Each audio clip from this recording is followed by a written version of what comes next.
Itsuki was once just a normal child, but one day his entire life changed when monsters suddenly attacked the earth. Those monsters killed his parents right in front of his eyes. Left alone in this world, he swore that he would kill every single monster. 10 years later, the day finally arrived when he could awaken his power and become a hunter. He stepped onto the stage as the world's most powerful hunters watched, placing his hand on the awakening stone. But little did he know, fate had other plans for him. He awakened the most mysterious talent, Limit Breaker, a power no one knew anything about. On top of that, he discovered that his level was fixed at level 0, meaning he could never level up. Now the question is, how will our protagonist take revenge on the monsters who killed his parents? This is only the beginning. There is much more to this story, so like this video before we begin this tale. This story starts with the memory of that day.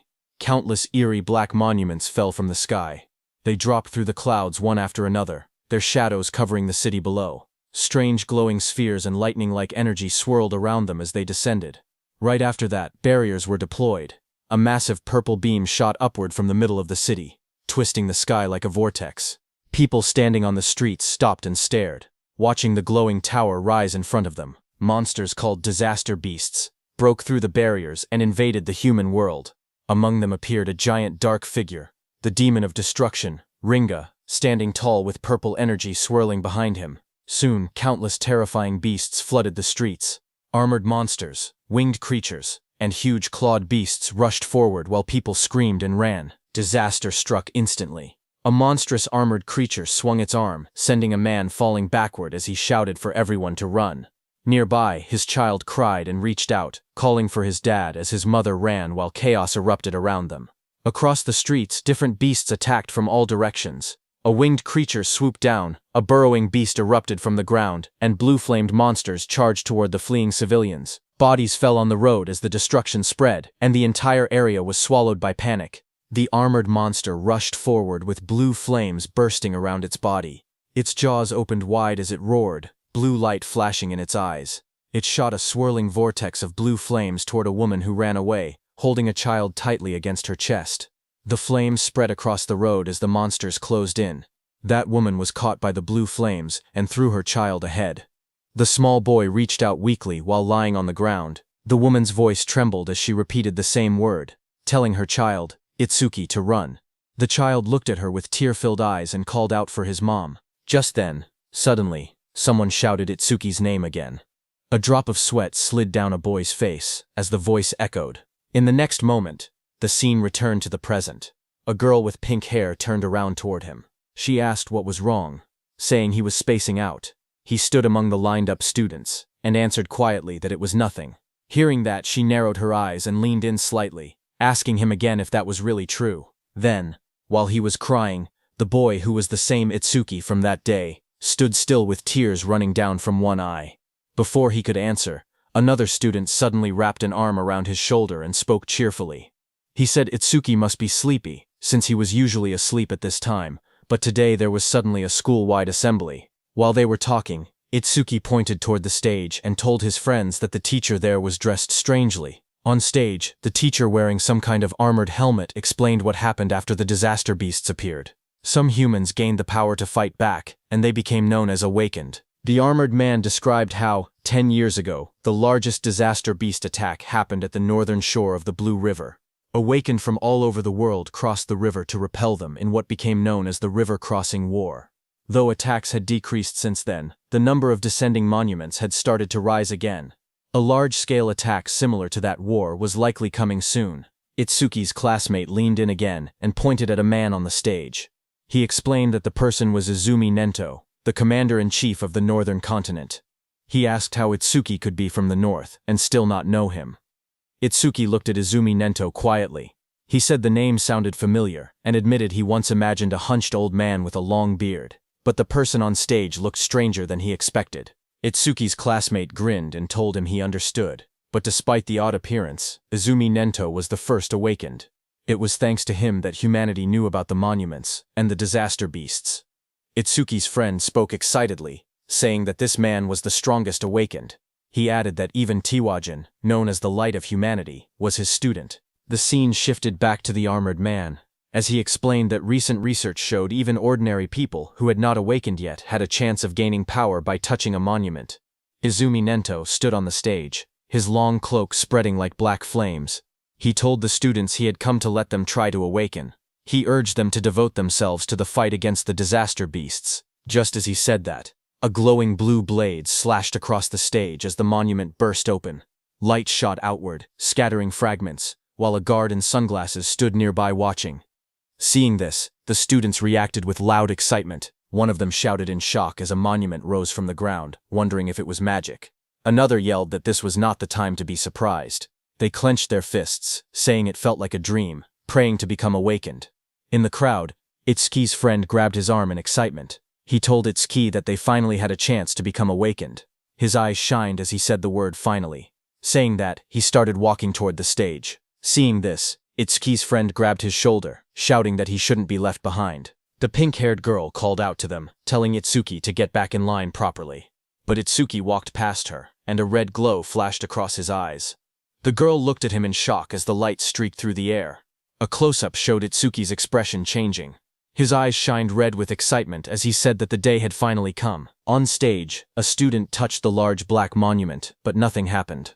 A guard immediately called out that it was no good, and told the next person to step forward. The students watching reacted nervously. One boy pointed out that the previous student had broken the school's athletic record in his first year. He said that if even someone like that couldn't awaken, then there was no way he could. The girl beside him replied that athletic ability probably wasn't related, and that it was too early to give up. More students reached out to touch the monument one after another. The guard repeated the same word, next, as the line kept moving forward. The students crowded together anxiously. One boy with white hair nervously pointed out that not a single person had awakened yet. Others muttered in worry. A girl with short brown hair said she thought it would be easy. The boy beside her trembled, wondering if their entire school would be wiped out. The guard called out the next name loudly. Oishi Hikaru. Nearby, a group of students whispered their concerns. One girl said she didn't want him to awaken. Another explained that he was already a habitual bully, and if he gained powers, they would be in trouble. A boy suddenly pointed toward the monument and shouted that something was happening. Lightning erupted violently from the monument, blasting outward. Oishi Hikaru's body was lifted off the ground as crackling blue electricity surrounded him. The sudden burst drew everyone's attention. A glowing blue screen appeared beside him, showing his information as he grinned excitedly. He thought to himself that both Izumi Nento and the woman beside him would surely recognize him now. The screen displayed, Oishi Hikaru, Human, Level 0, Job Elementalist, Lightning Gift, Grade 2. Undisclosed, Status Attack 3, Agility 4, Defense 2, Magic 3, Total 12 stat points. Watching from beside the monument, the blue-haired woman spoke softly. She told her father that they finally had one. She explained that Level 0 stats usually totaled only 5, but this boy had reached 12. Her father, Izumi Nento, remained calm. The girl said it was still better than nothing. The school courtyard grew silent as Oishi Hikaru raised both arms triumphantly. Confetti sparkled around him while he grinned proudly. He muttered to himself, wondering if the old man Nento had anything to say to the first awakened student. But before he could boast further, someone grabbed his shoulder from behind. He turned sharply, surprised to see Itsuki stepping past him. Oishi spun toward Itsuki angrily, shouting at him. He demanded to know why Itsuki was touching him with dirty hands, yelling if he had a death wish. The watching students whispered among themselves. One girl asked who the boy was, noticing that he had cut the line. Another replied that it was Tenma Itsuki from Class 5. Someone else muttered that he was finished. Once Oishi targeted someone, it was over. From above, the blue-haired woman and Commander Nento observed quietly. The woman narrowed her eyes and said she sensed incredibly intense emotions coming from that student.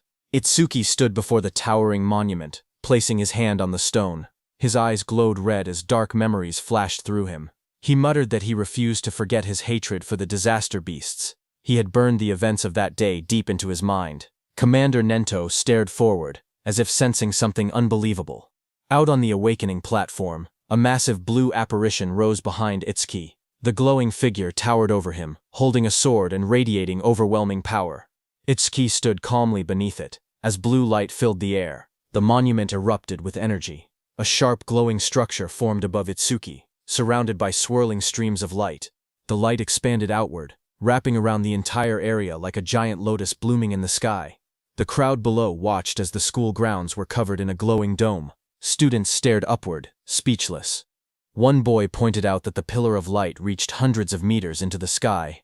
Another said it looked far more spectacular than Oshi's awakening. Two of Itsuki's classmates watched with excitement. Both of them smiled and cheered proudly, shouting that this was exactly what they expected from Itsuki. The blue-haired officer stared at the sky in shock. She said that this phenomenon only appeared when the rarest job, Order Breaker, was born. She placed a hand near her mouth, unable to hide her surprise. Even Commander Nento said he looked forward to seeing how capable the student would be. Seeing that, Oishi's expression twisted with frustration as he glared at the overwhelming light. Itsuki opened his eyes in confusion. Surrounded by shimmering blue energy, he wondered where he was and asked himself if he had awakened. Looking around, he found himself sitting cross-legged in the center of a massive glowing lotus made of light. Countless petals surrounded him, floating in a calm, otherworldly space. Suddenly, a blue system screen appeared before him. Itsuki stared at it in shock as it displayed Tenma Itsuki's stats. He was a human at level 0, which was fixed. His job was Order Breaker, Nirvana. His gift was Nirvana, a special grade. His level was fixed. His stats increased when acquiring skills. It removed all debuffs and fully healed injuries. Just then, another blue window appeared, showing his skill, Overmimesis, which was Z rank.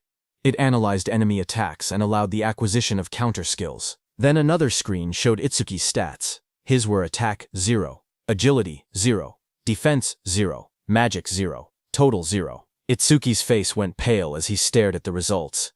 His jaw dropped, and he exclaimed silently that everything was at 0. But then, two blue system windows appeared in front of Itsuki. The first announced that the Z-rank skill Overmimesis had been acquired. The second stated that the special grade gift, Nirvana, had activated, increasing all of his stats by 200. Another screen displayed the changes. Attack went from 0 to 200. Agility went from 0 to 200. Defense went from 0 to 200. Seeing this, Itsuki's expression brightened. He looked at the glowing screen with excitement and said he understood. He realized that whenever he gained new skills through Overmimesis, Nirvana would raise his stats. Even if he couldn't level up like others, he could still grow stronger in his own way. He clenched his fist and smiled confidently. He admitted he didn't know what level this power compared to, but he had no doubt he had become an awakened. With determination in his eyes, he declared that he would annihilate the disaster beasts. A massive burst of blue light exploded from the monument. Students around him shielded their faces and shouted that the light was too bright. Some grabbed their eyes in pain. Through the blinding radiance, Itsuki's silhouette stood tall within the monument's glow. Lightning and energy swirled around him in a powerful display. Oishi stared at the scene, trembling with disbelief. His face twisted as he shouted that such a thing was impossible. The blue-haired officer gasped as she looked at the glowing monitor. She covered her mouth in shock and said that these stats were unbelievable for a rookie awakened. Even Commander Nento admitted that it was hard to believe, but stated that Itsuki was undoubtedly among the strongest of all new awakened in history. Outside, Itsuki stepped out of the light, petals of blue energy swirling around him, watching his silhouette shine with power. Just one word left Commander Nento's mouth: the strongest. A system window displayed his public information. Tenma Itsuki human, level 0 fixed. Job Order Breaker. Gift special grade. Undisclosed. Skill undisclosed. Status, Attack 200, Agility 200, Defense 200, Magic 200, Total 800. In the crowd, students and teachers erupted in cheers. They shouted that Tenma's stats had shot up all at once. Someone cried out in disbelief, saying they never imagined their school would have someone this amazing. An older teacher yelled that this feat would go down in school history. But among the cheering crowd, Oishi trembled with rage. Lightning crackled around him as his eyes glowed red. He clenched his teeth and glared at Itsuki, furious that the cheers he believed should have been his were now stolen away. Oishi's rage exploded as lightning surged across his body. He shouted that a loser like Itsuki should stay a loser. Students around him backed away as sparks crackled through the air, their faces tense with shock. Electricity flooded the entire hall, and Oishi stepped forward with a crazed expression. He declared that he would eliminate Itsuki using his newly acquired skill. Above the crowd, Itsuki stood calmly, staring down from the top of the monument as lightning scattered below him. Itsuki clenched his fist as a blue system window appeared. The screen displayed: C-rank skill, Silver Serpent, detected. Overmimesis activated. Itsuki's eyes sharpened as multiple blue panels began processing. The analysis started at 27%, then climbed quickly, 57%, 69%, and rising, while lightning flickered around him. Itsuki made his move and jumped with lightning speed. The floor cracked under the impact as the lightning slammed down. Students gasped when they looked up and realized something was wrong. One girl asked where Itsuki had gone. Another student said they saw a flash of electricity. And then Itsuki suddenly vanished. Oishi looked around in confusion, wondering where Itsuki was. A glowing blue window reached 88% as Itsuki appeared behind Oishi like a shadow wrapped in lightning. His eyes shone with a blinding horizontal beam. Oishi froze in terror. Sweat poured down his face as he realized Itsuki was behind him. He panicked, unable to move. Itsuki placed a hand on Oishi's shoulder. His voice was cold as he told Oishi to consider himself lucky for being born human. He added that if Oishi were a disaster beast, he would have killed him about 100 times already. Oishi trembled uncontrollably, fear tightening his entire body. Moments later, Itsuki casually stepped forward while Oishi collapsed onto the ground. Another student shouted in shock, asking when Itsuki had moved behind him. Someone else laughed nervously, saying Oishi must have been so scared his legs gave out. Another warned them to be quiet before Oishi heard them. A new panel floated above Itsuki, showing 94%, then rising quickly. Blue energy swirled around him as the progress reached 99%. Itsuki glanced at the glowing screen and commented that maybe the analysis was fast because it was only a C-rank skill. The display turned pitch black and flashed. Analysis progress 100%. Lightning exploded around him as a new message appeared, saying C-rank skill Thunderbreaker acquired. Itsuki stood in the center of the crackling blue electricity, his body glowing as the newly gained power wrapped around him like living lightning. The students watched nervously as the light began to glow again. One of the boys stared in shock, saying it was happening once more.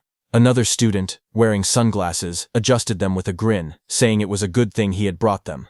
Inside the glowing space, Itsuki appeared sitting calmly with a thoughtful expression. He realized that every time an analysis finished, he was forcibly brought into this strange place. In front of him, the system windows appeared, stating that the analysis of Silver Serpent was complete, and the skill Thunderbreaker had been acquired. Another window opened, showing the description of Thunderbreaker Level 1. The skill allowed him to absorb C-rank and lower lightning attacks into his body. When releasing the absorbed lightning energy, his agility would increase by 50%. It also had a passive effect. Each time he absorbed a C-rank lightning attack, his agility would permanently increase by 5%. Another message added that all his stats had increased by 10, all debuffs were removed, and his injuries were fully healed. Outside, the students shielded their eyes as a massive burst of blue light exploded from Itsuki's body. The lightning wrapped around him in swirling arcs as he stood in the center of the arena steps. The electric pressure pushed outward, and the crowd instinctively stepped back or covered their faces. Someone shouted that Itsuki was now cloaked in lightning from head to toe. Another student panicked, saying Itsuki's lightning was even brighter than Oishi's. Oishi, who had attacked him earlier, stared with trembling eyes, unable to believe how Atsuki had learned a skill like that. Atsuki's body glowed intensely as the system displayed his rising stats. It showed each attribute increasing: attack, agility, defense, and magic, all rising from 200 to 210, bringing his total from 800 to 840. Just then, the students looked up at the sky in confusion. One of them said it had been sunny just a moment ago. Another asked if it was rain. A third student lifted his hand, trying to feel the drops, when someone suddenly shouted that something was falling. A dark, coffin-shaped object wrapped in lightning descended from the stormy clouds. The rain poured harder as it crashed down toward the school grounds. The woman with blue hair and glasses saw it and shouted in shock, calling it a monument. She questioned why it had appeared here of all places. Commander Nento quickly announced that the school-wide assembly was cancelled, and ordered everyone to evacuate outside the school grounds, just like in their drills. He realized that there was no doubt the target was him. The woman turned to Commander Nento and told him that they should escape too, since combat wasn't their specialty. But Commander Nento beside her shook his head. He warned that if they ran, everyone else would panic. He pointed ahead, telling her to look, because the boy standing there was calmer than both of them. Ahead of them, lightning exploded around the descending object. Students ran in all directions, fleeing in fear. Only one boy, Itsuki, remained still in the middle of the field, bathed in a faint blue glow. From behind, the blue-haired woman shouted at him, demanding to know why he wasn't running. A massive dark pillar crashed down from the sky, shaking the ground as debris exploded outward. Rain poured heavily around it. Nearby, a group of students panicked. One boy shouted that disaster beasts were coming and urged Itsuki to escape, but Itsuki, with glowing red eyes, stood still. His voice was cold as he declared that he would exterminate every single one of them. His friends stared at him in shock. One of them yelled that he would die if he didn't run. Another insisted that since he had only just awakened, he couldn't possibly fight disaster beasts. They told him to leave everything to the other awakened, but Itsuki shook his head. He calmly told them to trust him. The pink-haired girl hesitated, worry written all over her face. Finally, she shouted that if he died, he shouldn't blame them. She grabbed the other guy's clothes and dragged him with her. The glasses-wearing boy asked her if it was really okay to let him go, reminding her that the enemy was a disaster beast, a walking weapon of mass murder. As the two ran off, Itsuki looked ahead with a crazed smile. His eye glowed bright red through the rain. He muttered that his first enemy after becoming an awakened was the one who killed his parents, and that it was lucky. Lightning curled around him as he stepped forward. A glowing panel appeared beside him, displaying the status of the creature before him. It was Skeleton Soldier 10369. Level 8. Gift. Grade 2. Defense increases by 100%.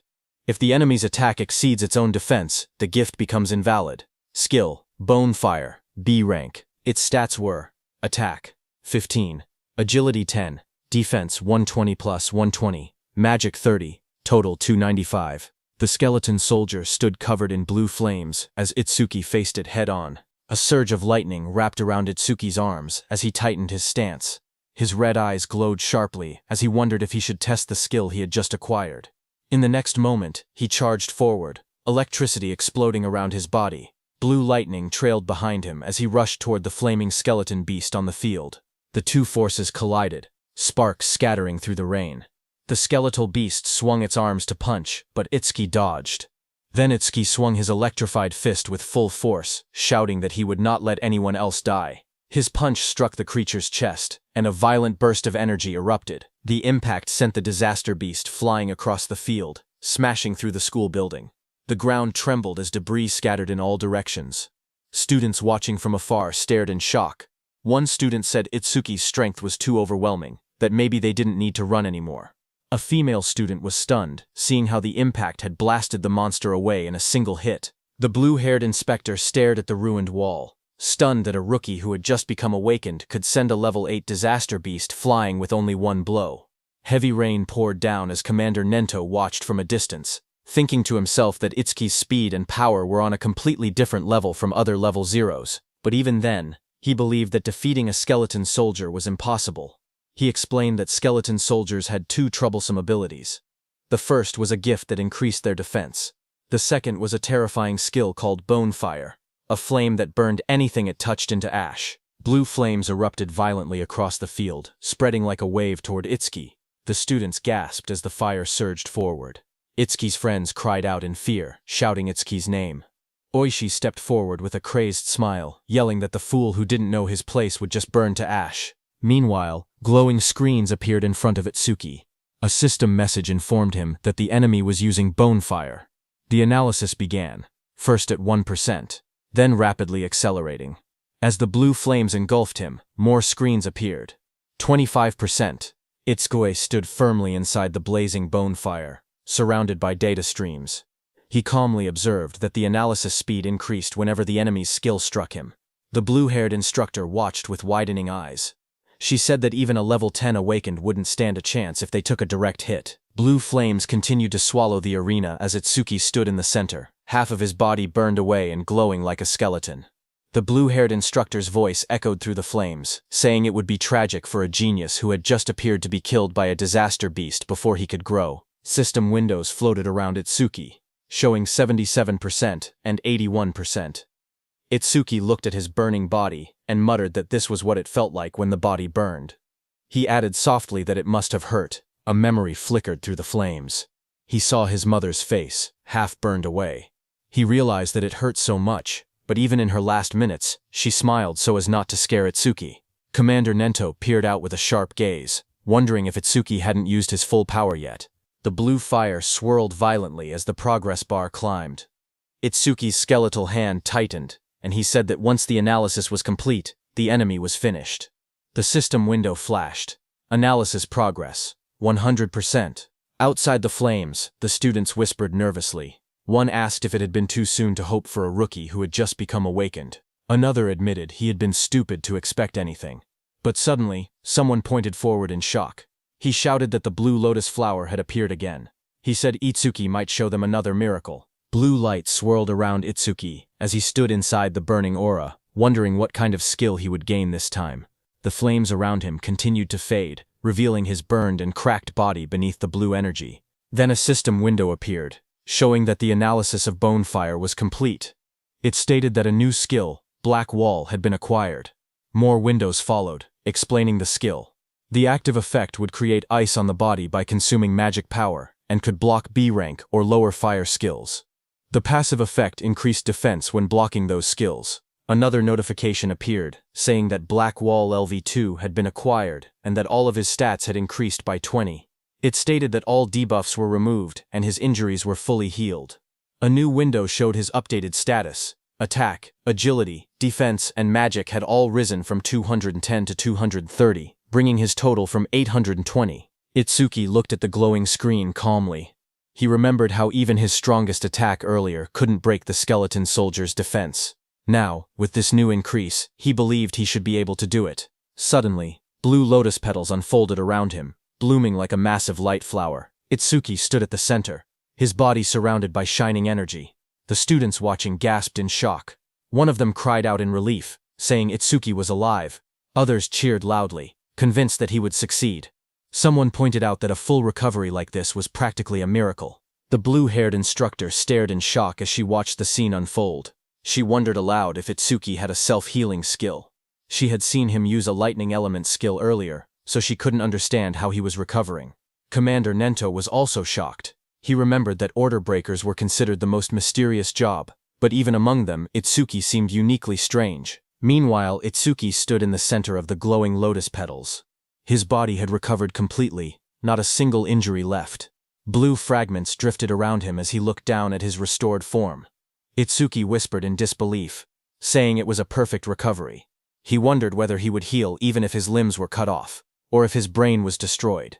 He admitted he was curious about the limits of his self-healing. Suddenly, the skeleton soldier roared, its armor burning with blue bone fire. The flames surged violently as the monster charged forward. Itsuki turned calmly, raising his arm as black spikes spread across his skin. The blue flames rushed toward him. His entire body became engulfed in the fire, but he stood unmoving within it. Moments later, his silhouette appeared again through the blaze. Thick layers of black spikes covered him completely, and his red eyes glowed coldly behind the cracked ice armor. Itsuki cracked through the air as he shot upward. The explosion of blue flames shook the area when he crashed down. Itsuki's armored body glowed with electricity as he readied another strike. The skeletal beast struck, but Itsuki moved again, instantly appearing behind the beast faster than anyone could follow. Itsuki then raised his arm, and it turned into a massive black spike sword, lightning running through it. Itsuki moved with lightning speed, and with a single slash, cut the skeletal beast in two with that sword. The students watching from afar were stunned. One of them said that Itsuki moved behind the disaster beast in an instant, as if he had teleported. Another said that only awakened people could track movements like that. Oishi was also stunned, saying she couldn't see Itsuki's movements at all. She compared it to what she had seen before. The blue-haired instructor questioned if someone like Itsuki could really be a rookie. On the other hand, as the dust settled, Itsuki stood alone. As the black spikes on his body disappeared, he kicked and destroyed the skeleton beast's head. He was stunned to realize that it not only generated solid armor to protect his body, but could also shape that armor into any kind of weapon he wanted. A divine skill that combined both offense and defense. Suddenly, someone shouted his name. Itsuki turned his head in surprise as his friend rushed toward him and wrapped him tightly in a relieved hug, saying he was glad Itsuki had won because he had been worried the entire time. Itsuki stayed still for a moment before asking about Saya. His friend pulled back and admitted that Saya had been watching earlier with a face that looked like she might cry, but now she was nowhere to be seen. Itsuki looked toward the crowd, wondering why she didn't come. He scanned the students in the distance, confusion growing. He quietly wondered if she might be angry. Not far away, the blue-haired instructor watched the aftermath of the fight.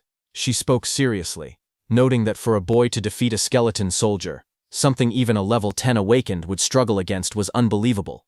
Commander Nento called the blue-haired instructor Choha and told her to stay and assist with the cleanup. He also told her to deliver his message to the principal that he would be taking Itsuki with him. On the other hand, Itsuki's friend patted Itsuki's hand, saying there was no way Saya would be angry after he won.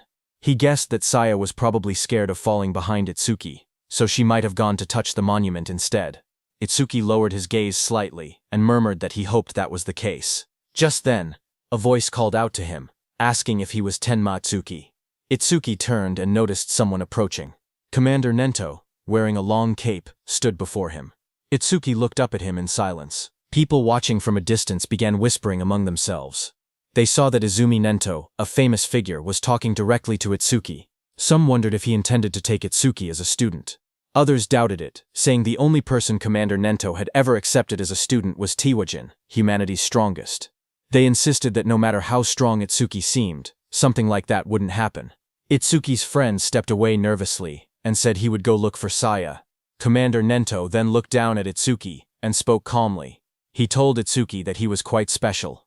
Itsuki looked at Commander Nento and repeated the word softly, asking what he meant by calling him special. Commander Nento observed Utsuki closely and saw dark energy gathering around Utsuki. He told Utsuki that his heart seemed filled with anger and hatred. Utsuki stood in the darkness, a glowing light shining across his eyes. Commander Nento then stepped forward and said that he wanted to know the reason behind that hatred. Itsuki finally spoke, explaining that 10 years ago, his parents were killed by disaster beasts while trying to protect him. A scene from his childhood flashed before his eyes, his younger self crying helplessly as danger closed in. He remembered how he had nearly been killed as well, but an awakened appeared at the last moment and saved him. The powerful figure struck the beast right in front of the frightened Itsuki. Itsuki told Commander Nento that, right before his eyes, he had watched his mother die. A glowing blue flame slowly consumed his mother's body. Even as half her face vanished into bone and ash, she smiled gently at Itsuki and told him that he must walk the rest of the path on his own. Young Itsuki stared at her with trembling eyes, unable to understand. His voice cracked as he cried out for his mother. Anger raged inside him as he looked at the beast. Words echoed in his mind, reminding him that both his mother and father had died because of beings like this. Tears streamed down his face as he shouted in denial. Before him, a towering monstrous figure rose from the darkness, an enormous being surrounded by raging purple flames. Its shadow loomed over Itsuki as he realized the horrifying truth. The creature before him was the root of all evil. Shaking with rage, Itsuki glared upward. His eyes burned red as hatred filled his heart. On that day, he swore a vow. He would kill that demon, and every last creature of its kind. In the present, Itsuki clenched his jaw, a tear slipping down his cheek as he shouted that he would kill all of its kind. Commander Nento looked at him and commented that even with a heart consumed by hatred, Itsuki still shed tears. Itsuki raised a hand to his face and explained calmly. Ever since he witnessed the tragedy of his mother's death, his left eye had stopped producing tears, but his right eye had begun crying on its own. Thanks to that, he said, he never forgot his hatred for the disaster beasts. Commander Nento then asked if Itsuki would become his student. He promised to get him into the Salvation League and help him gain the immense power needed to take revenge on the disaster beasts. Itsuki repeated the words quietly, asking what the Salvation League was. Commander Nento then explained.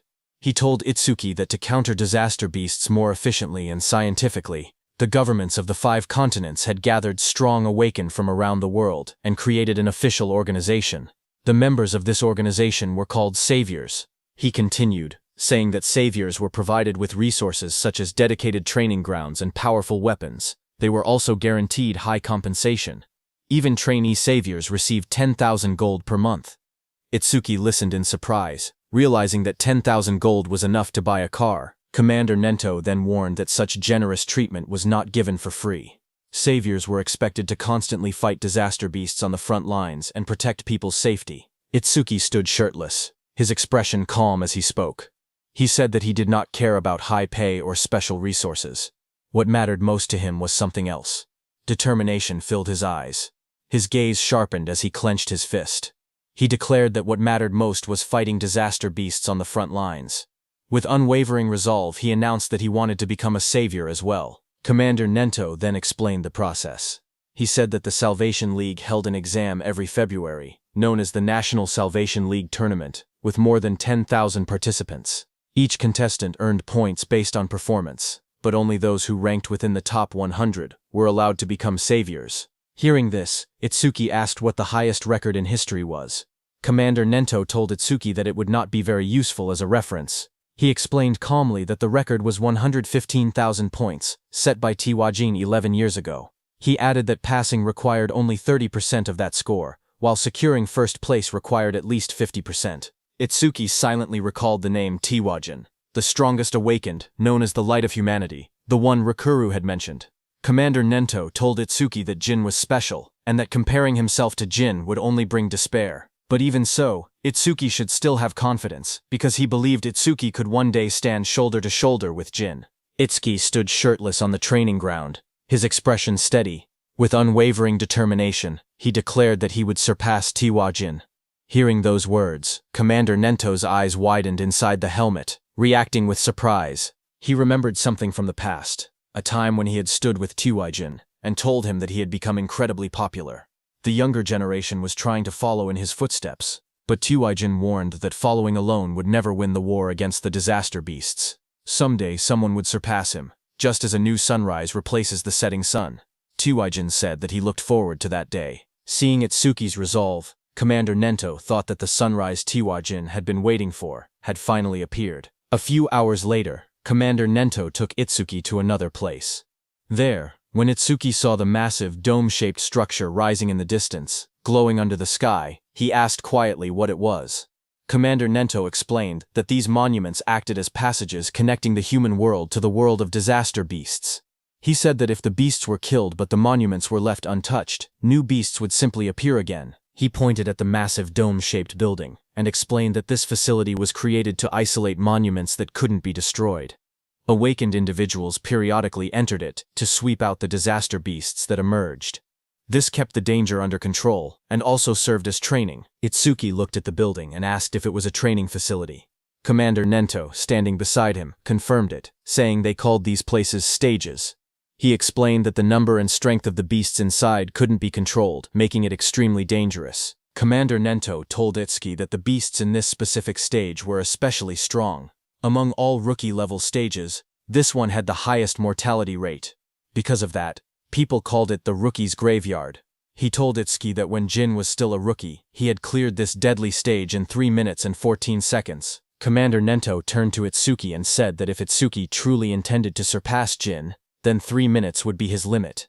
As Itsuki walked toward the giant facility, Commander Nento told him that if he could clear the stage within 3 minutes, he would accept him as his student. Hearing that, Itsuki's eyes sharpened with determination. He wanted to surpass Jin and become Commander Nento's student. People in the lobby turned their heads when they saw a familiar figure. Someone pointed and said that Mr. Izumi had arrived. Another person noticed Itsuki walking beside him and asked if that was the rumored rookie.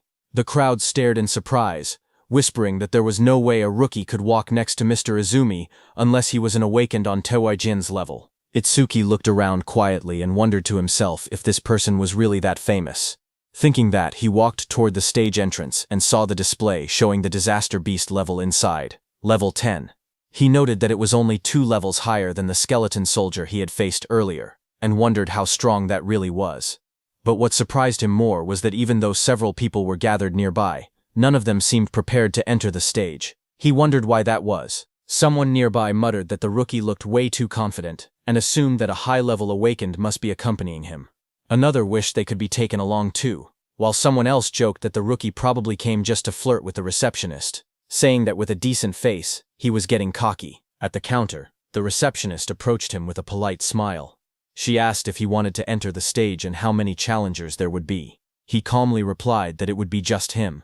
Hearing that, the area fell silent as the receptionist stared at him across the counter. Suddenly, she leaned forward and yelled angrily. She told him not to make unfunny jokes and asked if he was messing around.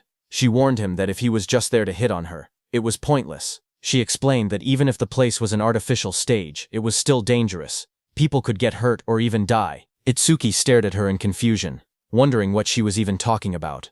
Behind them, several people watching from afar started laughing.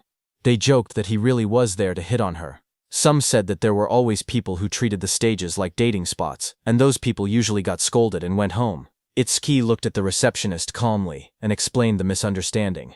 He told her he had absolutely no interest in her. He said he only came to challenge the stage, nothing more. But the receptionist sighed and rubbed her forehead.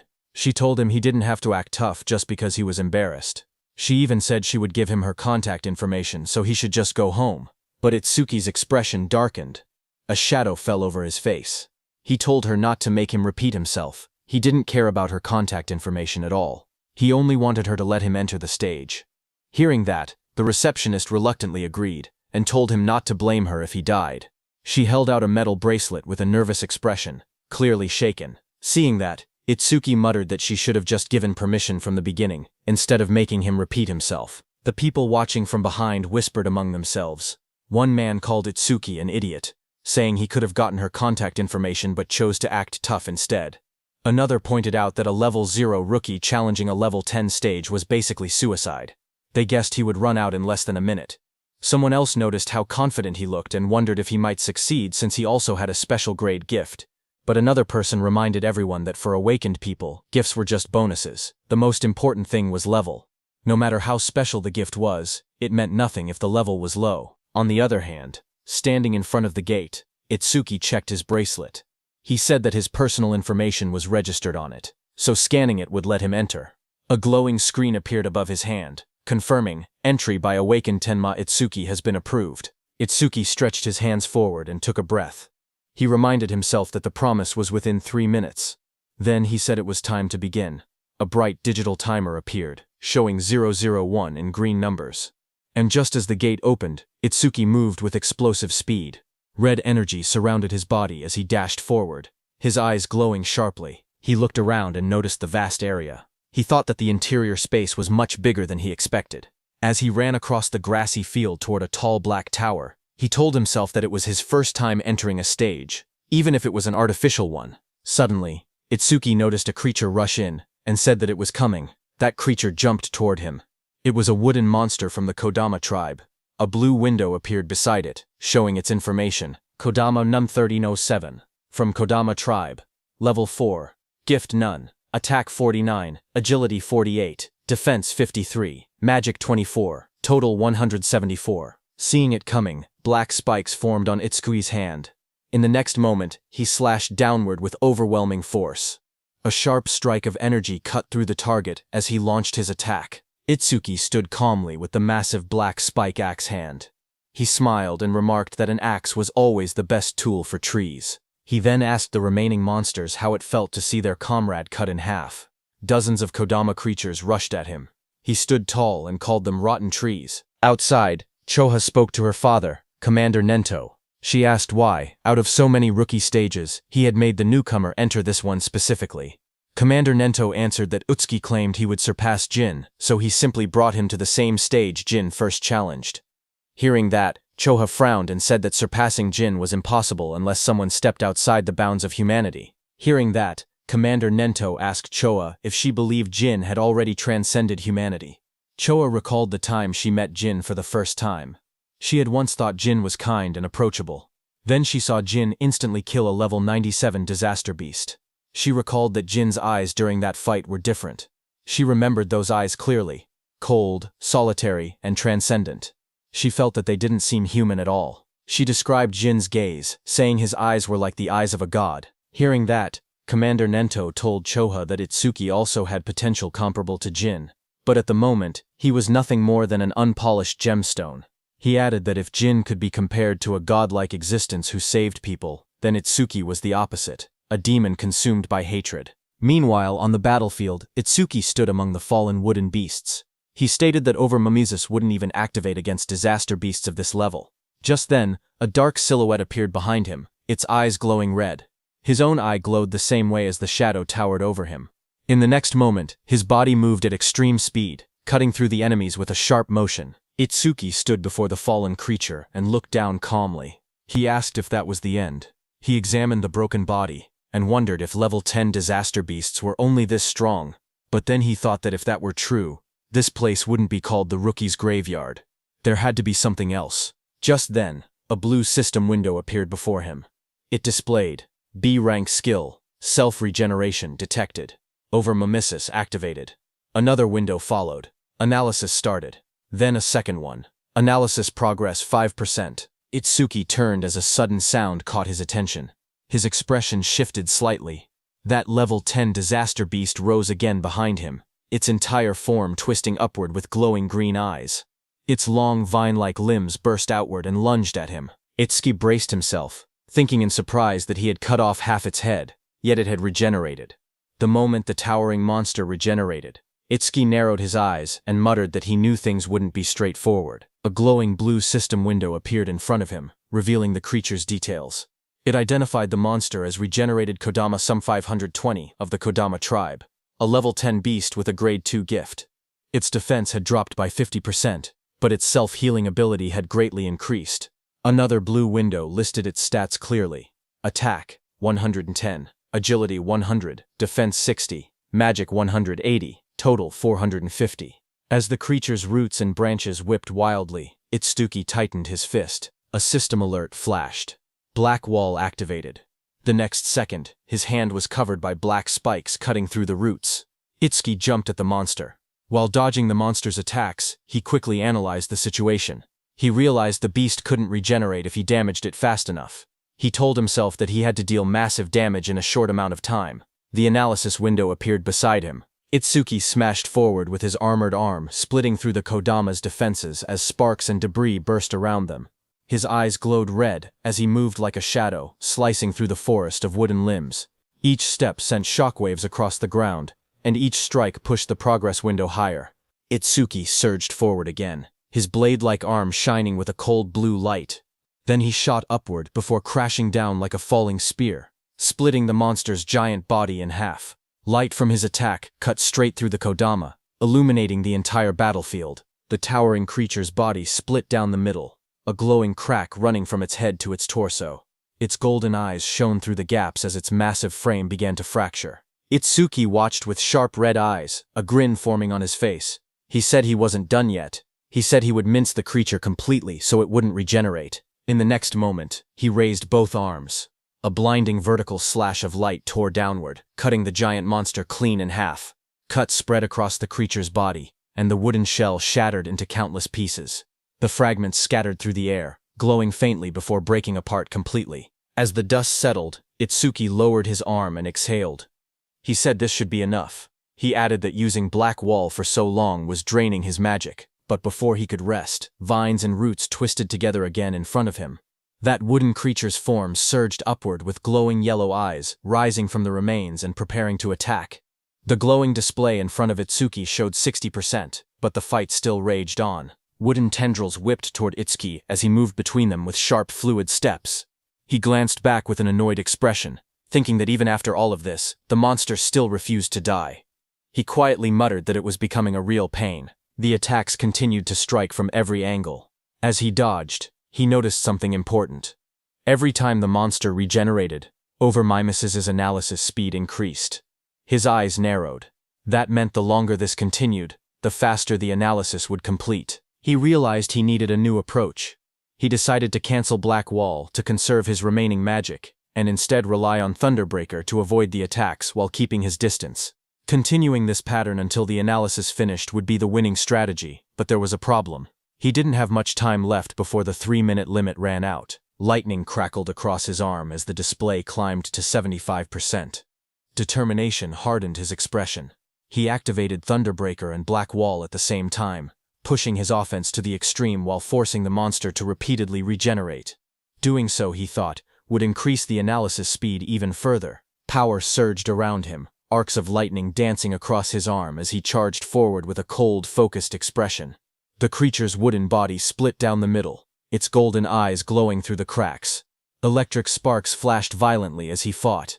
If Overmimes failed when his magic hit 0, he knew he would die right there. The percentage rose to 80%, then 85%, as he forced his body forward through the storm of wooden strikes. He told himself that if he died now, then everything he'd done would amount to nothing. Lightning gathered in his arm as he unleashed another powerful strike. But right before hitting the monster's head, his magic power hit 0. Finally, his body staggered. Blood dripped from his mouth. He lowered his head and quietly muttered, "Damn it." Itsuki stood pierced by sharp wooden spikes, his body battered and barely holding on. He lowered his head as white steam drifted off his wounds. He quietly admitted that his magic seemed to have finally run out. Then a glowing window appeared beside him, showing 99%. Seeing that, Itsuki's expression sharpened. Blood streamed down his chin as his eyes glowed coldly. He declared that, just as he thought, Overmimesis did not need magic to activate. With a strained smile, he announced that this match was his win. The window in front of him then showed. Analysis progress, 100%. A bright lotus-shaped energy began expanding around him, glowing blue and cracking the wooden spikes. A system window appeared, saying self-regeneration analysis complete. Lotus burst acquired. The lotus continued to bloom outward, pushing everything away as more spikes shattered. Another window displayed the details. Lotus burst, LV2. Active effect consumes magic to deal explosive damage to enemies within a 5-meter diameter. Power scales with magic consumption. Passive effect. Each time Lotus Burst defeats a living creature of level 1 or higher, all skill ranges increase by +1%. The Lotus opened fully. A pink glow surrounded Itsuki as his wounds rapidly healed. Another window appeared. Lotus Burst, LV2, acquired. All stats +20. Remove all debuffs and fully heal injuries. The monster watching him narrowed its glowing yellow eyes. A final window appeared. Lotus Burst activated. Itsuki brought his hands together and clapped. A burst of force erupted instantly, followed by a roaring explosion of flames that engulfed everything in front of him.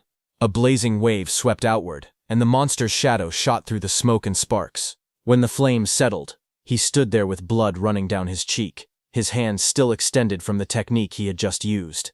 With a calm breath, he looked ahead and said that Lotus Burst wasn't bad. Smoke rose around the scorched crater at Itsuki's feet as he examined the destruction. He noted that using only a third of his magic produced this much power, and sweeping away weak disaster beasts would now be far easier. But he admitted he never expected Overmimesis to restore magic that had already reached 0. As he stepped forward, something on the ground caught his attention. He stopped, staring at a glowing green crystal beside him, and quietly asked what it was. Meanwhile, outside, the receptionist stared anxiously at the bright red screen. She said that almost 3 minutes had passed since the rookie Itsuki went inside, yet there was still no sign of him coming out. She pointed at the display, where the status window showed. Challenge in progress. Stage level 10. Challenger Tenma. Itsuki. Time used 2 minutes 09 seconds. Seeing this, she nervously added that they should call the rescue team quickly. Choa adjusted her glasses and spoke calmly.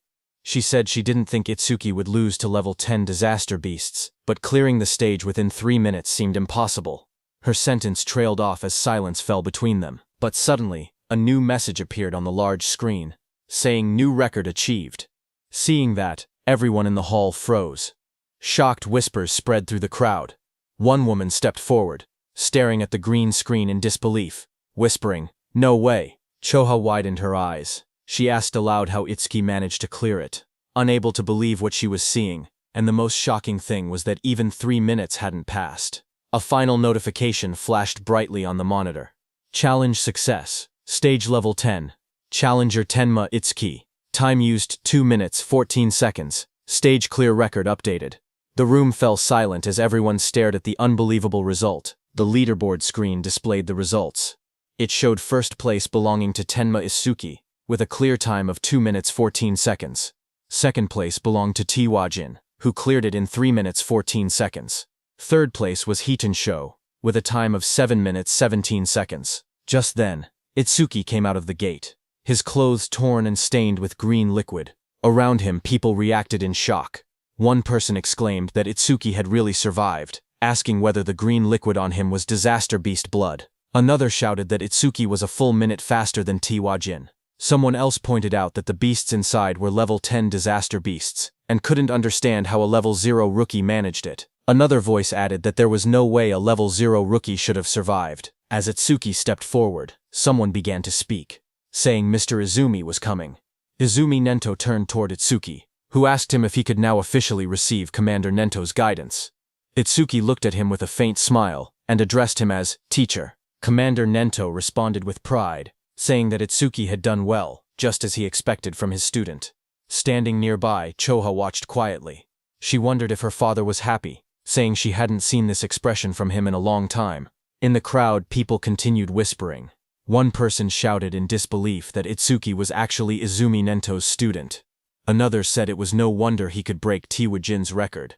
But someone else added that even if he truly was Izumi's student, as long as his level didn't increase, there would be no room for growth. Just then, the receptionist came forward nervously with a decorated box in her hands. She explained that it was a gift for breaking the record, and asked Itsuki to accept it. Her expression softened as she apologized for the rude things she had said earlier. Itsuki looked surprised as he received the box, asking if he truly got something for his achievement. He said that it was fine, because a level 0 rookie challenging a stage like that really did seem reckless. He added that he was a complete stranger to them, and it wouldn't have mattered to anyone if he had died, but since she tried to stop him, it proved she was worried. Hearing that, the receptionist blushed deeply. She stuttered as she insisted it wasn't like that. Itsuki simply thanked her, which only made her blush even harder. Not far away, Choha called out, telling Itsuki that she was leaving, and not to lag behind. She tightened her glasses, annoyed, and warned him not to get cocky just because he had become her father's student. Itsuki straightened up and replied quickly, agreeing. Then Commander Nento, beside Choha, studied Itsuki and commented that a stage of this level now seemed too easy for him. He suggested raising the difficulty. He continued, saying that Itsuki should be able to challenge advanced stages now. Itsuki looked at him surprised and repeated the words, advanced stages. As the three of them walked together across the rooftop at sunset, Commander Nento continued explaining. He said that a disaster beast's strength was not determined by level alone. The most important factor, he stated, was something else entirely. He explained that the true deciding factor was species. Choa explained that species without intelligence, which moved only by instinct, were usually easy to deal with, but some species possessed intelligence equal to or greater than humans. She explained that such species were far more troublesome than ordinary disaster beasts. Choka continued. She said that awakened beings and disaster beasts were essentially the same type of creature, but with one difference. Only humans were said to possess jobs. Because of that, stats differed depending on species. She went on to explain that advanced stages contained these powerful species, or intelligent disaster beasts. Their difficulty was several times higher than normal stages. Most of the northern continent's advanced stages were located in North District 4, and she told Itsuki that this would be his next destination. She asked whether Itsuki had any other questions. Hearing her explanation, Itsuki suddenly remembered the two beasts he had defeated earlier. He thought about them in silence. They hadn't shown any signs of intelligence, and they hadn't screamed even when attacked. He wondered if that meant they didn't even have pain receptors. Itsuki's eyes glowed with sharp intensity as he looked up. He asked Choha whether intelligent disaster beasts had pain receptors or not. Hearing that, Choha suddenly felt a chilling pressure behind her. As she turned, her expression stiffened. She wondered what this terrifying aura was, and what Itsuki was thinking. Behind them, a group of people gathered and whispered among themselves. One of them asked if anyone had heard that Mr. Izumi planned to make Itsuki challenge an advanced stage. Another replied that Itsuki, who broke Teiwajin's record, should be fine. But one man explained that advanced stages were completely different from normal ones. More importantly, almost all the stages in North District 4 were under a single man's control. He said that every awakened person who had entered an advanced stage there had gone missing, and rumors claimed that the man had killed them. Someone immediately asked if he meant Kinoshita Reiji. Another man began to speak disrespectfully, asking who Kinoshita Reiji even was, and suggesting he acted like a king. His friend quickly covered his mouth, hushing him in panic. He warned him that he would be killed too if that man heard him. After all, he said, that man was the son of the North District 4 governor, Kinoshita Reiji. The scene shifted to a luxurious room. A young man lounged confidently while servants stood around him. He was the infamous Kinoshita Reiji. A subordinate asked him when he would be departing. Reiji smirked as he answered. He said that all the stages in North District 4 were under his control, so he would go whenever he wanted. To him, waiting in line was something only commoners did. He lifted his glass with a satisfied smile. After leaving from there, Itsuki opened the small ornate box, revealing a shining stone resting on a red cushion. As the three of them sat together beneath the shade of the trees, Itsuki looked at the stone and muttered that it was from that time. Hearing that, Commander Nento beside him asked if he had seen a karma stone before. Itsuki nodded and explained calmly. After defeating the disaster beasts inside the stage, something identical to this had dropped, But then he paused and added that there was a slight difference. He took out a green crystal. He stared at the one in his hand and said the color was green, but something about it wasn't the same. Hearing that, Choha's eyes widened in shock. She exclaimed that it was an intermediate karma stone appearing inside a beginner stage. She stepped closer, adjusting her glasses to take a look. Itsuki asked what exactly a karma stone was. Choha turned to him and began explaining. She reminded him that he had been a rookie. She said karma stones were also called experience stones. She explained that when a disaster beast or an awakened being died, karma or an invisible energy similar to experience points came from their corpse. Absorbing this energy increased a person's level. In other words, a karma stone was an object that contained karma. A figure glowing with energy appeared in her explanation, demonstrating how someone could use a karma stone to absorb the karma inside. She continued, saying that karma stones didn't occur naturally, which made the situation strange. Choha wondered aloud why such a stone had appeared in that stage. Beside her, Commander Nento quietly said it was probably because of Itsuki's gift. Hearing this, both Itsuki and Choha looked confused and asked again about the so-called gift. Commander Nento explained that normally, the karma of a defeated enemy would be absorbed by the one who killed them. Yet even though Tenma had defeated 2 disaster beasts, he never leveled up. That meant the karma had not been absorbed. He added that manifested karma never disappeared without a reason. He continued, saying that if his speculation was correct, the karma of the disaster beast that attacked the school had been absorbed by the awakened individuals present, meaning the people standing there. He explained further that a stage was an enclosed space, because Tenma was unable to absorb the generated karma and there was no other recipient inside. The leftover karma clumped together and formed a karma stone. Hearing this, Choha looked startled. She asked how Itsuki's stats increased if he truly could not level up. Hearing that, Commander Nento suddenly stood up and reminded Choha that an awakened person's gift was top secret and could not be disclosed. Startled, she apologized immediately. Commander Nento then turned back to Itsuki. He told him that he could choose whether to keep the karma stone or sell it. He added that he would be leaving soon for a commander-in-chief meeting of the 5 continents, and that during his absence, Choha would look after him.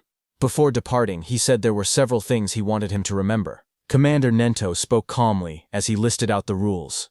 He told Itsuki to keep their relationship confidential, then added the second rule, never disclose his gift to others. The third rule followed. Itsuki had to clear at least 6 advanced stages before the teacher returned. A fourth instruction echoed after that. He told Itsuki to do what he believed was right without hesitation, promising that no matter what happened, he would be behind him. Hearing this, Itsuki smiled with determination and answered, "Yes, teacher." At the same time, at North District 4, Flaming Rock Execution Ground, groups of students argued with suited guards blocking an entrance. One of them shouted that they had arrived first and demanded to be let in. The guards refused. They said the stage had been reserved by the Kinoshita family's son, telling everyone to go home. The students grew angry. One yelled that having money didn't give someone the right to do whatever he wanted. Another pointed out that the privileged boy wasn't even there yet, and insisted they should be allowed in first. Their frustration rose. One threatened to report the situation to the awakened guild, saying he didn't care who the rich kid was. But before he could finish, a dark figure with glowing red eyes appeared behind them, cutting off their complaints. In the next moment, a powerful attack blasted forward. The students were thrown aside as a muscular fighter struck with overwhelming force, scattering them in an instant. Another student rushed forward, attacking the muscular man. A sharp white arc cut through the air as it struck with full power. But the attack landed directly on the muscular man's body and bounced back, sending shockwaves bursting outward. The impact echoed loudly across the ground. The blonde student watching from behind stared in horror. He muttered in disbelief that his B-rank skill, Earth Spine, had not worked at all. The muscular man turned, his face shifting into a terrifying form with glowing red eyes and metallic markings. He shouted that the attack didn't hurt or even itch. The blonde student trembled. He thought to himself that Earth Spine was a technique meant to pierce anything. He wondered if the man in front of him was actually a monster. Before the student could react, the monstrous man lunged forward and grabbed him, his red aura flaring violently as he towered over the frightened student. The muscular man smacked the blonde student's head. The blonde student slammed down violently. Blood burst from his mouth as his eyes rolled back, his body twisting from the impact. Around him, the spectators reacted in shock. They whispered that a level 7 and a level 8 student had been killed instantly without being able to defend themselves. They said the big guy was far too strong. Someone identified him as Oga Takuru, one of Kinushita Reiji's 4 pillars, and a level 12 gold elementalist. Hearing that, the crowd understood why things had turned out this way. Oka held one of the defeated students by the neck and warned everyone. He said he would not forgive anyone who tried to enter the stage without Reiji's permission. If anyone resisted, he would treat them the same way he treated the 2 lying on the ground. The other students watched nervously as Takeru lifted the struggling blonde student off the floor. The blue-haired student remained unconscious beside him. Oga shouted that nobody should think about helping them. The group of bodyguards in suits stood nearby, laughing. One of them told Oga not to go too far because the trash was watching. Another warned that if he kept beating weak students, the teacher would hear about it. Their laughter echoed through the area. Oga only scoffed.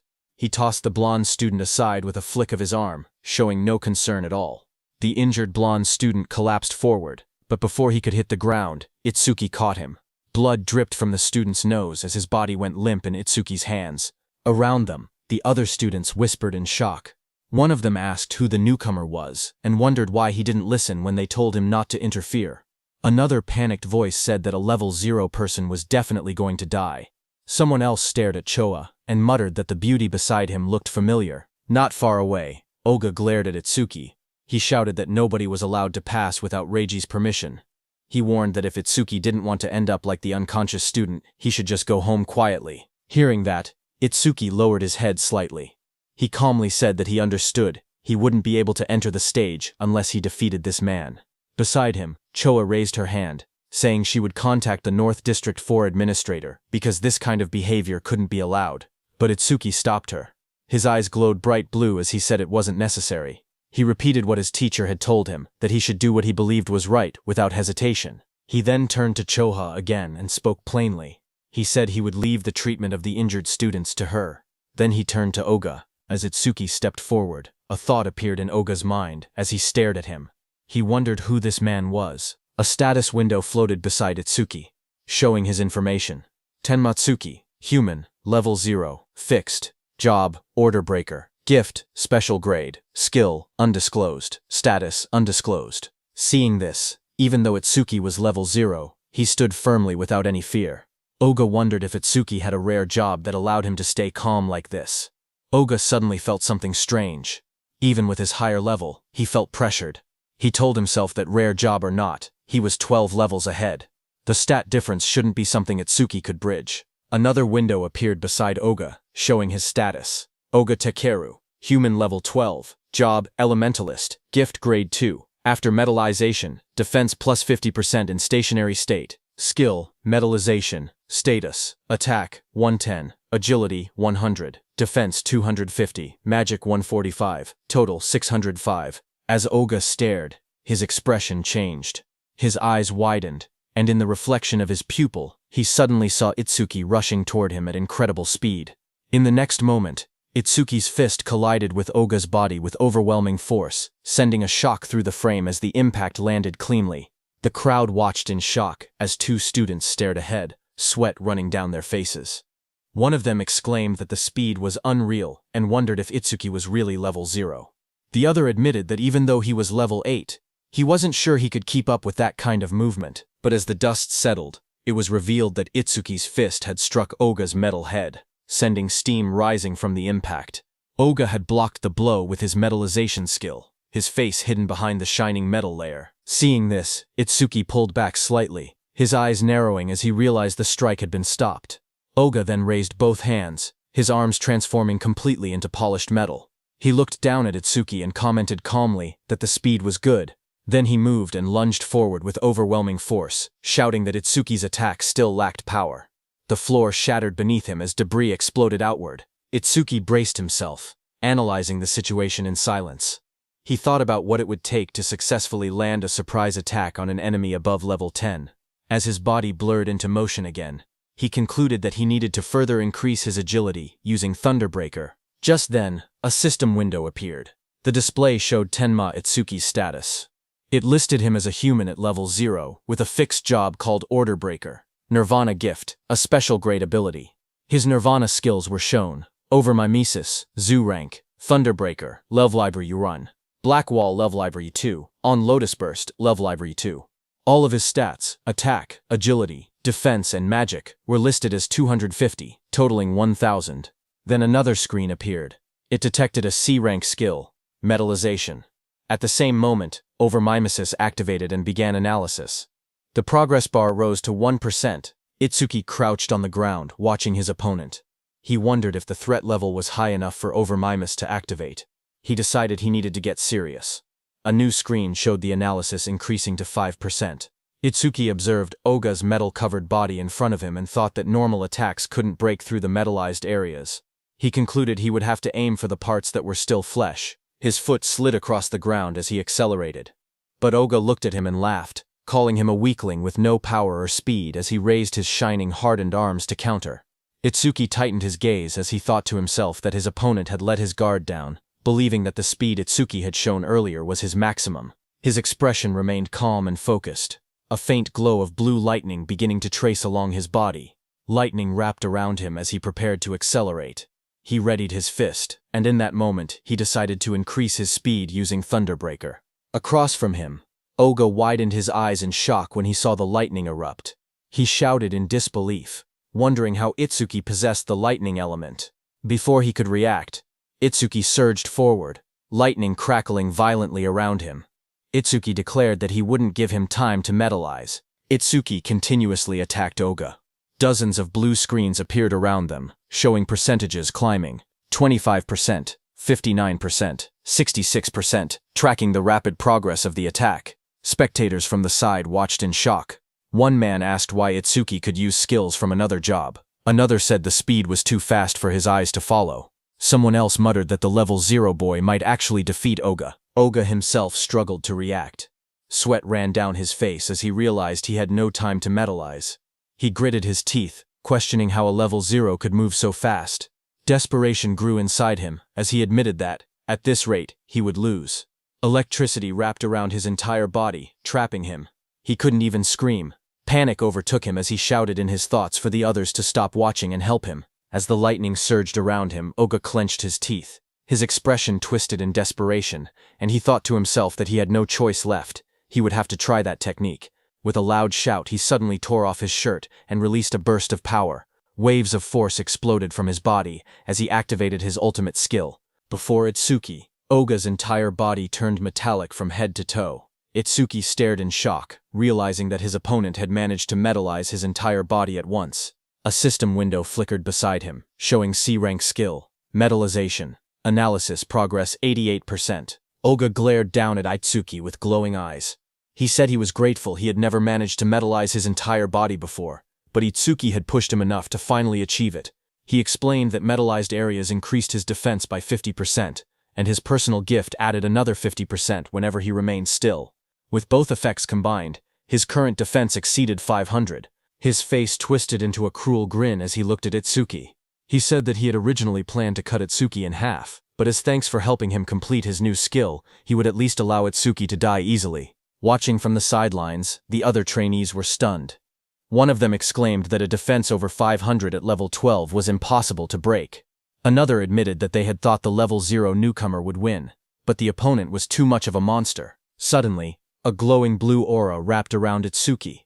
He looked ahead with calm eyes and said that if his guess was right, a full-body metal transformation required a large amount of magic. The screen beside him showed the analysis reaching 98%.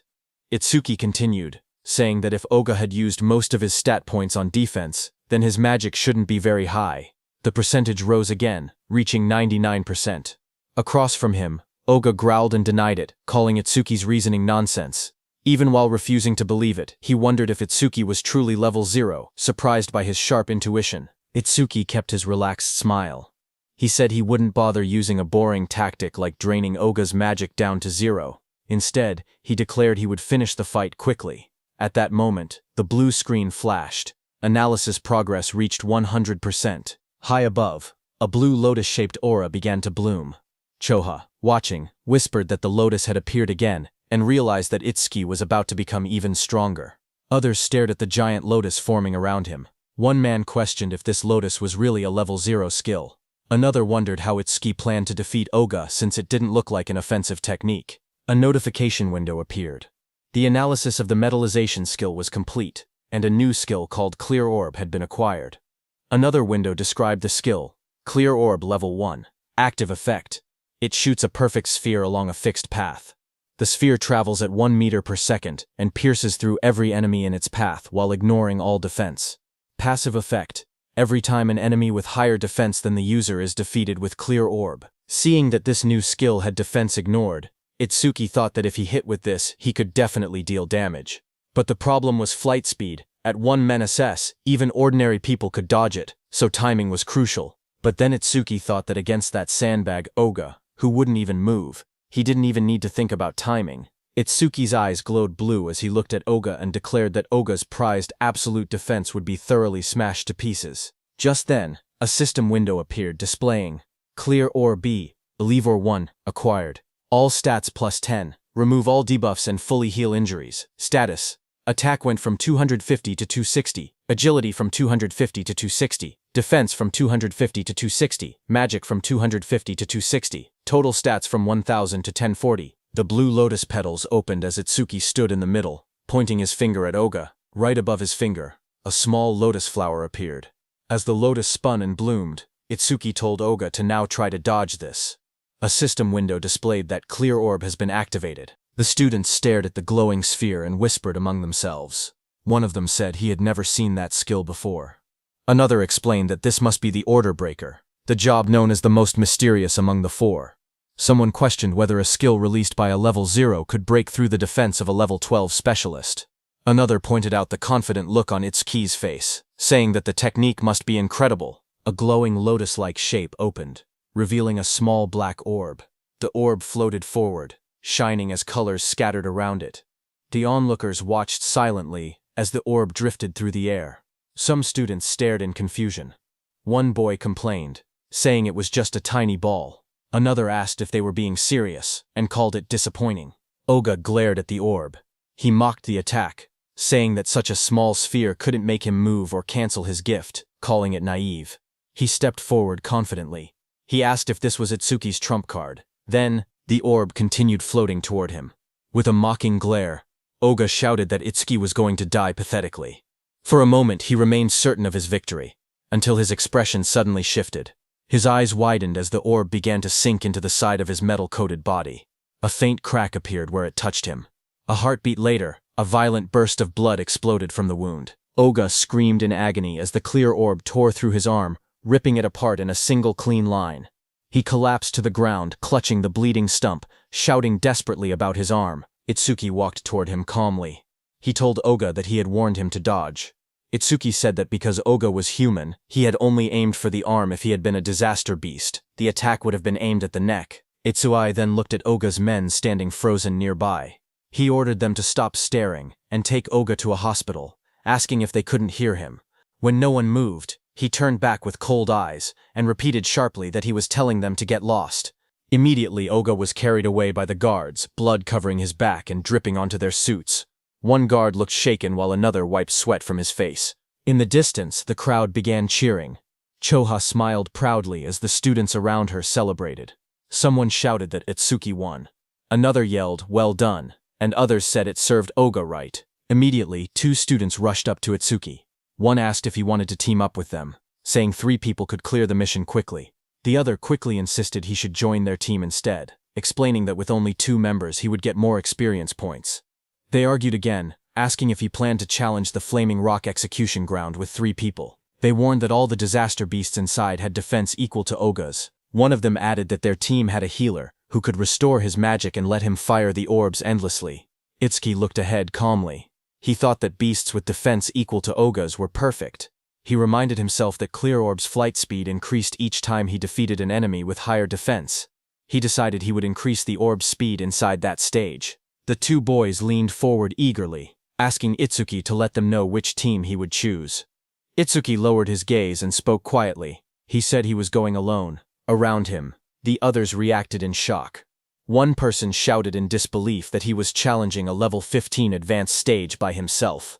Another complained that he had become overconfident just because he defeated Oga. Those 2 students walked away. One of them admitted that Itsuki was strong, but insisted there was a limit to arrogance. The other added that they must not meet his standards, and suggested they look for someone else instead. Choha stepped forward and spoke calmly. She explained that all the disaster beasts in this place had defenses similar to Oga's. She said she understood he had a way to defeat them, but questioned whether his magic would last long enough. Itsuki turned toward her with a small, confident smile and told her not to worry, he would be fine. Hearing that, Choa's face immediately reddened. She replied sharply that she wasn't worried. She said she only asked because her father would blame her if he died. Then she turned away, saying she would go treat the injured and that he could do as he pleased. Before she left, she adjusted her glasses and added one more warning. She explained that the Stone Tribe had no intelligence, but they moved in groups. She told him to be careful about his magic consumption. Itsuki stepped toward the glowing entrance device and raised his hand. A soft beep echoed through the air as the system confirmed him.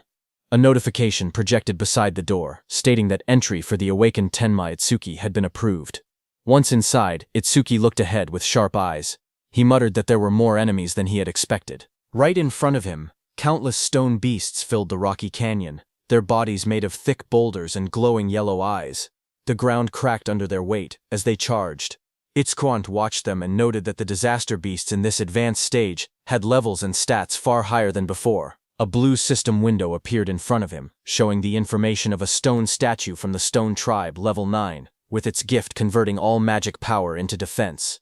As one of the stone beasts rushed toward him, Itsuki held out his glowing purple orb. He spoke calmly, saying he would test whether these enemies met the clear orb's passive conditions. The purple aura around the orb burst outward as he activated it. The clear orb shone brightly, its power swirling in layers of violet and blue light. The stone beast charged forward, its massive body bursting through the dust as Itsuki raised his hand. The purple orb floated above his palm, swirling with bright light as he aimed it at the incoming monster. The orb shot out instantly, tearing straight through the beast's rocky body. A large hole opened behind it, and Itsuki stepped through the fading purple glow as the system window appeared.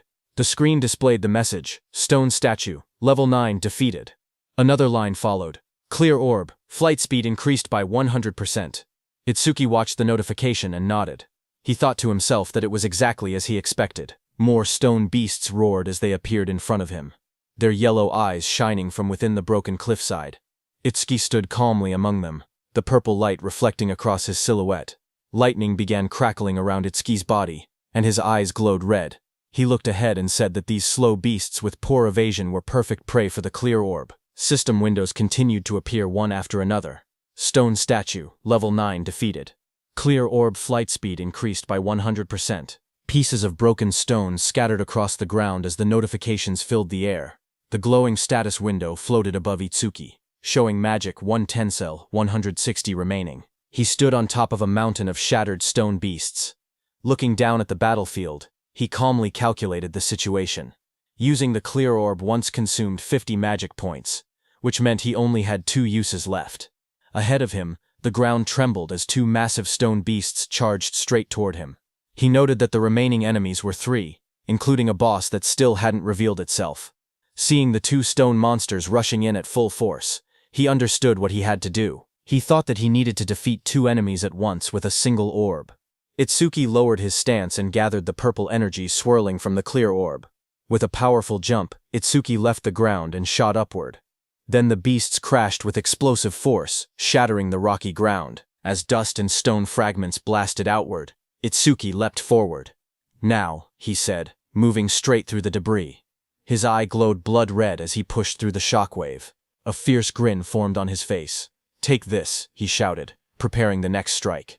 The purple orb shot downward with blinding speed, its light stretching across the sky as Itsuki hung in the air above it. Immediately, glowing system windows appeared one after another, displaying Stone Statue, Lever 9, defeated. Clear orb flight speed increased by 100%. After the impact, Itsuki collapsed on the ground, panting heavily. Sweat dripped down his face as he lay flat on the rocky floor. He muttered that the exhaustion he felt right before his magic ran out was rough. He hoped he would someday get a magic recovery skill. He slowly sat up and looked at the glowing screen in front of him. He said that with the orb now flying at 5 meters per second, he could catch up to running enemies. The system window displayed the details of the skill. Clear Orb. Level 1. Active effect. Fires a perfect sphere with a fixed trajectory. The sphere flies at 5 meters and penetrates all enemies in its path, ignoring defense. Passive effect. Each time an enemy with higher defense than yourself is defeated with clear orb. Flight speed plus 100%. Current flight speed increase 500%. While he was checking the details, suddenly the ground shook, and a massive stone arm dropped toward him with a loud crash. Itsuki looked up in surprise as the enormous mass slammed into the earth, sending dust and rock exploding in every direction. A massive stone giant charged forward, its rocky body trembling with each step as dust exploded around it. A system window appeared, detecting a B-rank skill and revealing the monster's details. Giant Stone Man 28, Level 15. Stone Tribe, Grade 2. Gift converts all magic power into defense. Attack 239, Agility 60, Defense 478, Magic 0, Total 777. Itsuki looked up at the towering creature and gasped that it was huge. Lightning wrapped around his body as another window announced. Thunderbreaker activated. Agility plus 50%. Crackling with blue electricity, he sprinted toward the giant. As he dashed below the monster's massive frame, he wondered if he could defeat it with a single clear orb hit. He looked up at the stone giant's head and thought that maybe aiming for the head would work. Lightning trailed behind him as he climbed the monster's rocky body. He spotted a moment of opportunity and shot a clear orb at the monster's head. However, Itsuki soon realized something troubling. He told himself the orb was too small, and even if it penetrated, it wouldn't deal much damage. The massive stone giant swung its enormous arm, and the impact sent wind blasting through the air. Itsuki leaped upward, light and energy swirling around him as he tried to avoid the attack. His eyes widened when he realized he was stuck in the air. He clenched his teeth and thought that this was bad. He couldn't dodge while mid-air. A system window appeared as dark spikes wrapped around his arm. Black Wall activated just as the giant's blow landed. Itsuki smashed into the rocks with a violent explosion, kicking up dust and debris across the rocky ground. When the dust settled, Itsuki was wedged into a stone wall, breathing heavily. He muttered that this big guy was tougher than he expected. Another system window flickered in front of him. A B-rank skill, Gigantification, was detected. Overmimesis activated and began progressing at 1%. Seeing that, Itsuki looked up with a confident grin. Realizing the monster grew huge because of a skill, he said this would be easy. With one hand, he grabbed onto the giant's stone body and prepared for his next move. Meanwhile, outside, one of Kinoshita Reiji's men got the news of what had happened to Oga and froze in shock. Behind him, Kinoshita Reiji, dressed in a golden vest, sat calmly. He narrowed his eyes and warned his man not to make noise in front of him. The suit-wearing man bowed his head and apologized, saying it was just so unexpected. Kinoshita asked him what had happened. The man reported urgently that someone had defeated Oga and forced their way into the stage. Hearing that, Kinoshita clenched his teeth and broke the wineglass in his hand. He questioned what Oga was even doing. He reminded himself that Oga always bragged that no one below level 30 could break through his defense. He wondered if a level 30 or higher awakened had shown up. But his man quickly explained that with the recent surge in descending monuments, all awakened above level 30 were busy dealing with them and shouldn't have time to come here. He added that challengers at the Flaming Rock Execution Ground were mostly level 10 rookies. Hearing that, Kinoshita shouted that there was no way a level 10 could beat Oga. His guard behind him looked down with a serious expression and said that if he was given some time, he would gather detailed information. Kinoshita adjusted his vest and tie and said that gathering information was unnecessary. Even if the opponent was level 30, he himself was already here. He mentioned that the Flaming Rock Execution Ground was known for its stubborn disaster beasts that slowed down challengers. He added that if they headed there now, they would make it in time. However, his guard said that since the opponent's identity was unknown, they should still be cautious. Hearing that, Kinoshita's expression grew sharp. His glasses glowed as he told the guard that he had already said they were heading there now, and that he shouldn't have to repeat himself. The guard stiffened, sweating nervously, and replied with a quiet, "Yes." Kinoshita then threw his arm upward confidently, and declared that he would make them regret opposing the Kinoshita family. At the same time in the dungeon, blue energy lotus surged around Itsuki. A glowing screen appeared behind him showing 100%. Seeing that, Itsuki smirked and said that he no longer had to run around like a mouse anymore. He was standing on top of the massive stone beast, and a bright blue lotus had formed on the beast's forehead. At that moment, a system window opened in the air, announcing that the B-rank skill Gigantification had been fully analyzed. Itsuki looked at the window in surprise. He muttered that instead of gaining a new skill, something else had happened. He realized that Clear Orb had leveled up to level 2, and he checked for new effects. Another set of windows appeared, explaining the changes. Clear orb, level 2, now fires a perfect sphere at 5 meters per second, piercing all enemies while ignoring defense. New effect. After activation, the orb's size can now be adjusted by consuming additional magic power. Passive effect. Each time an enemy with higher defense than your own is defeated using clear orb, flight speed increases by 200%. Itsuki stared at the window, shocked that the passive effect had risen from a 100% to 200%. More importantly, he was excited that he could now control the size of the orb with magic. Power surged around him as the blue energy lotus opened. Itsuki said he wanted to try the new ability immediately, and glowing energy surrounded his body. Another window appeared, confirming the upgrade. Clear orb level 2 acquired. All stats plus 20. All debuffs removed. Injuries fully healed. A second window showed his new status. Attack went from 260 to 200 in. Agility from 260 to 200 in. Defense from 260 to 200 in. Itsuki then jumped above the massive stone beast, and a massive dark glowing flower appeared beside him, pulsing with power. He thought to himself that it was consuming all his magic to create the maximum orb it could produce right now. The stone beast glared up at him with bright yellow eyes as cracks of energy spread across its body. Itsuki shouted, telling the stone beast to take the biggest clear orb. The giant flower opened like petals, and released a powerful clear orb. The massive orb shot downward and struck the stone beast, blasting through its body as Itsuki unleashed the attack with full force. After landing the blow, Itsuki lowered his hand and smiled. He joked to himself, asking if he had pushed it a bit too far. A small window beside him showed that his magic had dropped to 0 out of 280. As the stone man was destroyed, a system window appeared, announcing that the giant stone man, level 15, had been defeated, and the clear orb's flight speed had increased by 200%. Amid the collapsing stone debris, Itsuki looked at the destruction around him. He realized that the orb he created by consuming all his magic had grown this huge.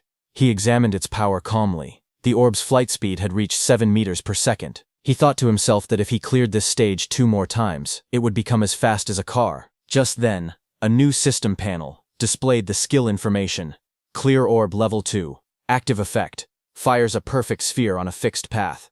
The sphere travels at 7 meters and penetrates all enemies, ignoring their defense. After activation, the orb's size can be adjusted by spending more magic. Passive effect. Each time he defeats an enemy with higher defense than his own using clear orb, the orb's flight speed increases by plus 200%. The current total increase had reached 700%. Itsuki held a glowing green crystal in his hand while reading the information.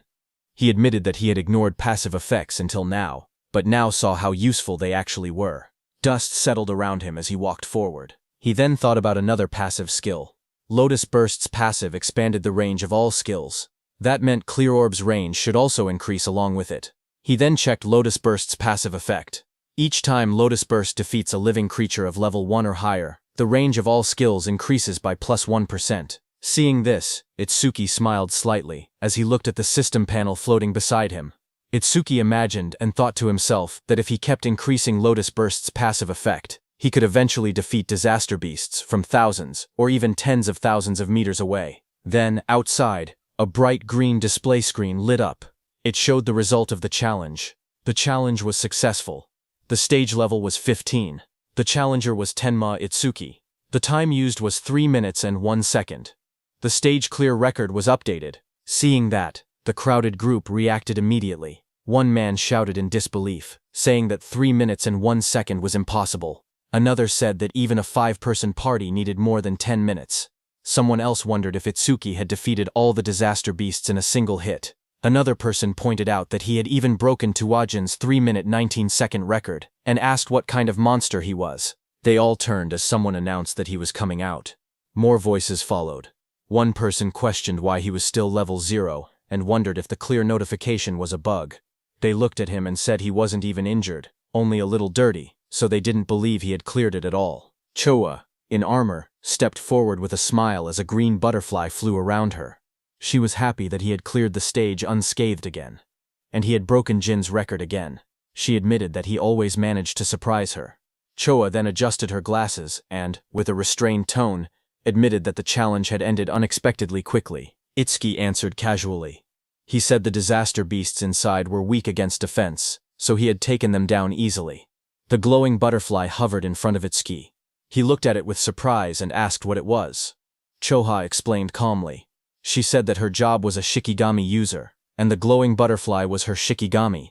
Itsuki watched the butterfly flutter near his hand. He softly repeated its name, Tamacho, and admitted that this was his first time seeing a Shikigami. To him, it looked beautiful. Curious, he asked Choha what kinds of awakened jobs existed. His question startled her, and she asked why he didn't know something so basic. She then began explaining. Jobs, she said, were divided into 4 major types. According to her, he should have already encountered 3 of them by now. She raised her hand and continued her explanation. The first type she mentioned was elementalist. Elementalists controlled 7 elements: fire, water, wood, metal, earth, wind, and lightning. She said elementalists had the largest population among awakened jobs and also possessed the highest minimum combat capability. She then explained that his classmate who used electricity attacks and also the Oga muscular, iron-skinned man from earlier, belonged to that same type. She then introduced the second type, Shikigami user. She explained that Shikigami users could summon Shikigami that obeyed only their master. A blue system window appeared beside the butterfly, displaying that it was Tamachu, Li rank, level 15, ITS skill is undisclosed, status is undisclosed. Choha continued explaining that a Shikigami stayed with its master from birth. Then another system window appeared showing her own status. Izumi Choha, human, level 6, Jobert Shikigami user, gift grade 2, undisclosed, Shikigami undisclosed, status undisclosed. After explaining everything, she asked him if he had any questions so far. Itsuki looked at her Shikigami, and then asked why her own level was lower than her Shikigami's level. He wondered aloud if she was really a veteran awakened. His words hit Choha like arrows.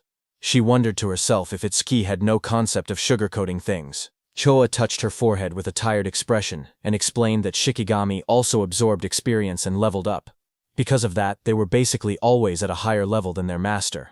Hearing that, Itsuki's expression darkened.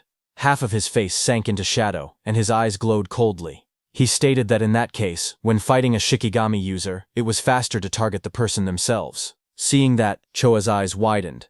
She noticed the negative aura seeping out of him again and wondered what was going on with him. Itsuki then looked at her calmly and asked what else there was, pointing out that she had only introduced 2 types so far. Choa straightened herself and explained that the third job was currently the most mysterious one, with the least information known about it. She pointed at Itsuki and told him that his job was Order Breaker. Itsuki listened quietly as she continued explaining.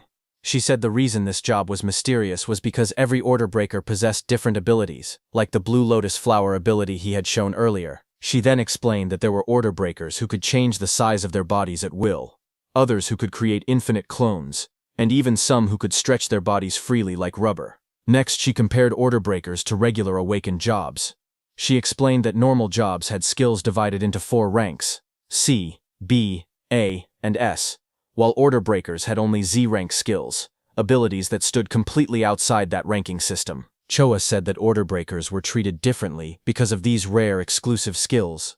She warned that if an Order Breaker's abilities became known to their enemies, they would lose their greatest advantage.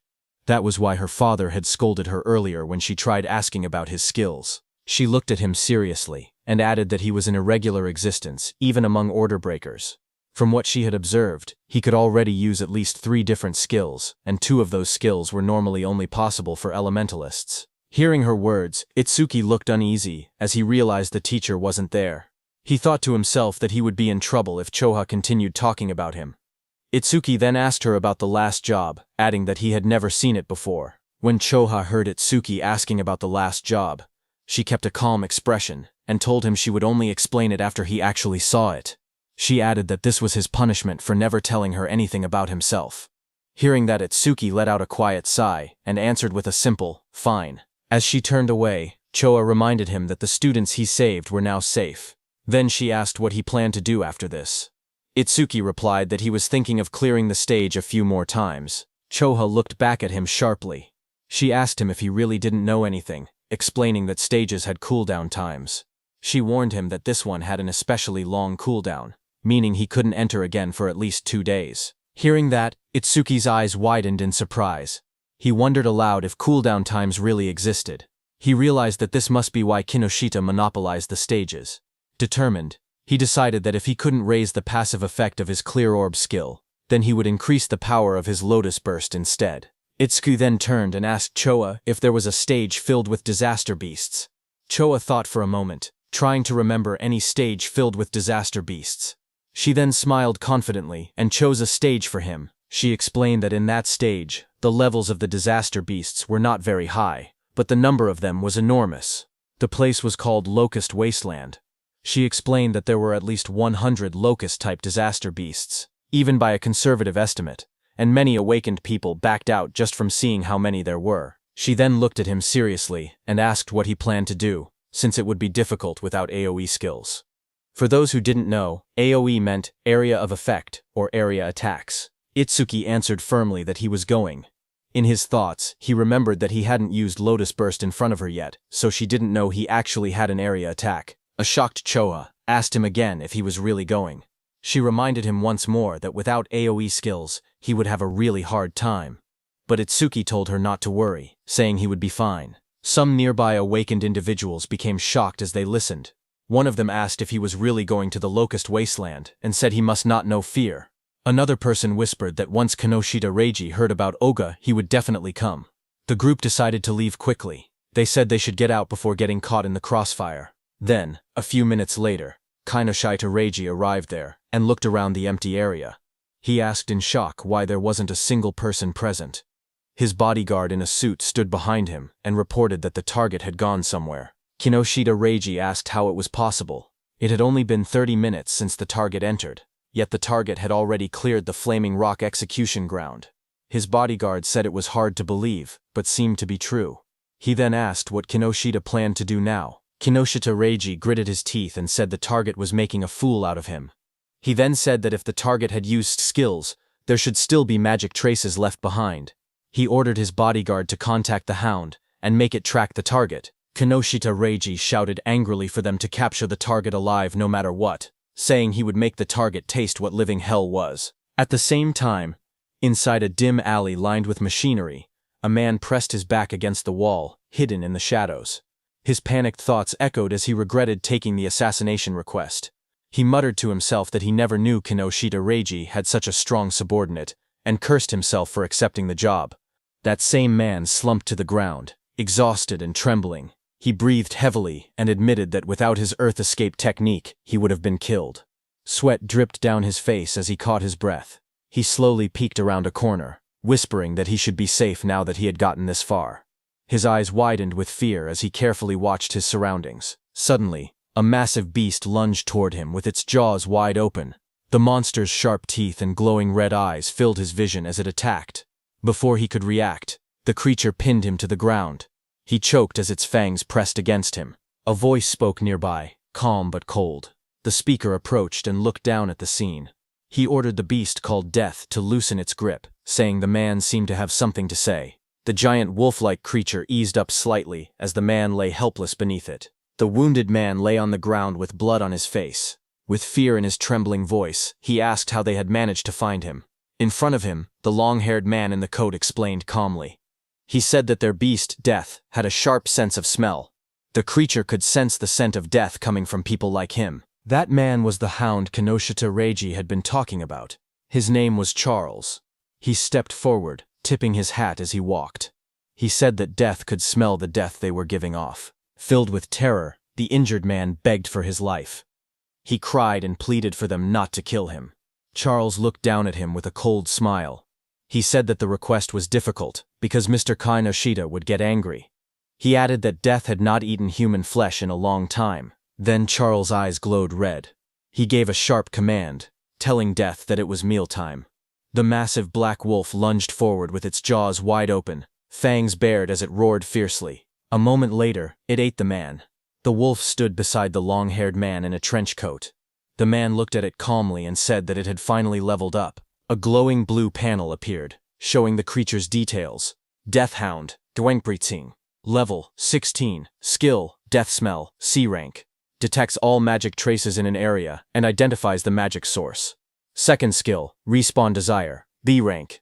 After the Shikigami dies, its respawn time is greatly reduced. Status, Attack 250. Agility 250. Magic 150. Just then, the man's phone began vibrating.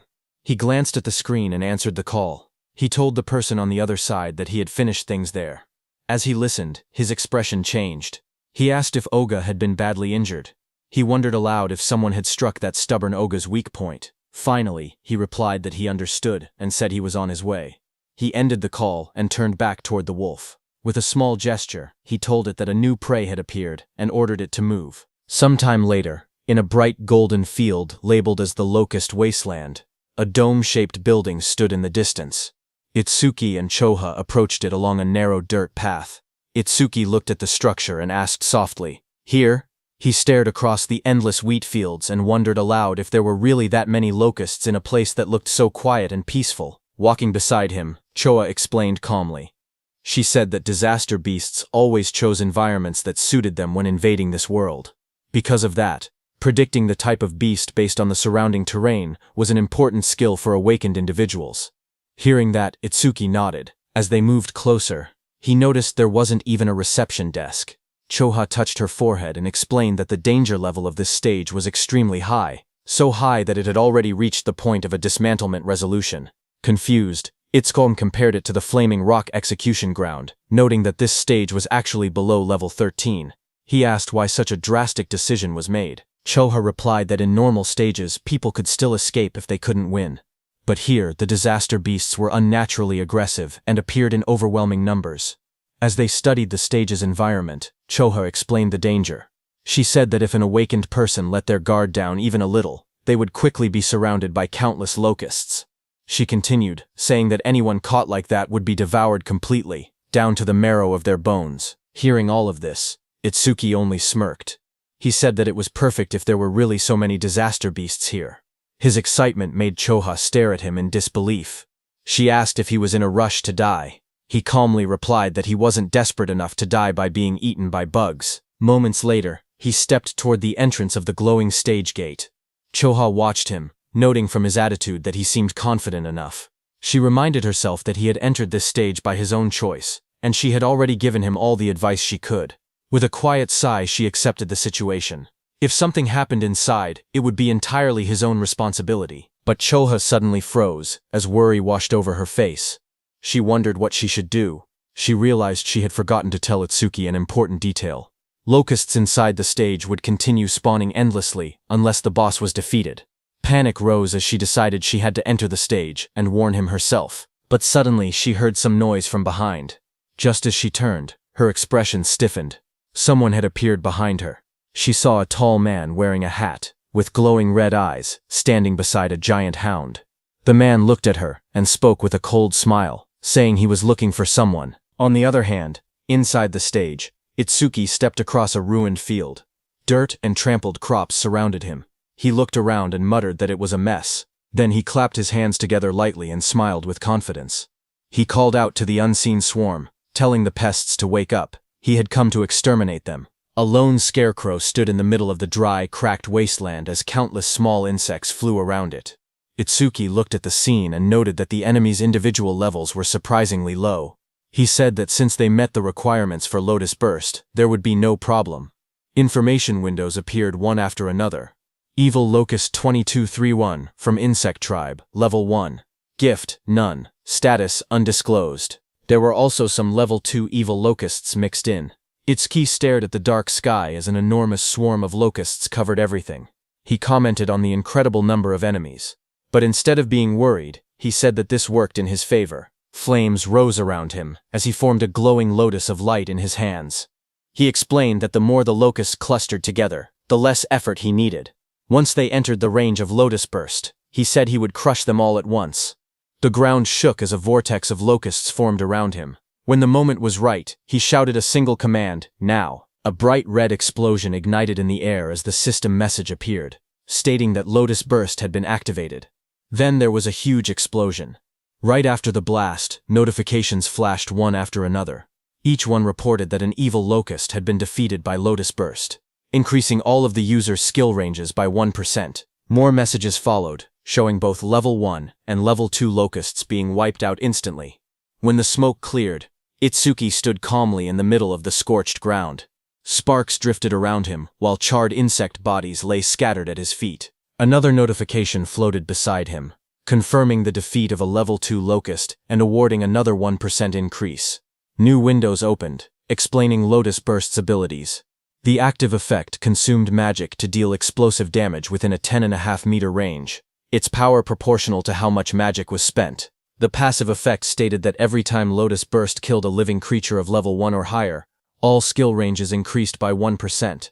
Itsuki glanced at the numbers and made a small comment.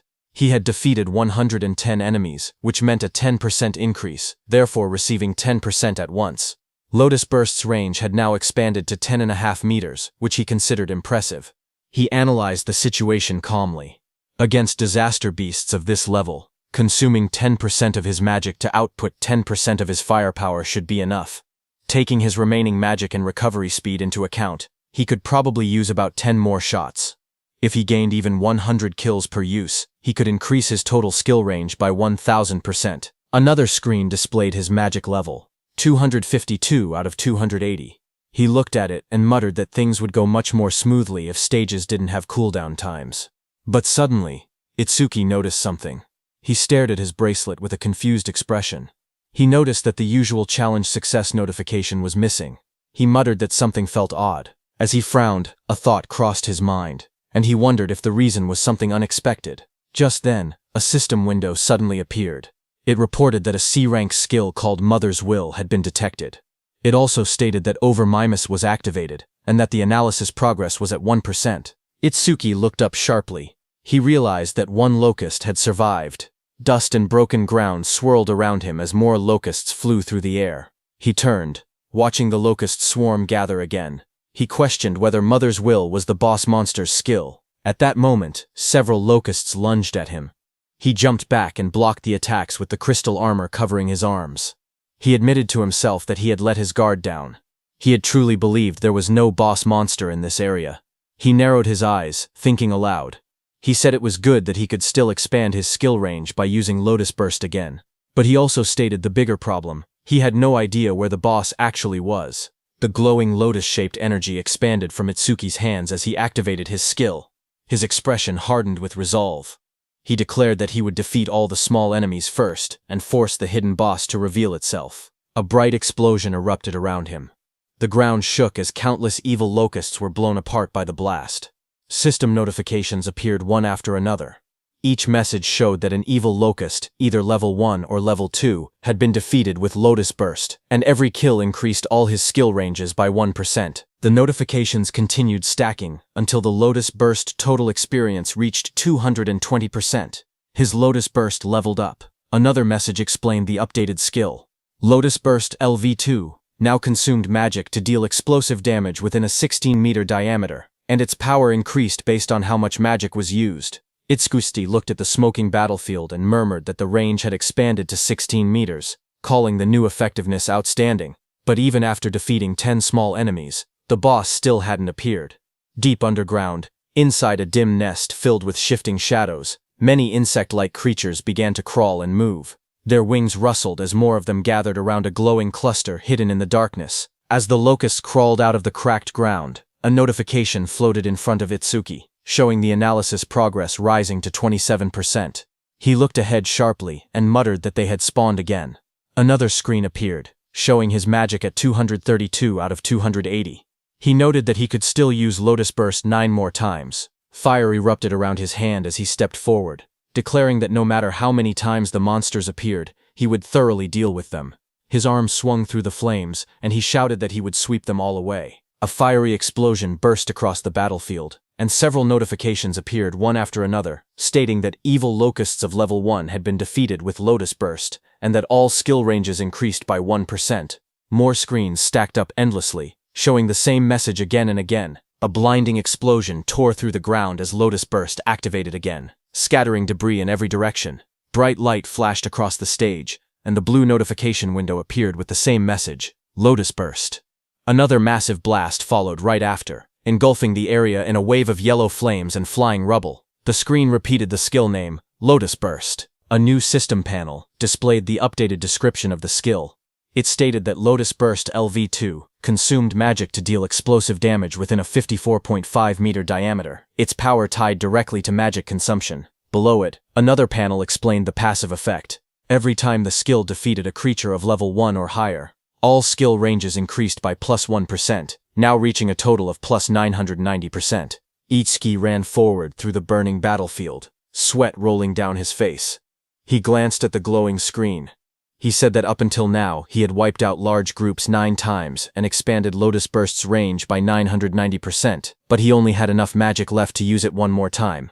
He wondered why the monsters kept appearing non-stop. His magic display dropped to 5280. He looked up as the sky darkened with swarming insects. He muttered in frustration that there was no end to them. The swarm grew thicker overhead, but even after all the destruction, he saw no trace of the stage boss. He frowned and said that there was still no sign of the boss appearing at all. He considered withdrawing temporarily from the stage and returning after the analysis finished. But even as he thought it through, the endless swarm closed in around him. Itsuki narrowed his eyes sharply as a thought erupted in his mind. He declared that behaving like that was what third-raters would do. Fire gathered in his hand, and flames wrapped around his arm. With determination burning in his expression, he stated that no matter how many disaster beasts appeared, he would defeat every single one of them. A massive explosion erupted like a lotus blooming in fire, sending shockwaves across the ground. As smoke rose around him, Itsuki steadied himself and muttered that with this attack. But before he could finish, countless more insects filled the air. Swarms surrounded him, and he realized in frustration that there were still more, and their numbers hadn't decreased at all. A glowing system screen appeared before him, showing the analysis progress at 91%. Itsuki's eyes widened as he tried to make sense of the situation. He wondered what was happening. All the disaster beasts that had appeared since the first defeat were still only level 1. Their bodies were small too, as if they had just hatched. As he connected all the dots, he realized the truth at once. The boss's ability was infinite reproduction. A massive golden insect, the queen locust, crouched in the darkness as glowing eggs shot out from its abdomen. A system window identified it. Queen locust Sumbro 379, insect tribe, level 13, gift, grade 1, lays large quantities of evil locust eggs, skill, mother's will.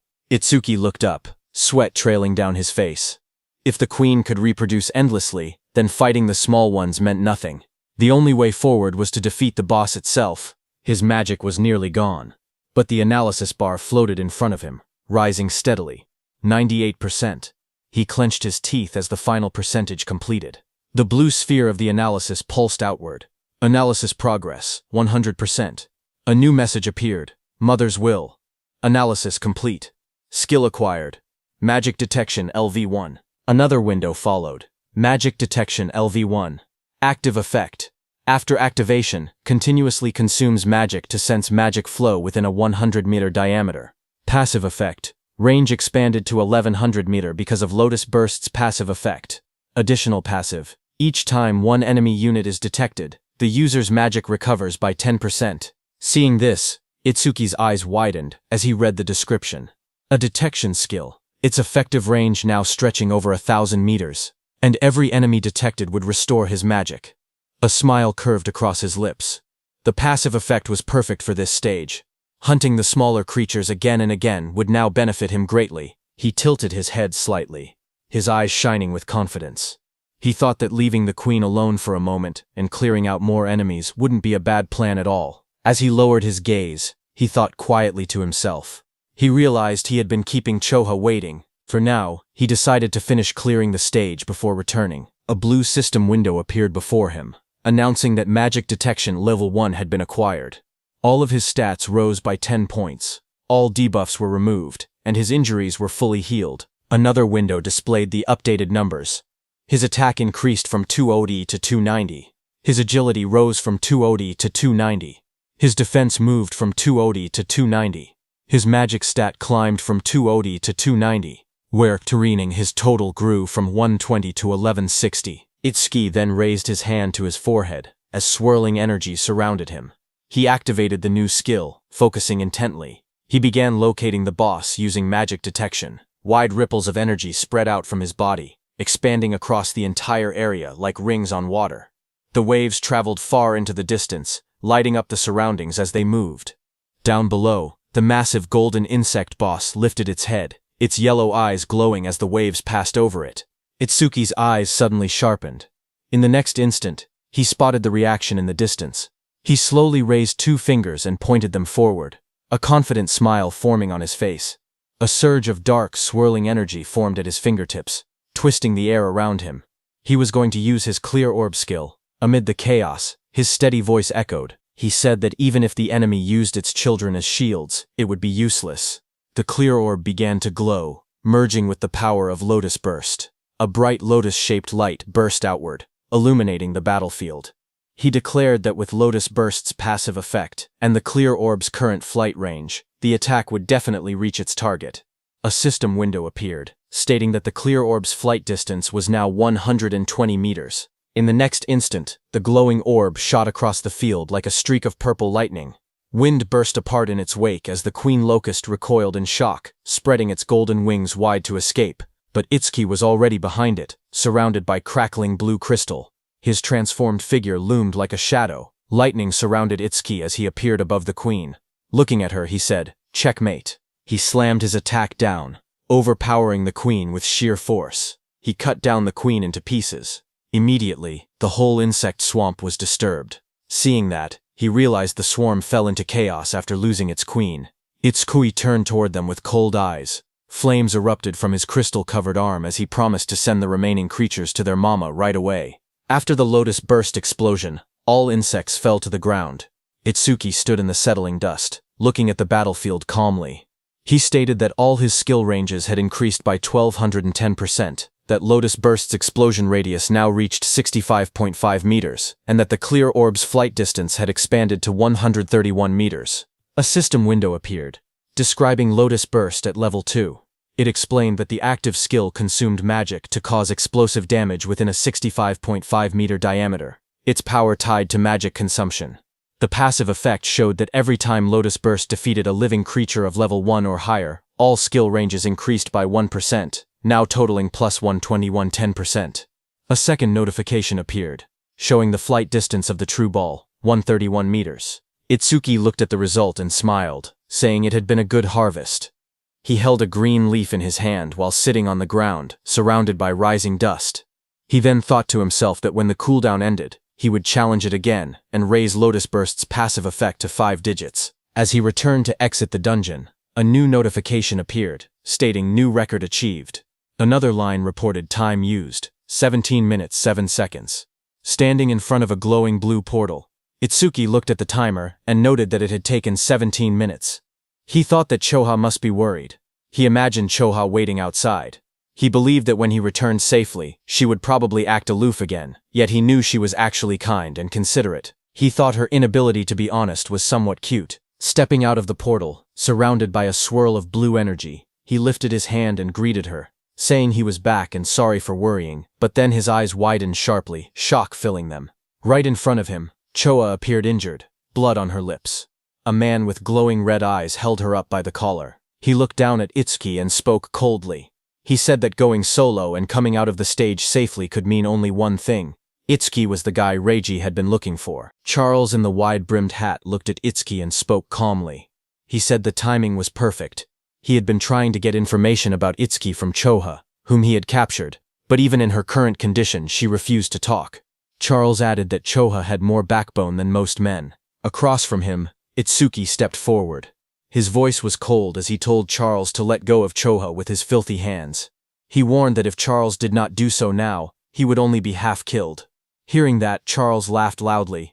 He mocked Itsuki and told him not to get cocky, calling him just a level 0 rookie. But in the next moment, blue electricity burst from Itsuki's body as he shot forward with incredible speed. His eyes glowed with a sharp red light as he charged toward Charles. Charles flinched in fear, shouting that he was fast, then called out to Death. Before Itsuki's blow could land, Death, a giant black beast, suddenly leapt between them.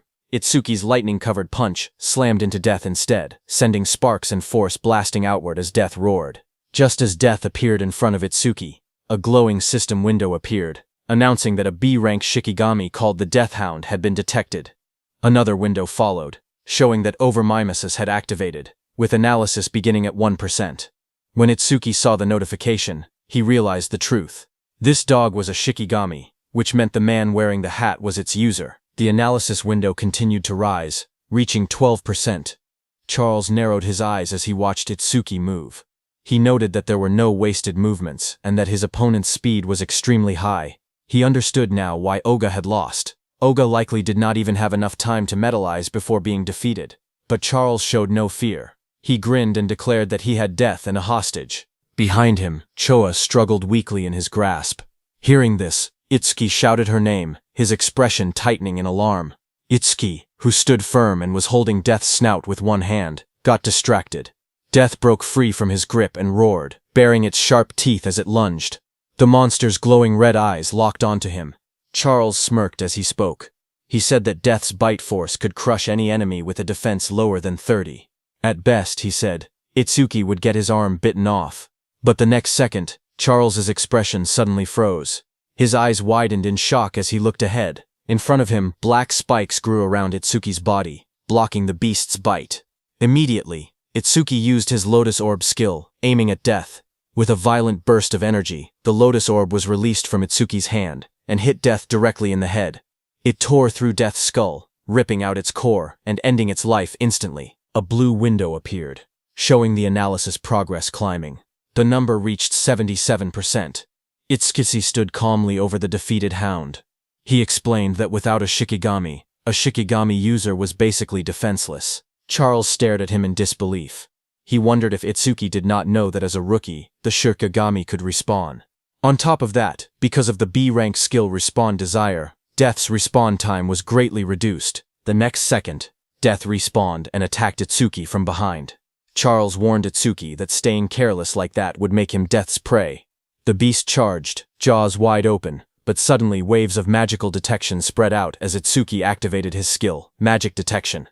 Itsuki sensed Death's attack and moved with lightning speed to counter it. Well to himself that keeping Magic Detection active ever since he acquired it had been the right choice. The analysis progress climbed. 89%, 91%. Itsuki glanced at Charles, who was watching while holding Choa, and noted that the analysis would finish soon. He thought that if the Blue Lotus appeared from over Mimas, Charles might become wary. The progress bar reached 95%. Seeing Itsuki move and kick Death without even looking back, Charles started sweating. He realized the truth: this opponent had more power and more speed than Death and even possessed detection skills. He panicked, realizing he could not launch a surprise attack at all in this situation. Charles pulled Chosha in front of him and tightened his grip around her neck. His voice trembled with panic as he warned that if Itsuki resisted any further, Chosha's life would end. Itsuki watched quietly. He wanted to finish his analysis without revealing the Blue Lotus, but the situation made it difficult. Just then, a bright system window appeared before him, showing analysis progress 100%. Another screen followed. Death Eater analysis complete. Shikigami Eater has been acquired. It explained the active effect. By directly touching a Shikigami, he could take ownership of the opponent's Shikigami. Itsuki looked at the result and realized he could even control whether the Blue Lotus appeared, because the analysis had completed without revealing it. More system messages appeared, saying Shikigami Eater, Level 2 acquired. All stats increased by 20. Then a system notice explained that because Over Mimas had activated incompletely, debuff removal and full recovery had failed. Itsuki's updated status flashed. Attack, agility, defense and magic increased from 290 to 310, and his total stat points increased from 1060 to 1240. Seeing the notification, Itsuki thought to himself that skipping the Blue Lotus came with a price, since it lost its recovery ability. But he had already fully recovered once during the last stage. Because of that, he could still fight at almost full strength even without recovering now. Just then, Death charged forward with its jaws wide open, roaring as it rushed toward Itsuki. In that moment, Itsuki realized something important. He understood that this new skill allowed him to steal other people's Shikigami. He looked down at the glowing energy gathering in his hands, calm despite the danger. He thought to himself that if that was the case, then he already knew what he should do. Blue energy burst around him as he raised his hand. With sharp determination, he placed his hand on top of Death's head, deciding that he would take Charles's dog. Blue flower petals erupted like a storm. Death's body was wrapped in swirling petals of energy as the power pulled it away. The next second, Itsuki stepped forward with overwhelming speed and kicked Death, sending it blasting across the field. Death went flying and fell behind Charles. Seeing that, Charles panicked. He stared at the scene and cursed angrily, calling Death a useless mutt. He shouted in frustration, demanding to know what he had fed it all that experience for. Charles tightened his grip on the injured Choka and shouted in rage. He warned that if Itsuki resisted any further, he would snap her neck. Choka, battered and barely conscious, forced her eyes open. With a trembling voice, she told Itsuki not to worry about her. Across from them, Itsuki slowly raised both his hands in surrender. He called out, telling Charles not to touch her. Seeing that, Charles smirked coldly. He said that if Itsuki had been obedient from the beginning, Choa wouldn't have had to suffer like this. Itsuki glared at Charles and asked why he was being targeted, saying he didn't remember doing anything to earn such a grudge. Hearing that, Charles sneered, accusing him of still trying to probe for information. He then explained that it didn't matter, because Itsuki would meet him soon anyway. He told Itsuki that Kinoshita Reiji was furious that Itsuki had entered a North District 4 stage without permission. He introduced himself, saying he was Charles the Hound, sent under Reiji's orders to capture him. Hearing that name again, Itsuki muttered that he needed to meet Kinoshita directly and talk things out. Charles grinned and said that Itsuki would meet him soon, but only in a battered body. He then announced that death would bite off his legs next and warned that if Itsuki wanted Choa to stay alive, he was forbidden from using that strange ice again. Charles pointed at Itsuki and gave the command, telling Death to bite off both of Itsuki's legs. Hearing that, Itsuki narrowed his eyes. Instead of fear, a cold determination filled them. He told Death to prove it was worthy of being his Shikigami. In the next instant, Death turned and lunged, not at Itsuki, but at Charles, sinking its teeth into its former master. Taking advantage of the moment, Itsuki moved at lightning speed, appearing behind Choha. Blue sparks burst around him as he caught her gently in his arms, pulling her away from danger. Charles screamed as he stared in shock. Sweat ran down his face as he shouted, asking why Death was attacking him. Its own master. Shikigami Death stood beside Itsuki with glowing red eyes. Death growled quietly as Itsuki praised it, telling it that it did well. Itsuki then held the injured Chotra in his arms. Blue energy surrounded him as he spoke coldly. He said he would return the pain Chocha suffered 10 times, no, 100 times over. He warned that Charles would regret laying hands on them, crying and wailing. Hearing that, Charles fell back, terrified. He begged for a chance to speak, claiming he had only followed Reiji's orders. His voice shook as he suggested they team up instead.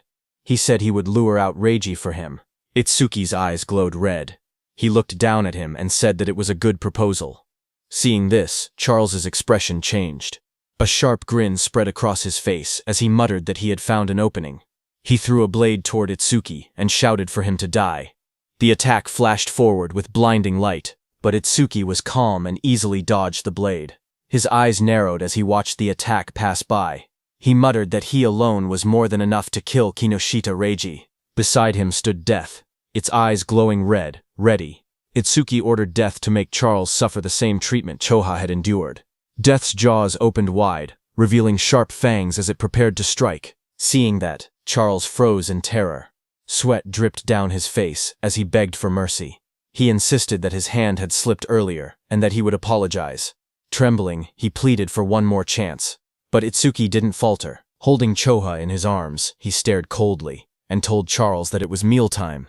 Death, with glowing red eyes, rushed forward, its fangs bared as it charged at the man. Charles panicked as he stumbled back. Tears streamed down his face as he shouted, asking if Death had forgotten who its master was. He reminded Death how much he had fed it. His voice shook as he tried to speak again. But Death opened its jaws wide, revealing rows of sharp teeth as it lunged at him. Death finished off Charles. A short distance away, Itsuki stood while carrying the injured Chodua in his arms. He had sensed someone watching them. Itsuki told the hidden person that he had been watching them ever since Itsuki left the stage. Itsuki then turned and asked how long the hidden person planned to stay hidden, telling him to show himself. Hearing his words, nearby tall grass rustled as someone began to move, stepping out into the light. It was a hooded blonde young man who stepped out from the tall grass, scratching the back of his head with an awkward smile. He said softly that they had caught him. Itsuki held the injured Chofa in his arms as a dark aura spread behind him. His eyes glowed as he asked the blonde man if he was working with Charles from earlier. Startled, the blonde man waved his hands frantically and shouted that he wasn't an enemy. He begged them to listen. Itsuki glanced at him coldly and said fine. He didn't have time to deal with him. Behind them, Death continued eating Charles it had taken down. Itsuki ordered Death to follow him after finishing the meal. The blonde man watched in shock. Even a savage beast like death obeyed Itsuki without hesitation. He thought that someone like Itsuki might actually be able to help him. He quickly approached and introduced himself as Iberia, asking for Itsuki's name. Excited, he said the fight earlier was amazing, even though there were some terrifying moments. He added that Itsuki must be the mysterious man who defeated Oga Takeru. Itsuki answered calmly. His name was Tenma Itsuki, while continuing to hold the unconscious Choga in his arms. Iberia nervously followed beside Itsuki. He smiled awkwardly and asked if Itsuki could lend him a hand. He said he would pay him, or he could give him karma stones, or even a weapon. Itsuki stayed silent, walking forward with the injured Choha. Iberia watched him leave, sweat forming on his face. He wondered why Itsuki wasn't responding. His father had once told him that anyone would happily help if given enough compensation. Now he questioned if that had been a lie. A memory surfaced. His father hammering steel in front of a blazing forge. His father explained that compensation required creativity, just like how a cup of water was more valuable than treasure in the desert. His father said that for someone seeking revenge, one must offer a blade. For someone injured, offer medicine. He said that was enough compensation for them. Back in the present, understanding flashed across Iberia's face. He clenched his fist with excitement and said he finally understood. Iberia called out from behind, reminding Itsuki that he had come on foot. He said that with an injured person it was impossible to move quickly, and that the nearest hospital was dozens of kilometers away. He warned that if Itsuki walked that slowly, the woman he was carrying would die. Iberia then reached into his bag and held up a glowing scroll. He said that he happened to have healing items. But even hearing that, Itsuki continued walking. Iberia shouted in a hurry that he could save her. Hearing this, Itsuki stopped and turned his head, asking if that was really true. Iberia explained that he couldn't fully heal her right away, but he could save her life. The two of them knelt beside the injured Choha. Itsuki asked if the healing could be done through her clothes. Iberia replied that the bandage he was using wasn't ordinary. He wrapped the glowing bandage around her, explaining that it was a rare karma tool, made from bandages worn by the Shadow tribe, and bark taken from the Kodama tribe. Itsuki looked at Iberia and repeated the unfamiliar term, asking what a karma tool was. Iberia studied him and said that at his level he must have just become an awakened. He explained that it was no surprise Itsuki didn't know. Iberia explained that modern weapons didn't work on disaster beasts. Guns were useless against them, so firearms couldn't be used in real combat. However, crafters were able to forge special anti-disaster beast items known as karma tools, created from monument materials and the body parts of disaster beasts. He said that karma tools were divided into 4 ranks depending on the crafter's skill and the materials used. The 4 ranks were normal, rare, epic, and unique. Iberia then explained using a simple longsword as an example. Normal karma tools weren't much different from regular weapons, except they were capable of damaging disaster beasts and awakened beings. The sword was labeled an ordinary longsword. The next weapon was the ocean sword, rare, which increased agility and magic. Iberia said that rare karma tools boosted their owner's stats. The third weapon was the blood sword, epic, which increased attack power and absorbed blood to raise the blade's temperature and reduce an enemy's self-healing by half. Iberia explained that epic karma tools not only boosted stats but also possessed special effects. Iberia continued by explaining the final rank of karma tools, which was the holy sword, unique. It granted increased attack and agility. Its unique effect allowed the user to obtain the inexhaustible magic sealed inside it, enabling infinite magic usage. Iberia said that the ultimate goal for every crafter was to create a unique karma tool, weapons with massive stat boosts and powerful one-of-a-kind effects. Iberia went on to explain that crafters themselves didn't have much combat power, and there were very few of them. But because they could forge karma tools, all awakened people respected them. Hearing that, Itsuki asked Iberia if his father was a crafter. Iberia smiled and replied that his father wasn't just any crafter. He explained that countless crafters couldn't create a unique karma tool even once in their entire lives. Across the 5 continents, there were only 10 crafters who had achieved that level. Then he proudly added that 3 of those 10 unique tools were made by his father. That was why everyone called his father the Crafter King of the Northern Continent. Saying that, Iberia grinned proudly. Finally, he turned and saw that Itsuki wasn't even looking at him. He got angry and shouted, asking Itsuki if he was even listening. He complained loudly that he was explaining everything kindly, while Itsuki was being rude. He shouted at him not to ignore him, but Itsuki didn't respond. Instead, he quietly examined the crossbow in his hands and said that it was the same crossbow Charles had been using. Iberia was shocked, seeing that even after hearing about his father, Itsuki didn't look surprised at all. He muttered that any normal awakened person would have already been flattering him. Meanwhile, Itsuki kept studying the weapon, and thought that having it would let him reduce how often he needed to use the clear orb, and also lower the risk of exposing his abilities. Iberia looked at it and told Itsuki that this weapon was a rare karma tool. Hearing that, Itsuki commented that it was unfortunate there were no arrows left. Iberia explained that projectile karma tools didn't need normal arrows. Any ordinary ammunition could be assimilated into karma tool ammunition, so there was nothing to worry about. Just then, a screen appeared showing the name Hunter's Crossbow Rare, with an agility increase of +50. Then the crossbow vanished. Itsuki looked surprised and asked why it disappeared. Iberia told him that this was another feature of karma tools. Once a karma tool linked with its owner, it would be stored away and reappear whenever the owner wished to use it. Hearing that, Itsuki said it was convenient. He thanked Iberia for the treatment, and told him to let him know if he ever needed help. He added that once he finished his own business, he needed to go find Kinoshita Reiji. Hearing that name, Iberia reacted and said he thought he had misheard earlier.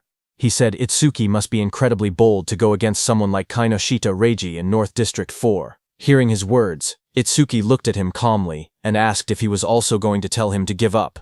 Iberia told Itsuki that if his target was Kinoshita Reiji, then they were after the same person.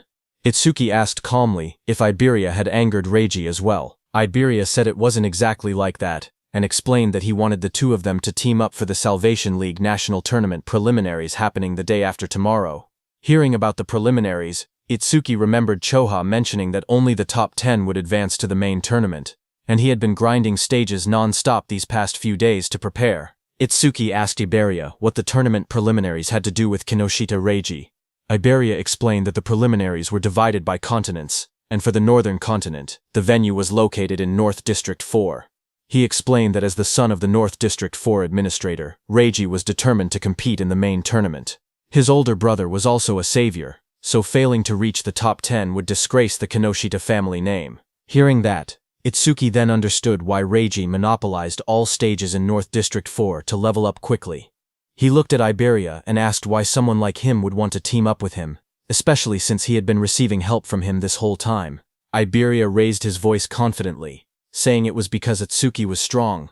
He believed that if they teamed up, they would definitely pass the preliminaries.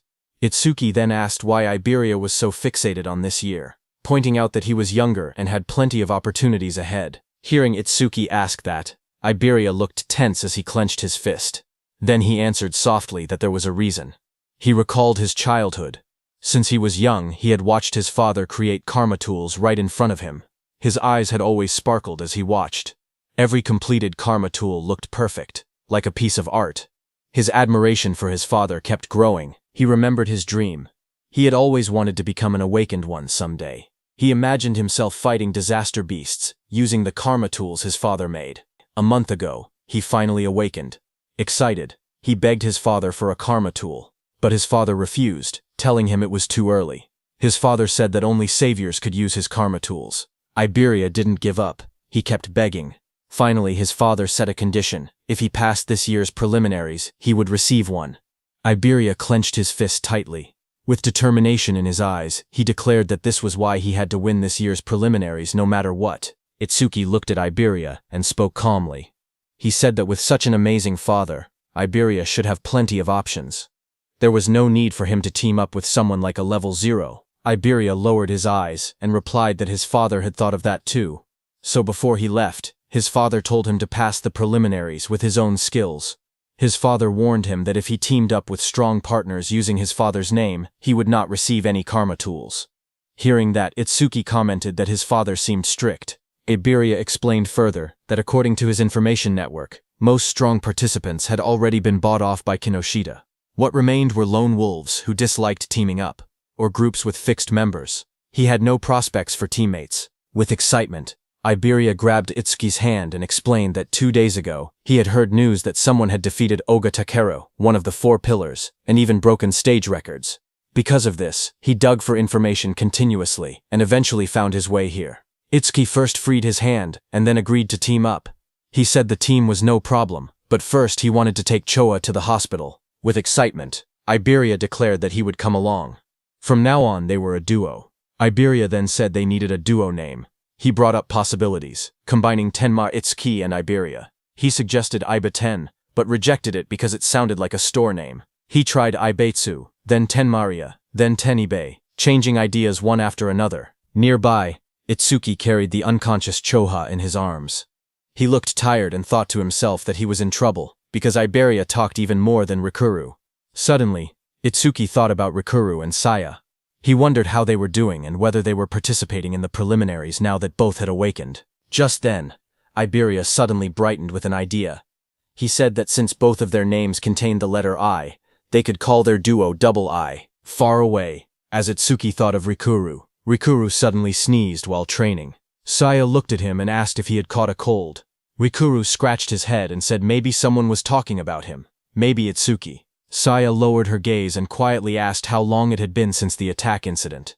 She said she never expected them to be apart for so long, and wondered if Itsuki was doing well. Rikuru looked at her strangely.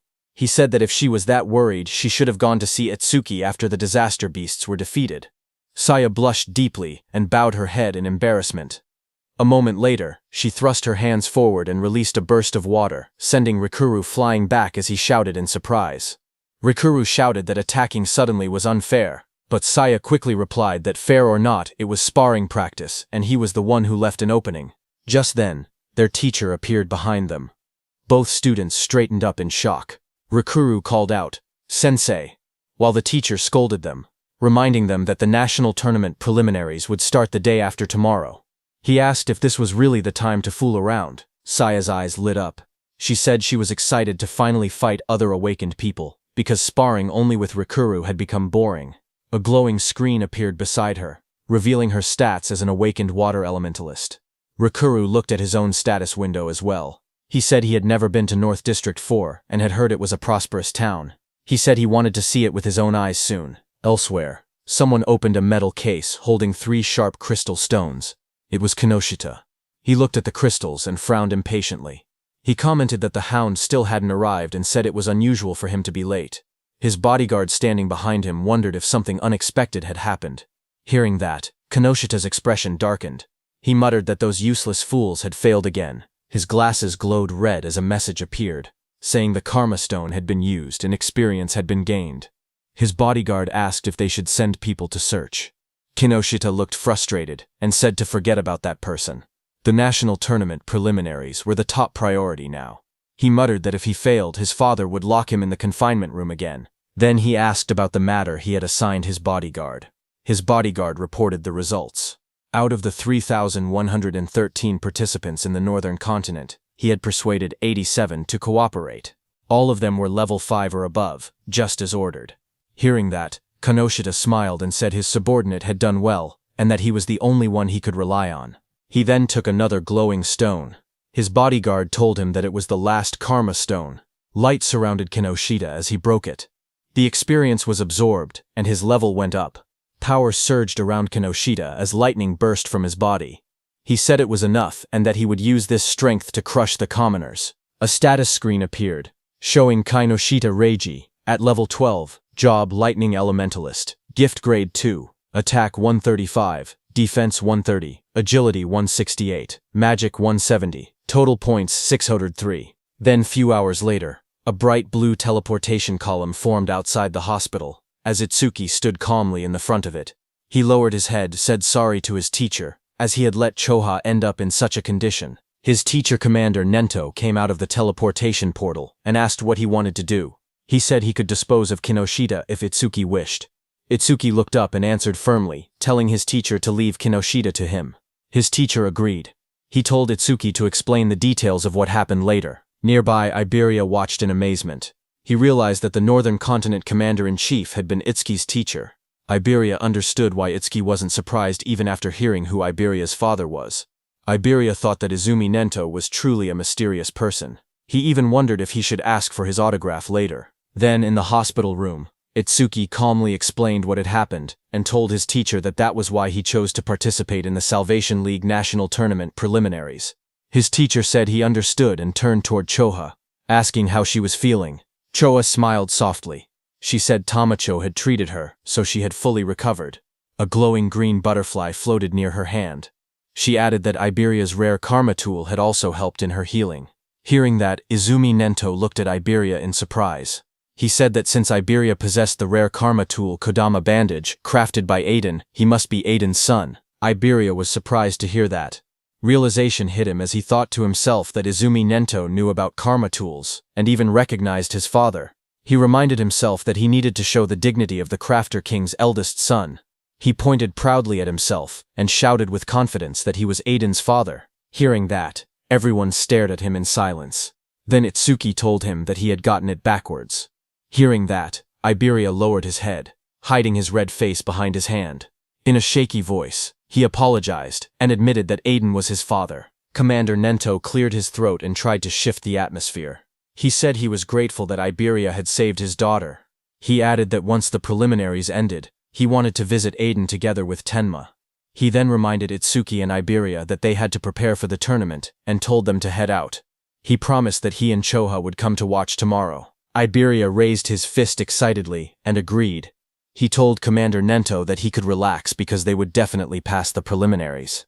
Beside him, Itsuki stood quietly and nodded. After they left, Choha commented that her father had really taken a liking to Tenma because she remembered how, when he used to meet with Jin, he would always bring her along to meetings. Hearing that, Commander Nento told her that because of childhood trauma, whenever Itsuki faced disaster beasts, powerful self-destructive impulses would awaken inside him.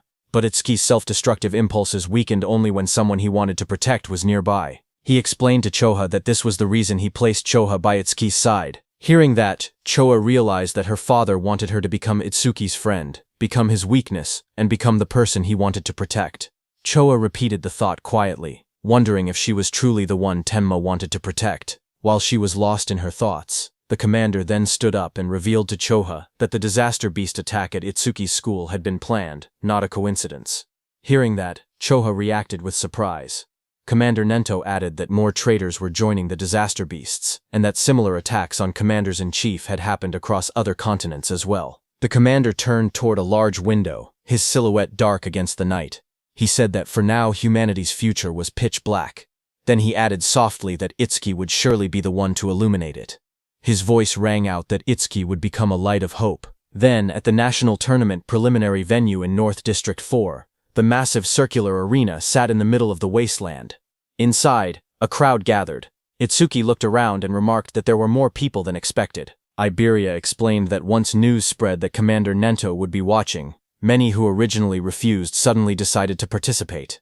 The number of contestants rose from about 3,000 to nearly 5,000. On the side, Reiji glared in frustration. He muttered that Izumi Nento had increased the number of unpredictable variables far more than expected.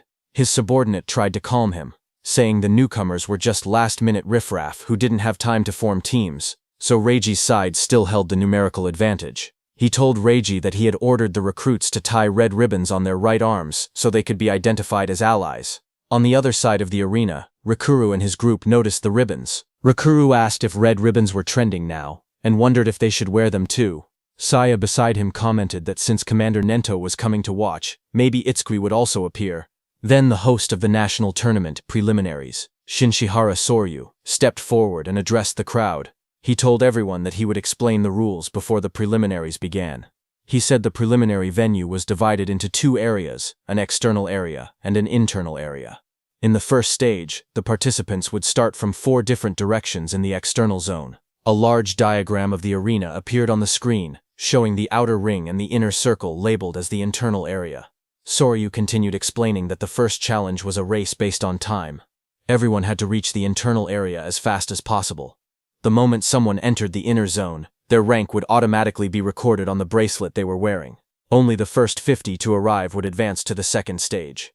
Then a hologram of the bracelet lit up, showing how it displayed the rank of the participant. Some competitors reacted immediately. Rikuru raised his arm and commented that the bracelet had a surprising function. Hearing that, Saya beside him thought that eliminating thousands of people in just the first stage was extremely harsh. Next, Soryu explained that each person was allowed to carry up to 2 karma tools. Participants were also free to team up with anyone they wanted, and use any method necessary. Results were all that mattered. As the rules were being announced, Iberia nudged Itsuki and pointed ahead excitedly, asking Itsuki to look. He was pointing at the Reiji team in front of him.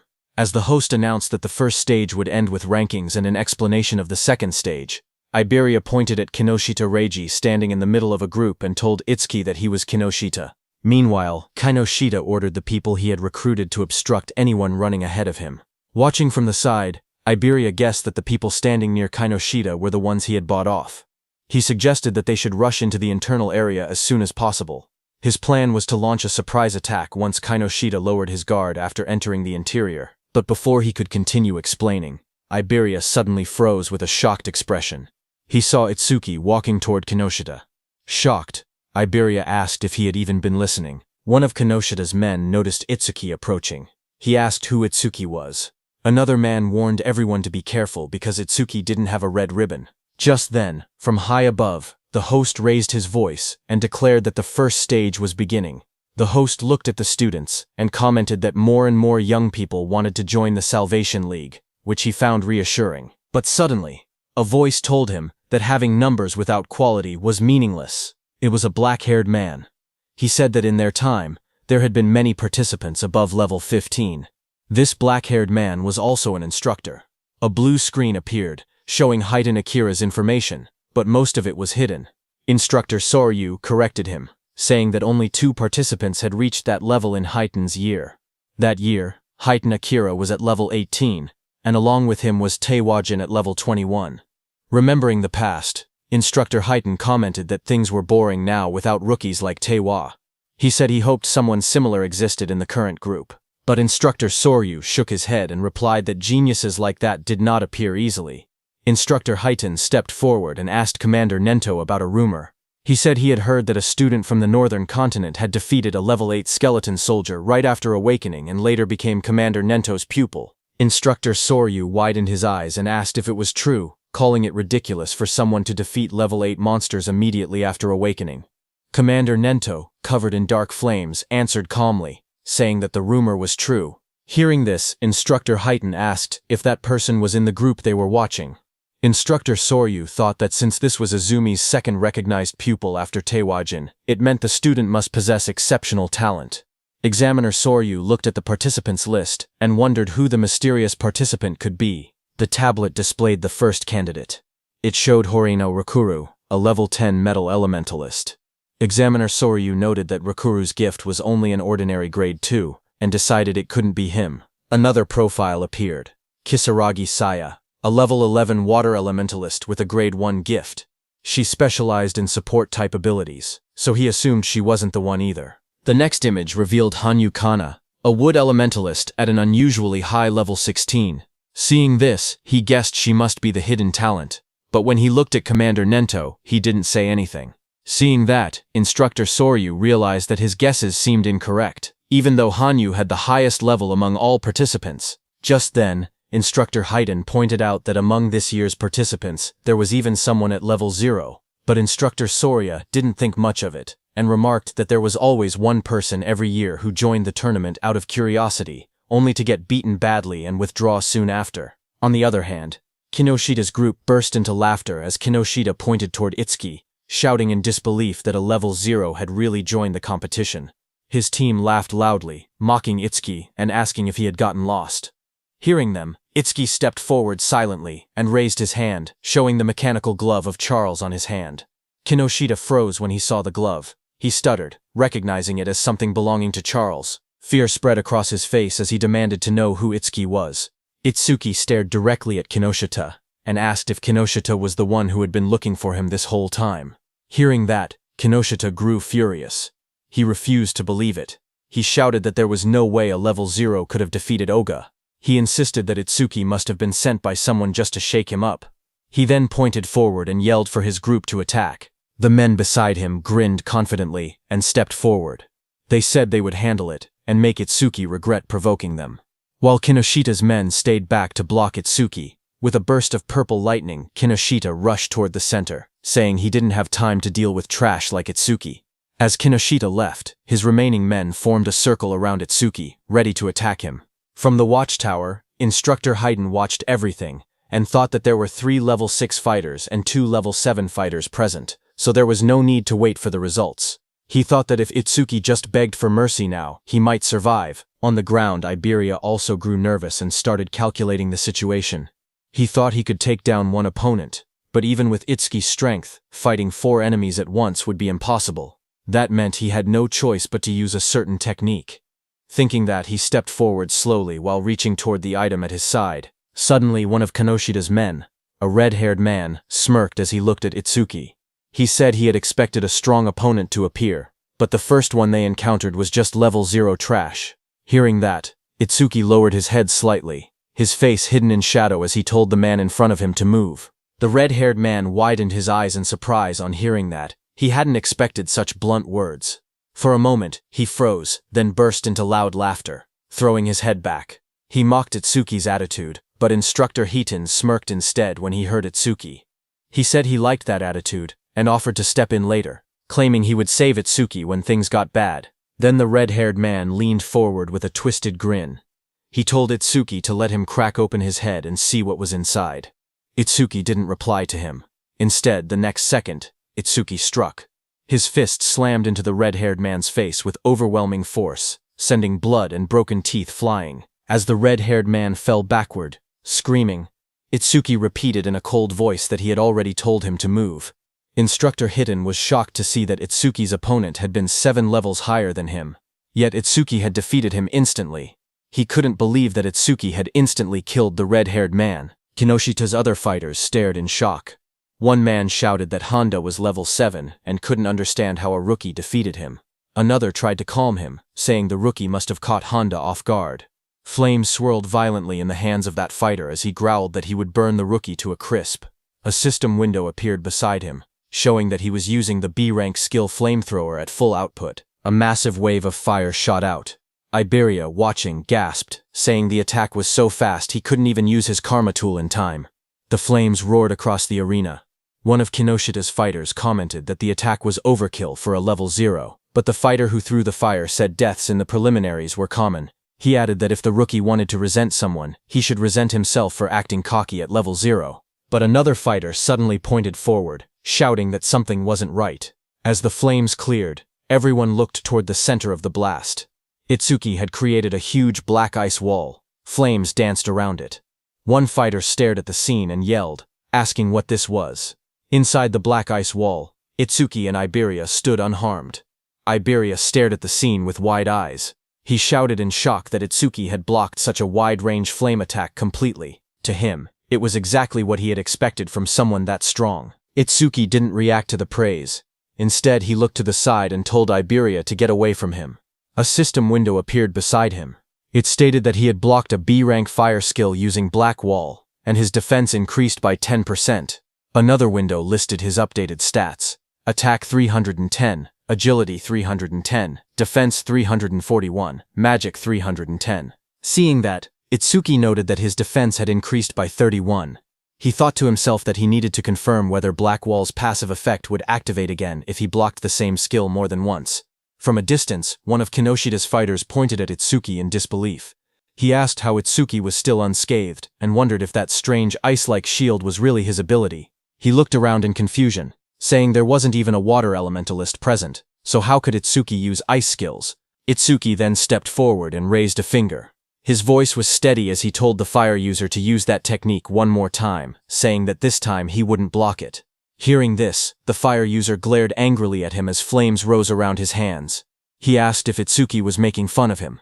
He shouted that Itsuki shouldn't go back on his word. Itsuki calmly replied that he promised. Hearing that, the fire user gathered even more flames.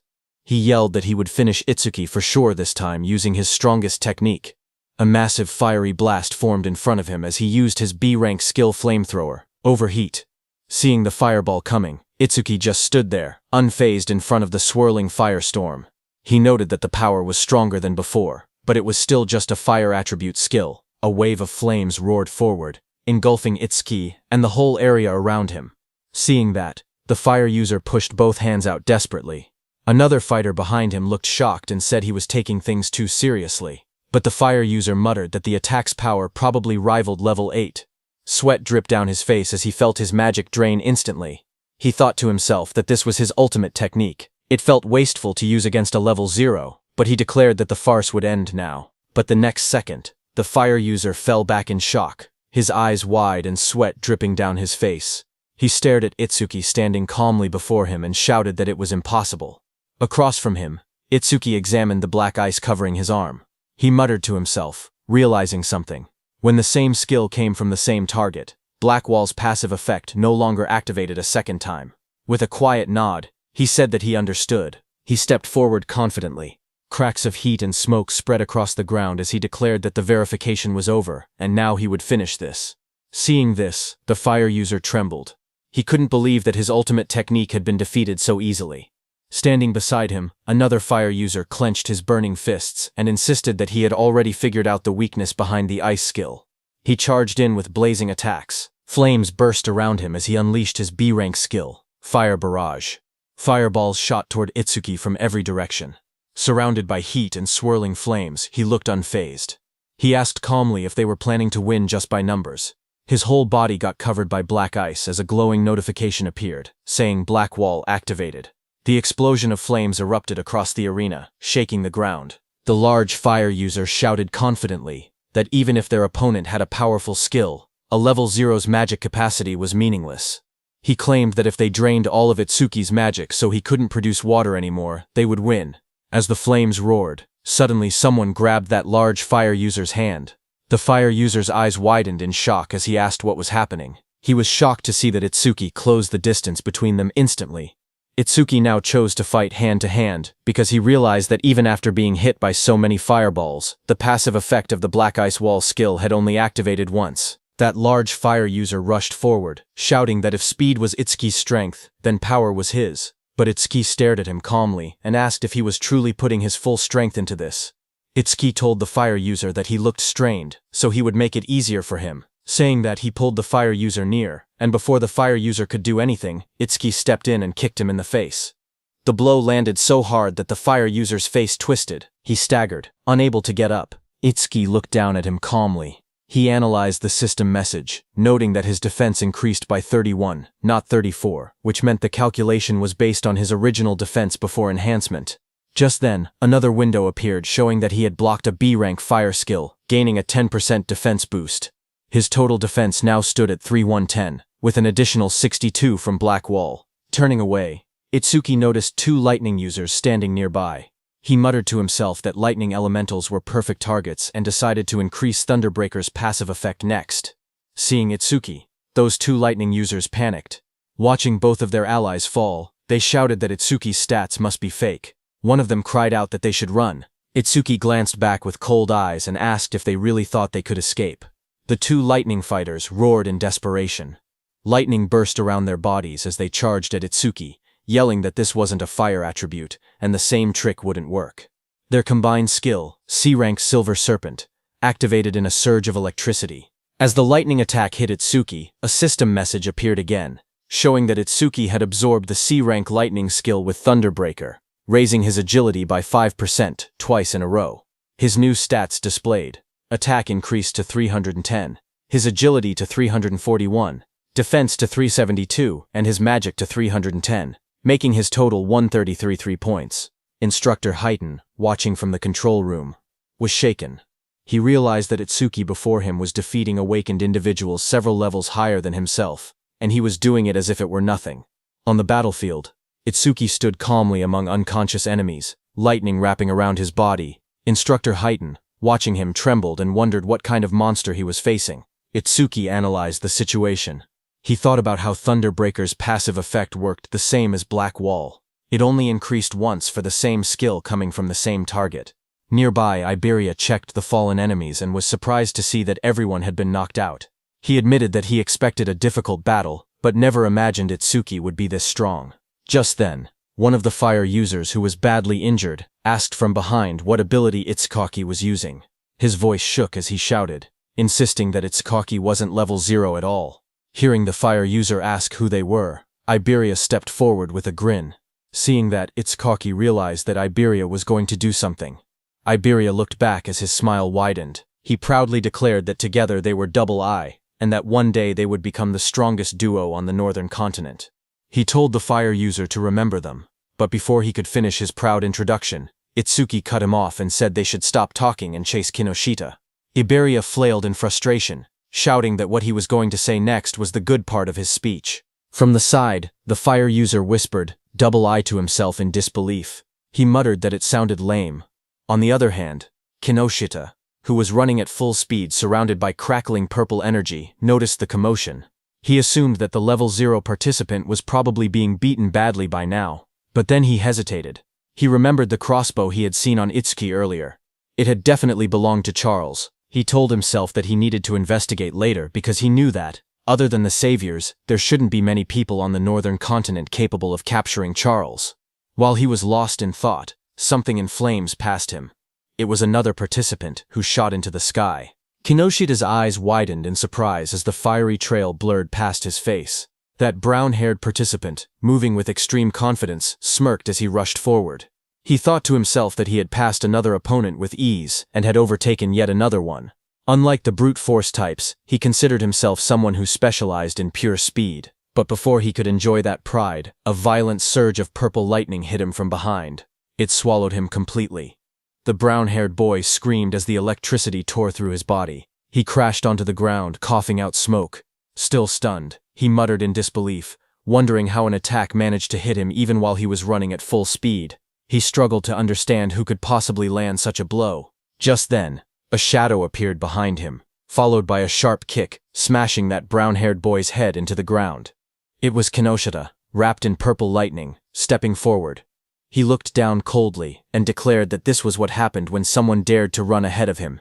He then turned and shouted at the group he had hired, telling them to get it together. He reminded them that they needed to conserve stamina for the second stage, and ordered them not to waste time on the trash in front of them. Commander Nento, seated in the control room, looked down at Kinoshita and asked Instructor Soryu if that arrogant boy was the son of the North District 4 Administrator Kinoshita Genkyo. Instructor Soryu said yes and wondered what kind of education he had received to act like that. Choha was also there and was very angry, but Instructor Soryu told them that what Kinoshita was doing wasn't against the rules, so they couldn't intervene. Kinoshita stood surrounded by flames and crackling power. He said that thanks to the others clearing obstacles for him, their stamina was almost full. He confidently declared that they could pass the second stage easily like this. He looked at the gigantic blue barrier ahead and said that the internal area was right in front of them. He called the entire process surprisingly easy, but suddenly, lightning burst across the sky and someone shouted, calling Kinoshita's name. Kinoshita's eyes widened in shock. A cold sweat rolled down his cheek as he turned his head sharply, startled by the sudden shout calling his name. He asked who called him by name. The group behind him immediately panicked. Some of them raised their hands in fear, insisting it wasn't them. One man stuttered that he didn't do anything. Another voice said the call came from behind. Just then, someone suddenly pointed, saying it was the level 0 rookie. Whispers spread through the crowd as they cleared the way to look back. From behind, two shadows appeared, moving forward. Hearing that it was level 0, Kinoshita was shocked, thinking it shouldn't be them. But as those two figures came forward, they turned out to be Itsuki and Iberia. Kinoshita recognized Itsuki instantly and shouted that it was that guy. Kinoshita froze. His eyes trembled as he realized that his men had been taken down. He gritted his teeth, saying there had been too many enemies for just a level 0 and level 7 to handle. But then his expression twisted. He convinced himself that Itsuki must have bought them off. Kinoshita leaned forward with a furious glare. His voice dropped into a snarl as he demanded to know how far a level 0 trash planned to follow him. Rain poured heavily as Itsuki and Iberia stood side by side. Itsuki told Kinoshita that he would stay here until the matter was settled. Standing beside him, Iberia admitted that he had made it this far only because of Itsuki. Every enemy they met had been taken down instantly, and without Itsuki he would have been defeated long ago. Ahead of them, Kinoshita turned and raised his hand. He said he was too busy to deal with them himself, but he would prepare some playmates to handle them. Then Kinoshita's eyes glowed red as he shouted for his men to take out Itsuki. Hearing that, his group of armed men stepped forward. One of them mocked Itsuki, saying he was just a level 0 kid. Another said he had guts for calling Kinoshita by name and promised to drill manners into him. Someone else laughed and said he would show them hell. Iberia stared in shock as he counted their numbers. It was no less than 100 people. Fear tightened his voice as he asked what they should do. Itsuki grabbed him by the hood and pulled his head down, telling him to keep it low. Iberia looked up in surprise and confusion. Blue lightning ripped across that group of men before they could understand anything. Itsuki, using his lightning skill, moved very fast. He reached Kinoshita and grabbed him from behind. Kinoshita's expression froze as the lightning wrapped around his collar. Before anyone could react, Itsuki pulled Kinoshita off his feet and slammed him into the ground with overwhelming force. And before Iberia could understand anything, Itsuki threw him toward the blue barrier. Both Iberia and Kinoshita landed on the ground. Shock filled their faces as they didn't understand what had just happened. In front of Kinoshita, Itsukoshi stepped forward and said it seemed he hadn't been clear. Then he corrected himself and told Kinoshita and his men that until everything was settled, no one was going anywhere. His cold gaze made everyone freeze where they stood. Inside the internal area, Saya dropped to her knees, breathing heavily. A screen beside her showed her result. Internal area arrival rank 4th place. She complained that the guys wearing red ribbons had all teamed up and obstructed them again. Beside her, Rikaru lay on the ground, catching his breath. His own screen showed internal area arrival rank 5th place. He said that if they had acted separately, they might have fallen before reaching the area. Rikaru looked up, shocked, saying he thought they were pretty fast. But now he realized there were people even faster. A huge man holding a large hammer stood nearby. He was Ubo Gale, who ranked in 3rd place. He clicked his tongue, annoyed that he only placed 3rd. At his feet, a cat-eared girl stretched lazily. She was Akagami Shion in 2nd place. There was a cat on her back that yawned. Akagami Shion told her she had just eaten and was already hungry again. Then the two looked toward another girl across the room. She was Hanyu Kana in 1st place. She sat calmly on the ground, a cloak draped around her. They whispered that she was already level 16. Looking at all of them, Saya thought about Itsuki. She said he would definitely act alone, and if he was obstructed like they were. But suddenly Rikuru pointed upward, panicked, saying someone was flying toward them. She slowly lifted her head, eyes widening as she looked up at the sky. A man was thrown across the ground, landing hard as the notice showed, internal area arrival rank 6th place. That was Iberia, who pushed himself up and shouted desperately, calling out Itsuki's name. Saya and Rikuru both heard it. Rikuru stared in surprise and asked if that boy had really said Itsuki. Saya looked over and confirmed that she heard the same thing. As they looked out into the arena, they saw a silhouette standing in the rain. Saya recognized the posture and muttered that there was no doubt. They realized the truth, it was Utsuki. The scene then shifted to Itsuki himself. He stood firm under the falling rain, and repeated his earlier words that until they settled this, he wasn't letting anyone go anywhere. From inside the control room, Instructor Soria watched the scene unfold. He noted that the rookie was only 1 step away from entering the internal area. He wondered why he was so focused on Kinoshita Reiji. Choha watched Itsuki with a worried expression. Sweat slid down her cheek as she looked toward the scene in front of her. Instructor Soria then turned to Instructor Haiten beside him and told him calmly to help Itsuki if things became dangerous. But Instructor Haiten's eyes widened slightly as he looked at Itsuki. He muttered the name Tenma Itsuki, remembering how, just moments earlier, Itsuki had moved with incredible speed. He admitted to himself that he wasn't sure he could have done something like that at the same age. Far away, under the rain, Kinoshita was furious. He spoke with frustration, saying that Itsuki kept interfering again and again, so he warned Itsuki to prepare himself. He lifted his gaze, and his voice grew heavier. He said that what was about to begin wasn't just a battle, it was complete subjugation. Across the field, a huge group of fighters stepped forward through the rain. Their eyes glowed red as they surrounded Itsuki. Kinoshita's voice explained what it meant. A 100-on-1 group attack. The moment rain slid down his face, Itsuki's eyes narrowed with cold determination. Passing the preliminaries didn't matter anymore. Right now, his top priority was avenging Choka. Across the field, Kinoshita screamed with bloodshot eyes. He pointed forward and yelled for everyone to kill Itsuki. In an instant, dozens of fighters charged toward him, lightning and flames clashing as the battlefield erupted into chaos. One man, covered in blazing fire, rushed ahead of the others. He shouted that nobody was allowed to get ahead of him and claimed Itsuki's head as his own. Flames wrapped around his arms as he used his C-rank skill, Fire Punch, and lunged straight at Itsuki, but Itsuki didn't move. He simply raised his arm and grabbed the fiery fist with his bare hand. The fire user froze, shocked. In the next second, Itsuki swung his fist and punched him in the face. He slammed him into the ground with overwhelming force, ending the attack in a single motion, the impact cracking the floor around him. The others watching were shocked. One of them shouted in disbelief that their companion had been knocked out with just a single punch. Another quickly tried to calm everyone, saying they had many people on their side and there was no way they would lose to someone who was still level 0. More voices joined in, urging everyone to attack together. Itsuki stood calmly as they prepared to charge. He muttered the word perfect as a system window appeared in front of him. It stated that he had blocked a C-rank fire skill using Black Wall, and his defense had increased by 10%. Itsuki then raised his clawed arm, flames swirling around him. He declared that he would end this farce quickly. The fiery lotus in his hand glowed brighter as the system announced, Lotus Burst. Activated. The flames wrapped around his whole body, spinning wildly, and then Suki clapped. A massive explosion erupted. The fire burst outward like a wave, blasting everyone off their feet and sending bodies flying across the arena. The dust settled, and everyone stared at the ruined ground. Rikuru trembled as he looked at the destruction. He asked in shock if this overwhelming attack was really Itsuki's skill. Behind him, Saya covered her mouth, unable to speak. Gaku rushed over, asking what had just happened. Beside him, Shion calmly stroked her small cat, saying that Michan should be able to swallow an explosion of this size without any problem, speaking as if the blast meant nothing.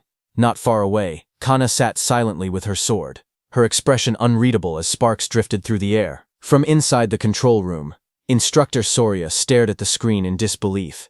He shouted that the explosion had been caused by a level 0. He couldn't understand how someone with such a low rank could use so much power. What shocked him even more was how Itsuki used skills that didn't belong to his job class at all. Instructor Haiten was also shocked. Choth couldn't believe her eyes because she never knew Itsuki had learned an AoE skill. She thought back to the Locust Wasteland incident and finally understood why he had been so confident back then. She looked at him, wondering just how many trump cards he had. On the battlefield, Itsuki stood calmly. His suit was torn, and faint flames glowed around his clawed hand. He thought that 30% of his power would be enough. Since his opponents were human, he reminded himself to hold back and not to kill them. Kinoshita looked at the destruction in front of him. Smoke filled the air as the ground cracked open. Bodies lay scattered across the arena. Itsuki was standing in the middle. He looked straight at Kinoshita and said that he was the only one left. Seeing that, Kinoshita panicked, sweating heavily. He shouted that there had been over 100 people, and they were all taken out instantly. He asked why Itsuki was targeting only him. Itsuki stepped forward through the smoke. He repeated Kinoshita's words, and said that it was Kinoshita who had attacked him first and seriously injured his friend. Itsuki said now he would return the pain she had suffered back to him. Enraged, Kinoshita released a surge of purple lightning. He called himself the young master of the prestigious Kinoshita family, saying every stage in the area was under his control. He bragged that with his family's karma stones, he could reach levels commoners would never achieve without even fighting disaster beasts. He raised his crackling hand and shouted that he and Itsuki were on completely different levels, and that he would definitely kill him. Purple lightning gathered as he unleashed his B-rank skill, Lightning Cannon, purple, but at the same moment, Itsuki's system activated. It detected the skill, and Overmimus started copying it. The analysis began at 1%. Lightning fired at Itsuki, but he dodged easily. He then moved with lightning speed and punched Kinoshita in the stomach. Kinoshita fell to the ground as shock spread across his face. He couldn't understand how a supposed level 0 could move that fast. Real fear replaced his confidence. He realized there was no way he could win. Desperate, he screamed for help, calling out to 40. A bald man with glowing red eyes suddenly charged forward into the arena to help Kinoshita. He admitted it broke the rules, but he couldn't care anymore. He had to help. Seeing him coming, Kinoshita shouted proudly that 40 was a level 35, awakened and ordered him to tear Itsuki to shreds. Watching from the control room, Commander Nento called out to Haiten. Haiten, who stood in front with a sharp grin, nodded and answered that he understood. Rain poured over the arena as Itsuki's magic detection flared. He sensed something. Someone was rushing toward him at incredible speed. His analysis window appeared again, showing analysis progress, 19%. But before Itsuki could do anything, he suddenly realized that it wasn't just one attacker. Multiple people were coming. A figure crashed down from the sky, landing on Kinoshita's bodyguard, 40, with heavy force. Dust shot up everywhere, as Itsuki stood calmly watching with sharp, focused eyes. His expression didn't change. He simply observed the incoming threat. But then he realized that it was Instructor Haiten, who sat calmly on top of Kinoshita's bodyguard. Without even looking back, he told Itsuki to keep going. Utsuki then turned and stood in front of Kinoshita, surrounded by glowing purple lightning. He stared down at the trembling Kinoshita and said that it looked like his lifeline wouldn't be coming anymore. Seeing Itsuki, Kinoshita panicked. He stuttered and begged for a moment, explaining that his father was the North District 4 administrator, and his brother was a member of the Salvation League. Sweat rolled down his face as he warned that touching him would cause trouble. Before he could finish, a scream tore through the air, long and painful. The next moment, Kinoshita lay flat on the cracked ground, unconscious. Rain fell lightly around him. Itsuki walked away slowly, his coat swaying in the wind. He then looked up at the control room and muttered softly that this settled the score for Choha. From the control room, Choha looked toward him while blushing, realizing that he did this for her. Instructor Sorya was surprised to see that Itsuki had really beaten Kinoshita Reiji, but he wondered why Itsuki was suddenly looking their way. Meanwhile, the system window showed Itsuki that his analysis was at 99%. He thought to himself that if he paused it now, he could reset his condition once during the second stage. He stopped the analysis just before completion. Just then, from the internal area, Saya shouted Itsuki's name. Hearing her voice, Itsuki froze for a moment. His eyes widened as he recognized it. He turned slowly toward the sound. He whispered her name, Saya. As he saw her standing in the internal area with Rikuru and Iberia, Saya stood in the rain, holding her arm as the cold wind hit her. She looked up and softly asked Itsuki to hurry inside. She told him he would catch a cold if he stayed out any longer. As Itsuki came inside the internal area, Saya smiled gently and said it had been a while. In front of her stood Itsuki, whose arrival rank in the internal area was 7th place. Just then, suddenly, Rikuru and Iberia rushed toward Itsuki, shouting his name. Rikuru cried that he wanted to see him, calling him a bastard out of frustration and relief. Both of them hugged him tightly, crying that they were glad he was safe, but when both of them saw each other hugging Itsuki, they glared at each other. Rikuru demanded to know who he thought he was, crying on Itsuki like that. Iberia pointed at himself in confusion, asking who he was. With a proud grin, Iberia raised his fist and declared that he was Itsuki's partner. Hearing that, Rikuru shouted angrily at Itsuki, saying he never heard about him teaming up with someone else. He called him a traitor. Saya looked at them with surprise, while Itsuki stood quietly beside them. Sorya thought it was rare for Itsuki to make friends. Iberia and Rikuru started arguing. Iberia asked how Itsuki was a traitor and whether Rikuru had been in a duo with him. He demanded to know their duo name. Rikuru yelled back, asking why a duo name even mattered, and saying they weren't kids.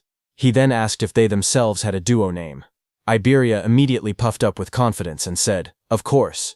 Hearing that, Rikuru asked him to say it. Itsuki, watching from the side, quietly whispered for Iberia not to say it, but Iberia's eyes shone dramatically as he proudly announced the duo name, Double I. He insisted it took a lot of effort to come up with it. Hearing that, Rikuru fell to the ground laughing, saying Double I sounded lame. Iberia became frustrated and shouted that it was a good duo name. Just then, Instructor Sorya walked out onto the high platform. He announced that 500 people had reached the internal area, and those who had not arrived were eliminated. He said the second stage would begin shortly. He told them that in the second stage they would fight disaster beasts alone in the trial grounds for 1 hour. Hearing that, Rikuru got very excited, saying finally it was the second stage. But Iberia was shocked when he heard that he had to be alone in the second level. A wide smile appeared on Instructor Heiton's face when he heard that the second stage was finally here. He had been looking forward to it. He looked at the top 7 participants, wondering what they had got. These 7 participants were Kana at first stage rank 1st, Shion at first stage rank 2nd, Gaku at first stage rank 3rd, Saya at first stage rank 4th, Rikuru at first stage rank 5th, Iberia at first stage rank 6th, and Itsuki at first stage rank 7th. Then sometime later, as the large metal structure stood in the center, countless participants gathered around it from all sides. Itsuki and the others walked toward the entrance. Rikuru looked up and asked if the second stage venue was inside the building. Iberia said that this place felt gloomy and scary. Rikuru asked Itsuki that it had been a while, and he was still at level 0. He asked if his level was still fixed at level 0. Itsuki quietly answered yes. He then asked how Itsuki became stronger if his stats never increased. Iberia agreed, saying he was also curious why Okuki was so strong despite being level 0. Okuki looked away awkwardly and said his teacher told him not to tell people. Saya reminded them that they learned in class that order breaker skills were state secret level. She told Ikuki he didn't have to deal with the questions. Then suddenly, far ahead, the instructors and Commander Nento, along with Choha, appeared. They walked forward with serious expressions. Instructor Soria asked if everyone was ready. Hearing that, Iberia suddenly stiffened in shock, turning his head sharply. Up on the raised platform stood several well-known figures. Someone in the crowd whispered that the man in front was Fujiwara Soryu, the one who oversaw the national tournament every year. Another person explained that the muscular man beside him was Hitin Akira, a war veteran known for having the strongest physique. They also pointed out the masked individual, and called him the legendary Izumi Nento. The murmurs spread as people recognized them as all legends. Instructor Soria then stepped forward and began speaking. He announced that he would now explain the second stage rules, and told everyone to listen carefully. He continued, saying that various disaster beasts would appear in the trial grounds and kill points would differ based on difficulty. A screen appeared showing the values. A hard-class disaster beast gave 1,000 kill points. Another screen listed the full chart. Beginner class, 100. Normal class, 500. Hard class, 1,000. And nightmare class, 5,000 points.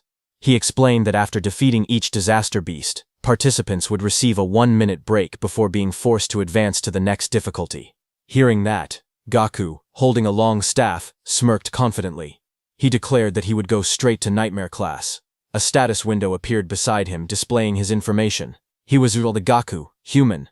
Level 13, Job at Elementalist, Earth Gift. Grade 2. Status, undisclosed. Just then, Itsuki stepped forward slowly, his voice low as he said that he had a question. Seeing that, from around him, several contestants whispered among themselves. They pointed at him and mocked him, saying he was only level 0. Some wondered how he even passed the first stage. Others laughed, claiming he must have been carried. They joked that now that he knew the second stage involved individual combat, he was probably scared and thinking about withdrawing. Up on the platform, Instructor Soria looked down and told him not to hesitate. He could ask anything. Itsuki raised his head and asked calmly if Nightmare class was the highest difficulty. His question made several people freeze. Instructor Soria and Instructor Highton both looked surprised. Highton even grinned with interest. But in the crowd, the mocking continued. Some said he was acting tough. They whispered that if a level 0 encountered a Nightmare class disaster beast, he wouldn't stand a chance. Others scoffed, saying he couldn't even beat a beginner class beast. One of them clicked his tongue, calling him trash who only talked big. Instructor Soria then explained further. He said that theoretically, there was no upper limit to disaster beast difficulty. He told them they would understand once they actually defeated a Nightmare class beast. Hearing this, Itsuki's expression darkened as he repeated that there was no upper limit. Rikuru told Itsuki that thinking about such things was pointless, because Nightmare class required at least level 10, and defeating a hard class would already be amazing for them. Instructor Soria continued explaining the rules. He said that points earned in the preliminaries carried over to the main tournament.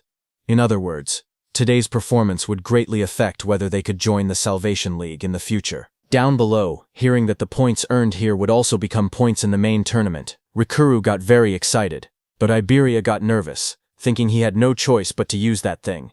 Itsuki watched silently. He thought about Tiwaijin's record of 115,000 points, which included what he earned in the preliminaries. To surpass him, Itsuki believed he needed to take advantage of this opportunity. Soon, the order was given. The instructor announced loudly for everyone to enter the trial grounds. The announcement echoed through the dome, declaring that the second stage of the preliminaries had begun. Itsuki stepped into the vast arena and quietly noted that the trial grounds didn't look much different from the regular stages. Just then, from the darkness around him, multiple red eyes appeared, watching him. A moment later, disaster beasts rushed out. A system window showed their details. Beginner class disaster beasts. Mad dogs of calamity. Level 1. There were 10 of them, and killing them gave 100 kill points. Seeing them, Itsuki tightened his stance, saying he could finally fight disaster beasts. A blue notification flashed around Itsuki, showing that Black Wall had been activated. He moved forward, focused, thinking that he couldn't increase his stats with low-level monsters like these, so he needed to finish the battle quickly. Meanwhile, in the control room, Instructor Soria looked at the screen and asked if Instructor Highton was monitoring Itsuki again. He added that he also wanted to see that Hanyu girls battle, but Instructor Highton beside him stared at the screen with a grin. He said that Itsuki was more interesting. Suddenly, he pointed at the screen with excitement and shouted for Instructor Soria to see. Instructor Soria beside him looked confused and asked calmly if it was really so surprising every single time. On the battlefield, Itsuki moved like a flash. In just 1 second, he cut through the pack of disaster beasts. The system window appeared, stating that 1 second had passed and 100 points were earned. Back in the control room, Instructor Soria stared at the numbers in shock. He muttered that it normally took several minutes. Instructor Highton only laughed and reminded him that he had already said this. Itsuki guy was far more interesting. Instructor Soria explained that the Mad Dogs of Calamity came in large numbers but were only level 1. Someone strong enough could instantly kill them if they went all out. But the next opponent was level 8, and instant killing something that strong should be impossible. Inside the trial grounds, a massive red salamander covered in flames appeared.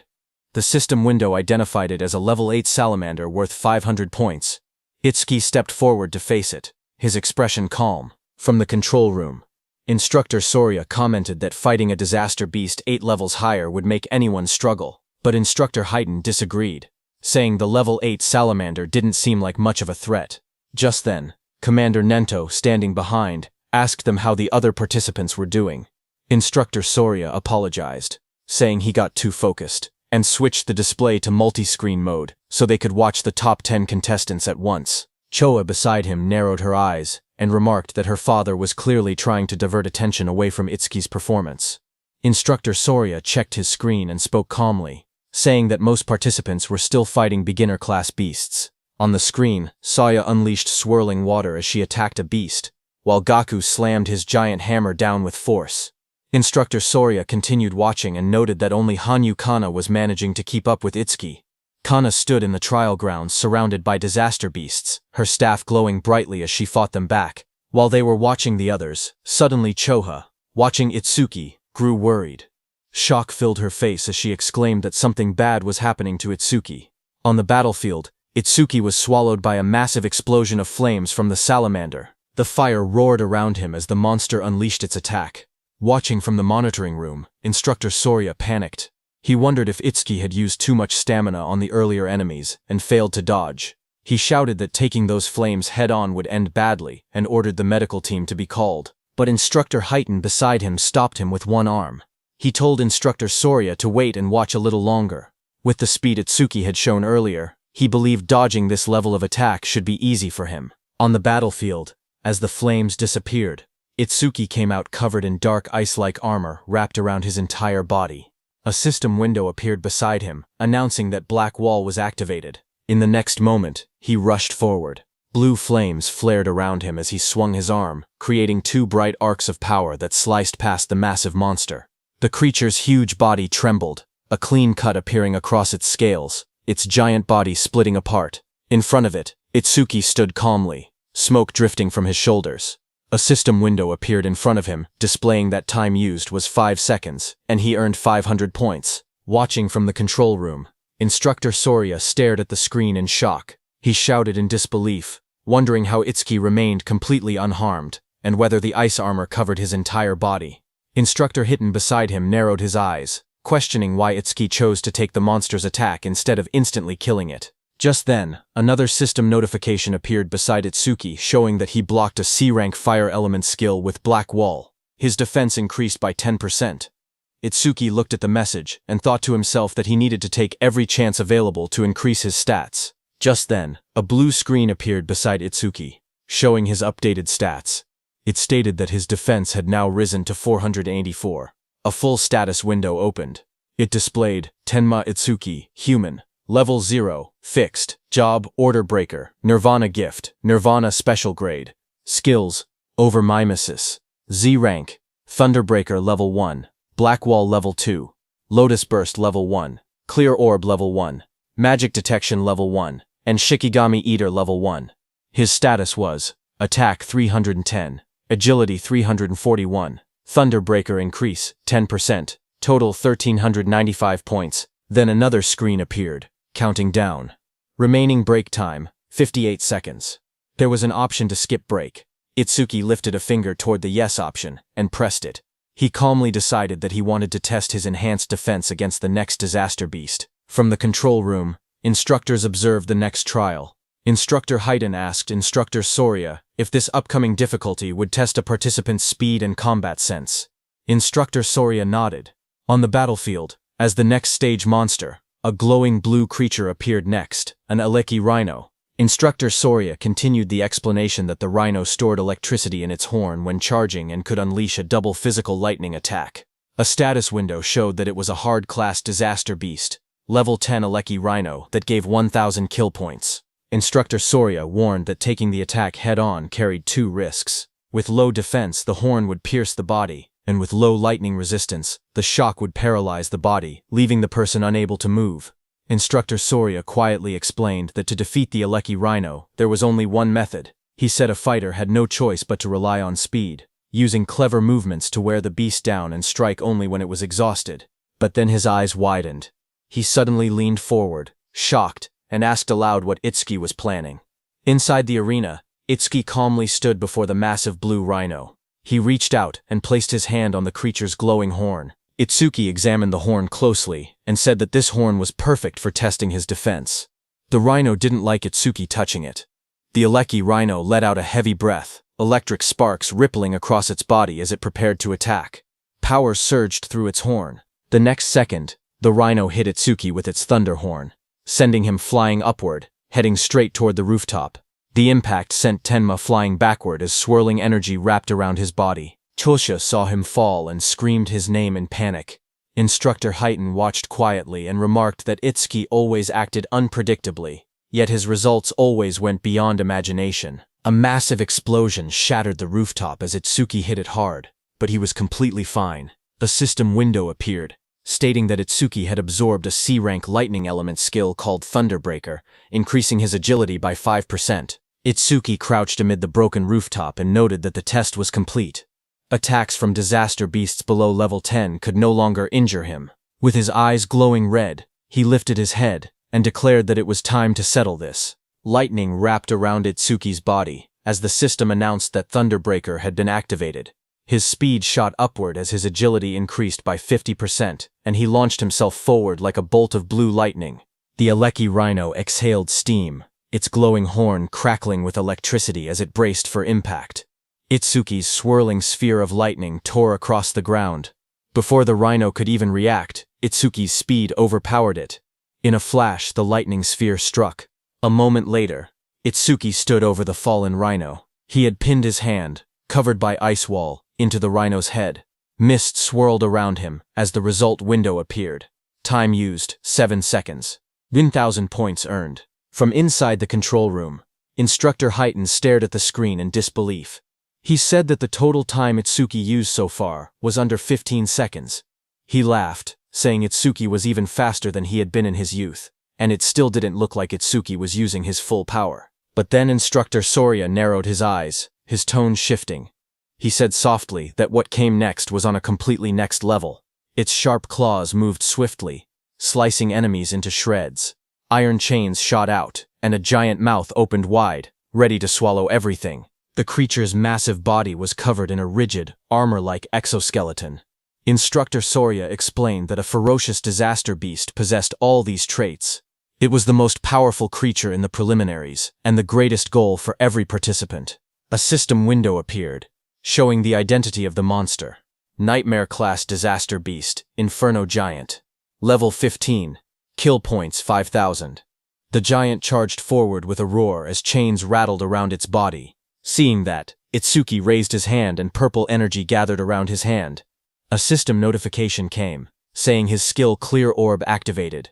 The next second, a beam of dark purple energy shot forward, striking the giant. The impact tore through its body. Itsuki lowering his hand after using his skill. A system window appeared below him.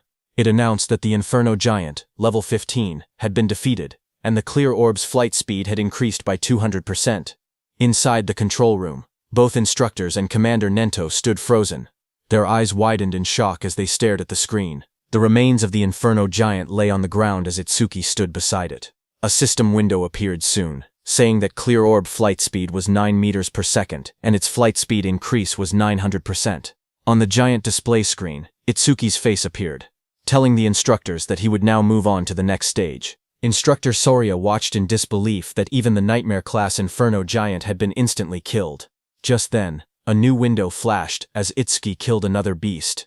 It showed that time used was 3 seconds, and he earned 5,000 points. On the other hand, a massive beast with glowing red eyes opened its jaws wide to attack, but a torrent of blue energy burst out like a violent stream and killed it. A system window appeared, announcing that a C-rank skill, Water Bullet, had been activated. The one who used that skill to kill the beast was Saya. She stepped forward with her fingers pointed like a gun, as water swirled around her hand.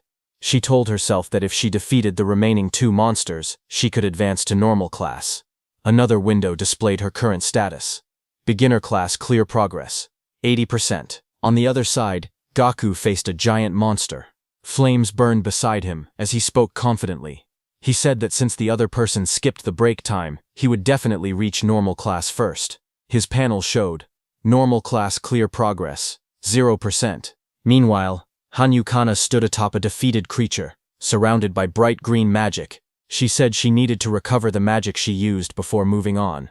Her window displayed, normal class clear progress, 100%. Just then, there was an announcement saying, Nightmare class clear confirmed. Time used, 21 seconds. Rank first. Hearing the notification, Saya reacted first. She said the one who finished must be Itsukoi.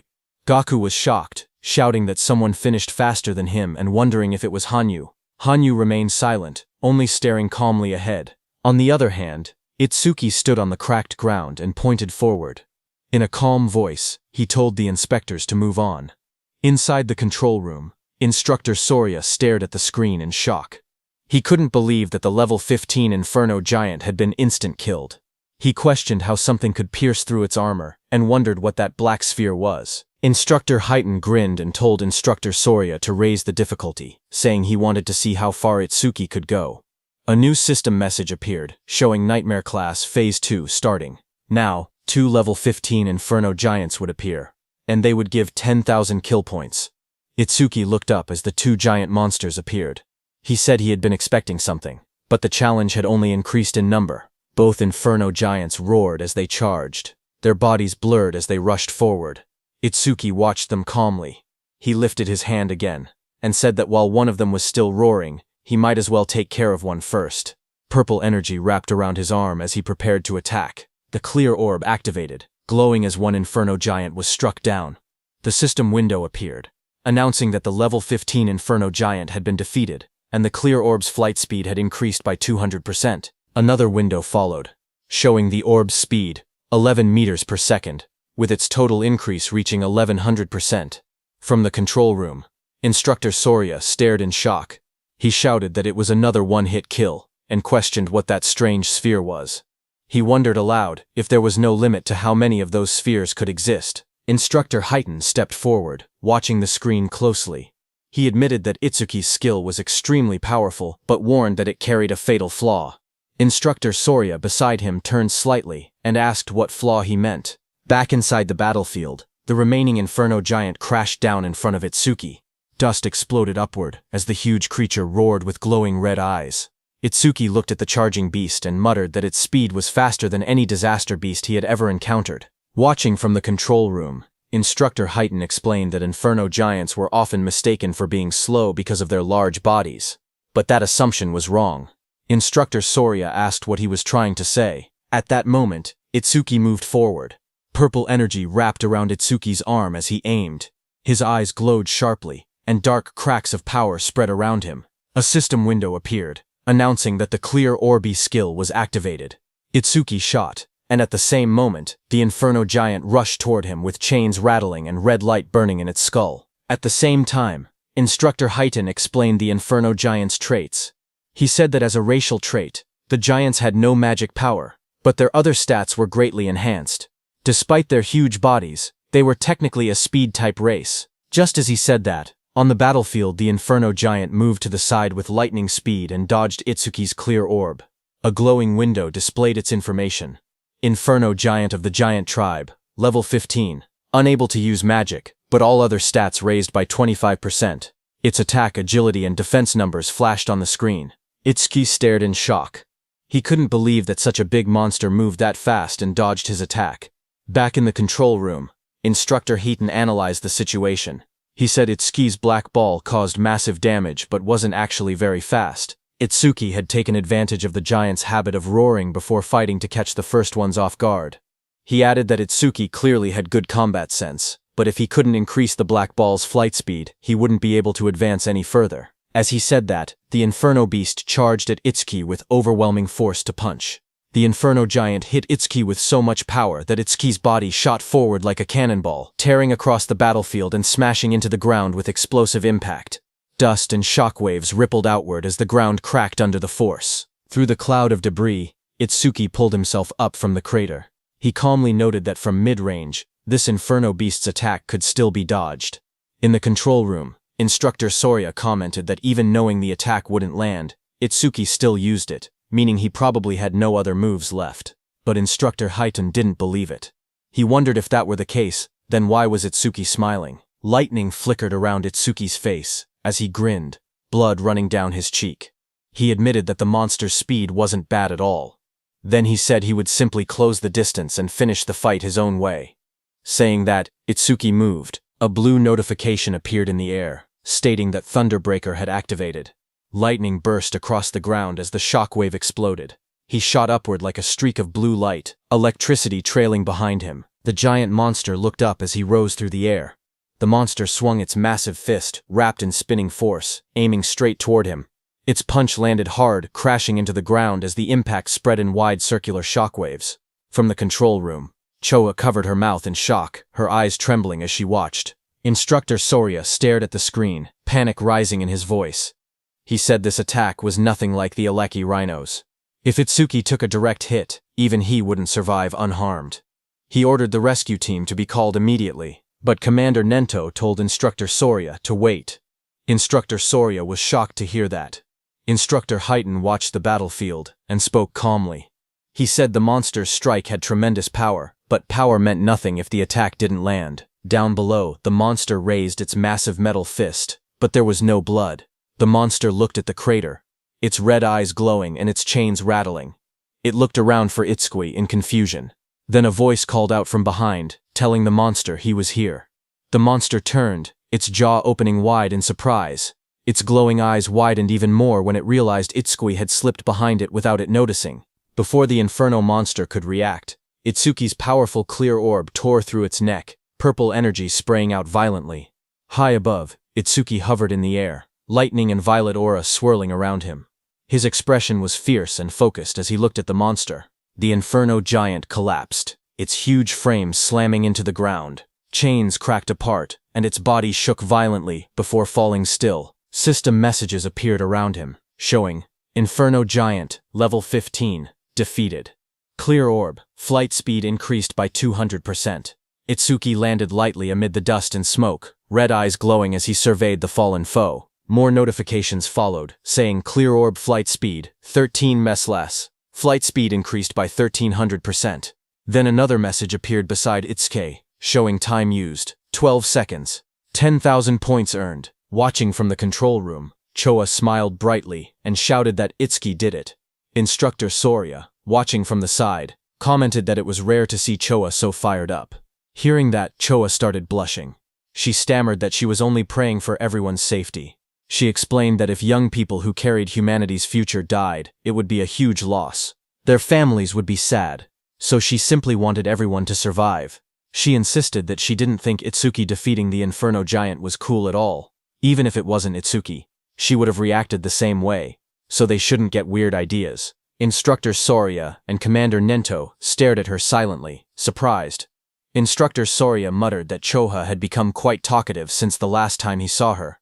Instructor Sorya then turned to Instructor Heaton and asked how he knew Itsuki would dodge the attack. Instructor Heaton replied that Itsuki's normal speed wasn't much different from the Inferno Giant's, but when electricity ran through his body, his speed increased dramatically. And once his speed reached that level, the Inferno Giant's attacks would never land. Instructor Sorya agreed and said that Itsuki had succeeded in defeating 2 of the giants. But there were dangerous moments. With his current points, first place was already guaranteed, so if it were him, he would stop there. But Tenma was aiming higher. He was thinking about surpassing Teiwaijin, humanity's strongest. Itsuki raised his hand and got ready. shouting that he couldn't stop even for a second. A system window appeared, showing that Nightmare Class Phase 3 had started, with 3 level 15 Inferno Giants and 15,000 reward kill points. 3 Inferno Giants appeared in front of him as chains rattled around their bodies. Tenma activated his clear orb. A bright purple blast shot upward toward the first giant's head, killing it instantly. Back in the control room, Instructor Haiden smirked proudly. He said that, as expected, Itsuki chose to continue. But suddenly, Instructor Soria turned to Instructor Haiden and asked if he hadn't also gone all the way to Phase 4 in a single attempt. Instructor Haiden replied that he had only gone there once. Hearing that, Instructor Soria said that even with Instructor Haiden's strongest physique, he had only made it to Phase 3. They both turned to the monitor again, wondering how far Itsuki would go. On the battlefield, another giant lunged at Itsuki, but Itsuki darted forward, lightning exploding from his feet. The monster tried to catch Itsuki in its hand, but Itsuki disappeared from there and appeared behind the monster's back. Itsuki's plan was to increase his agility using Thunderbreaker, get behind the monster, and close the distance. He succeeded and shot his clear orb again. The system window flashed as Itsuki finished his second kill. One more level 15 Inferno Giant was defeated, and his clear orb flight speed increased by 200%. A second notification came, showing that clear orb flight speed was now 17 meters per second. Flight speed increase, 1700%. After killing the second monster, Itsuki floated in the air, breathing heavily, because now it was the third monster's turn. That third monster was right behind Itsuki. It opened its massive jaws, its rows of blade-like teeth glowing red. The monster swallowed Itsuki completely, and closed its mouth shut, its eyes glowing with bloodlust as the sound of cracking bone filled the air. After swallowing Itsuki, the monster stood up, thinking it had won, but Itsuki was still alive inside it. His eyes burned red as he glared at the creature. Flames curled around his arms as he shouted that he would tear it apart from its guts. A system notification appeared, showing that Lotus Burst had been activated at full output. A blast of fiery light erupted inside the monster's jaws as Itsuki's attack struck. The creature let out a distorted roar as flames burst through its mouth. A massive explosion followed. The system window appeared, stating that the Inferno Giant level 15 had been defeated with Lotus Burst, and that all skill ranges had increased by +1%, now totaling +110%. Another window showed the results. The time used to kill was 13 seconds, and the kill reward was 15,000 points. Itsuki stood alone on the scorched battlefield, surrounded by smoke and molten ground. Back in the control room, Instructor Soria stared at the screen. Shocked, he whispered that this was the same skill that had blown away a huge number of participants in the first stage. On the battlefield, Itsuki exhaled weakly. He said his magic had completely run out. His system window showed that his magic power was 0 out of 310. Itsuki stood over the scorched battlefield, looking at his status window. He muttered that as long as disaster beasts kept spawning, the passive effect of magic detection would continue to replenish his magic. His magic detection was at level 1. Its passive effect was that upon detecting one enemy unit, his magic recovered by 10%. Suddenly, multiple Inferno Giants emerged. Another window displayed. Nightmare Class Phase 4 starts with 4 level 15 Inferno Giants. Kill points were 20,000 points this time. As the 4 monsters' presence registered, Itsuki's magic recovered up to 124. For every monster, his magic power recovered by 31 points. As 4 enemy units were detected, Itsuki's magic recovered by 40%. Back in the control room, the instructors watched the screen. Instructor Soria stated that Phase 4 had begun, and if Itsuki passed it, he would surpass Instructor Hiiten's past record. Instructor Hiiten replied with a simple yeah, and added that aside from humanity's strongest, Tewa, no one had ever cleared Phase 4. He said it would be interesting to see how far Itsuki could go. On the battlefield, Itsuki flashed forward, electricity trailing behind him as a giant lunged. He noted that every time the clear orb's flight speed increased, its accuracy also improved. He realized that if he raised the flight speed a few more times, he wouldn't need to get close to point-blank range anymore. Another giant swung through the storm, purple lightning on Itsuki's hand as he stared ahead and reminded himself that his magic was limited. He couldn't afford to waste even a single clear orb. Itsuki rushed forward through swirling purple energy. Dark lightning wrapped around his arm as he threw his hand out, aiming the spinning orb in his palm. But before he could shoot, one inferno beast with red glowing eyes lunged toward him, its metal-like jaws wide open. Chains rattled around its body as it shot forward and grabbed Itsuki's hand. Another similar monster crawled beside it, both of them towering over him. Itsuki's eyes widened in shock when he noticed the iron chains, as he had completely forgotten about them. The inferno beast snapped its head upward, the chains pulling tight across its armored mouth as it roared. Itsuki was dragged by the chains, but as he dashed past the inferno beast at high speed, he struck it with the purple energy clear orb. The monster moved slightly and dodged his attack. The inferno beast swung back violently, punching with full force where Itsuki had been standing. The inferno beast's massive armored hand pinned Itsuki down. He struggled beneath it, his body crushed against the cracked ground. Then the giant tightened its grip, dragging him upward as dust and debris scattered everywhere. Its claws clamped around his torso, squeezing harder.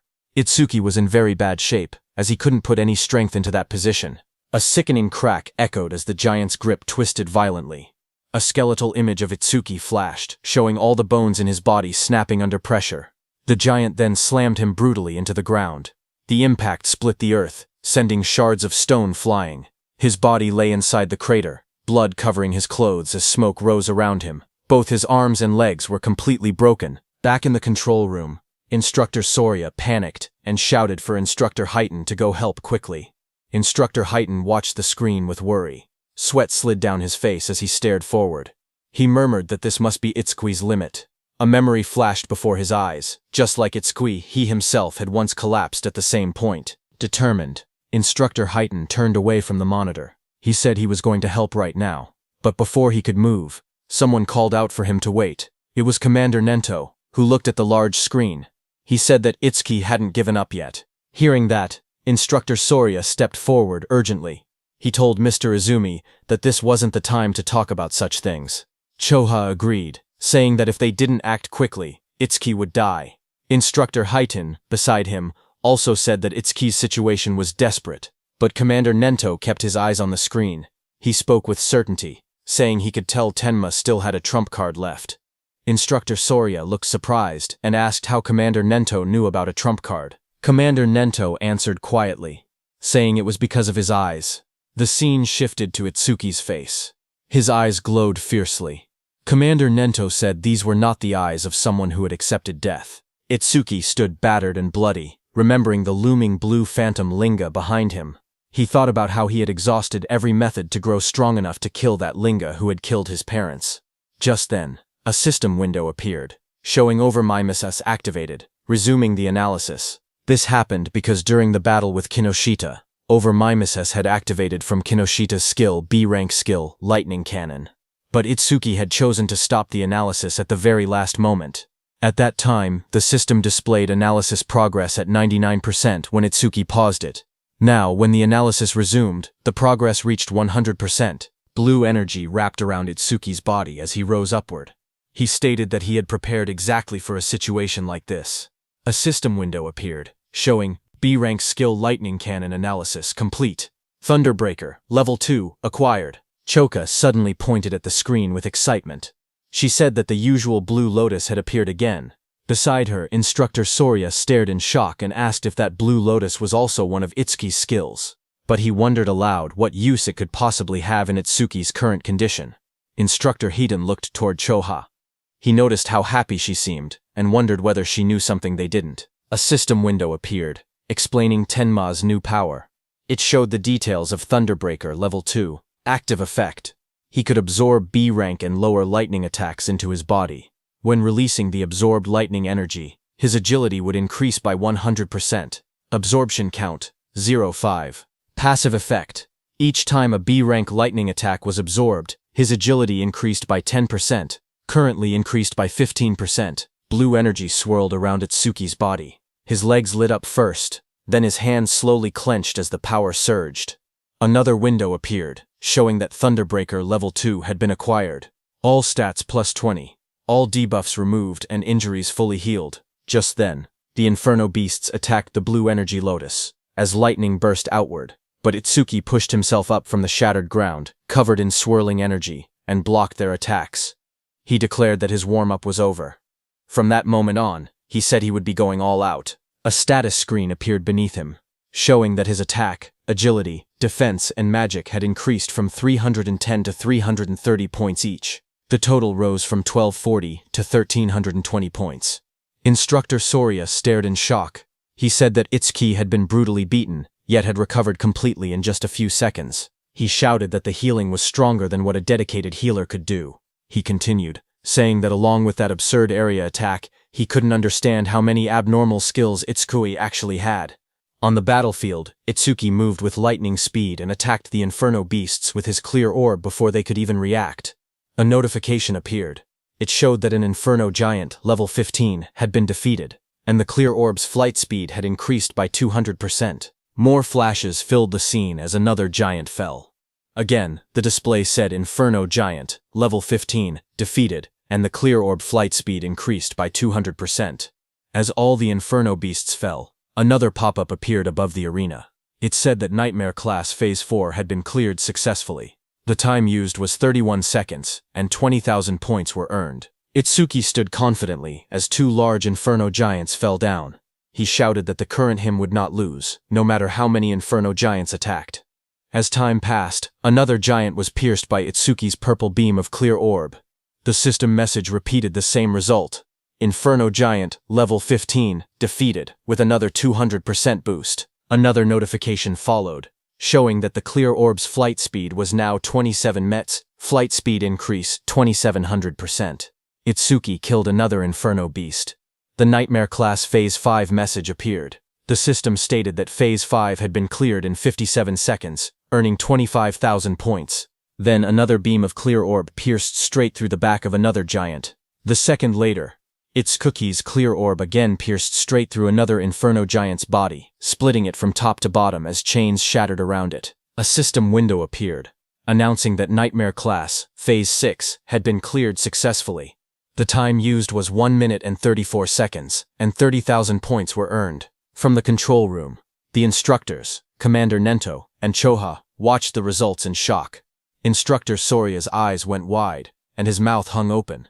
The scene shifted to the battlefield, which looked like a distorted landscape filled with countless Inferno beast corpses stacked across the ground.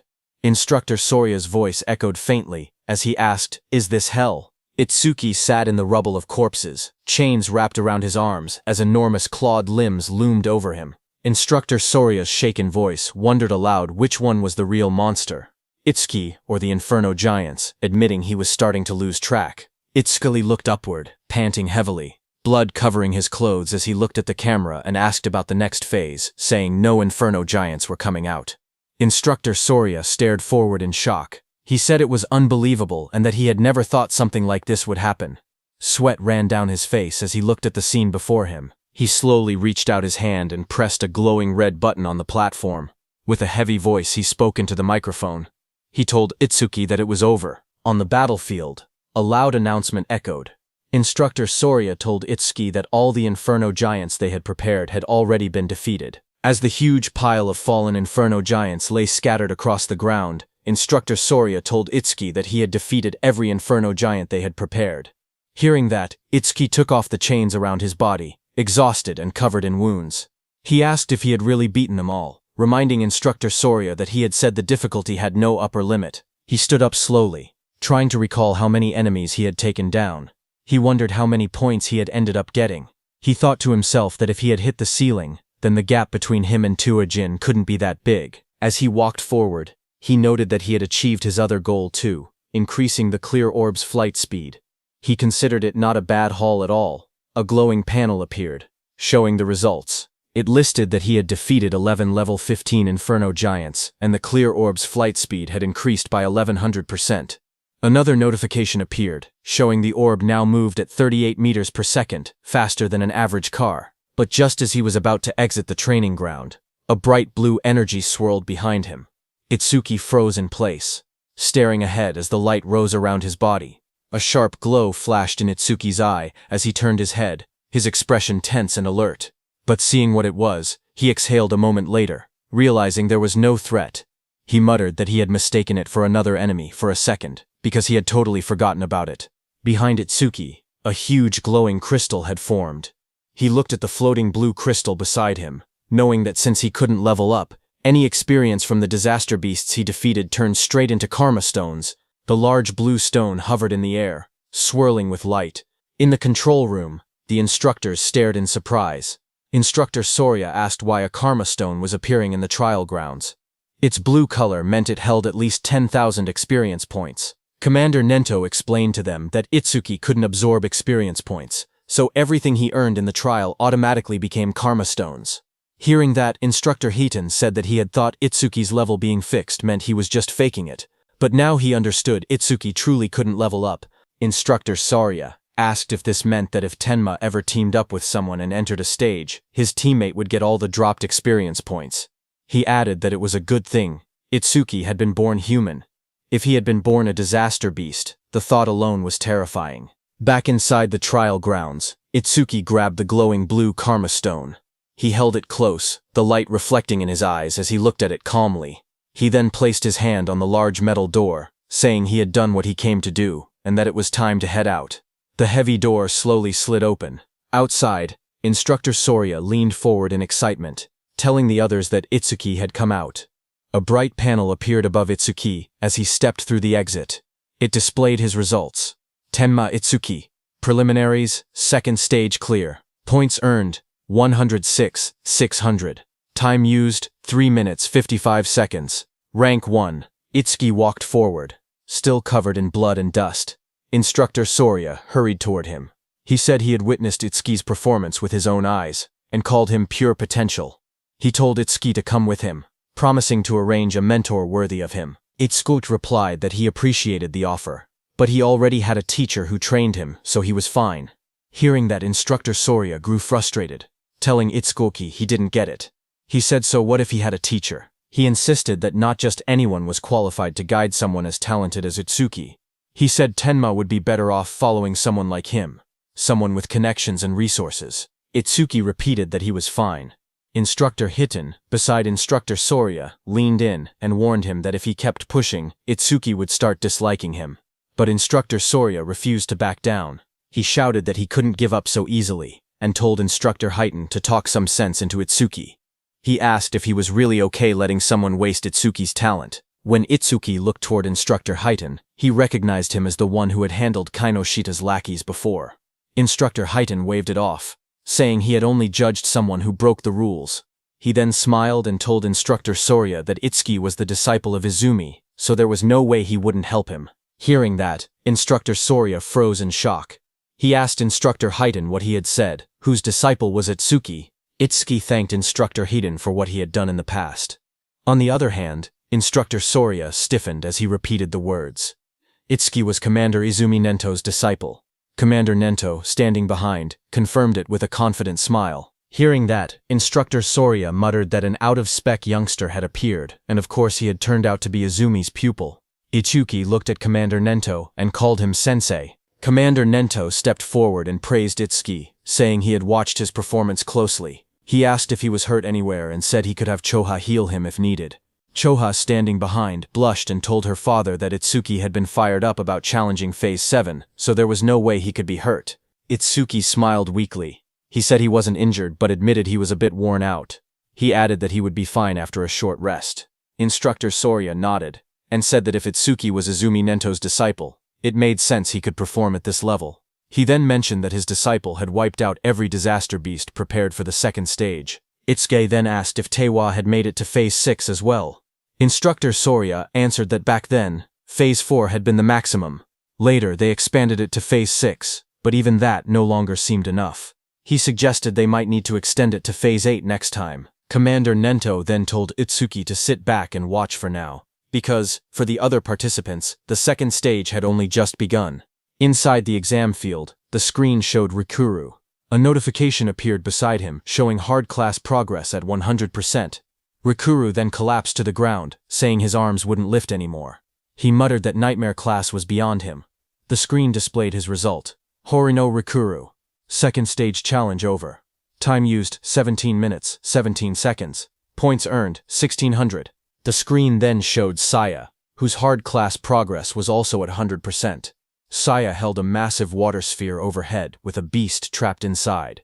She said she didn't have any high firepower skills, so she was trying to suffocate the beast by trapping it in water. She admitted it was taking too long, and she was about to run out of magic. She whispered that the next difficulty might be impossible. A notification appeared beside her, showing her result. Kisaragi Saya, second stage challenge over. Time used, 19 minutes 01 second. Points earned, 1600. From the control room, Itsuki watched their results.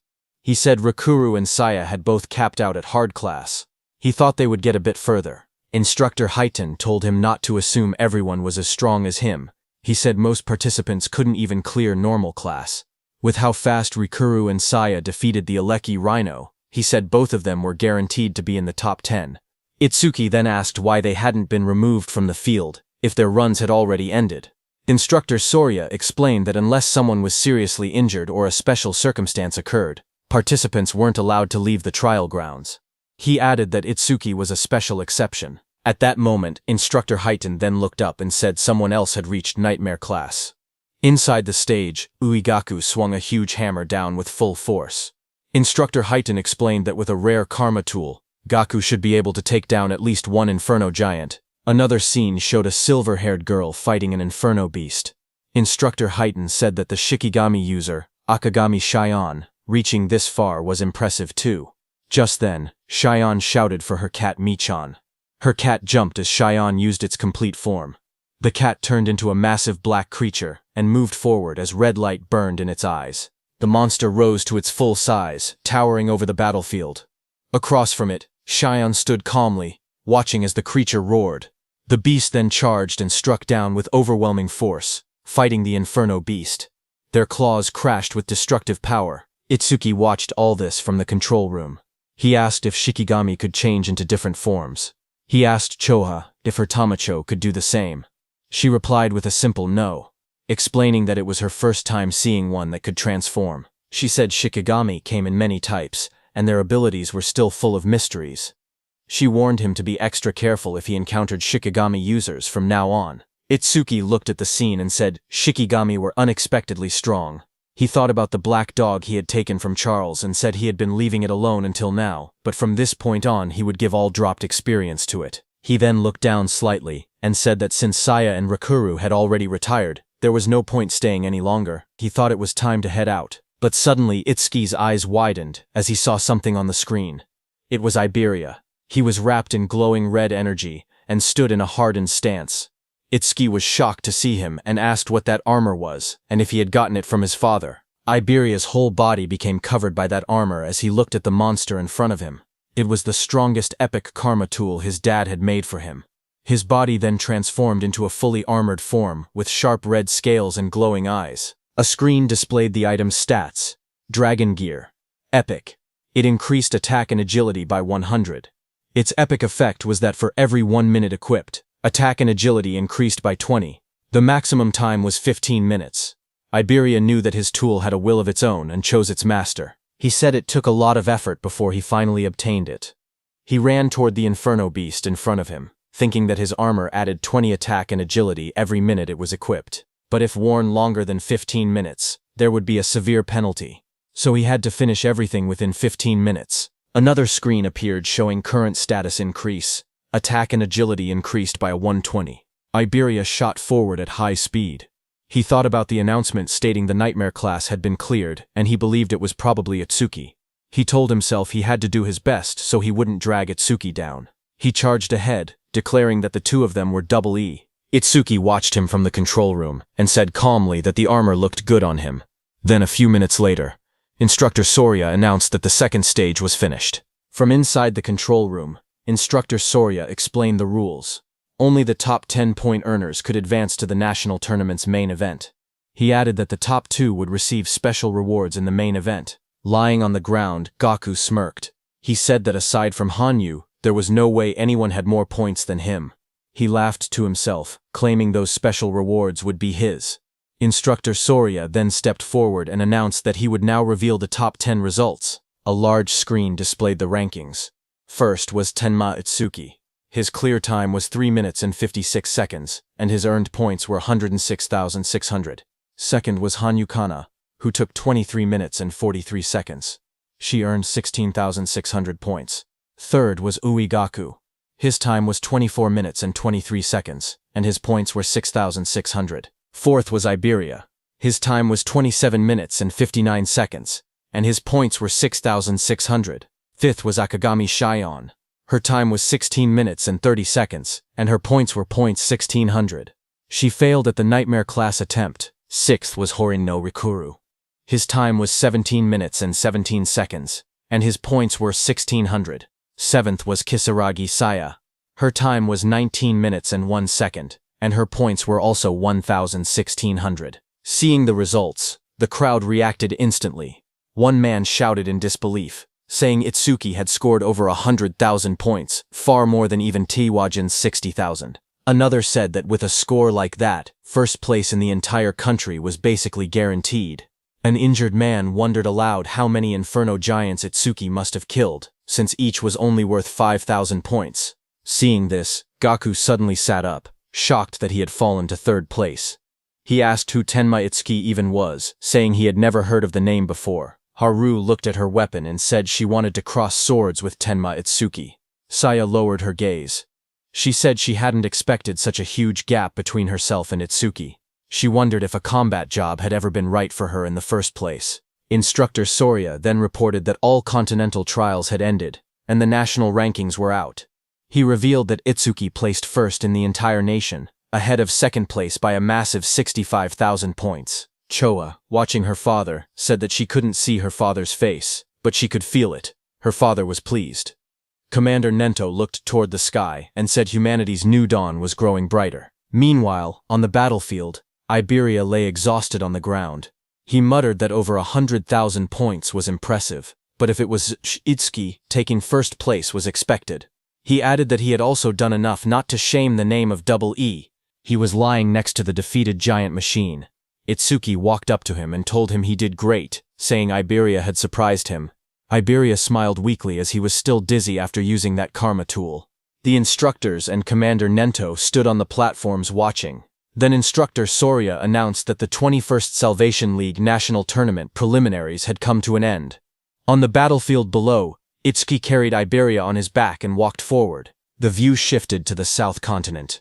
District 1. A bright city square lay under the sun, with buildings, pools, and statues arranged neatly. At the center, an old man with long white hair and a beard sat quietly, eyes closed. Nearby, soldiers in armor complained. One of them frowned, saying they had been called out at dawn just to watch an old man meditate. Another soldier warned him to watch his mouth. He explained that the old man was the South Continent Commander-in-Chief, someone who could see the future. A prophet. The old man remained still, his hands resting on his stomach. His name was Balgar, South Continent Commander-in-Chief. One soldier then questioned why, if Balgar could truly see the future, they always received warnings after the barrier had already been deployed. He said that if Balgar really had foresight, he should be able to tell them the Stella impact points ahead of time. Another soldier spoke calmly. He said it was true that Elder Balgar could only foresee a tiny sliver of the future. Even so, he explained that Balgar still stood on the same level as the North Continent Commander Izumi Nento, and was considered a pillar of humanity. He said the reason he was called a pillar of humanity was because Balgar's prophecies were correct 10% of the time. At that moment, Elder Balgar suddenly lurched forward, shouting in shock. His attendants rushed toward him in panic. Balgar's voice trembled as he tried to speak. The attendants asked if he was all right, but he pushed himself up with urgency. He shouted again that the North Continent was in danger. His eyes widened, filled with terror. He cried out that a massive disaster beast assault would soon strike the North Continent. Among them, he warned, were disaster beasts with levels that exceeded 100. Then sometime later at night, the leaves rustled softly as the scene shifted to Itsuki standing under the trees. Blue system windows appeared beside him, while he looked ahead calmly. He said that his total stats had finally exceeded 1,500. The system display showed his information. Tenma Utsuki. Human, level 0, fixed. His job was Order Breaker. His Nirvana gift was a special grade Nirvana. His skills were listed one by one. Overmimesis. Thunderbreaker level 2. Black Wall level 2. Lotus Burst level 1. Clear Orb level 2. Magic Detection level 1. And Shikigami Eater level 1. Another window showed his status. Attack 330.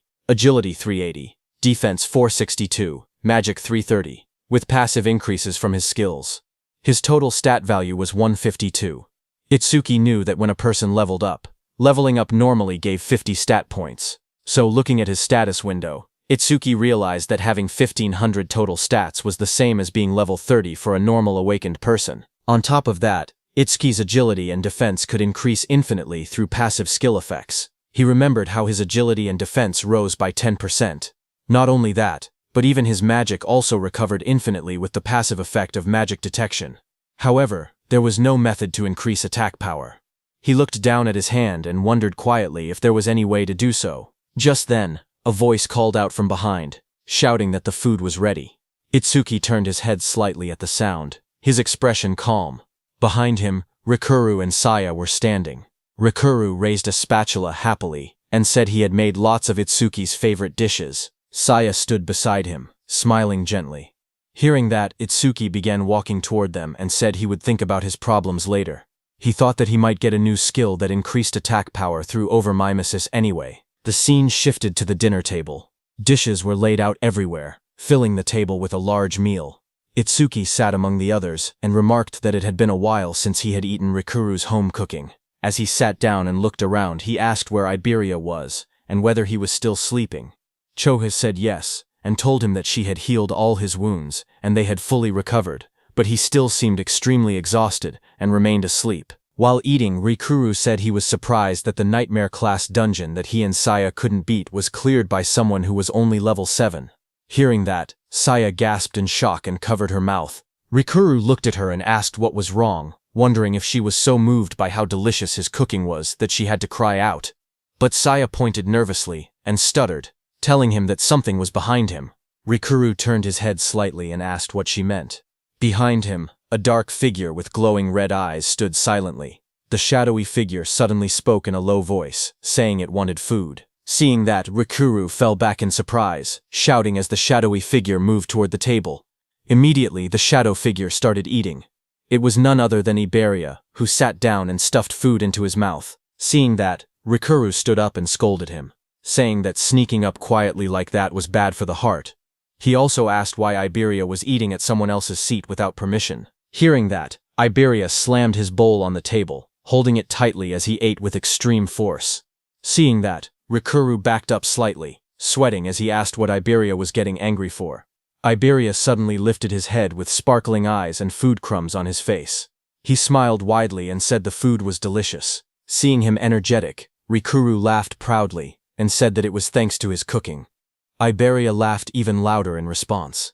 Iberia then pointed at the plate and asked if Rikuru had made the food. He told him that he should quit being an awakened and become a chef instead, because he had way more talent for cooking. Hearing that, Saya covered her mouth, trying not to laugh, while Rikuru stood there with an annoyed expression, asking if that was supposed to be a compliment. Across the table, Commander Nento leaned forward with folded hands. He said that since all of them were aiming to become saviors, he had one question for them. Everyone looked at Commander Nento as he asked what they feared the most. Hearing that, everyone paused. Rokuru thought for a moment and said that the thing they feared was probably the opposite of what they looked forward to. He explained his own dream to become a savior, earn money, and enjoy gourmet food while traveling the world while he was still young. He then imagined the opposite of that dream. In his mind, he pictured himself as an old man with a cane. He said that aging would definitely be the opposite. When people get old, he explained, they lose the stamina to travel the world, and their sense of taste might deteriorate so much that they cannot even tell flavors apart. The thought made him shiver, and he said the idea alone gave him chills. Commander Nento then asked Saya how she felt. She looked down slightly and said she was born into a medical family and grew up in a hospital. She explained that ever since she was little, she had seen many people suffering from different illnesses. A memory flashed in her eyes of hospital staff rushing a patient on a stretcher past her. A sick elderly patient lay on the stretcher, his face covered with dark spots. His weak voice escaped as he looked towards Saya. Standing there, Saya had been frozen in fear. The sight had become a deep trauma for her. She explained that even a simple cold or fever now filled her with overwhelming fear. Hearing that, Itsuki remembered something. He wondered if that was why she ran away the other day after he let out just a small sneeze. Memories from the past flashed in his mind, where Saya jumped back in shock every time Itsuki sneezed loudly. Hearing her, Commander Nento told them that an awakened person's lifespan was nearly twice that of a normal human, and awakened ones almost never got sick. He told her that she could finally say goodbye to the thing she feared most. Then he turned his gaze to Iberia beside him. Iberia blinked in surprise and asked if it was his turn next. Iberia admitted that what he feared most before was failing the preliminaries. But now his fear had changed. He smiled brightly and said he was afraid of not being able to fight alongside Itsuki. He turned to Itsuki with excitement and asked what he feared most. Itsuki looked surprised and asked why the question was directed at him. But the others wondered the same. Saya asked if Itsuki even had anything he was afraid of. Iberia told him to answer, saying it couldn't be possible that he feared nothing.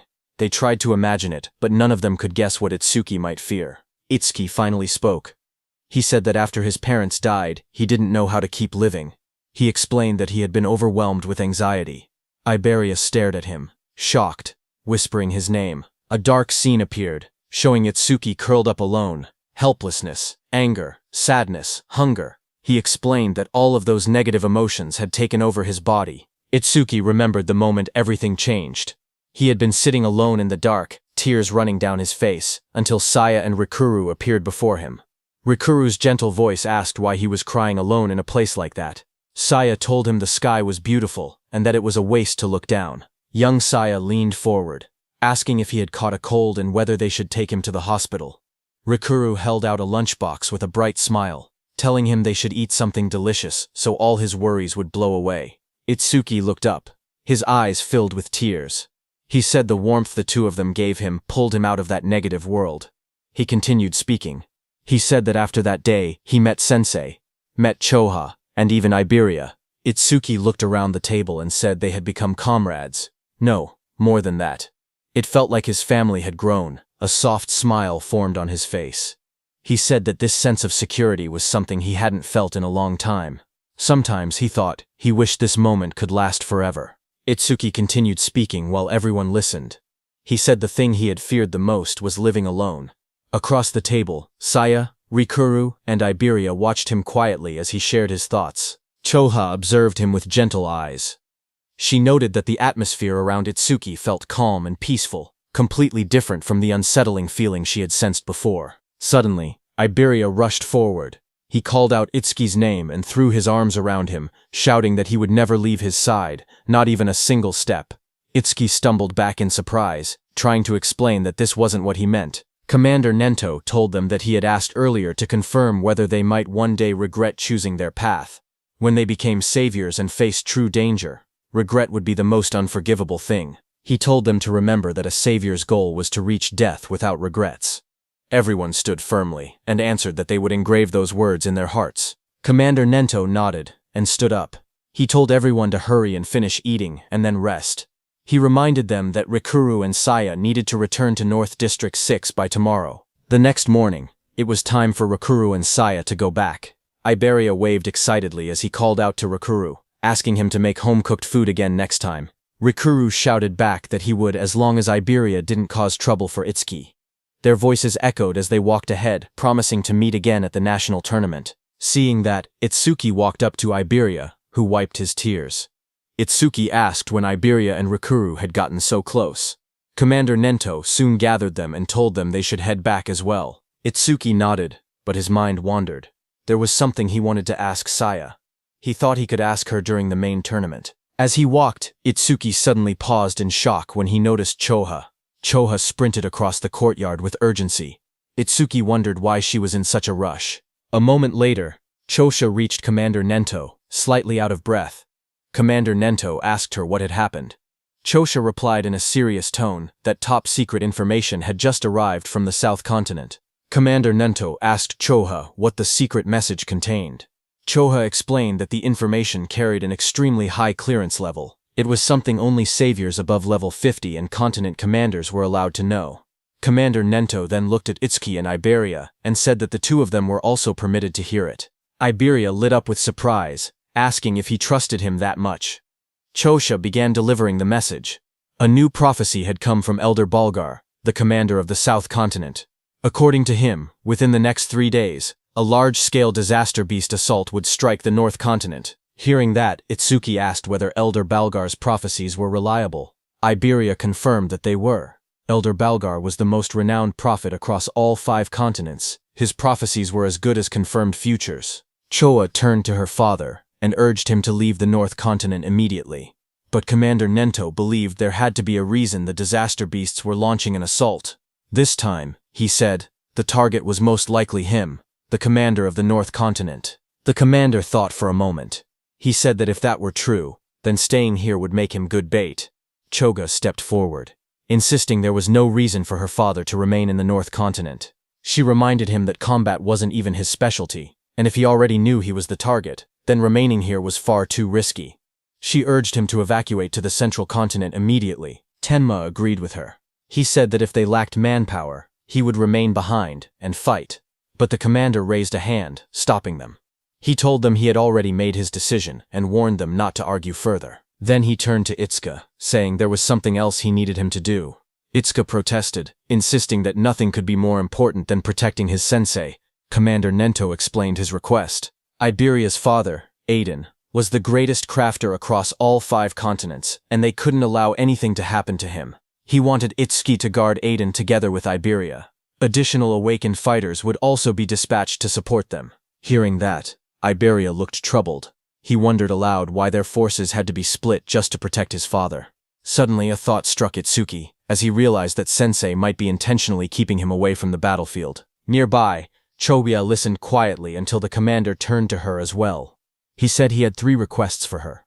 First, she had to announce the coming assault to the residents of the North Continent and help evacuate everyone below level 50 safely. Next, she needed to notify all awakened individuals, level 50 and above, to prepare for combat at any moment. Finally, she had to summon Heighten to this location. Since North District 1 had a low population, there would be no danger of civilian casualties. Commander Nento's eyes glowed fiercely as he declared that they would face the disaster beasts head-on right there. Choa returned to her father and reported that she had completed every arrangement he instructed. She told him Heighten would be arriving soon. Commander Nento thanked her for the trouble and told her she could rest for now. Choa hesitated, her expression softening as she looked at him in silence. Her father noticed her worry.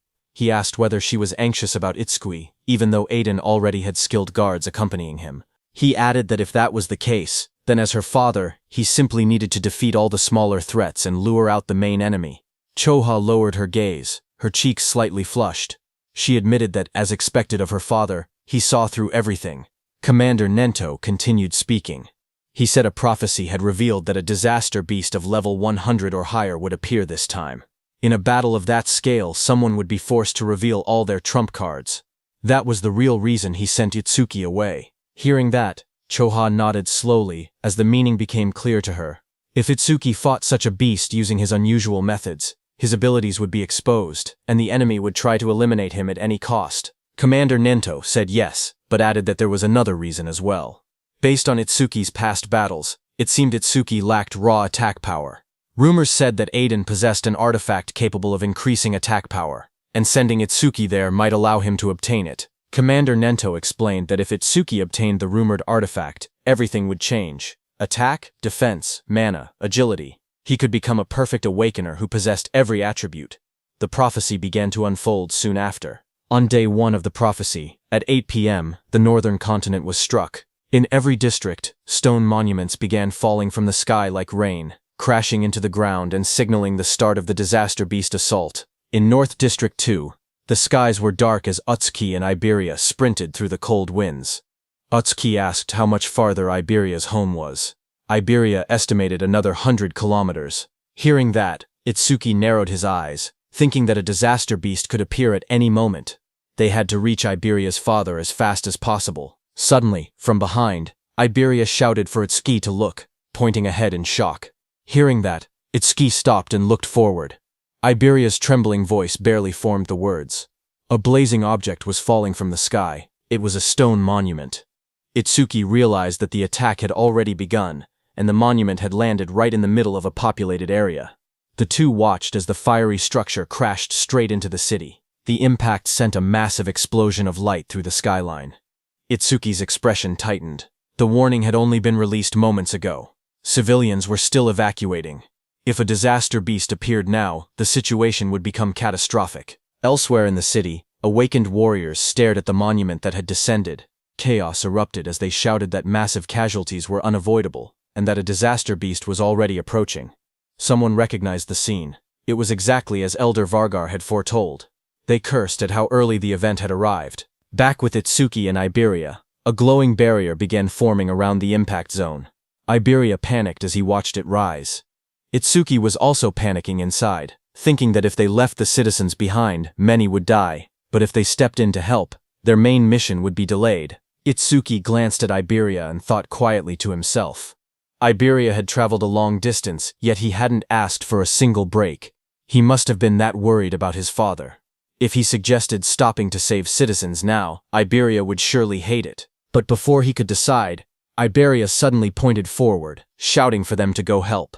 The barrier had trapped a disaster beast inside the city, and he insisted they couldn't ignore it. The creature inside was at least level 20. If no high-level awakeners were present, countless people could die. Hearing that, Itsuki's worries vanished. Then, with a firm voice, he agreed to change the plan.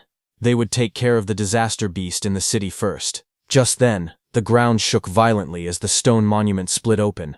Flames burst out, and a massive creature emerged from within. It was a flame golem, level 21, its entire body wrapped in blazing fire. Nearby, the awakened fighters assessed the situation. They counted their strength, 3 level 15s and 1 level 16. It would be difficult, but against a level 20 disaster beast, they believed they still had a chance to win. A defender stepped forward and activated his C-rank skill, Rock Shield. Jagged stone shot up around his arms as he braced himself against the incoming flames. He shouted for the others not to break formation, promising to hold off the monster's attacks. The flame golem roared and hurled fire straight at him. Through the heat and sparks, the defender yelled for his teammates to find an opening and counterattack. But the creature's power was overwhelming. It struck with massive force, smashing the ground and scattering debris across the street. The defender was thrown violently backward, crashing into a wall. As the dust settled, he struggled to lift his head. His armor was shattered. His voice trembled. He couldn't believe what had happened. It was impossible. The other awakeners froze in terror because the Earth user had the highest defense among them, yet he had been killed instantly. If even he couldn't survive, they stood no chance at all. Panic spread across their faces as they backed away, their weapons shaking. One of them cried out, asking desperately what they were supposed to do now. The group fell into panic. One of the men shouted that fighting a creature like this was suicide and that they needed to run. As he sprinted away, flames chased behind him. Another teammate yelled for him to watch out, but the fleeing man only snapped back that they should worry about themselves. Before he could get far, a sharp presence appeared right behind him. His eyes widened in shock as the fiery monster loomed over his shoulder. Terrified, he begged for his life, promising to do anything as he activated his ability. Water surged around him as he used his B-rank skill, Water Cannon. A massive stream of water blasted toward the creature. For a moment, he caught his breath. He wondered when the beast had gotten behind him, and regretted shouting something so pathetic. But now, he stood firm. He was a water elementalist, the natural enemy of fire disaster beasts. This attack should have been its end. The others watched from a distance, unsure. One asked whether he had really defeated it. Another stepped forward, saying he would finish it off just in case. In the midst of drifting steam and smoke, the monster's dark silhouette still stood. The water elementalist stepped forward and warned the others not to interfere.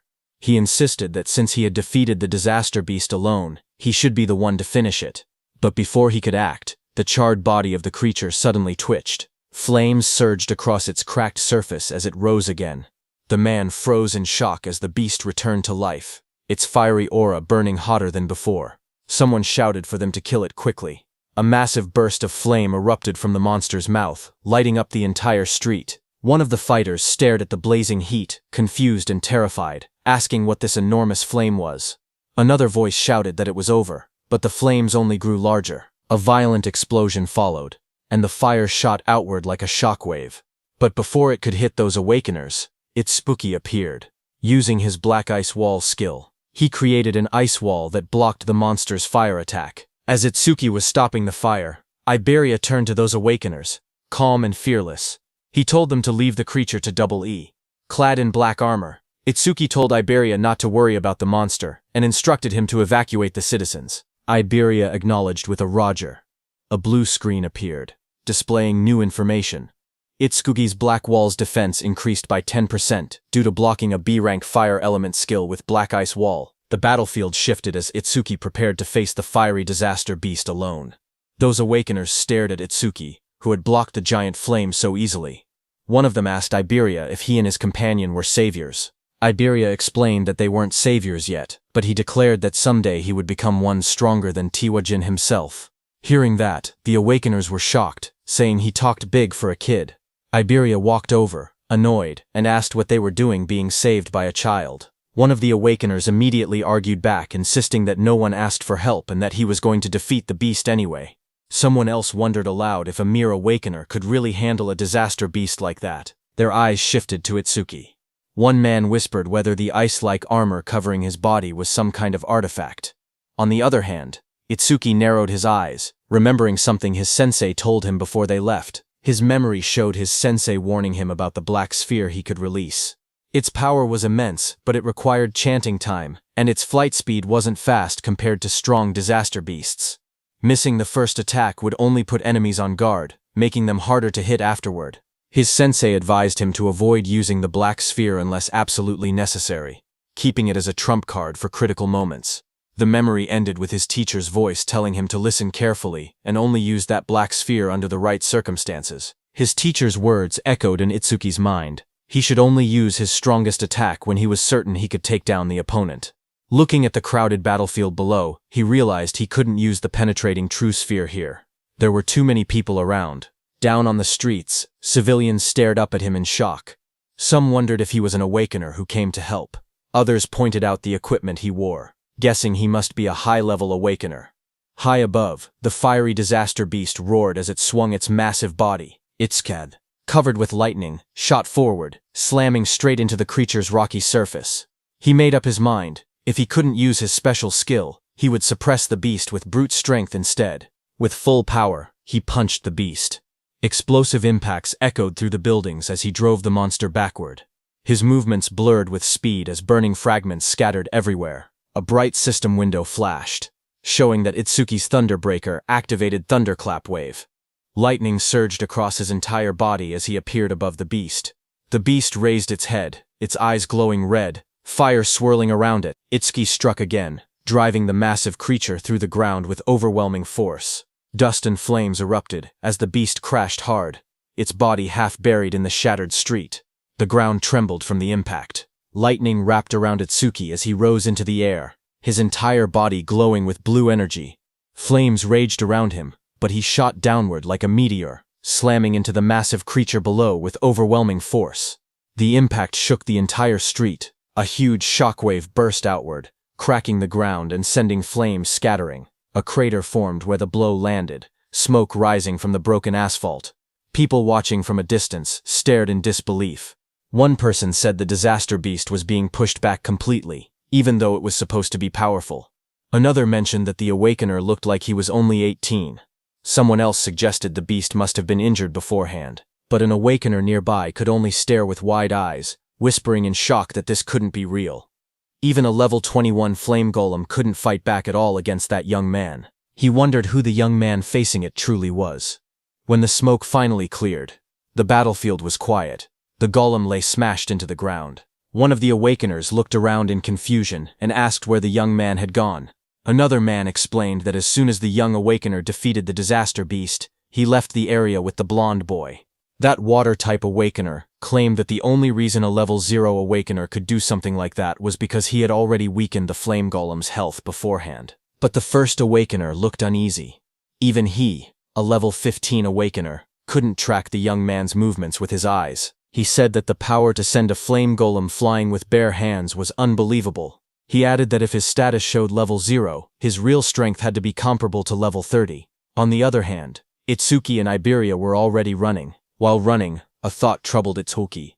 If a beast of that level couldn't be killed instantly, things would only get harder in the future. He muttered that he had to increase his attack power somehow. Just then, a system window appeared, displaying Itsuki's current stats. Attack, 330, Agility, 760, plus 100% due to Thunderclap Wave activation. Defense, 495, increased due to Black Ice Wall, 50%, Mana, 330, recovers 10% of mana upon detecting one enemy unit. Itsuki stared at the numbers, knowing he needed to grow stronger as quickly as possible. On day 1 of the prophecy, At 10:30 p.m., Itsuki and Iberia ran through the rain-soaked streets. Iberia stared in awe, saying Itsuki's speed was so incredible that he couldn't even track him with his eyes. Itsuki replied calmly that speed meant nothing without power.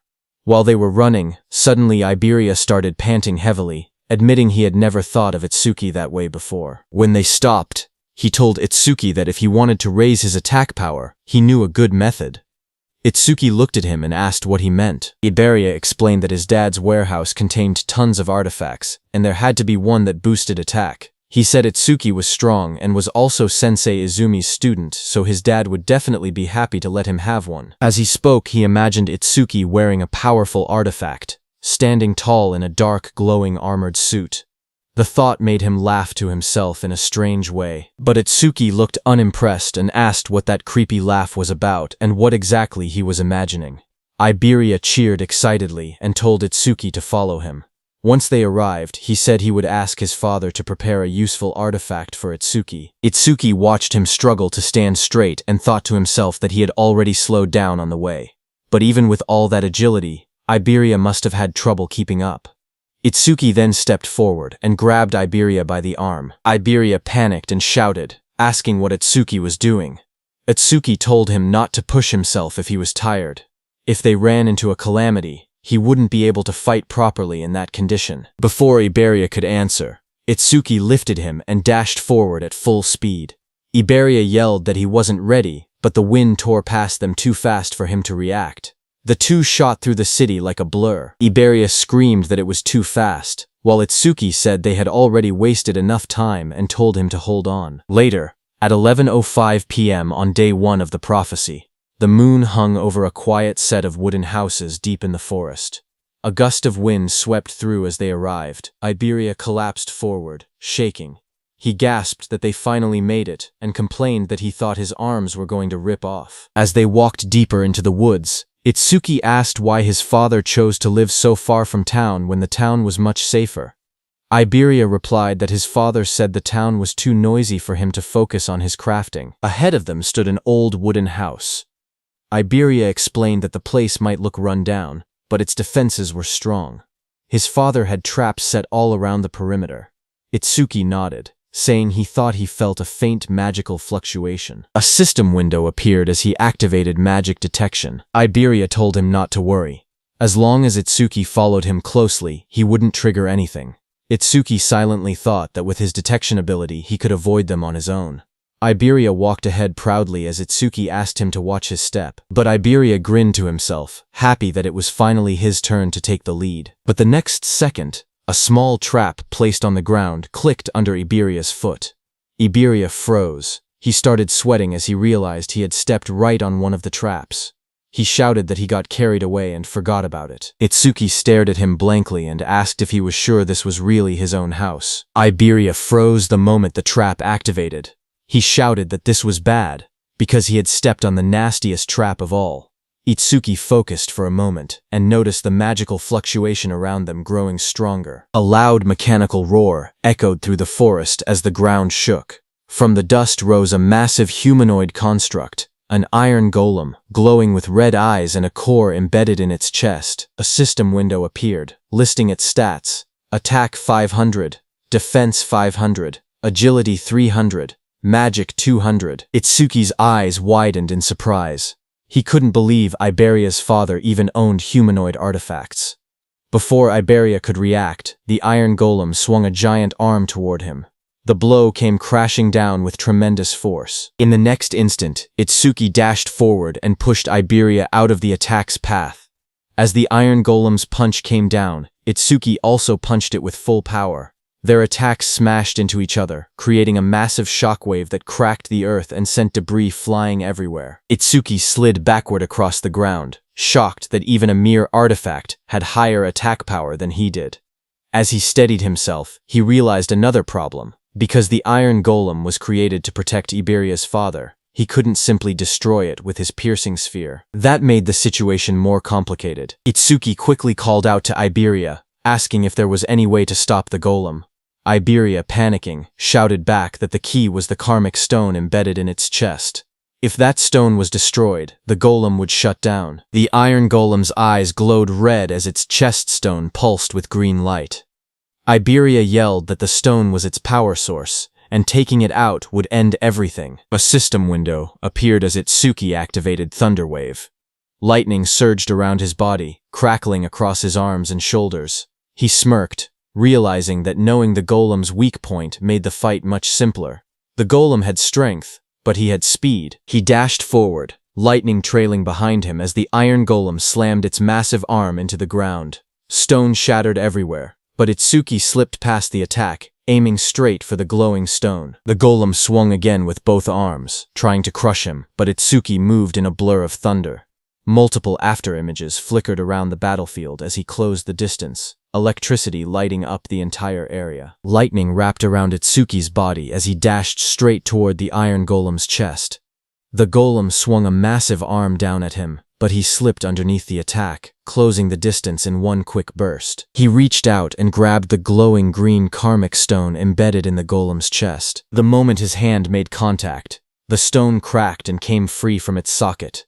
The iron golem's body froze. Its red eyes dimmed, and its raised arms stopped mid-movement as all power left its frame. Itsuki stepped back, holding the fractured stone in his hand.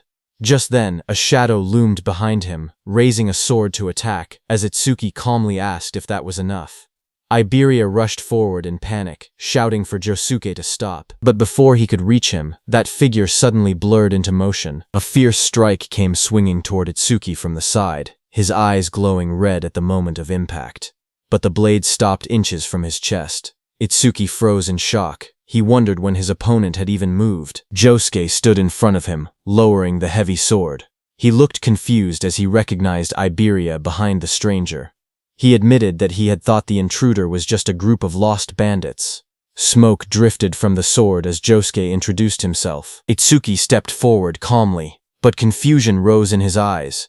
He questioned why he hadn't sensed any magic until the moment of the attack.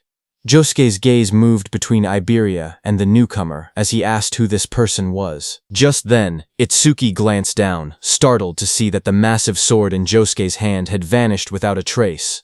Iberia quickly jumped in, explaining that the stranger was his friend, Itsuki Tenma. He boasted that Itsuki was level 0 but incredibly strong. He added that they had formed a duo and were trying to decide on a team name. Before Iberia could continue, Itsuki told him to never mind that, and instead asked where Iberia's father was. Josuke told them that his master was in the back and warned Iberia to be careful. Just then, an older man with a white beard stepped out from the back of the forge. Iberia recognized that man as his dad. The old man stepped forward, his expression dark and heavy. Even Josuke quietly noted that he didn't seem to be in a good mood. Iberia ran up to him excitedly, waving his arms. He shouted that he had passed the qualifiers. The old man remained silent. Iberia proudly continued.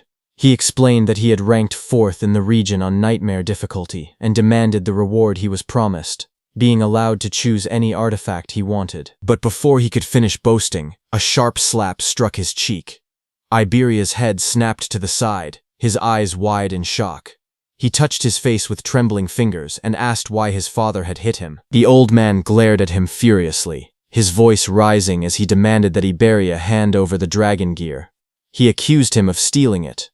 Iberia staggered back, clutching his cheek. He shouted that he had only borrowed an epic artifact, and complained that there was no need to hit him. His father pointed angrily at him from the ground. He warned that the dragon gear caused irreversible damage if worn for too long. He added that if Iberia ever took it without permission again, he would not be so lenient next time. Frustrated, Iberia turned and ran off into the forest, yelling that he would never use his father's crappy artifacts again. The dragon gear dropped from his shoulder and landed on the ground behind him. The old man then turned toward Itsuki and asked if he was Izumi's second student. Itsuki nodded politely. He introduced himself as Itsuki Tenma and explained that his sensei had sent him to protect Mr. Aiden because of a prophecy about a massive calamity approaching from the north. Mr. Aiden responded that he already knew. He studied Itsuki closely and muttered that Izumi was demanding and rarely accepted disciples. He wondered why a strict master would choose someone who looked as plain and ordinary as this kid. But then he suddenly froze, his eyes wide. He asked in shock if Itsuki's level was fixed. Itsuki said yes as a glowing status window appeared beside him, showing his information. Itusuki Tenma, human. Level 0, fixed. Job order breaker. Gift undisclosed. Skill undisclosed. Stata undisclosed. Itsuki stood calmly, the blue display shining around him. Mr. Aiden narrowed his eyes and stared at Itsuki carefully. With suspicion in his voice, he asked if Itsuki was using some kind of karma artifact to fake his stats. Itsuki calmly replied that he was not. Mr. Aiden looked at him again and finally seemed to understand something. He muttered that now it made sense why Nento Izumi had specifically requested that particular item. Walking slowly with his hands behind his back, Mr. Aiden explained that Itsuki's master was someone who carefully calculated gains and losses. According to him, Commander Nento always demanded something in return. Itsuki responded honestly. He said that his master had only asked him to guard Aiden, and that he had not heard anything about a reward. Mr. Aiden then explained the truth. Commander Nento had contacted him and said that in exchange for allowing his disciple to protect him, he should give that disciple a certain karma artifact. Hearing this, Itsuki looked surprised. He wondered quietly if his master had really done that for him. Still calm, Itsuki said that it was fine. Even without an artifact, he would properly protect Aiden. Mr. Aiden shook his head and said that was unnecessary. He had plenty of artifacts, so he did not mind giving one away. However, he admitted that he had simply been curious about why Commander Nento had specifically chosen something he considered a failure. Itsuki looked confused and asked what he meant by a failure. A memory flashed as Mr. Aiden explained that the artifact was originally a masterpiece designed to draw out an awakened person's attack power to its absolute limit. He raised a glowing golden crystal in his hand as a system window appeared, revealing the artifact's information. Its name was Critical Crystal, unique. Critical, attack power is doubled during a critical hit. Critical rate 99%. Unique effect, the user's attacks generate critical hits. The golden crystal shined brightly in Mr. Aiden's hand, but as Mr. Aiden held the glowing crystal, something unexpected happened. A crack suddenly formed across its surface. His eyes widened in shock as the golden crystal split with a sharp sound. The artifact's power changed instantly. The rank of the artifact became unknown, and a mysterious broken effect appeared. A system window appeared, revealing the new information. Broken critical crystal, rank unknown. Effect, attack power is multiplied by 10 during a critical hit. Critical rate 0%.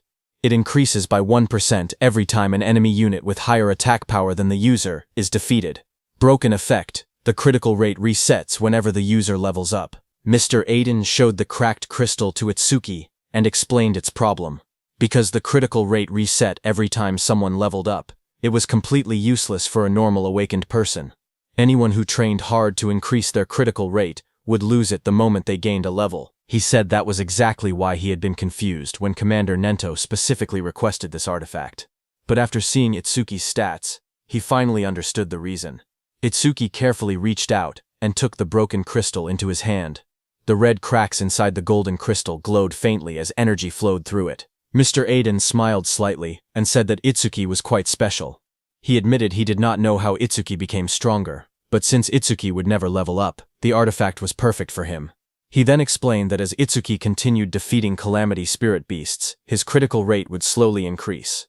Eventually, it would reach 100%. Just as he said that, Itsuki used the crystal. Golden energy began swirling around him as the crystal reacted. Golden energy suddenly burst out from the crystal and wrapped around Itsuki's body. The power surged violently as the artifact synchronized with him. As Itsuki struggled, Mr. Aiden told him that in the future every single attack Itsuki made would be buffed 10 times. Hearing that, Itsuki clenched his fist as the golden aura intensified around him.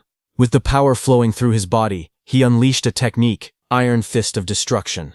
A system window appeared, confirming that the artifact had been equipped. Equipped. Broken critical crystal. Itsuki looked at the information and thought about the conditions of the artifact. His critical rate would only increase when he defeated enemies with higher attack power than him. He quietly admitted that the condition was a bit harsh. However, he decided not to worry about it for now. He would think about a counter-strategy after they finished this raid. Just then, another system notification appeared, showing the crystal's information. Its effect was that it increased attack power 10 times on critical hits. Its current critical rate was 0%, but it would increase by 1% for every kill of a stronger enemy. The broken effect was that it reset upon leveling up. After observing the artifact's reaction, Mr. Aiden spoke again. He said the artifact seemed to be equipped properly, and that it was truly compatible with Itsuki. Itsuki then admitted that he had actually been struggling because his attack power was low. He thanked Aiden, saying the artifact helped him a lot. Aiden waved his hand dismissively. He explained that he created the artifacts, while others used them to fight the calamity spirit beasts. Both of them were simply doing their part for the survival of humanity, so no thanks were necessary. As he spoke, Aiden turned and began walking away. He added that unless someone already knew his location in advance, there was no reason for beasts to attack such a remote place. For now, he told Utsuki to rest. Just as Aiden finished speaking, something strange suddenly appeared in the sky above the forest. Aiden's eyes widened in shock as he noticed a massive pillar of energy descending from the sky. The atmosphere trembled as the force rushed downward. A loud impact followed, as the energy slammed into the forest. The force spread outward like a shockwave. Nearby, Itsuki and Josuke instinctively raised their arms to shield themselves as the powerful energy burst through the air. Iberia, who was inside the house, opened his window and stared in disbelief, shouting in confusion and asking what had just happened. He looked toward the sky with wide eyes and realized something unexpected. A barrier had appeared. Looking up, they saw a massive green dome covering the entire area. The strange barrier surrounded the forest, glowing with an eerie green light. Seeing the enormous dome above them, Iberia shouted in shock, wondering why there was a green barrier there. Mr. Aiden looked toward the sky with a serious expression. In his mind, a troubling thought appeared. Only the commanders-in-chief of the 5 continents should know his location. He wondered if it was truly a coincidence that a stone monument had fallen here, or if something else was happening behind the scenes. Before he could think further, Josuke suddenly shouted loudly. He quickly warned everyone to get back.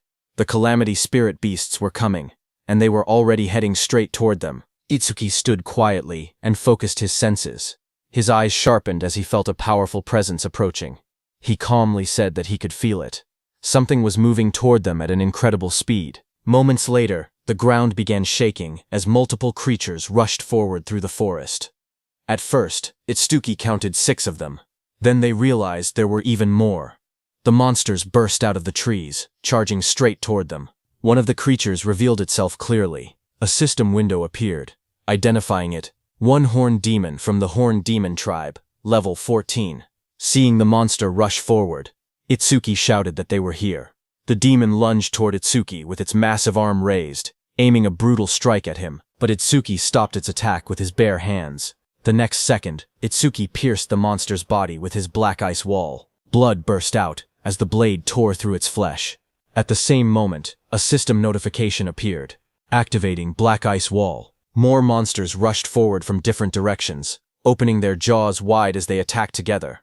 Electricity crackled around Itsuki's body as he moved calmly through the battlefield. Inside his mind, he thought that enemies at this level were not a problem. No matter how many came, he could finish them instantly with Lotus Explosion. However, he hesitated, thinking that Josuke might not be able to withstand the shock of a Lotus Explosion, and it was still risky. Itsuki glanced behind him and remembered that Aiden and Iberia were hiding in the shed right behind him. If he used Lotus Explosion recklessly, the blast might catch them as well. Because of that, he held back his power and continued fighting the monsters directly instead. After defeating the surrounding monsters, Itsuki stood quietly among the fallen enemies. Looking at the battlefield, he calmly admitted to himself that he was probably more suited for fighting alone. Just then, he suddenly paused. He sensed something unusual. Itsuki frowned slightly as he felt another surge of mana spreading through the area. This new wave of power felt far stronger and more intense than the ones that had appeared before. Moments later, a massive creature revealed itself. A system window appeared, identifying the monster. 2-horned guardian beast of the Horned Demon tribe. Level 24. At the same time, far away in a dark and terrifying realm, towering demonic structures stood beneath a crimson sky. Inside a sinister palace, the most powerful demon emperor, Linga, sat on the throne. An orange-haired figure standing in front of him spoke calmly. He reported that the first wave of the advance party had already been teleported to the human realm, consisting of lower-class slave demons. Then he asked another question. Among the 8 demon kings, which one should be entrusted with leading the main force? At that moment, Demon Emperor Linga said that thanks to the eye he had left behind during the last descent into the human realm, the demon race had already discovered the existence of a certain important person. With a cold command, the demon emperor told him to capture them. This orange-haired figure was Enma-Raku, also known as Yama, one of the 8 demon kings. He asked whether the task should also be entrusted to one of the 8 demon kings. However, the demon emperor sitting on the throne calmly refused the idea. He said that sending a demon king might destroy the very eye that had been secretly left behind in the human realm. Because of that risk, he decided that the matter would instead be handled by a demon general. The order was accepted without hesitation.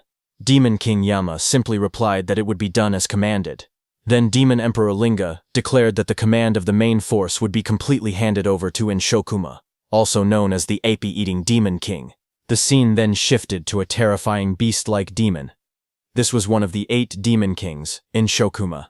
Demon Emperor Linga said that since Inshokuma had not eaten a living human in a very long time, he was certain that Inshokuma must be extremely hungry. At the same time on the battlefield, while Itsuki was fighting, a loud scream suddenly echoed through the area. Hearing it, he immediately recognized the voice. It was Iberia. His expression changed as he realized something was wrong. He wondered if a disaster beast had broken into the room. But before he could react further, a disaster beast burst forward to attack. A system window appeared in front of him, identifying the beast as a double-horned guardian from the Horned Demon Clan, level 24. The beast attacked with overwhelming force, striking toward him without hesitation. Seeing the situation, Itsuki's eyes sharpened. He realized that things had reached a critical point, and he had no choice but to use that power. As the attack came crashing down, Itsuki quickly glided on the ground and dodged it. At the same time, he aimed at the beast and used Clear Orb. He judged that the creature's attack power was likely higher than his own. However, if he managed to defeat it, he could increase his critical rate. A system notification appeared, explaining the effect of the broken critical crystal. It stated that attack power would increase tenfold during a critical hit, and the critical rate would increase every time he defeated an enemy stronger than himself. However, the critical rate would reset whenever he leveled up. With determination, Itsuki shot the Clear Orb. A beam of purple energy shot into the sky, cutting through the darkness like a sharp spear as the attack was released. Another system message appeared, saying Clear Orb was activated.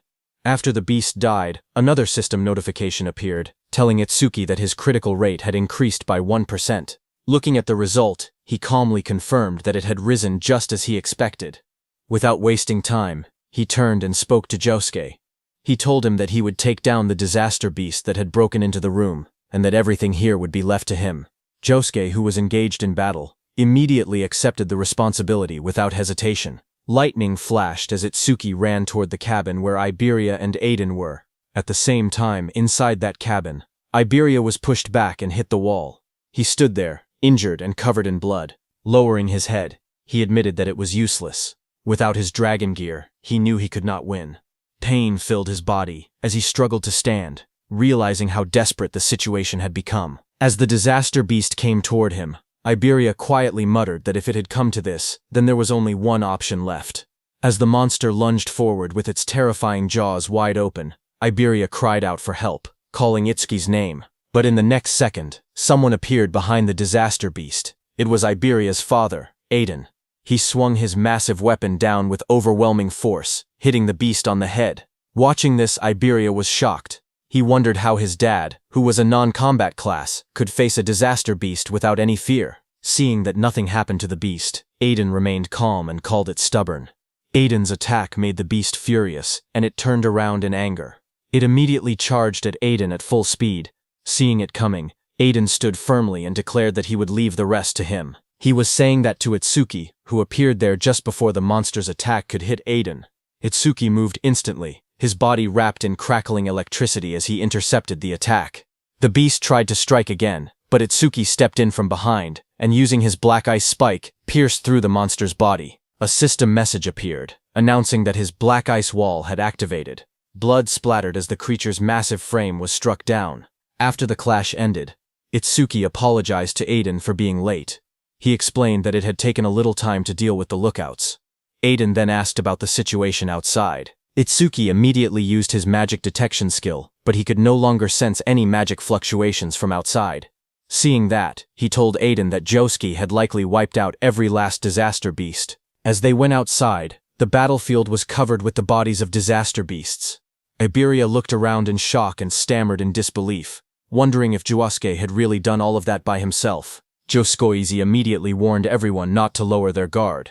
He explained that unless they destroyed the barrier, disaster beasts would continue spawning from within it without end. As time passed, they would only grow stronger. With a firm expression, he declared his intention to head toward the barrier and destroy it while eliminating as many disaster beasts as possible along the way. Looking at Itsuki, he added that if any beast managed to slip past him, he would have to deal with it. However, Itsuki stated that he would be the one to slaughter every disaster beast within the barrier. His eyes were filled with hatred as he instructed Josuke to remain there and protect Aiden and Iberia. Seeing Itsuki's expression, Aiden narrowed his eyes. He muttered that those eyes showed no trace of fear. Instead, they were filled with a burning thirst for battle. Finally, with firm resolve, Aiden declared that they would leave the destruction of the barrier to Itsuki. Josuke warned Itsuki seriously. He explained that if the barrier was green, then the disaster beasts inside would be at least level 250. He asked if he was truly prepared for something like that. Without hesitation, Itsuki answered calmly that he was sure. Lightning crackled violently around Itsuki as he ran toward that green barrier. A sharp smile formed on his face as he admitted that finally, he could fight to his heart's content. Seeing him go, Iberia immediately spoke up. He declared that if Itsuki was going, then he would go too. He told Josuke to look after his old man. But his father, Aiden, stopped him. Iberia protested, asking why not. He reminded them that they were a team. Aiden answered bluntly, telling him to stop pretending they were a team. He said it was pathetic. He added that he and Itsuki lived in two completely different worlds. Iberia clenched his fist, anger rising in his voice. He argued that they had walked this path together all this way and demanded to know what he meant by different worlds. Aiden also shouted, telling Iberia that a team was meant to support one another and cover for each other's weaknesses. Aiden's eyes widened with anger as he spoke harshly. He told Iberia that he was not supporting Itsuki at all. Instead, he said he was only dead weight at this rate. His voice grew even colder as he warned that he would end up getting Itsuki killed. Hearing that, Iberia froze, shock spreading across his injured face. Aiden continued, saying that he was not just talking about him alone. He explained that Itsuki was special. No one else from his generation could even stand on the same stage as him. Then he asked Iberia if he had ever truly seen the look in Itsuki's eyes when he faced a disaster beast. He told Iberia that those were the eyes of someone drowning in hatred. At the same time, while Itsuki was running toward the barrier, a system window appeared showing, "Mana 5 enemy units have been detected. 50% of Itsuki's mana recovered." Itsuki noticed it immediately. He realized that 5 disaster beasts must have just come out of the barrier. He calmly acknowledged that this had brought his mana back to full. Ahead of him, massive disaster beasts with sharp purple spikes and rows of jagged teeth emerged, blocking his path as lightning continued to crackle around his body. Lightning surged wildly around Itsuki as he faced them. His eyes burned with determination as he shouted for them to get out of his way. A system window suddenly appeared, showing Lotus Blast had activated. In the next instant, a massive explosion erupted in the forest, flames bursting outward with overwhelming force. Another system message appeared showing, 5 enemies defeated with Lotus Blast. Range of all skills increased by 5%. His critical hit rate increased by 1%. Now his broken critical rate was 2%. Itsuki moved forward through the fading flames, his expression calm but focused. He admitted to himself that the double-horned guardian's defense had been far too high. It had taken 80% of his mana just to bring it down with Lotus Blast. Even so, he firmly decided that he would not allow a single one of them to reach Iberia or the others. In the distance, smoke and fire from Lotus Blast rose above the trees. Josuke turned toward the explosion in shock and demanded to know where it had come from. Iberia immediately realized and stated that it was Itsuki's skill and that he must have run into disaster beasts in the forest. Josuke stared toward the forest, his expression serious. He thought that an explosion of that scale was not something a mere level 0 should be able to trigger. A troubling thought crossed his mind. He wondered if the reason Itsuki could not level up was because of a debuff from his gift. Meanwhile, Itsuki reached and stood before that glowing green barrier. He quietly acknowledged that this was the green barrier. He realized that the disaster beasts inside seemed to be on a completely different level from the ones he had faced so far. He immediately activated his mana detection. However, Itsuki was shocked to see that his mana detection could be blocked. Because of that, he could not judge the number or strength of the disaster beasts inside. Then he remembered something his teacher once said. The level of disaster beasts inside a barrier could be determined by its color. Gray barriers contain disaster beasts from level 1 to 25. Green barriers contain disaster beasts from level 26 to 50. Blue barriers held level 51 to 75. Purple barriers held level 76 to 100. Red barriers contained level 101 and above. Since this barrier was green, the disaster beasts inside were between level 26 and 50. Itsuki looked at his hand calmly and concluded that if he killed them all, they would drop a massive amount of experience. Itsuki then summoned his Shikigami, Death Hound. White petals of light swirled around him as a massive spectral hound formed at his side, its sharp teeth glowing in the darkness. Just as the Death Hound appeared, a system window displayed its information. Death Hound B rank, level 16. Skill, Death Smell, C rank, detects all traces of mana within the area to locate and track the source. Respawn Design, Death's Craving, B rank, drastically reduces respawn time after the Shikigami dies. Its attack stat was 250, agility was 250, defense was 150, and mana was 150. The Death Hound's glowing eyes shone in the darkness as it stood beside Itsuki. Itsuki placed his hand on the hound's head and told it that it would receive all the experience that dropped later. However, he made one thing clear. Until he gave the order, it was not allowed to lay a single finger on them. The green barrier loomed in front of him as the hound crouched low, teeth bared and ready. Before entering the barrier, Itsuki's eyes sharpened. He declared that every disaster beast inside the barrier was his prey. Meanwhile, on Prediction Day 1 at 11:30 p.m., Commander Nento was seated in a garden when Choha arrived there with a man. She informed her father that the awakened guards had arrived. A young man stepped forward confidently. He introduced himself politely, saying that from that moment on, he, a first-class savior, would serve as Commander Nento's protector. This man was level 63 Wind Elementalist, first-class savior, Kei Chirajima. Commander Nento thanked him for coming. Choha then explained that besides him, 5 third-class saviors and 3 second-class saviors had also arrived. Commander Nento asked her if Akira Hiton had not arrived yet, saying he had assigned Hiton to guard the perimeter. Choha frowned slightly and explained that when they spoke 6 hours ago, he had said he was already on his way. However, when she tried calling again 3 hours later, she could not get through. She added that massive stelas had been falling across the northern province since 8 p.m. that night. Because of that, she thought he might have run into trouble along the way. Still, she remained confident. Commander Nento stated that a normal disaster beast would not be a threat to him. After all, he was one of the 6 pillars among the special class saviors. He asked her to keep trying to contact him, adding that only a special class savior could stand against the disaster beasts appearing there. Choha quietly responded that she understood, but hearing all that, the Wind Elementalist spoke up, questioning whether they were overestimating the special class saviors a bit. He argued that no matter how strong Wajin Tae and Akira Hiton were, they were still only human. He continued confidently, saying he did not believe there was such a vast gap between the special class saviors and those in the first class. They might struggle a little, but there was no way they could not defeat a disaster beast that a special class savior could. Commander Nento told the Wind Elementalist that it was good to be confident, but thinking one could stand on the same level as a special class savior was another matter entirely.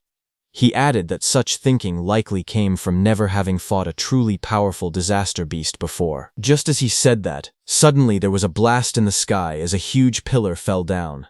Seeing that, the Wind Elementalist reacted instantly, saying a stele was approaching, and a disaster beast was coming with it. He raised his sword as the air trembled around him. As the stele fell to the ground, it created a huge purple barrier. Seeing that, Commander Nento declared that it had finally arrived. At the same time, Choha tried once more to reach Akira Hiton, but her voice shook as she admitted it was useless. She still could not contact him. The Wind Elementalist smirked confidently.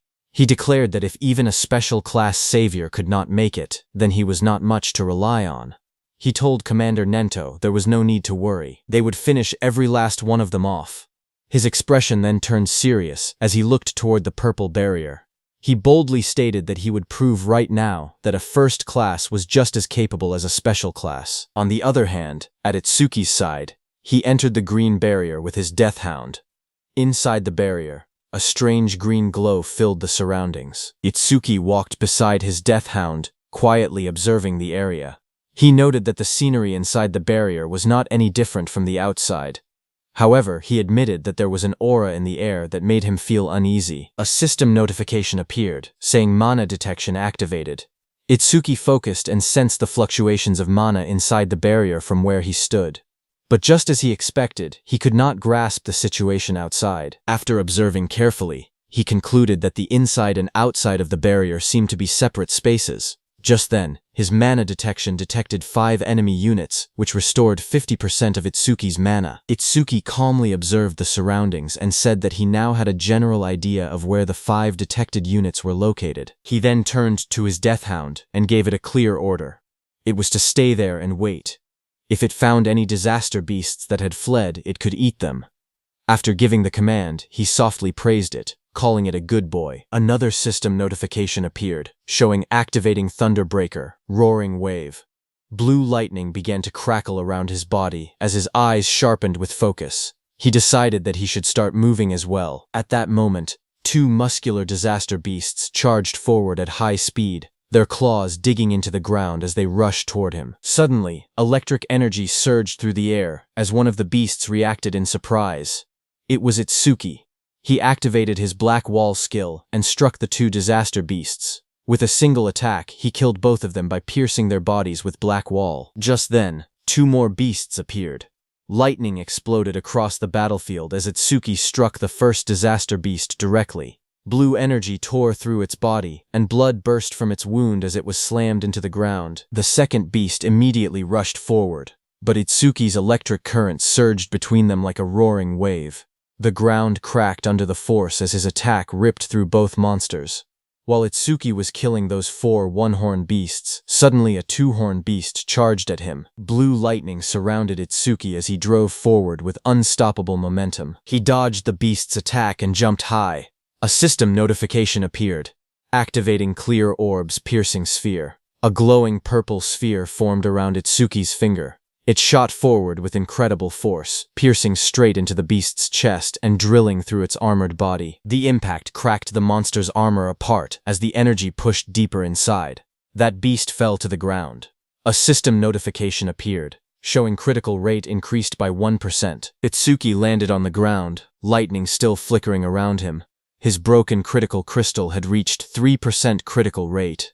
After killing those 5 beasts, Itsuki immediately moved forward. Seeing that his critical rate had gone up again to 3%, he calculated that statistically, this meant about 3 critical hits for every 100 attacks. He thought maybe he would get to see his first real critical attack soon. While moving, something else caught his attention. This was the first time he had seen a stele from this close. He narrowed his eyes and thought that if he broke the stele, then the barrier should disappear. He thought 1 hit should be enough. But at that moment, a system notification appeared, showing 1 enemy unit detected and 10% of his mana restored. Itsuki's eyes widened as he realized that there was still 1 left. Immediately, he used all the force in his body to stop himself. Lightning cracked violently around his legs as he stopped. Just as he stopped, many sharp spikes came toward him at full speed. He immediately jumped back and dodged those spikes.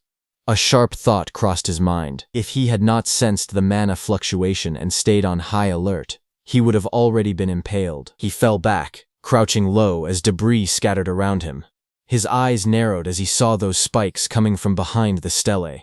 Itsuki realized that this 6th monster was hiding behind the stele. He stared at the disaster beast's shadow carefully, realizing it was a different kind of disaster beast than the ones before. Meanwhile, from far away, Iberia watched the large green barrier curve over the forest like a dome, glowing faintly in the night.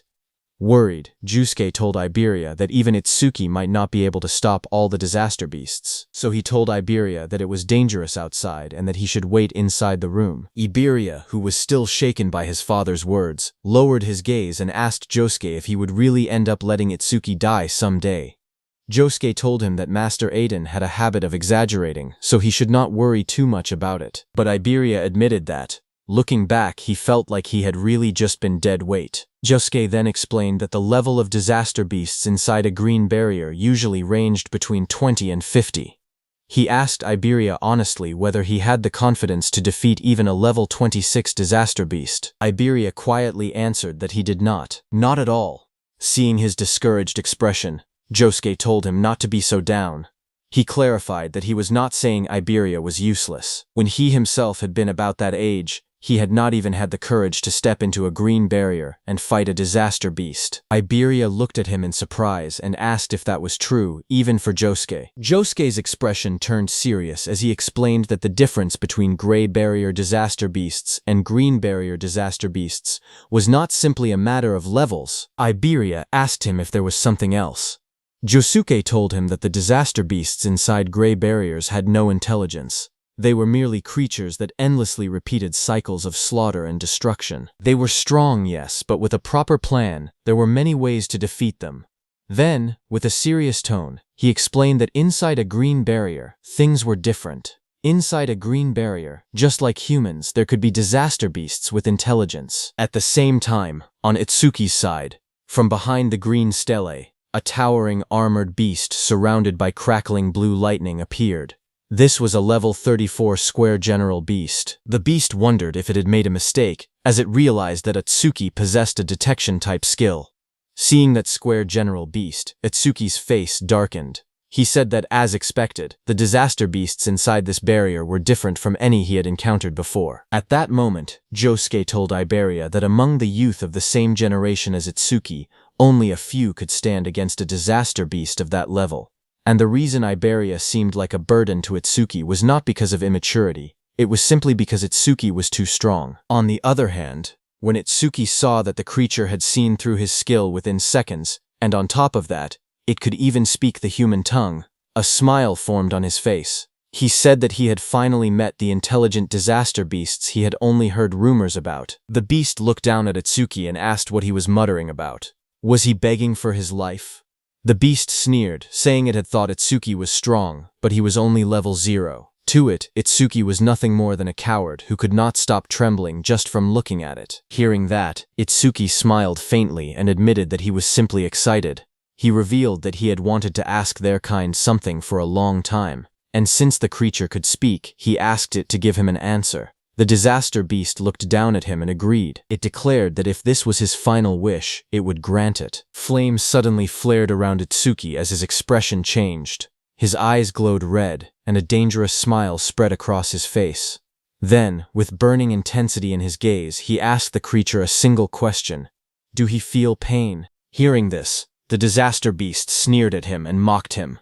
It declared that a mere human thinking he could make it feel pain was ridiculous. It warned him not to get cocky. With arrogance in its voice, it proclaimed that inflicting pain was their exclusive privilege. In the next moment, the disaster beast launched itself into the air. Its blue spikes came toward Itsuki with overwhelming force. The attack crashed down violently, sending shockwaves through the ground, but Itsuki vanished from his place. Lightning cracked around his body as he rushed straight toward the monster. In an instant, he closed the distance and drove his fist into the creature's chest. The impact echoed loudly as his strike connected, sending the beast flying. It hit the ground, sending dust and debris flying everywhere. Itsuki watched with wide eyes, wondering if he had gotten him, but then realization struck him. The beast's magic was swelling even more. From the smoke, the beast attacked again with its spikes. Itsuki jumped and dodged, but noticed that even the beast's antenna had grown faster. Still, he remained confident, because when it came to speed, he believed he still had the edge. Itsuki used his black ice skill, creating a blade on his hand, but when he struck the beast with it, frustration crept into his thoughts. He cursed under his breath, realizing his power was too low. He could not even cut off the monster's head, and his attacks barely did any damage. The disaster beast stared at him in disbelief. At that level, it said, he should not be able to move that fast. It demanded to know his real level. Then it dismissed the thought entirely, saying that no matter how fast Itsuki was, he was still nothing more than an insect. The beast lashed out again, its massive tendrils slicing through the air and crashing down repeatedly. It roared arrogantly that even if Tuki struck it 100 times with that weak power, it would not hurt or even make it itch. But it warned him that if he took even one of its hits, it would be over. As the beast said that, its massive tendrils slammed down with terrifying force.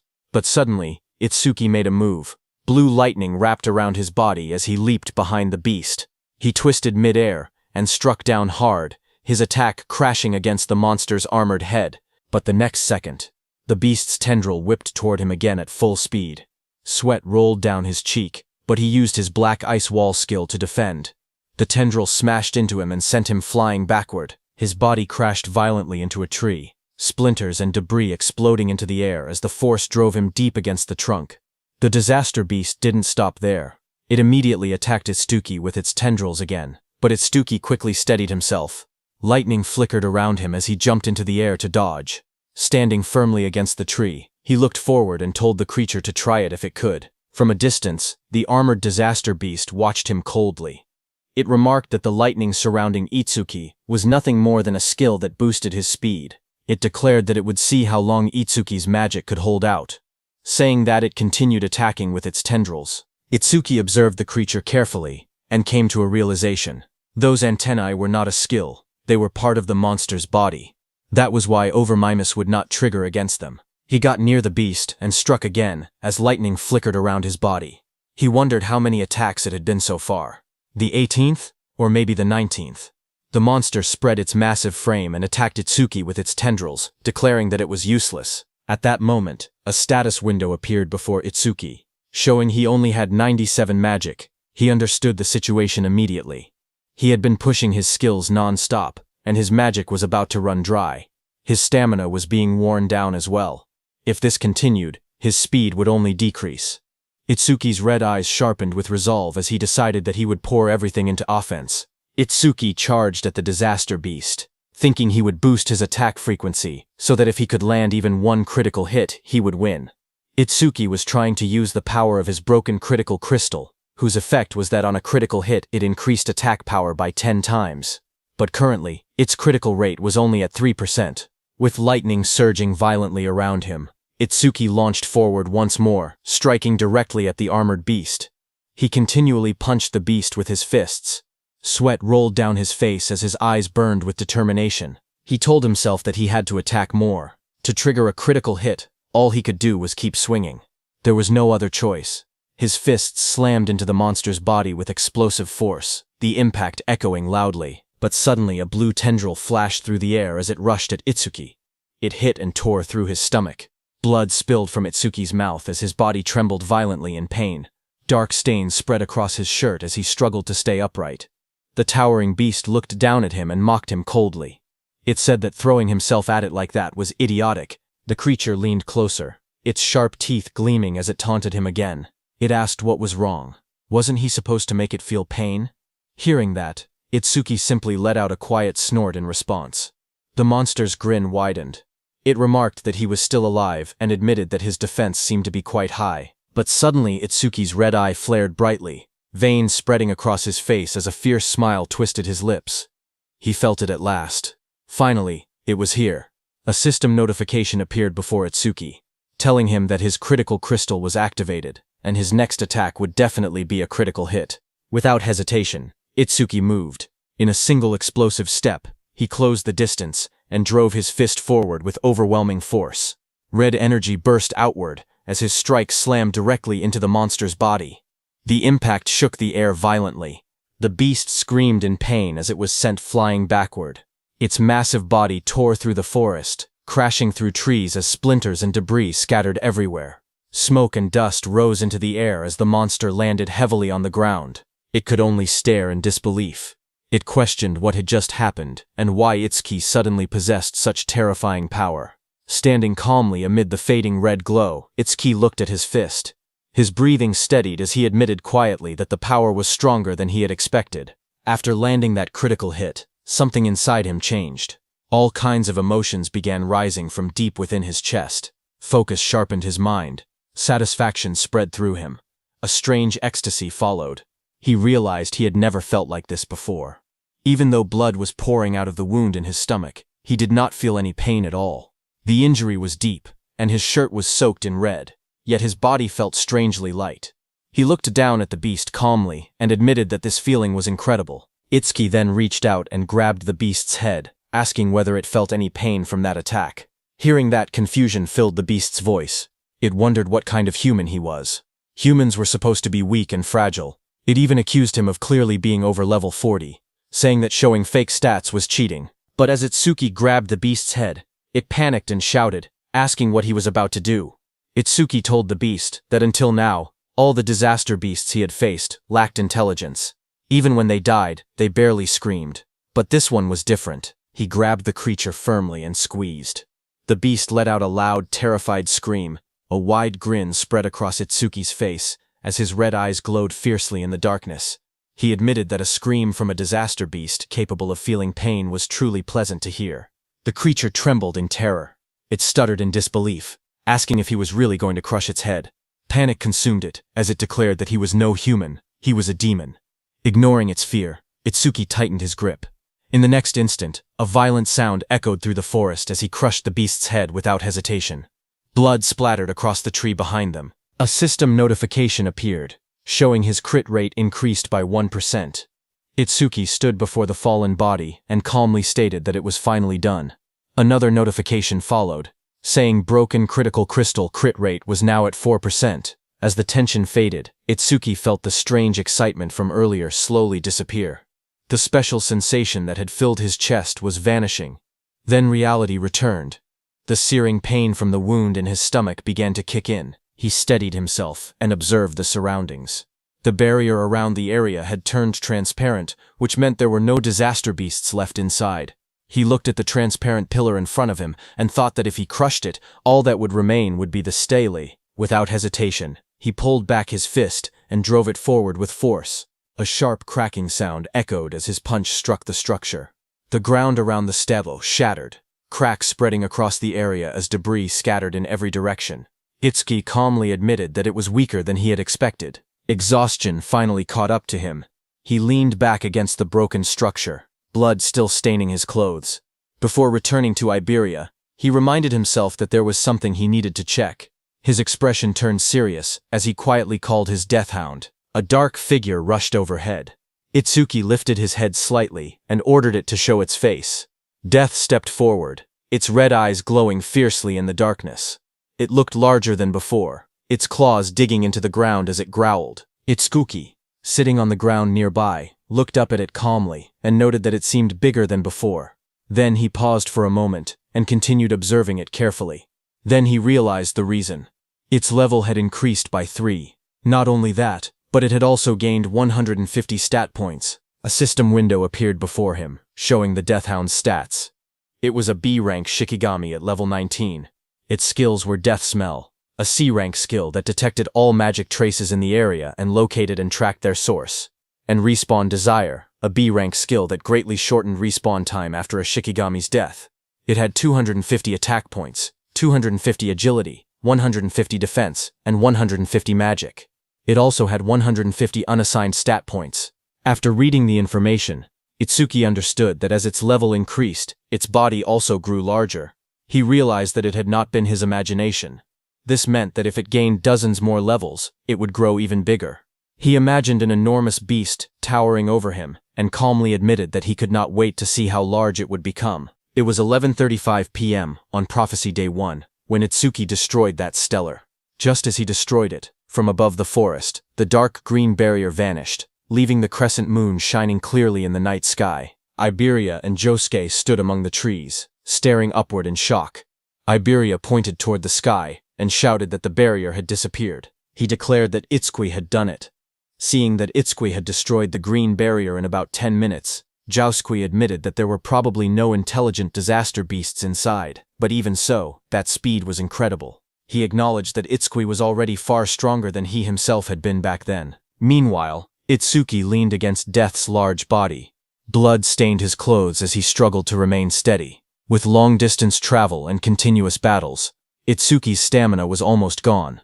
On top of that, the blood loss had pushed his body to its limit. Itsuki looked at Death and spoke weakly. He told Death that since it could track magic, he instructed it to follow his magic trail and carry him to Iberia. Death lifted its head and let out a low howl into the night, ready to obey. Its loud, echoing cry rang out across the dark forest. The sound tore through the night, heavy and ominous, making the air feel tense. Josuke narrowed his eyes as he listened carefully. He muttered that it sounded like a disaster beast's cry, but the barrier was supposed to be gone. He questioned why that sound could still be heard. Without hesitation, he turned sharply and ordered Iberia to return to his room immediately. Iberia, while leaving, listened closely and said that the cry felt familiar, as if he had heard it somewhere before. On the other hand, Death's heavy claws slammed onto the ground as it came toward them. Josuke instantly drew his sword and took a defensive stance.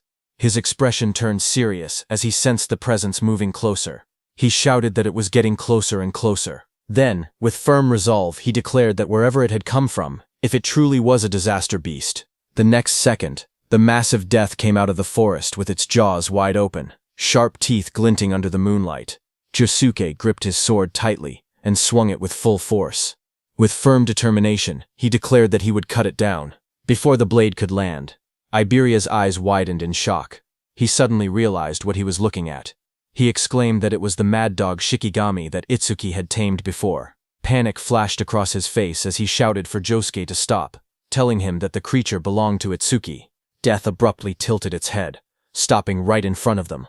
Josuke, who had heard Iberia's words, also stopped his heavy sword right before hitting it. Itsuki, who was lying on Death's back, fell onto the ground. Standing there, Josuke stared at Death in disbelief and questioned whether it was Itsuki's Shikigami. He remembered that only Shikigami users were supposed to be able to command Shikigami. Thoughts ran through his mind about Itsuki's overwhelming strength, combat power far above his peers, a level that never seemed to rise, and even skills that belonged to other jobs. Iberia rushed forward in panic, calling out loudly and asking if Itsuki was okay. Seeing him lying motionless on the ground, Josuke felt that Itsuki was always one mystery after another. Iberia dropped to his knees beside Itsuki and noticed the blood covering his clothes and face. His voice trembled as he asked what had happened to him and why he was covered in blood. Itsuki slowly opened his eyes and weakly called out Iberia's name. His vision blurred as darkness crept in. In a faint voice, he asked to rest for a bit. Seeing this, panic completely overtook Iberia. Tears streamed down his face as he shouted helplessly, asking what he should do. His sobs echoed in the night. Just then, Josuke spoke behind him, saying that Itsuki was not dead, so there was no need to cry.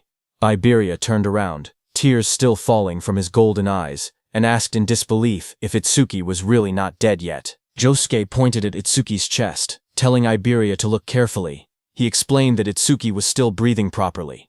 However, he added that the injuries needed treatment as soon as possible. He mentioned the Kodama bandage, and asked Iberia if he still had it. Supporting Itsuki's unconscious body, Iberia immediately responded that he would handle it. Later, as Itsuki lay resting on a bed with bandages wrapped tightly around his torso, Iberia stood nearby, looking at him quietly. He admitted to himself that he might never catch up to Itsuki in combat power. But there were things only he could do. His job was Wind Elementalist, someone who controlled air and airflow. He looked at his hands and thought about his gift. Iberia was level 9, and his gift was Heal Focus, which was grade 2. It was a bottom grade 2 gift that could only heal himself and allies. He had hated it before, so much that he had never used his skill even once. But for Double E, and for Itsuki, he resolved that he would use it as many times as it took. A system message appeared before Iberia, as he used his C-rank skill Heal Wind. Green wind energy began to gather around his body, swirling like soft flames as he activated the skill. Standing beside the bed, he stretched out his hand toward Itsuki. Bright green light wrapped around Itsuki's body, floating gently in the air along with glowing symbols of healing. Iberia quietly urged him to get better soon, for the sake of their duo. Sweat rolled down Itsuki's face as the healing wind surrounded him. Iberia called out his name anxiously. At the same time, on Commander Nento's side, at 11:35 p.m. on Prophecy Day 1, something changed. From the stele that had fallen near Commander Nento's estate, a massive purple barrier unfolded and spread outward. The ground trembled as someone came flying and struck against a tree, sending debris flying. It was the level 63 Wind Elementalist, first-class savior Kei Chirijima, who fell beside Commander Nento. Chocha was shocked to see the Wind Elementalist come flying. She quickly used her healing powers, telling him to stay with her. She said she would treat him immediately, and asked what it was like outside that barrier. That injured Wind Elementalist struggled to speak. With fading strength, he told them to run. Breathing heavily, the Wind Elementalist explained that the creature's build, defense, power, and speed were all off the charts. He said that not even special-grade saviors could stand against it. He concluded grimly that humanity could never possibly defeat a monster like that. Just then, that powerful beast descended through the smoke. A system window appeared, showing that it was a level 81 Minotaur warrior of the Bull tribe. The injured wind elementalist told Commander Nento that he must flee. The enormous Minotaur stared down at Commander Nento and remarked on his strange outfit. It asked if he was Izumi Nento. The monster grinned and swung its massive fist toward Commander Nento, saying it was lucky to run into the target so quickly. There was no need to trouble Lord Saru Shokuma over this. Hearing that, Commander Nento realized that he was really their target. He said that in that case, it was one less thing to worry about. Its massive fist slammed down, bursting outward in a blinding shockwave that shook the surroundings. Choha cried out desperately, calling for her father as violent wind and debris swept past her. Behind her, the wind elementalist stared ahead with wide, trembling eyes. With despair in his voice, he declared that this was the end of everything. But in the swirling smoke, Commander Nento stood firm, telling someone that he was late. From within the rising dust and red aura, Haydn stepped forward. His eyes glowed crimson as blood streaked across his face. He had blocked the Minotaur's attack with just one hand, red energy flaring around him. With determination in his voice, Haydn apologized and told Commander Nento to leave this one to him. Hearing that, the massive Minotaur let out a mocking laugh. It admitted that it had no idea where he had appeared from, but sneered that he certainly talked big. Saying that, the Minotaur raised its second hand to punch. From the side, the wind elementalist, battered and covered in blood, shouted a warning. He told Haydn to be careful, stressing that the monster was strong. Ignoring the warning, Haydn moved. With red energy swirling around his body, he drove his fist forward and struck the towering creature with explosive force. The impact landed squarely against the Minotaur's massive body and created a hole. Dark blood splattered outward as the Minotaur's enormous body trembled under the blow. Watching from behind, the wind elementalist's eyes widened in shock. Sweat rolled down his face as he stared at the unbelievable scene unfolding before him. Looking at the red aura surrounding Haydn, he wondered if this was the power of a special-grade savior. He admitted that he had thought special-grade saviors were still human in the end. But now, looking at Haydn standing before the Minotaur, he realized the truth. Haydn was no longer human. He was a monster with strength beyond common sense. Nearby, Choha gasped in relief and excitement. She exclaimed that they had done it, and wondered if that meant the crisis was finally over. But Haydn's expression remained cold as he declared that the real show was only just beginning. At 11:40 p.m. on Prophecy Day 1, the barrier near Izumi Nento's estate changed from purple to red. Inside the red barrier, a voice wondered how Lord Saru Shokuma would torment humanity. The one who said that was the level 37 Red Flame Demon King. He said he would love to watch it from there. Behind him, another massive being appeared. It was the White Ogre, level 49. The Red Flame Demon King glanced forward and remarked that White Ogre had been thinking the same thing. But then a third voice spoke calmly, warning the others not to do anything unnecessary. Their mission was clear: to capture that person. He added that if they failed, they already knew what would happen. This third figure was a level 87 Demon General, Curse of Frost, the King of Resentment.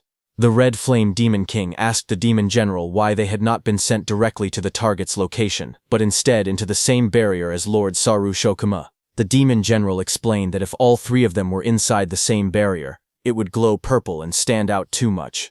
At the same time, one of the 8 Demon Lords, Saru Shokuma, roared as crimson energy surged violently around him. The Demon General explained that the red barrier created by Lord Saru Shokuma would instead attract nearby strong humans.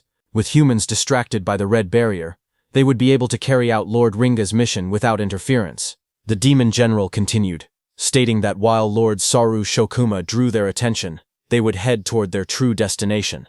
The Red Flame Demon King then asked him if he knew where that destination was. The Demon General's eyes glowed beneath his hood as he reassured them not to worry, saying Lord Ringa would guide them through the demon eye left in the human world. That eye had the ability to see coordinates and even the scenery it witnessed. Just as he said that, Itsuki lay on the bed, drenched in sweat as if trapped in a nightmare. Suddenly, his eyes snapped open.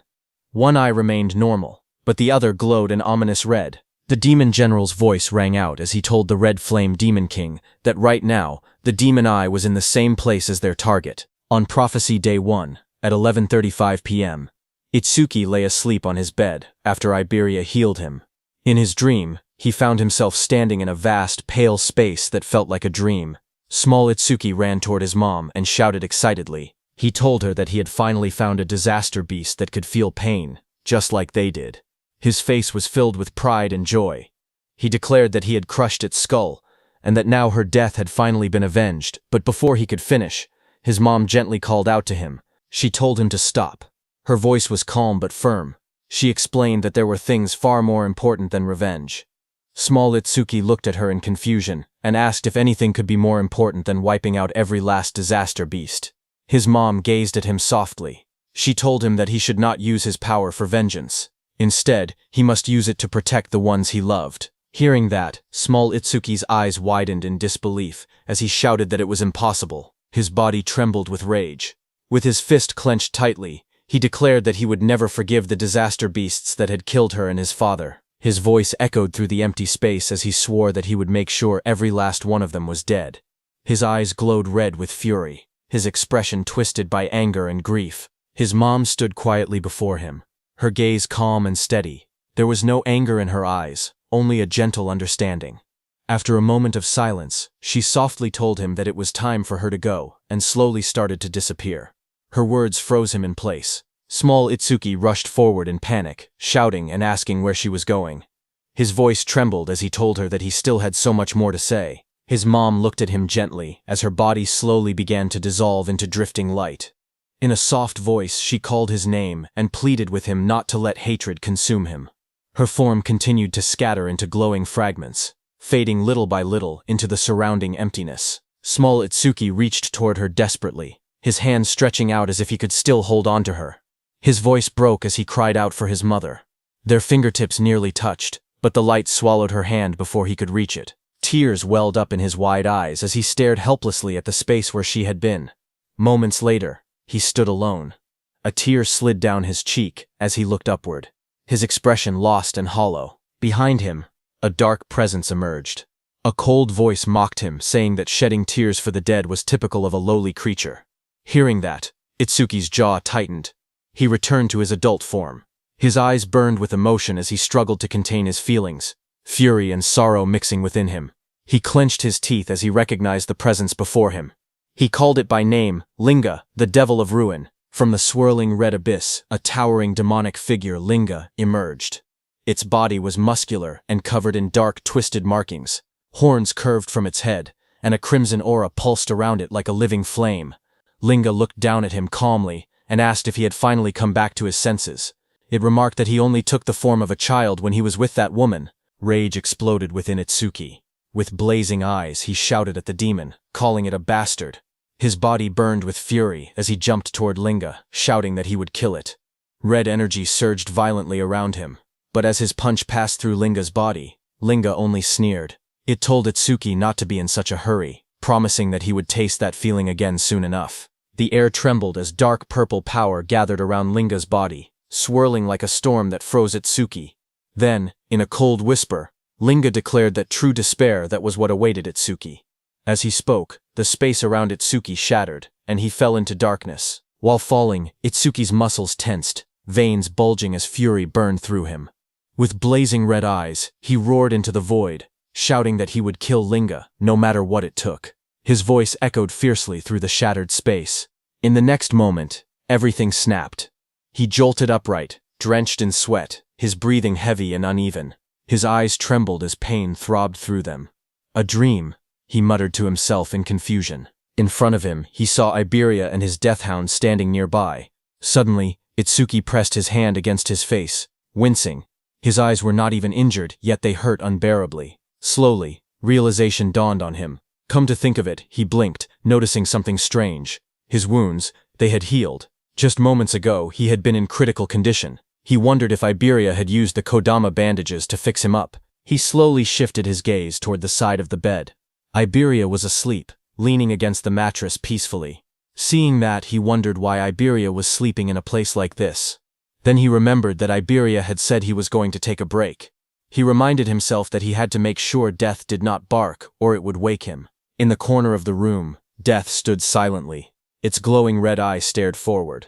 When Death saw that Itsuki had awakened, it barked in excitement. The thing Itsuki was trying to dodge eventually happened at the bed. The next second, Iberia's eyes snapped open. Without hesitation, he thrust his hand forward, releasing a burst of swirling energy toward Itsuki, shouting that it was a disaster beast and that he had to protect Itsuki. The wind spiraled through the room, wrapping around Itsuki as he sat on the bed, but he remained calm. He glanced at the rushing force and told Iberia that a light breeze like that would not even make a disaster beast flinch. Iberia's face lit up with relief when he saw Itsuki open his eyes. With a wide smile, he exclaimed that Itsuki was finally awake. He let out a breath of relief and happily said that his treatment had actually worked. Without hesitation, he threw himself forward and hugged Itsuki tightly. Itsuki, still sitting shirtless on the bed, looked slightly stunned. In his mind, he noted that Iberia still had the habit of hugging people whenever he got excited. After a moment, Itsuki calmly asked how long he had been unconscious. Iberia replied that it had been about 3 hours, though it did not feel that long to him. Itsuki calculated quietly. 3 hours meant it was around 3 a.m. on the second day of the prophecy. He then asked if Josuke and Aiden were safe. Iberia smiled confidently and assured him that they were fine. Not a single disaster beast had appeared since then. Even so, Itsuki's expression turned serious. The memory of the dream lingered in his mind. Linga had said that he should not be in such a hurry, promising that he would taste it again soon enough. Itsuki told himself it had only been a dream, yet the words continued to bother him. It had felt far too real to dismiss. He was certain that the disaster beasts were plotting something. On Prophecy Day 2, at 3:03 a.m., Itsuki had awakened from his coma. As he dressed up, a firm thought echoed in his mind, that he could not let his guard down. Iberia smiled brightly, and told Itsuki that he was truly glad.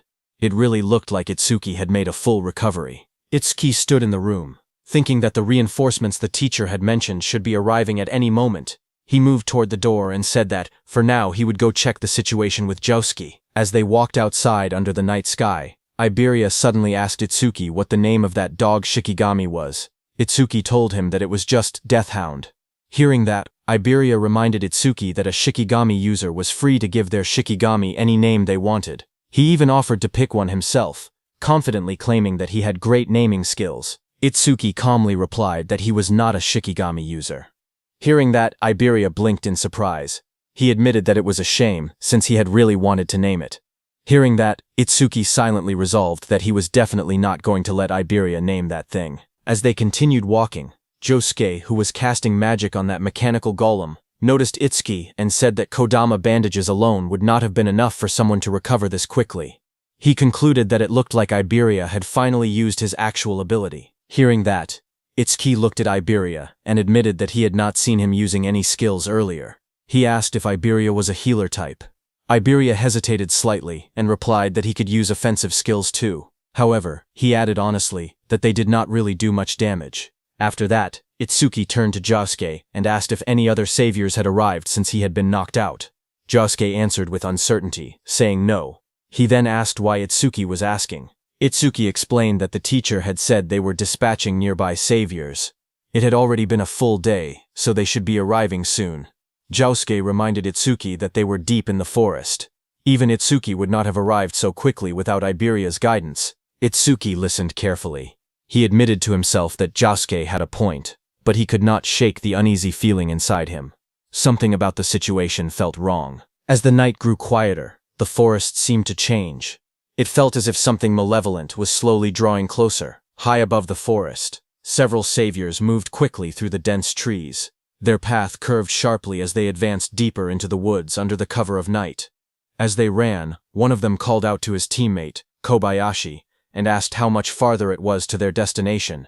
Kobayashi replied that it should only be a few more kilometers, and told them to bear with it a little longer.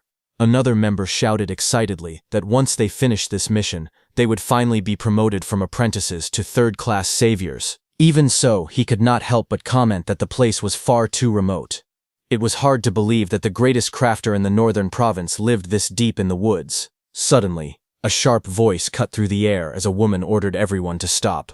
The group reacted instantly, skidding to a halt on the forest path. One of them quickly asked what was wrong and whether she had picked up a strange vibe. The woman answered that something was approaching from the front. From the darkness ahead, a deep voice spoke calmly, asking if they had noticed him. Hearing that, one of the saviors shouted in alarm. He recognized it immediately and yelled that it was a disaster beast. He ordered everyone to take their battle stations. The group quickly drew their weapons, readying themselves for combat. Out of the shadows stepped the Red Flame Demon King. Behind him stood the White Oni. The air around them felt heavy and threatening. The Red Flame Demon King looked at the group with a faint smile and asked where they were all going in such a rush. His red eyes glowed brightly in the darkness as he asked if they were headed to the same destination as him. Fight broke out, and one of the saviors was engulfed in roaring flames, radiating intense heat and destruction. The one who killed him was the Red Flame Demon King. He stood calmly in a long robe, observing the aftermath of the devastation. He remarked with cold indifference that it was astonishing how a single fireball could cause such destruction, concluding that humans were truly fragile creatures. Turning his attention to his companion, he called out and asked White Oni if he had finished on his side. At that moment, White Oni completed his attack and struck another savior with overwhelming strength.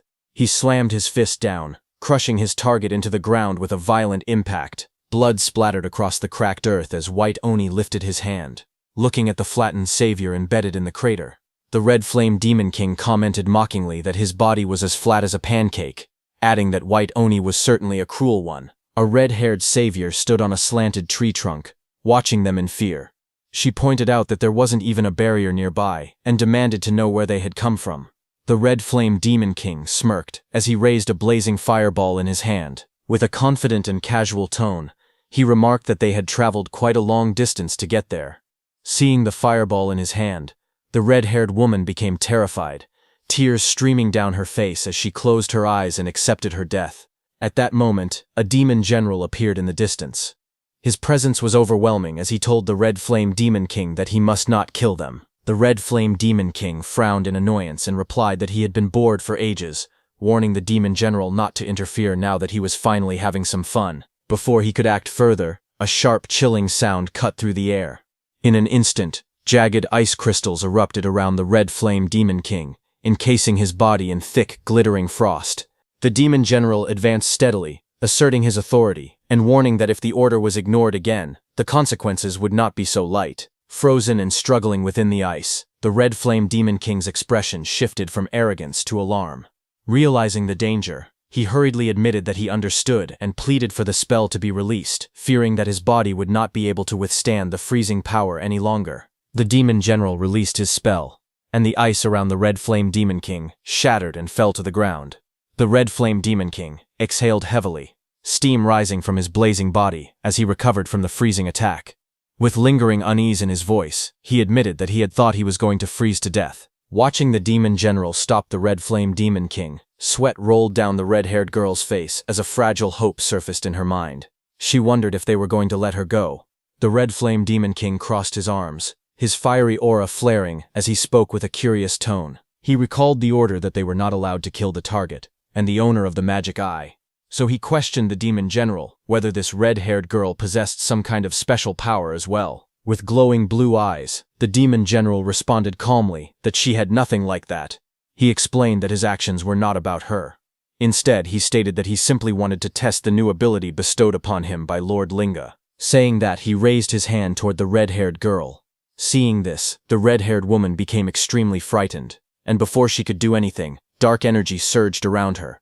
Her body convulsed violently, shadowy tendrils wrapping around her as she screamed in agony. Moments later, the violent transformation subsided, and she slumped forward, her head hanging low as her hair fell over her face, leaving her eerily still against the tree. Observing the scene, the Red Flame Demon King remarked with casual indifference that she had ended up dying anyway. The demon general corrected him, stating that she was not dead but simply undergoing demonization. Suddenly, the woman's head snapped up. A glowing sigil ignited on her forehead, and her eyes turned bright and unnatural as dark energy pulsed around her transformed face. The oppressive aura signaled that the change was complete. The Red Flame Demon King, intrigued, repeated the term demonization, waiting for an explanation. The demon general told him that humans who undergo demonization become completely subservient to Lord Linga. In other words, this red-haired woman was now on their side. As the transformation finished, the woman dropped to her knees and bowed deeply before the demons. In a submissive and obedient tone, she addressed him as the Wrath King and asked for his orders. The demon general issued his command in a cold, authoritative tone. He instructed the newly demonized woman to hide her identity and remain undercover within the human community until the day Lord Linga descended. Bowing her head obediently, she acknowledged the order, and replied that she would do as commanded. The demon general continued, outlining her cover story. He told her that when the time came, she would report that her team had been attacked by disaster beasts in the forest, and that she was the only survivor, saved by the sacrifice of her comrades. With her head still lowered in submission, she answered simply that she understood. Satisfied, the demon general ordered her to get going. Moments later, the woman's eyes, now shadowed and eerie from demonization, stared forward blankly. But in the next instant, her expression shifted. Shock flashed across her face, as if a fragment of her original will had resurfaced. Startled, she stumbled backward in the forest, her breathing quick and uneven. Realizing the danger and urgency of her situation, she turned and fled at full speed through the trees. The Red Flame Demon King and the Demon General stood watching her departure without concern as she disappeared into the distance. After she left, the Red Flame Demon King questioned the decision with a hint of disdain, stating that while making humans do their bidding was fine, he did not see the point of recruiting such a weakling. In response, the Demon General explained that it was not just about her. He revealed that tens of thousands of humans had already been demonized, including the awakened. He said that when Lord Linga unified the world, these infiltrators would play a crucial role. With the explanation given, the Demon General walked ahead and ordered them to stop dawdling and follow him, emphasizing that the mission was more important than ever. On the other hand, at Prophecy Day 2, at 3:05 a.m., the golem that Otsuki had destroyed before was completely repaired, its glowing eyes and sturdy frame radiating power. Observing it, Josuke explained that the Iron Golem's stats were roughly equivalent to a level 30 awakened, making it a valuable asset to compensate for their labor shortage. However, Iberia remarked that they likely would not even need such assistance if Josuke and Itsuki were present. While discussing their preparations, Josuke suddenly brought up Itsuki, asking where he was. Iberia replied that Itsuki had gone to the workshop. He explained that Itsuki wanted to ask his father something about the critical crystal. Inside the workshop, Itsuki stood beside Eden as they discussed the recent battle. Eden asked if Itsuki had truly landed a critical hit during the fight with the disaster beast, and inquired about his critical rate at the time. Itsuki revealed that his broken critical crystal had originally given him a 3% critical rate, but after defeating the creature, it had increased to 4%. Hearing that, Eden remarked that achieving such a feat with only a 3% critical rate was incredibly lucky. Itsuki agreed that he thought so as well. He then explained that after landing that critical hit, it was not just his concentration that had improved. He described entering a strange state, where he felt as if he were omnipotent, and asked whether this was also an effect of the critical crystal. Hearing this, Eden reacted with surprise. He asked if it was a sensation where a person's senses become sharp enough to perceive everything around them, yet they remain calm and completely unaffected. Itsuki thoughtfully touched his chin, and agreed that the description perfectly matched what he had experienced. Hearing this, Eden expressed his surprise, realizing that Itsuki had entered a flow state. Itsuki repeated the unfamiliar term in confusion, and asked Eden to explain. Eden explained that a flow state occurs when a person becomes completely immersed in a task. In this state, one's sense of time becomes distorted, and both concentration and excitement reach their peak simultaneously. Hearing that, Itsuki became more confused and tried to understand. Eden then simplified the explanation, saying that, in short, it meant being in the zone. To illustrate, he described how a painter might forget to eat because they are so absorbed in their work. He added that an athlete whose body moves instinctively during a match is also in a flow state. Likewise, a student who loses track of time while solving a difficult problem is experiencing the same phenomenon. He concluded by explaining that when an awakened individual enters a flow state, they do not merely gain heightened focus, their senses become extraordinarily sharp. He explained that when someone enters a flow state, their stats and skill effects increase simultaneously to 120% of their original values. Hearing this, Itsuki expressed his surprise. He admitted that he had never heard about such a phenomenon from his teacher or any other awakened individual. He added that he had never met anyone who had actually entered a flow state before. Eden responded with astonishment, emphasizing that only a handful of people were capable of achieving such a state. He went on to explain that entering a flow state requires the awakened individual's own skill, a clear and focused mind, and a great deal of luck. If even one of these elements is missing, entering a flow state becomes impossible. Itsuki, absorbing this information, remarked that he had not realized the requirements were so strict. Eden then stated that it was no exaggeration to say that entering a flow state marks the boundary between a genius and an average person. He added that among the awakened across the 5 continents, including Wajin-Te, there was not a single person who could enter a flow state at will. Itsuki was shocked to hear that not even Wajin-Te could do that. Eden told Itsuki that he had first entered a flow state 2 years after becoming an awakened.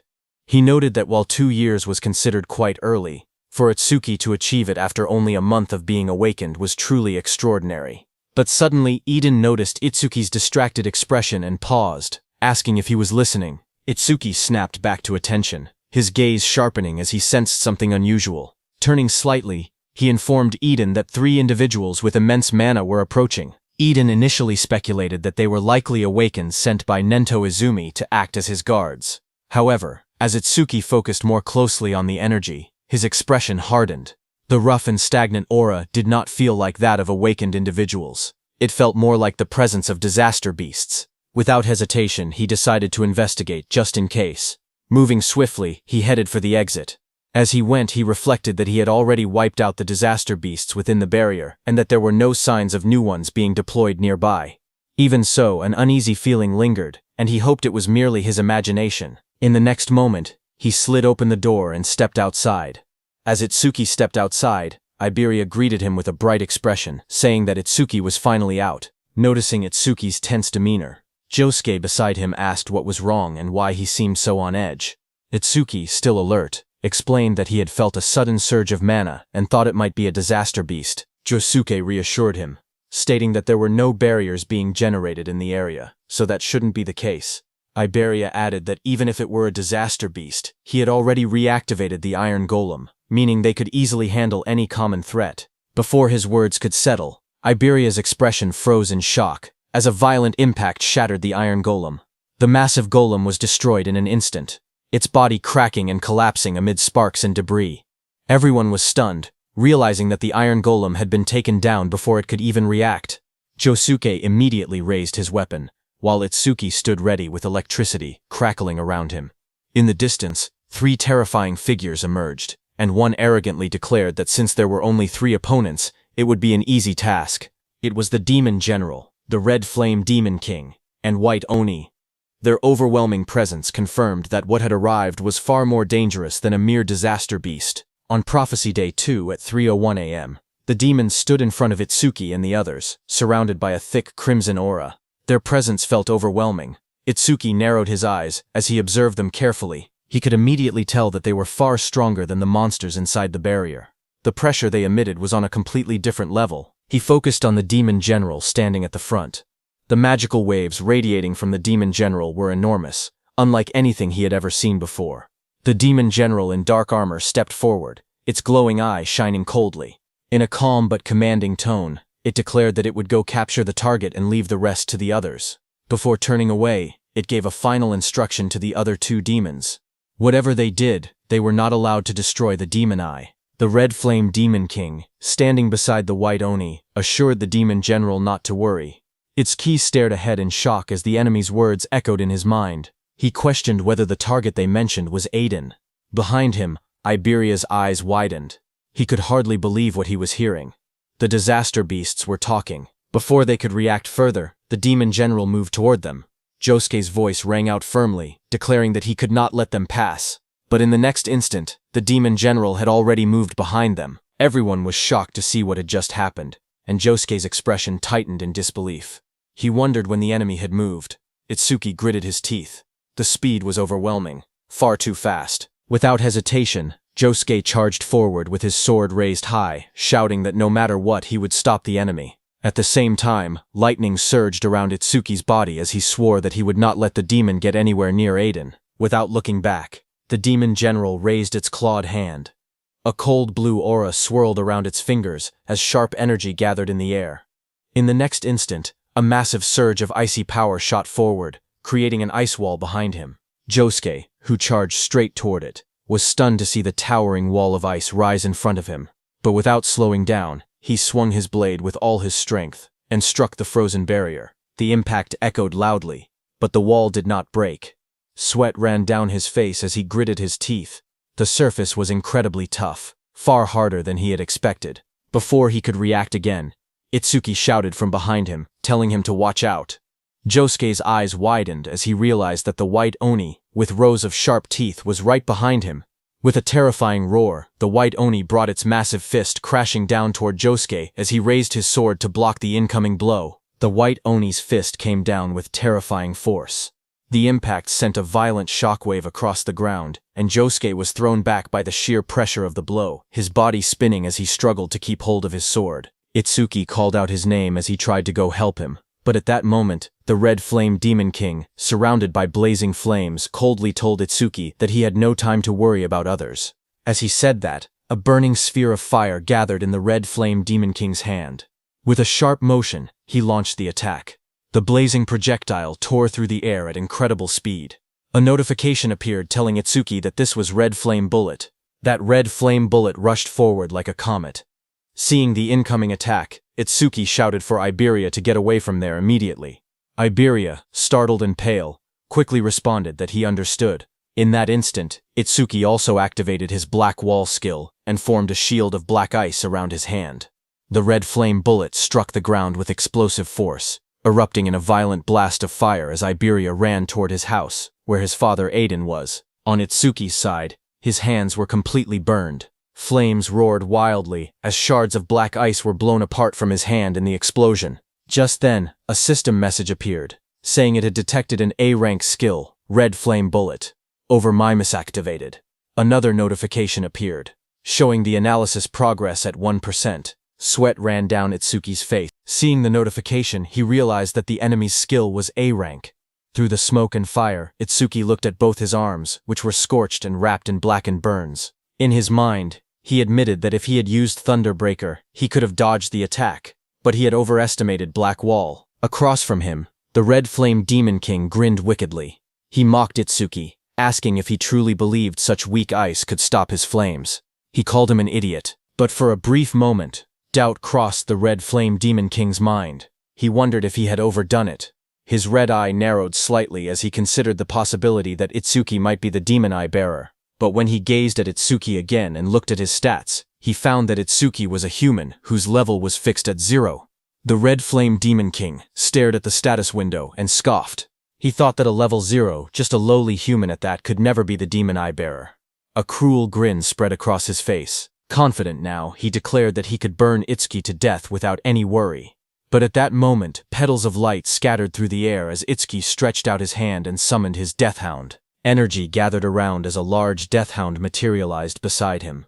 The massive Death Hound stood at his side, its red eyes glowing fiercely. The Red Flame Demon King looked down at them and sneered, asking if he was planning to fight 2-on-1 with his Shikigami.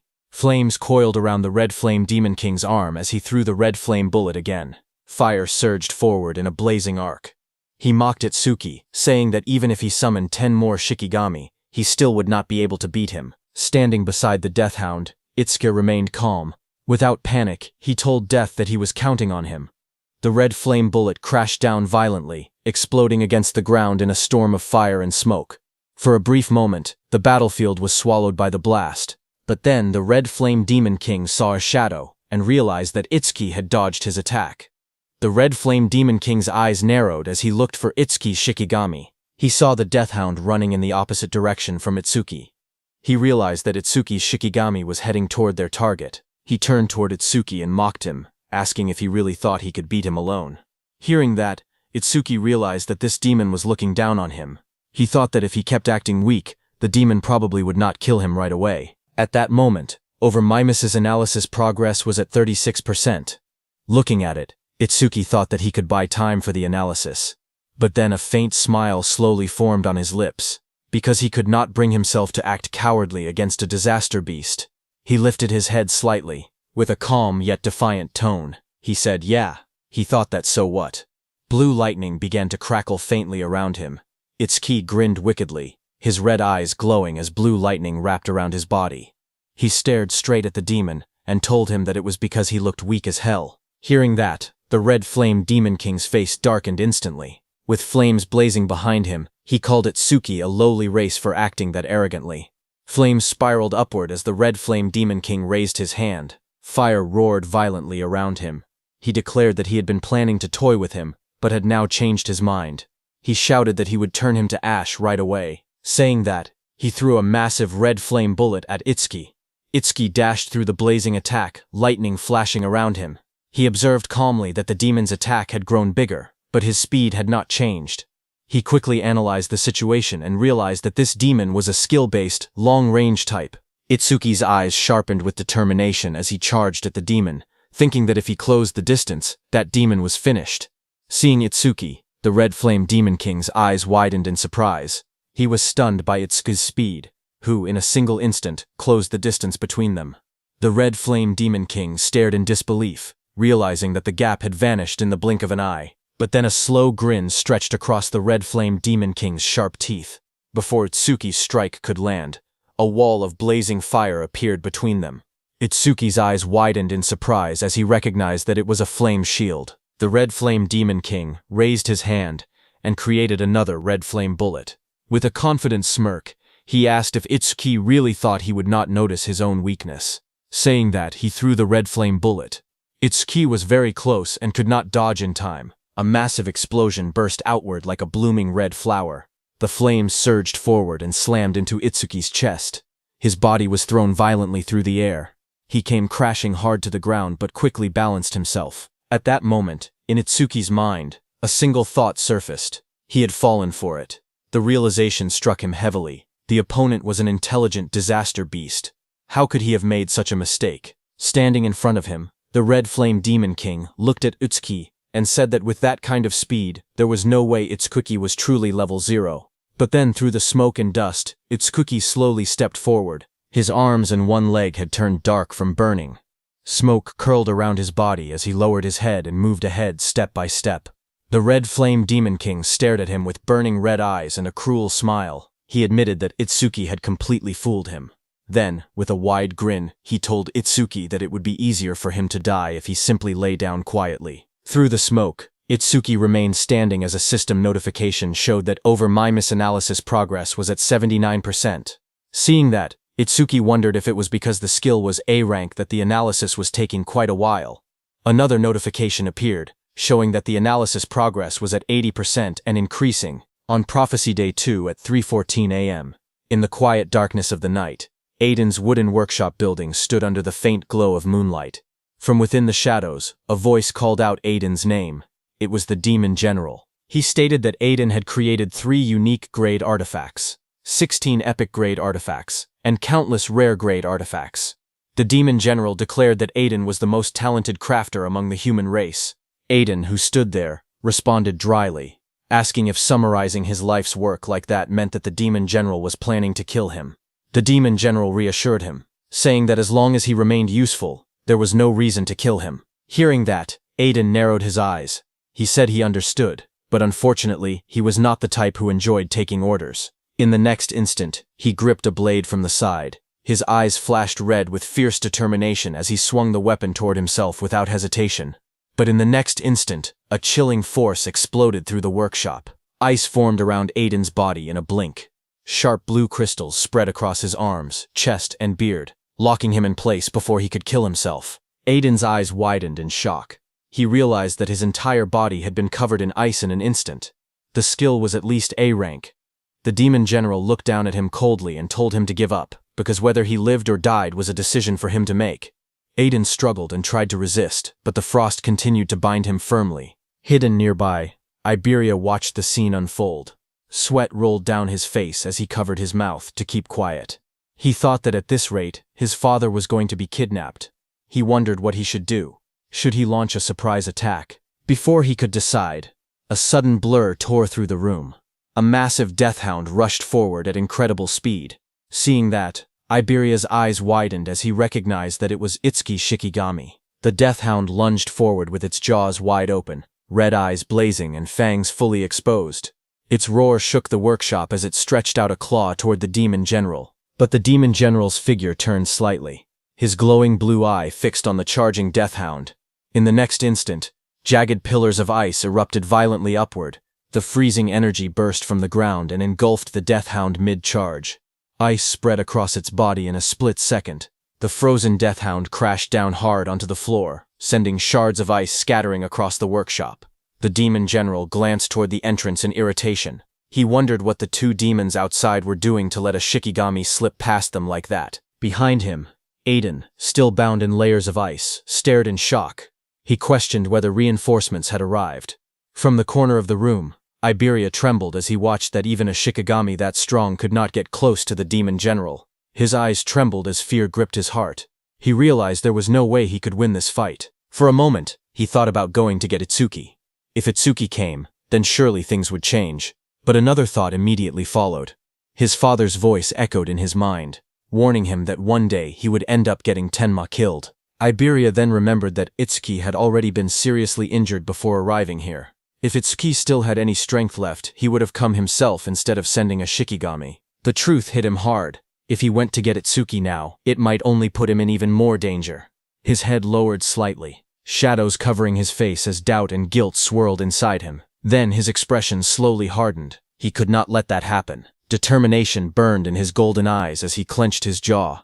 He decided that he would save his father himself. As his gaze sharpened, he suddenly remembered that there was something he could use. The dragon gear. A surge of hope flashed through his mind. If he had the dragon gear, then even he might stand a chance of winning. Without hesitation, he rushed out of the workshop, remembering that it should be under his father's bed. Sweat ran down his cheek as he clenched his teeth. He told his father to hang on, promising that he was coming to save him. Back in the workshop, the demon general let out a cold scoff. He remarked that someone had been hiding nearby, but ran away instead of helping, calling them a pathetic coward. Hearing that, Aiden realized that it was Iberia. He said that was fine, because the demon general was an opponent even Tenma and Josuke might not be able to defeat together. No matter what he did, Iberia must not come back. In the next moment, the demon general declared that he was taking Aiden to their destination now.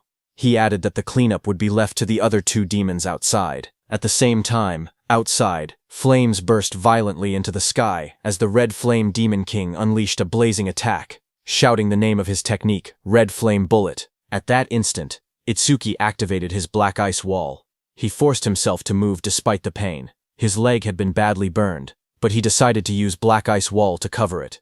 The thick black ice formed around his injured leg, reinforcing it.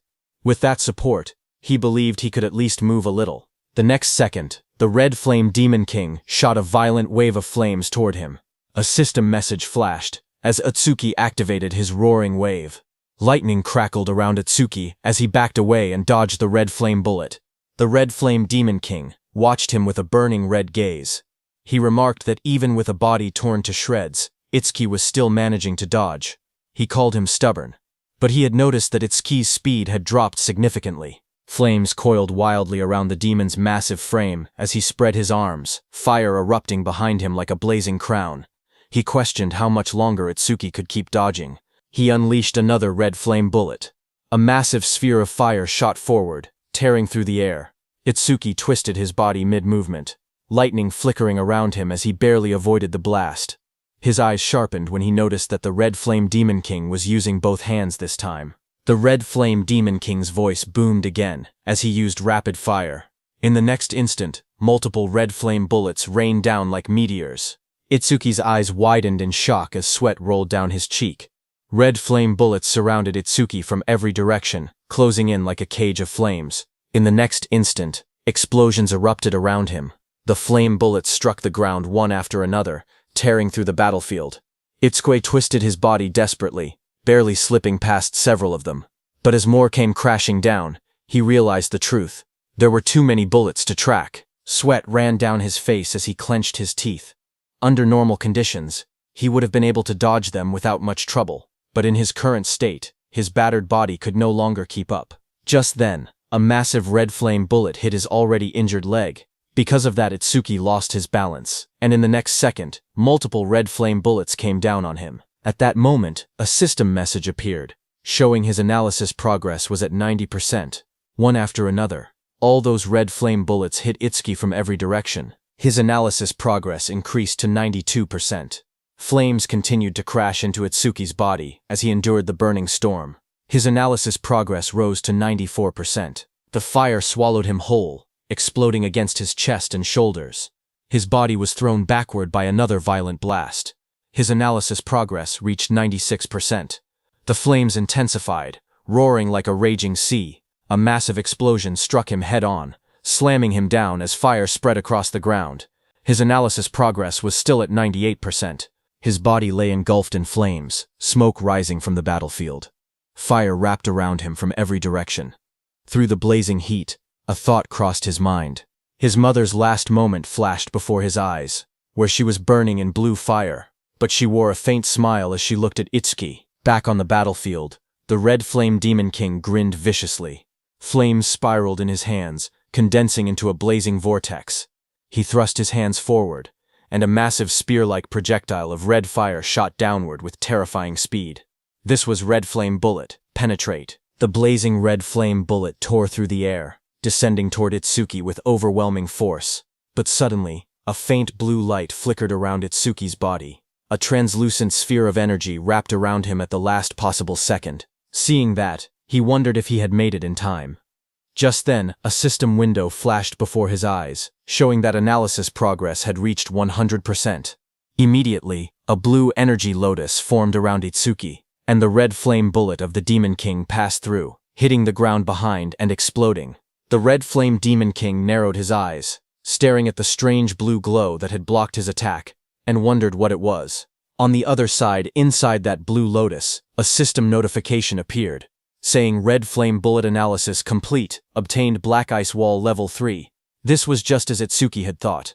He did not gain a new skill. Instead, the level of Black Ice Wall had simply increased. Another window opened, explaining the skill Black Ice Wall Level 3. Its active effect was that when activated, it continuously generates ice on the body's surface by consuming mana. It can block fire element skills of A rank or lower. Its passive effect was that it increases defense by 15% when blocking a fire element skill of A rank or lower. More messages followed. As Itsuki obtained Black Ice Wall Level 3, all his stats increased by 50, all debuffs were removed, and his wounds were fully healed. His status screen updated instantly. Attack increased from 330 to 380. Agility from 330 to 380. Defense from 330 to 380. Mana from 330 to 380.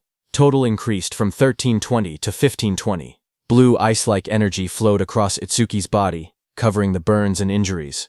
The charred flesh on his face slowly restored. Feeling the surge of power within him, Itsuki realized that all his stats had increased by 50 at once. Itsuki stood up and calculated the increase in his strength, and realized that it was equivalent to gaining 4 levels for a normal awakened. It was not bad at all. With this boost, he no longer had to fear the Red Flame Demon King's red flame bullets. He concluded that once he closed the distance between them, victory would be his. Across from him, the Red Flame Demon King narrowed his glowing eyes. He noticed that the red flame bullet had not even grazed Itsuki. Suspicion rose in his mind as he questioned whether it was some kind of defensive skill. Still, he sneered and declared that with a body already in that condition, Itsuki would not be able to maintain such a defense for long. The next second, that blue lotus opened, spreading like frozen petals. Seeing that, the Red Flame Demon King's lips curled into a wicked grin. He said he knew it. Flames roared in his hand. With a confident smirk, he declared that the games were over, and that it was time to end everything. But in the next instant, his red eyes widened in shock. He stared ahead in disbelief, stunned by what he was seeing. Itsuki stood upright as blue energy swirled around him. The torn fabric hanging from his shoulders fluttered lightly, but his body was no longer damaged. The wounds that had covered him moments ago were completely gone. The Red Flame Demon King stared at him in disbelief, pointing out that his body had been in tatters just a moment ago, yet now it was fully restored. Itsuki lowered his head slightly, his voice calm and steady. He admitted that he had originally planned to leave the demon for later, and go save Aiden first. However, he added that the demon's flames had brought back some unpleasant memories. Because of that, he had changed his mind. Then the atmosphere immediately shifted. His eyes glowed red in the darkness, his expression turning cold and merciless. With a low, unwavering voice, he declared that he would crush the demon first. On the other hand, at Josuke's side, a violent gust of wind tore through the forest, scattering leaves in every direction as the shockwave pushed everything back. Josuke was sent flying through the air, his massive sword held tightly in both hands. His eyes widened as he realized just how overwhelming the force behind that attack was. He gritted his teeth as he struggled to stabilize himself mid-air. If he had not blocked White Oni's attack with his karma tool, he knew he would already be dead. His body slammed across the ground. He tried planting his blade into the ground to stop himself from being pushed away. Dust and debris exploded around him before he finally managed to plant his sword down hard, forcing himself to stop. Breathing heavily, he looked around at the distance he had been pushed, wondering how far he had been blown away. His red eyes sharpened with urgency as he steadied himself and rose to his feet. Realizing that none of those guys were ordinary, he tightened his grip on the sword and decided that he had to get back fast. But suddenly the ground in front of him shattered as something massive slammed down, cracking the earth. Yusuke's red eyes narrowed in the darkness as he immediately realized what was happening. The one from before was chasing him. In the next instant, White Oni lunged forward. Its muscular body bulged as its long tongue lashed through the air. Rows of sharp, jagged teeth filled its wide grin as it rushed ahead with terrifying speed. Josuke steadied his massive sword and looked down at White Oni with a calm expression, thinking this was perfect. This would take a lot of pressure off Itsuki. He knew that Itsuki could escape if he truly needed to. The real problem was Master Aiden and Iberia. Blue energy began to crackle around Josuke's blade as he raised the sword. Lightning-like sparks danced along the steel, illuminating half of his face. He made his decision. He would take this one down as fast as possible and return to back them up. In his heart, he silently urged them to hold on until then. On the other hand, at Aiden's house, inside the quiet room, Iberia looked around carefully and thought that it should be somewhere around there. Dropping low to the floor, he reached his hand beneath the bed, his fingers stretching forward in the dim light. His hand suddenly touched something solid. In that instant, his golden eyes widened. There it was. A grin slowly spread across his face as he pulled out the hidden box. Inside was the dragon gear. With that he could fight. As the lid opened, a system window appeared before him, displaying the item's details. It was dragon gear of epic grade. It increased attack power and agility by 100. Its epic effect was that for every 1 minute equipped, attack and agility increased by 20, but the maximum time was 15 minutes total. Without hesitation, Iberia equipped it. Red, scale-like armor wrapped around his body, forming sharp, dragon-shaped plates over his chest and arms. Standing tall in the crimson armor, his expression turned serious. He declared that he would lead the enemy right in front of him to Itsuki. He put on the helmet, its jagged scales locking into place with a heavy metallic rumble. With firm resolve, he declared that this time he absolutely would not drag them down. The dragon mask fully formed over his face, glowing faintly as power surged through him. He remembered his father's warning. Dragon gear caused serious side effects if worn for more than 15 minutes. Even so, he steeled his heart. No matter what, he would save his father within 15 minutes. In the next instant, he kicked off the ground. The floor shattered beneath his feet as debris exploded outward. A system notification appeared, showing dragon gear equipped for 1 minute, attack increased by 120, and agility also by 120. Elsewhere, beneath the moonlit sky, the demon general moved with Aiden through the forest. Aiden was trapped inside jagged crystal ice, carried along helplessly. While being carried, he questioned whether it was truly fine to be so relaxed, warning that others would soon catch up. The demon general responded calmly that among humans, only special-grade saviors posed any real threat to him. He added that they were all currently occupied with the demon lord. Aiden was shocked to hear that. He thought that if something at the demon lord level had been deployed, then the demons must have other goals as well. Calmly, he decided to test the waters. Looking toward the demon general, he asked whether all of this trouble had been for the sake of capturing him alone. The demon general responded coldly, telling him not to flatter himself. It was not only for him. They had several other objectives too. Hearing that, Aiden silently muttered that it was just as he had suspected. Aiden began to speak again, asking what exactly their group was planning. But before he could finish, the demon general clicked his tongue in irritation, calling them a persistent bunch. In the next instant, a shadow shifted across the forest floor, as if someone had just arrived at great speed. Still encased in ice, Aiden's eyes widened as he wondered if it was Josuke or Itsuki who had come. Yet even with reinforcements, he knew the truth. Alone, the odds of winning were slim. Just then, a red blur tore through the forest at terrifying speed, slicing through the air as it rushed straight toward the dark figure below. It was Iberia. He jumped at the demon general. With burning rage in his voice, Iberia shouted for him to give his father back. At that moment, a system message flashed before his eyes. He had equipped the dragon gear for 2 minutes, granting him 140 attack and 140 agility. Seeing him, the demon general's glowing blue eyes narrowed beneath his hood. In a cold, annoyed tone, he muttered that first it was a shikigami, and now even a human brat had appeared. He shouted in anger, asking what those demons were doing. The one he was talking about was the Red Flame Demon King, who was fighting Itsukuo. The Red Flame Demon King stood facing Itsuki, who had just come out of the Blue Lotus after recovering. The Red Flame Demon King's eyes widened because he remembered that Itsuki's entire body had been scorched.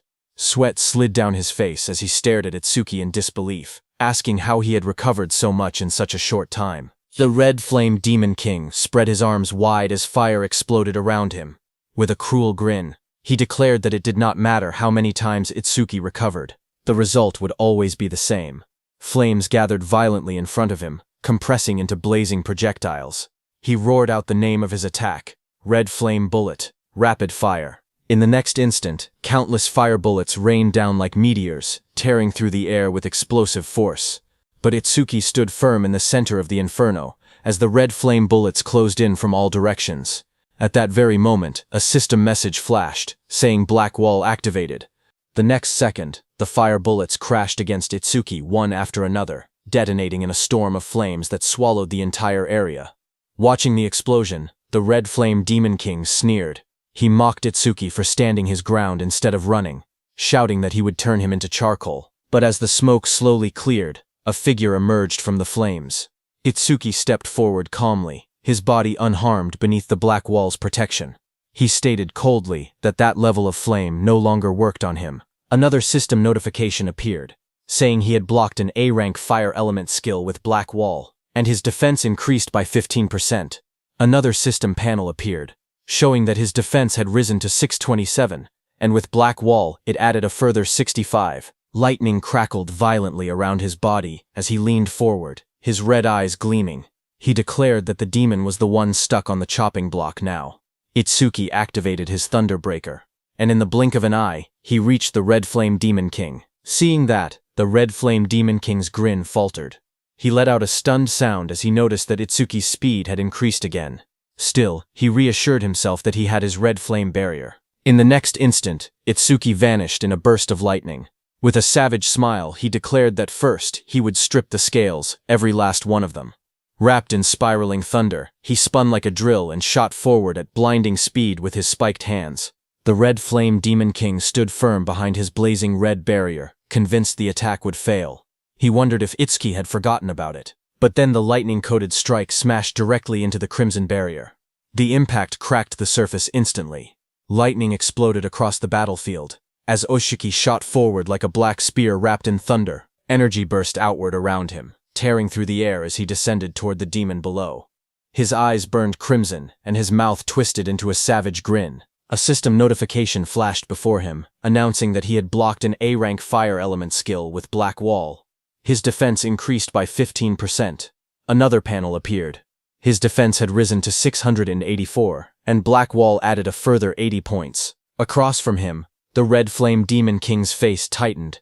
Sweat rolled down his pale skin despite the flames roaring behind him. Itsuki fell back briefly, then arched his body mid-air, red lightning tracing across his eye as he declared coldly that now it was time to cook. Seeing him, the Red Flame Demon King's pupils shrank. He realized that he had to run, because if Itsuki caught him, he would die. Fear crept into his expression for the first time. He immediately turned around and started running while calling for the White Ogre, King of Resentment. But while running, his legs tripped on a rock. He fell to the ground, and his face slammed hard against it. Sweat rolled down his face as panic overtook him. He cried out desperately for someone to save him. Dust and smoke rose as he struggled to push himself up from the broken ground. Flames continued to surge around his body, but his voice trembled. He roared in fury, refusing to accept reality. He shouted that there was no way he would be killed by some human. Fire spiraled around his arm as he struck again, but Itsuki, standing behind him, just moved his head slightly and dodged, his expression cold and unmoved. Seeing that, the Red Flame Demon King's confidence shattered. He backed away, sitting helplessly on the ground. His breathing grew heavy. In a low, shaken voice, he muttered that it was impossible To him, the opponent was nothing more than a mere level 0. But now, when he looked at Itsuki, he saw a massive purple entity rise behind him, its towering form radiating overwhelming demonic energy. Its glowing eyes burned in the darkness as violet power swirled violently around them both. A system notification appeared, telling Itsuki that his broken critical crystal was in effect, and that his next attack would 100% trigger a critical hit. Energy gathered around Itsuki's arm, twisting into a sharp, spiraling blade of purple force as he prepared to strike. Seeing that, sweat poured down the red flame demon king's face, his red eyes trembling. In disbelief and fear, he called Itsuki an actual demon. Red Flame Demon King staggered backward. His eyes trembled as he let out a strained breath. In shock and fear, he realized the truth. He was facing a demon. Before he could react, Itsuki moved. Red and blue energy surged across his body like tearing lightning. In a single fluid motion, he slashed downward, the empowered strike crashing into Red Flame Demon King's head with overwhelming force. The blow detonated on impact. A violent explosion erupted from the point of contact, smoke and debris bursting outward in all directions as the ground shattered beneath them. When the dust settled, Red Flame Demon King's massive body lay motionless on the broken earth. Itsuki stood over him calmly, his eyes cold and emotionless as embers drifted through the air. Clicking his tongue softly, he thought to himself that of all times, a critical hit had to trigger now. He had wanted Red Flame Demon King to suffer much longer. His eyes dimmed slightly as he reflected inward. He realized he had entered a flow state once again, and just like before, it had happened immediately after landing a critical hit. Just then, a thought crossed his mind. Perhaps whenever a critical hit triggered, it automatically pushed him into a flow state. A status window appeared before him. His status had risen to 120%. Attack, 456. Agility, 456 plus 68. Boosted by Thunderbreaker's 15% bonus, Magic 456, Defense 456, plus 296, enhanced by Blackwall's 65% bonus. Currently, his total stat points were 200 now. Seeing that, he realized that thanks to the flow state and the passive effects of his skills, his total stats had already surpassed 2,000. Not far away, green energy suddenly began to gather above the corpse of the Red Flame Demon King. The energy twisted and condensed, forming a glowing orb. Itsuki immediately understood that this was the karma of the slain disaster beast, transformed into an orb. Suddenly, the orb divided into two and shot forward, streaking across the sky like green comets. Itsuki's eyes narrowed as he saw one heading toward the forest. He realized that this karma orb had flown toward Josuke. His gaze then shifted to the second karma orb. Looking at it, Itsuki realized that it was heading toward the workshop.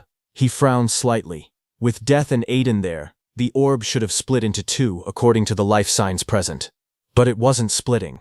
Something about that felt wrong. Lightning burst beneath his feet as he launched himself forward, the ground cracking from the force of his acceleration. As he dashed through the air, a grim thought crossed his mind. Death, as a Shikigami, was immortal unless he personally retrieved him. His eyes sharpened. He refused to believe it. But what if Aiden was already? Meanwhile, on Iberia's side, he clenched his fist and drove himself down like a bolt of thunder to attack the demon general. But the demon general created an ice barrier and blocked his attack. Seeing that, Iberia was stunned. Even his full power strike, boosted by dragon gear, failed to break the demon general's defense. Iberia straightened slowly as a faint red glow pulsed in his eyes. He said that if one attack was not enough, he would keep attacking without pause. Seeing this, the demon general's cold eyes gleamed. It mocked him, saying he still had not realized the gap between their strength. Seeing that it was Iberia and not Itsuki or Josuke, Aiden was stunned, his face twisted with fury, his eyes blazing as he shouted that he did not need Iberia's help. He ordered him to take off the dragon gear immediately. He warned that the tool had terrifying side effects and threatened that if he refused, he would disown him. But Iberia did not hesitate. He charged straight toward the demon general, saying that even if his father chose to cut him off, he would still save him. Iberia remained firm and thought that if Itsuki had been there, he believed he would have made the same decision. Seeing the reckless descent, Aiden's eyes widened in alarm. He shouted for him to stop, but in the next instant, jagged ice burst outward around Aiden's mouth too. He gritted his teeth, struggling inside the frozen prison as a low groan escaped him. The demon general watched coldly. In a mocking tone, it muttered that this was what humans called family love. To it, Humans were nothing more than disgusting creatures, ruled by their strange emotions. As Iberia continued to charge at him, the demon general raised one clawed hand lazily and declared that it no longer had time to play with him. In the next instant, Iberia's whole body froze within massive ice spikes. His body was covered by jagged crystal and swirling frost. The demon general then turned around and started leaving with Aiden, telling Iberia to know his place. Aiden, still encased in ice, let out a pained groan. He struggled to reach his son, but he could do nothing and could only watch Iberia frozen there. As they left, Iberia was left behind in the forest, trapped in thick ice, unable to even move. A system message flashed coldly in the darkness, telling him that he had equipped the dragon gear for 3 minutes. On the other hand, on this prophecy day 2 at 3:20 a.m., the second karma orb arrived at the warehouse where Itsuki's Deathhound had been frozen by the demon general. It was absorbed by Deathhound.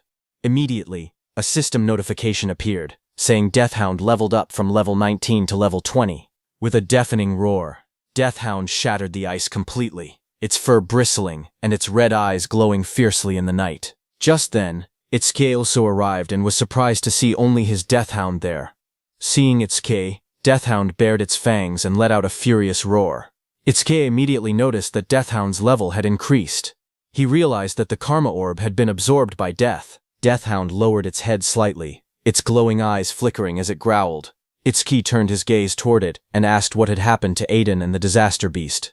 Deathhound turned its head toward the direction where the demon general had taken Aiden. Seeing that, Itsuki turned his head in that direction, and suddenly his eyes widened in shock. Not far away, there was a huge hole in the wall surrounded by jagged shards of ice.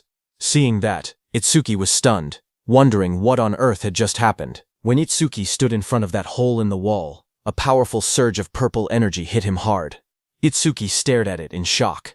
He could clearly feel an intense magical wave. Blue lightning crackled violently around Itsuki's body as he dashed forward at lightning speed, knowing that he did not have time to wait for Josuke. On the other hand, on Josuke's side, a crimson slash tore across the battlefield, cutting down one of White Oni's arms. But White Oni did not fall. It twisted its massive body and retaliated instantly. Its muscular frame blurred with speed as it swung a heavy strike downward. Josuke barely managed to block with his sword, the shockwave blasting him backward across the ground. Dust and splinters scattered as he skidded to a halt. White Oni straightened its glossy black body. The next second, the arm that had been cut down by Josuke started regenerating. Josuke's eyes narrowed when he saw that the spot he had cut earlier had already healed. He realized that this was a disaster beast with regeneration, and an opponent like that was his worst matchup. But before he could attack again, suddenly the karma orb from Itsuki's defeat of the Red Flame Demon King hit him. Josuke stared at the swirling green energy in shock, his eyes widening as realization struck him. This was a karma orb. He thought that if that was true, then Itsuki had already taken one demon down. Gritting his teeth, he tightened his grip on his sword, and resolved that he had to hold his own as well. Red energy flared around his blade as his eyes glowed fiercely. He analyzed the situation quickly. White Oni's had regeneration, but whenever he aimed for its head or the nape of its neck, it instinctively blocked with its arms. To confirm, Josuke attacked White Oni's head again, but it blocked with its arm. When he tried to attack its neck, White Oni again blocked with its hand. Seeing that, Josuke narrowed his eyes, realizing that the spots it protected so desperately were definitely its weak points. Now that he understood that, he adjusted his stance and steadied his breathing. With renewed determination, he declared inwardly that he could work with this. In the next instant, he lunged forward again, his red blade flashing as he slashed one of White Oni's arms. Red energy flared violently as he swung his blade again, in a brutal arc. In his mind, a single thought echoed. First, he would sever both arms. White Oni's both hands were cut down by him. His eyes sharpened as he calculated calmly. It took the creature at least 1 second to regenerate. And in that 1 second, its weak point would be completely exposed. Without hesitation, he drove forward, red aura blazing around him. Blood spiraled through the air as he launched himself straight toward the monster's core. His face tightened with ruthless focus. His eyes burned red, veins standing out as killing intent flooded his gaze. In that brief opening, he thrust his blade forward with all his strength. The strike pierced deep into White Oni's head. A massive burst of blood erupted from White Oni's body as the blade tore through its exposed weak point. The impact shook the surroundings, crimson splashing in every direction. For that single second, he did not hold back, and the monster paid the price. The massive white Oni collapsed to the ground with a heavy crash, its body slamming against the earth. Josuke stood in front of it, breathing steadily, his expression dark. He thought to himself that for him to struggle this much against a mere mute disaster beast was unacceptable. Without wasting another second, he turned away from the fallen creature. Smoke and dust drifted through the forest as he decided he needed to link up with Itsukoki quickly. His eyes narrowed, because he knew that the ice-wielding disaster beast was a real pain. On the other hand, Aiden trembled as sharp shards of ice covered his mouth. His face twisted with strain, and he let out a rough sound of agony. Seeing that, the demon general remarked that Aiden had looked like he had something to say for a while now. It removed the ice from Aiden's mouth and told him to go on and speak. Through clenched teeth, Aiden shouted that whatever their conditions were, he would accept them. He only begged them to let his son go. Hearing that, the demon general's eye flickered coldly. In a low, emotionless tone, it replied that from that distance it could no longer control the ice. Besides, it added, Aiden would soon be completely under their control anyway. The demon general then stared at Aiden and said that, even at a glance, it could tell that the armor the brat was wearing was made from the demon dragon tribe, wasn't it? It explained to Aiden that the demon dragon tribe possessed incredibly strong vitality. Even after death, their blood, flesh, organs, and even their scales could develop a will of their own. It said that the weapons made from demon dragons retained a residue of that will. If someone wore them for too long, the user's consciousness would gradually be swallowed. In the end, the wearer's entire body would be taken over, becoming a genuine dragon. As it said that, Iberia, who was trapped in the ice, lost his mind and roared like an animal. He shattered the ice with brutal force and broke free. His body twisted and expanded as scales formed across his crimson skin. Smoke poured from his mouth, and his eyes burned with a feral glow. He had lost his reasoning and completely turned into a dragon. The scene shifted back in time. It was Prophecy Day 1. While Itsuki was heading towards the green barrier, Iberia walked behind him, watching his back with concern. In his heart, he quietly prayed for Itsuki to stay safe. As Itsuki disappeared into the forest, Josuke suddenly asked Iberia if he really looked up to Tenma that much. Iberia clenched his fist slightly and answered without hesitation that he wanted to become someone like Itsuki. Josuke turned to him and simply asked why. Caught off guard, Iberia blinked in surprise. He stammered as he tried to answer. Josuke's expression remained calm, but his eyes were serious. He told Iberia that by now, he had already met many amazing people. Aiden, Tidwajin, and Izumi Nento. Josuke continued, saying that even he himself had gained more fame and battle experience than Tenma. He looked at Iberia with a calm but piercing gaze and asked why it was specifically Tenma he wanted to become like. The question caught Iberia off guard. His golden eyes widened and he hesitated, unsure how to respond. Seeing his reaction, Josuke lightly patted Iberia's shoulder and told him not to worry. He said he was just asking casually. Iberia lowered his head slightly, his expression turning thoughtful. He admitted that, now that he thought about it, he had never really considered the reason before. A question echoed in his mind. Why did he want to become someone like Itsuki? The scene shifted to the past. 10 years earlier, a young Iberia stood in a bright courtyard, holding up a wooden sword with excitement. He shouted joyfully, full of energy and innocence. Behind him, his mother watched with a warm smile. She asked him if he liked his birthday present. Without hesitation, the young Iberia beamed and answered happily that he did. The young Iberia suddenly raised his wooden sword with excitement and declared that he had made up his mind. With sparkling eyes, he proudly announced that he was naming it the Justice Unbeatable Hero Sword. His mother paused for a moment, slightly surprised by the grand name, but she forced a gentle smile and told him it was a nice name. Young Iberia laughed brightly under the sky, lifting the sword high above his head. He boldly declared that he was an awakened one, and told the disaster beasts to prepare themselves. Without hesitation, he began running across the courtyard, shouting that he was going to show everyone. From the doorway, his mother watched him with worry in her eyes and told him to be careful out there. Behind her stood Aiden with a stern expression. He glanced at her and asked quietly whether Iberia had any friends. Later, Iberia stood proudly with his wooden sword resting against his shoulder. His eyes closed with confidence as several children gathered around him in admiration. But in the next moment, the atmosphere shifted. A faint, unsettling smile appeared on those children's faces. One of the boys stepped forward slowly, stretching out his hand toward the wooden sword. His face was calm, but his eyes carried something dark as he admitted that he felt jealous. He asked to see it for a bit. Young Iberia froze, clutching the sword tightly to his chest. The children began to gather around him. Voices surrounded Iberia from every direction, asking if his dad was a famous crafter. They pointed out that if that were true, then his father could make things like that as much as he wanted. They assured him they would give it right back. Standing alone in the center, young Iberia's body trembled. He stared down at the sword in his arms, thinking that he had just gotten it. It was his. He told himself that he had to refuse clearly. Suddenly, one boy leaned close, his face darkened by shadow. In a low voice, he asked if he was really not going to lend it. Sweat rolled down young Iberia's cheeks. His lips trembled as he forced a stiff smile. After a moment of hesitation, he gave in. With a shaky voice, he said it was okay, and slowly offered the sword forward. That boy took Iberia's sword and shouted proudly that he was an awakened one. He declared that the disaster beasts should prepare themselves as he charged forward. Young Iberia stood there as those boys took his sword, watching from a distance. He lowered his head slightly, his teeth clenched, and a bead of sweat running down his cheek. In a trembling voice, he told them they had to give it back. Later, he returned home. His mother sat calmly on a bench with a book in her hands, while his father was forging swords.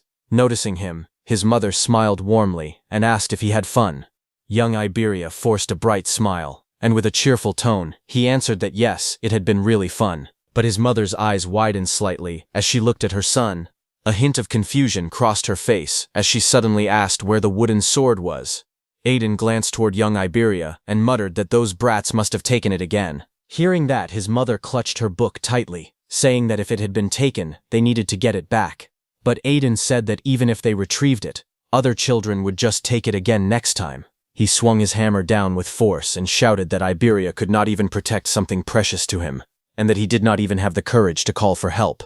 The words cut deeply. He declared harshly that he had not raised Iberia to be this spineless. That night, young Iberia curled up alone in the darkness, hugging his knees tightly to his chest as the echo of those words lingered in his mind. Tears rolled down his cheeks as he lay on his side, staring into the darkness. His golden eyes trembled as a question echoed in his heart. Why was it that he looked up to Etsuki? Then a few months later, inside a quiet hospital hallway, chaos broke out. Aiden grabbed the doctor by the collar, his voice shaking with anger as he demanded to know what it meant that there was nothing more they could do. The doctor, trying to remain calm, apologized and said they had done everything possible. He explained gently that his wife had been frail from the very beginning. Aiden's face twisted in despair. He shouted bitterly, asking if they were supposed to just sit and wait for her to die. The doctor lowered his gaze and asked him to please stay by her side for now. He added softly that she did not have much time left. Inside the hospital room, Aiden's wife lay weakly on the bed. Soft light filtered through the window as she turned her head and called out to Iberia. Young Iberia stood beside her bed, his small hands trembling. His voice cracked as he whispered, "Mom." She reached out gently and told him not to cry. With a faint smile, she looked at him tenderly and said that although his father called him spineless, she knew the truth. He was simply too kind. She looked at her son with tired but gentle eyes. In a soft voice, she told him that kindness without strength could turn cruel. If he remained weak, he would fail to protect the people he loved and end up hurting himself as well. Her gaze grew serious as she asked him to promise her something. She told him to become strong and to use that strength bravely. She believed that one day he would grow into someone kind and courageous, a truly strong awakened. At last, she asked him to take care of himself. As her hand fell, the monitor beside her bed let out a sharp, piercing sound as the heartbeat line began to flatten. Young Iberia trembled as he held her hand tightly in both of his. Tears streamed down his face while he made his vow. He promised that he would become the world's strongest and bravest awakened and the kindest. The boy cried out desperately for his mother. In the quiet hospital room filled with pale light, he stood beside her bed, small and trembling. And in the depths of his heart, a question echoed once more. Why was it that he had wanted to become someone like Itsuki? The reason was that when he first met Itsuki, he had been terrified by his strength. At that time, he thought they would only be temporary allies for a short while. But as they spent more time together, something slowly changed. He began to realize that Itsuki was not just strong. Whether he stood before over 100 awakened or faced a terrifying disaster beast, he never hesitated and charged forward without fear. He possessed an insane courage that never allowed him to flinch, and behind that stern, unyielding face, he sometimes showed a quiet and gentle kindness toward his comrades. In the middle of danger, he would shield them without a word, placing himself in harm's way without complaint.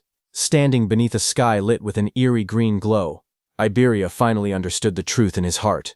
He told Josuke that the reason he had wanted to become someone like Itsuki was because of that strength, that courage, and that hidden kindness. Hearing that, Josuke was surprised and asked if Iberia was still thinking about it. Iberia looked forward with steady eyes and admitted that Itsuki was strong and brave, and that his heart was kind. To him, Itsuki was exactly the kind of awakened he had always dreamed of becoming. Hearing that, Josuke smiled and told Iberia that if Tenma ever heard those words, he would probably be deeply moved. But then Iberia said that a coward with no talent like him could likely never become an awakened like Itsuki. But even so, that did not matter. If he could simply stand by Itsuki's side and fight together with him, that alone would be enough. Back in the present, Iberia, who had been inside the dragon gear for so long, had started to lose all his senses. He exhaled heavily, and his body radiated heat as smoke rose from his armor. Just then, someone arrived and called out Iberia's name. Iberia's red eyes gleamed as he bared his sharp teeth, breathing out hot air in slow, menacing bursts. Sparks drifted through the air as he turned his head. Across from him, Itsuki stood alone without stepping back. Seeing him, Iberia let out a small growl, not recognizing that it was his friend Itsuki. On Prophecy Day 2, at 3:31 a.m., under the dark night sky, Iberia loomed above the forest, his armor glowing faintly as smoke poured from its mouth. Its sharp teeth were bared, and its presence alone made the air feel heavy. Below, Itsuki looked up with narrowed eyes. He called out to Iberia, questioning why he was wearing the dragon gear again. He reminded him that he had been forbidden from using it. But Iberia's red eye glowed fiercely from the dragon gear as he exhaled hot breath, steam curling into the air. Itsuki observed him carefully. He felt that Iberia's reaction was strange. Something about him seemed off. He realized that even his appearance looked slightly different than before. Suddenly, Iberia shifted his massive body within the smoke, and saliva dripped between its jagged teeth. A low, heavy breath echoed in the darkness as Iberia stared ahead and said something. Seeing that, Itsuki's eyes widened slightly. He asked if he had said something, then quickly questioned where Aiden was. But before he could receive an answer, Iberia's red eyes flared brightly. With a violent roar, it lunged forward, smoke bursting from its jaws as its massive body surged ahead. The ground shattered beneath the impact, cracks spreading outward as debris flew into the air. A powerful shockwave tore through the area. In the blink of an eye, Iberia appeared behind Itsuki, his enormous claws slicing through the air toward him. But Itsuki did not panic. He shifted his body at the last second, narrowly avoiding a fatal blow. He caught Iberia's hand, stopping his advance through sheer strength. His muscles strained as he resisted the overwhelming force. Gritting his teeth, Itsuki shouted for Iberia to wake up. Seeing that, Iberia immediately backed down, putting some distance between him and Itsuki.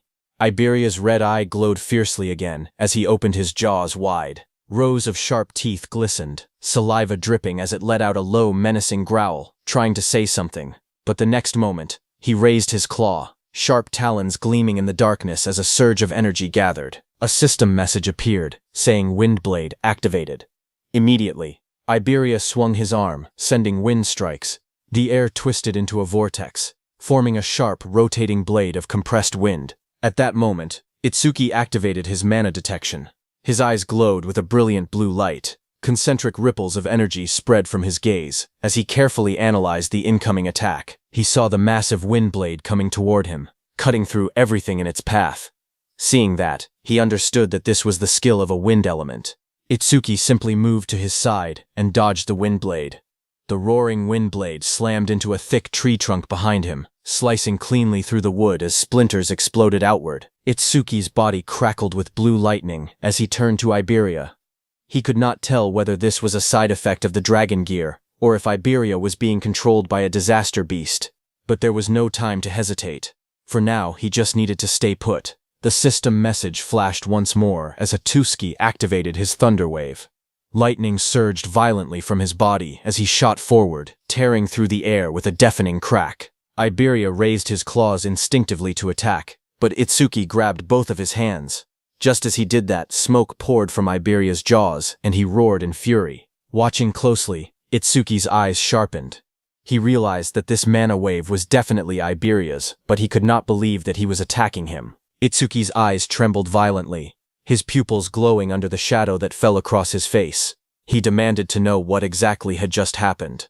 Then, through the smoke and burning air, Iberia lowered his head slightly, and in a strained, almost pleading voice, he called out to Itsuki and begged him to kill him. Hearing that, Itsuki's expression froze. Sweat slid down his cheek as disbelief overtook him. But suddenly Iberia roared, his jaws opening wide as violent shockwaves burst outward. In the next instant, he lunged forward at Itsuki, attacking with his sharp claws. But before his attack could land, a blade flashed through the air. Josuke appeared and blocked Iberia's attack with his blade. He shouted, telling Itsuki to watch out. Josuke then moved. With a powerful twist of his body, he punched Iberia. Iberia was sent flying, crashing onto the ground with a solid impact. The ground shattered where he fell. Itsuki, still catching his breath, told Josuke that Iberia was, but Josuke cut him off, stating calmly that he already knew the worst-case scenario had come to pass. Iberia then moved again at high speed. He started circling them like a storm, his movements forming a complete ring around Itsuki and Josuke, trapping them within a spinning vortex. Itsuki watched carefully and said that at this speed, Iberia had completely lost control. Josuke told him that Iberia had been consumed by the dragon gear. Itsuki's jaw tightened as realization struck him. In a steady but urgent voice, he said that if it truly was the side effect of the dragon gear, they had to take it off him quickly. But Josuke's red eyes narrowed coldly. He told Itsuki it was useless. The gear had already completely fused with Iberia's body. He told Itsuki that he had seen an awakened get taken over by dragon gear before. Once it reached that stage, there was no turning back. Josuke's voice remained calm as he revealed the harsh truth. Dragon gear could not be removed unless the user died. Hearing that, Itsuki's eyes widened in shock. Sweat slid down his cheek as he asked if there was no way. Josuke looked at him firmly and declared that they had no choice but to kill Iberia. Josuke tightened his grip on his blade, his red eyes cold and unwavering. In a firm voice, he declared that he would be the one to finish him off. If Itsuki did not think he could handle it, then he should leave this place. But Itsuki stepped forward and said that he would do it. Shocked, Josuke said that he could not burden Itsuki with such a cruel task. But Itsuki told Josuke that Aiden had been abducted by that ice user disaster beast. He said he would have the Death Hound track them, so Josuke should go and help him instead. Josuke tried to object, but Itsuki cut him off. He quietly pleaded, saying he still had things he wanted to talk to Iberia about. Blue energy gathered around his hand as he summoned his Death Hound. Josuke closed his eyes briefly and exhaled. In a low voice, he said he understood, and that he was counting on him. He then warned that if Iberia got away, Iberia would become even stronger, and his ferocity would increase. Turning his back, he spoke one final time. No matter what, Itsuki had to end his life there. As he said that, Iberia jumped onto a tree and then, at full speed, charged at Josuke, his massive body glowing with blazing orange light. At that very moment, Itsuki moved. Blue lightning crackled around his body as he reached Josuke and created a black ice wall to block Iberia. Josuke shouted for the Death Hound to move, and both of them immediately ran in different directions. As Itsuki blocked him, Iberia backed off again to create distance, and then, at full speed, he charged again and struck with Windblade. The compressed air sliced through the battlefield and slightly touched Itsuki before passing through. Itsuki narrowed his eyes, observing that Iberia had fired a skill but Overmimus had not activated. Seeing that, Itsuki realized that just as he had thought, Iberia did not truly want to hurt him. Across from him, Iberia roared loudly, shaking the air around him. He lunged forward, tearing through the air with explosive force. His glowing red eyes locked onto Itsuki as he activated his 1,000 wind blades. At once, countless streams of compressed wind spiraled into existence. The air twisted violently as wind blades rushed toward Itsuki in waves. But Itsuki did not dodge them and continued walking toward Iberia.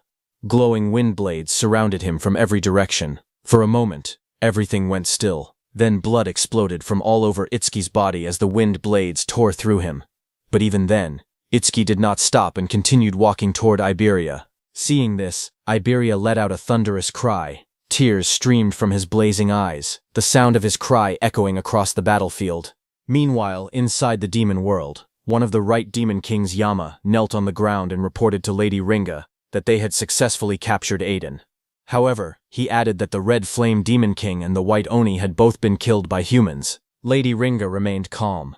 She stated that there were countless fighters at that level, and as long as Aiden had been captured, that was enough. Yama continued, informing her that Lord Saru Shokuma seemed to be struggling. Lady Ringa replied coldly that it did not matter. They had never expected the elimination of Izumi Ento anyway. His role was simply to hold back most of the special class saviors. Yama then revealed that it seemed Saru Shokuma was fighting only one special class opponent. Hearing that, Lady Ringa's eyes narrowed slightly.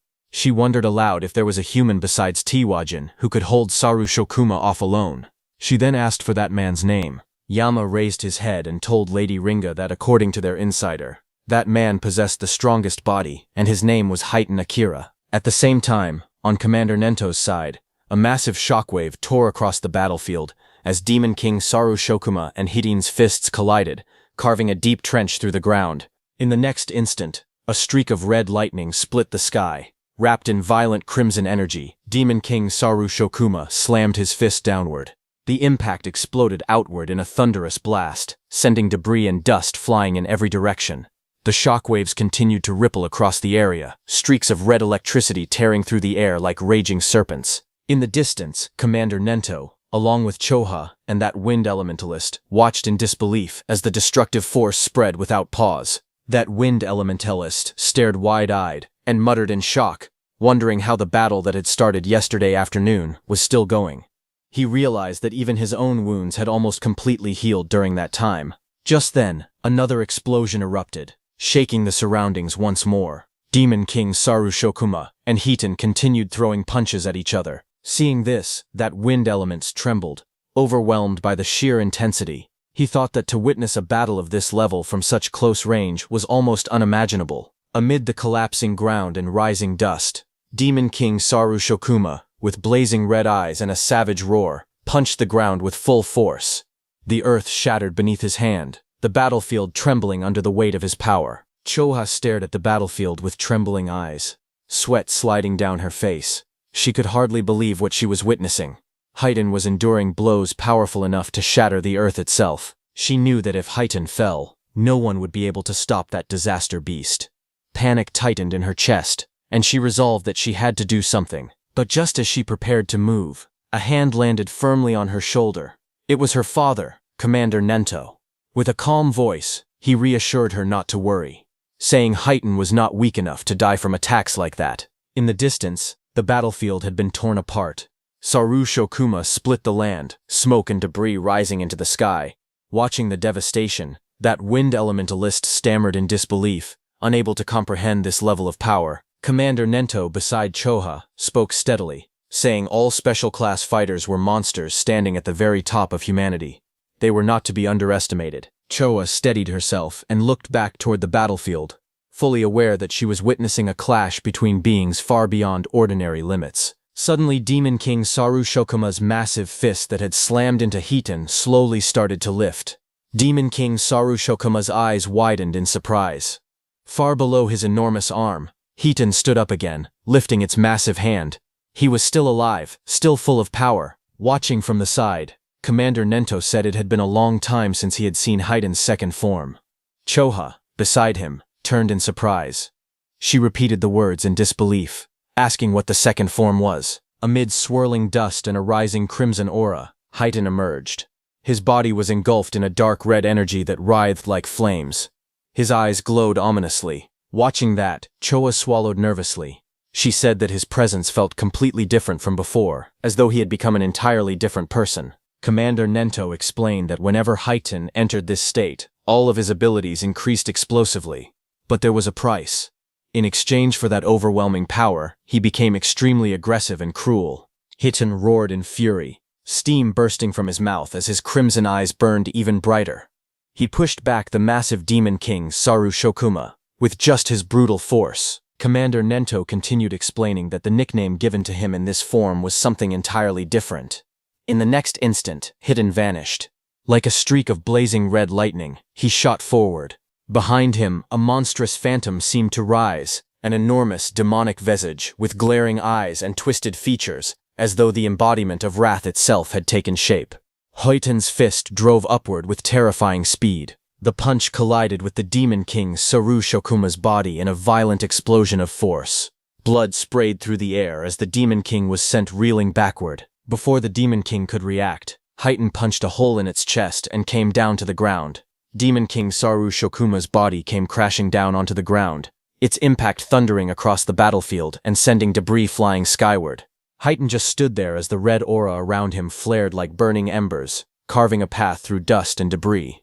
In the next moment, he started moving again. From behind, his back was a canvas of blood and scars, muscles tense beneath torn clothing. Crimson energy crackled faintly around his silhouette, his long hair whipping wildly in the air. In the distance, Choha stammered in confusion, asking where he was going. Commander Nento answered that he was probably heading to destroy the stone pillar maintaining the barrier. Hearing that, Choha admitted that she had thought Hitten would simply rampage without direction. Yet even in that state, he was still able to keep his reason just as expected. Commander Nento told her that if Heighten had attacked without caring about friend or foe, then even if his power increased, it would only bring disaster. Such recklessness would mean he could never become a true special-class protector of humanity. On the other hand, Heighten reached the stone pillar. Heighten's fist smashed into the towering stone pillar with a thunderous crash. The impact sent cracks racing through the surface as fragments of rock burst outward in every direction. Dust and debris spiraled around him. The red aura surrounding him flared violently for a brief moment, then completely disappeared, and Heighten returned to his original self. As the dust began to settle, Heighten stood there with blood smeared across his face and torso. He looked down at himself and wondered why he was there. Then his eyes shifted toward the fallen Demon King below. He asked if the enemies had already been dealt with. Seeing all that, Heighten finally realized that his other self had come out again. Heighten sat beside the stone pillar. With a faint, almost exasperated remark, he commented that his other self was still as meddlesome as ever. Far above the battlefield, the massive crimson barrier dome started to disappear after Heighten destroyed the stone pillar. Choha looked up calmly and asked if this time it was finally settled. But then Commander Nento brought up what had happened earlier. He pointed out that she had tried to heal Heighten at the cost of her own life and asked if that was true. Choha answered yes. Commander Nento sighed and said that it was not like her to act that way. Normally, instead of risking her life for a small chance of victory, she would have suggested retreating first. He added that she was becoming more and more like Itsuki. Hearing that, Choha, flustered, quickly denied it, insisting that it was not like that. Trying to change the subject, she wondered aloud how Itsuki was doing. She mentioned that they were also in the forest now, but since there were high-level awakened like Yusuke-san with them, they should be fine. But far away in the dark forest, Itsuki, inside the dragon gear, clutched his head in panic, tears streaming down his face. His glowing eyes trembled as he screamed, asking why he was not dodging. Wind strikes tore through the forest as Itsuki continued walking toward Iberia. Blood trailed down his body while those wind strikes rained toward him from every direction. Yet he did not stop. He declared that physical pain numbed the mind. That was why he would not avoid Iberia's attacks on purpose. The next moment, he stood face to face with Iberia, who was inside the dragon gear. Its jagged jaws snapped open, fangs glinting as it lunged. With one hand, Itsuki reached out and grabbed Iberia's shoulder. Locking eyes with him, he called out his name, Iberia. He pointed his second hand at him. Dark purple energy began to gather around his arm, swirling violently like a vortex. A system message flashed before him, announcing the activation of Black Orb. His voice turned cold as he declared that this was the end. The vortex in his palm expanded into a spinning sphere of destructive energy. With a powerful thrust, he drove it straight into Iberia's body. The concentrated purple energy orb pierced straight through Iberia's massive body, tearing a long, glowing fissure down its torso. Just as it happened, Iberia fell into Itsuki's arms. Itsuki caught him as he fell. Then slowly, the dragon gear's mask fell to the ground, covered in blood. One by one, the entire dragon head started falling apart from Iberia's body. Blood splattered from Iberia's body as he trembled in pain. Tears streamed down his face. His body shook as he forced himself to speak. He apologized weakly, saying that he had messed up again. Through broken sobs, he confessed that he just did not want to be a burden to Itsuki. Blood ran down Itsuki's face, dripping from his eye and chin as he held Iberia close. In a steady, unwavering voice, he told him that he had never once thought of him as a burden. Iberia's tear-filled eyes widened. His lips trembled as he asked if that was really true.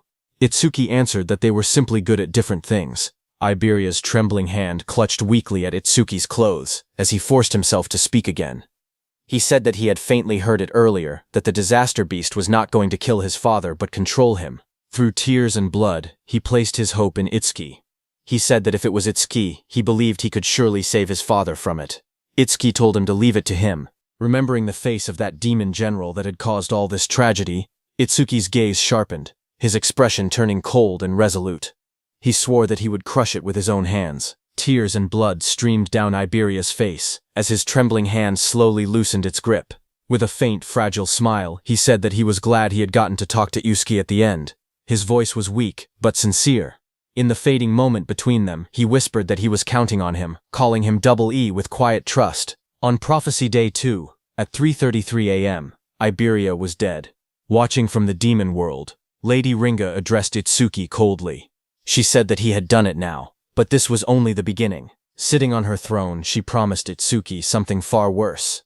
She declared that she would erase the things precious to Itsuki, one by one, in an even more twisted way.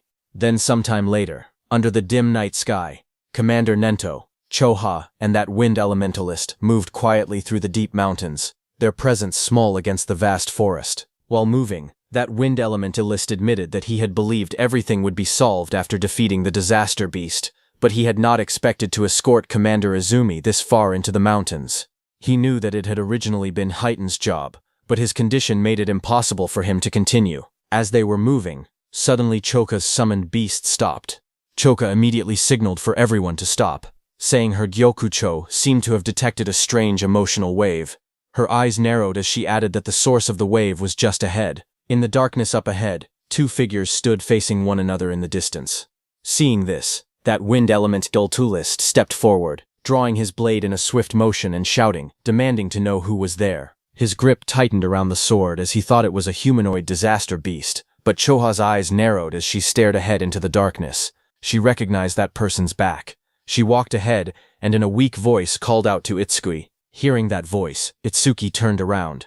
His whole face was covered in injuries. Blood streaked across his skin, yet his green eyes were still conscious. He recognized that it was Choha. Seeing him, Choha's expression trembled with shock. She stared at him in disbelief, and demanded to know what on earth had happened there. Her eyes dropped to his body, noticing the injuries that covered him. She questioned what had happened to those wounds. Before she could press further, suddenly someone stepped forward from the forest, saying he would explain. Deathhound, with glowing eyes, followed closely behind him, its presence ominous and silent. Seeing him, Chosha and that wind elementix were shocked. He tightened his grip on his blade and asked if someone else was there, but Commander Nento recognized that man as first-class savior Josuke Bakuto. He pointed out that he was Aiden's guard and demanded to know why he was there. Josuke's red eyes lowered as he remembered the battle, his expression heavy and grim. In a calm but bitter tone, he addressed him as Commander Nento and began to speak about the battle, delivering the crushing truth. They had lost. On Prophecy Day 2, at 3:34 a.m., the foretold battle had ended in the worst possible outcome. Half of the North Continent's District 7 had been destroyed. The legendary crafter, Aiden Hiss, had been kidnapped, and his son, Iberia Bis, had died. Later, after his master had been taken, Josuke revealed what he had done next. He told them that he had ordered Deathhound to track the magic traces left behind by the disaster beast.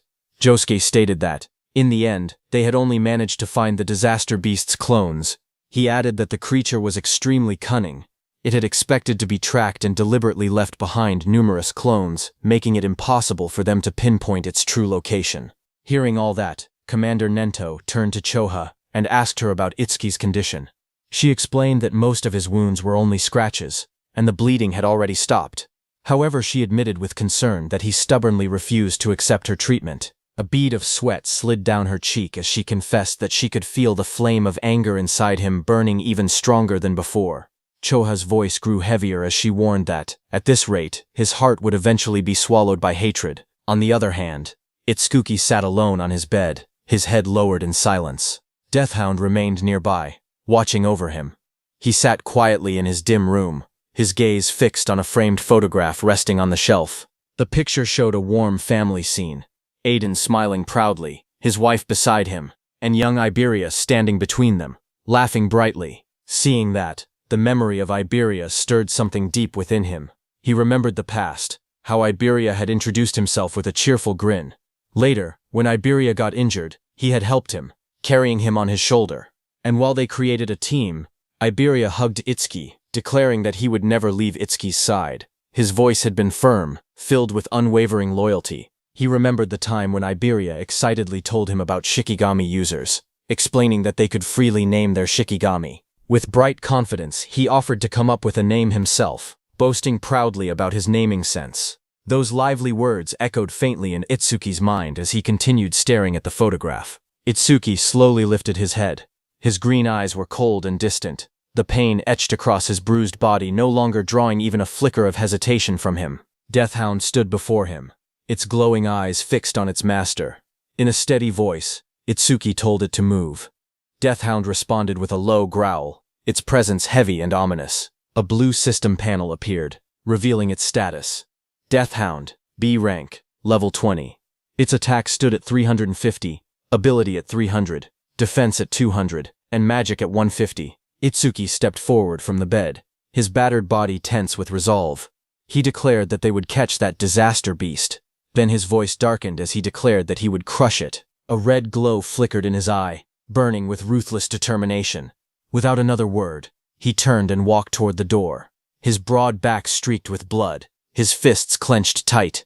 Deathhound silently followed him. But just as he opened the door, he saw Commander Nento standing in front of him.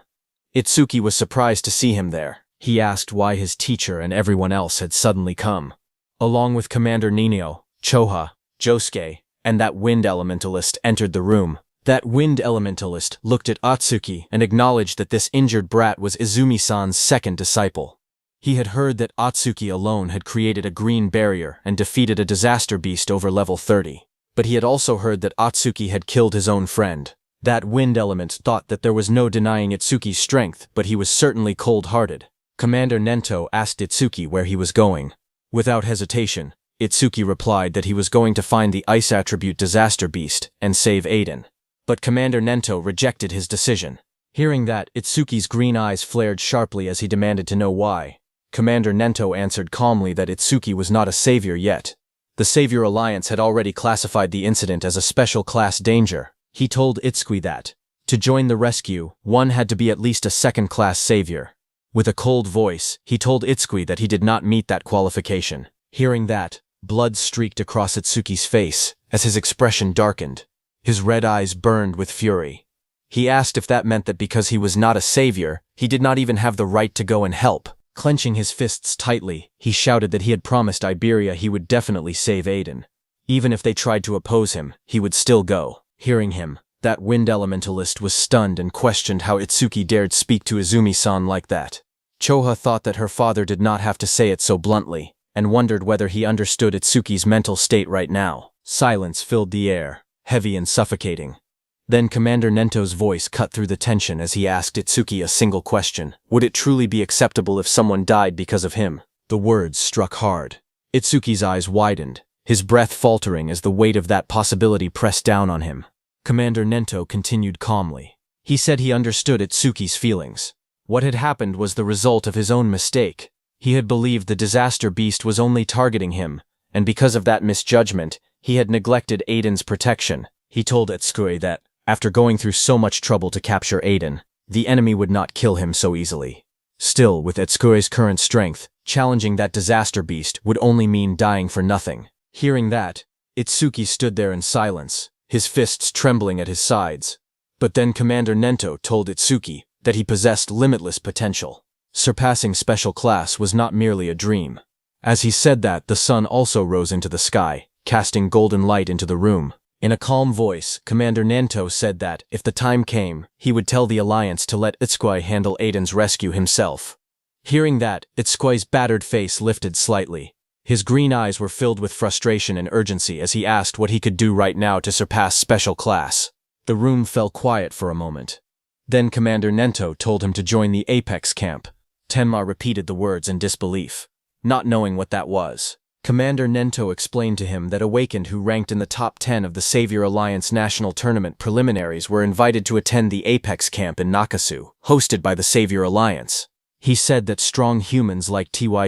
and Hitan Akira had all endured that brutal training. Those who survived and overcame it became key forces in protecting humanity. His voice lowered as he revealed one final piece of information.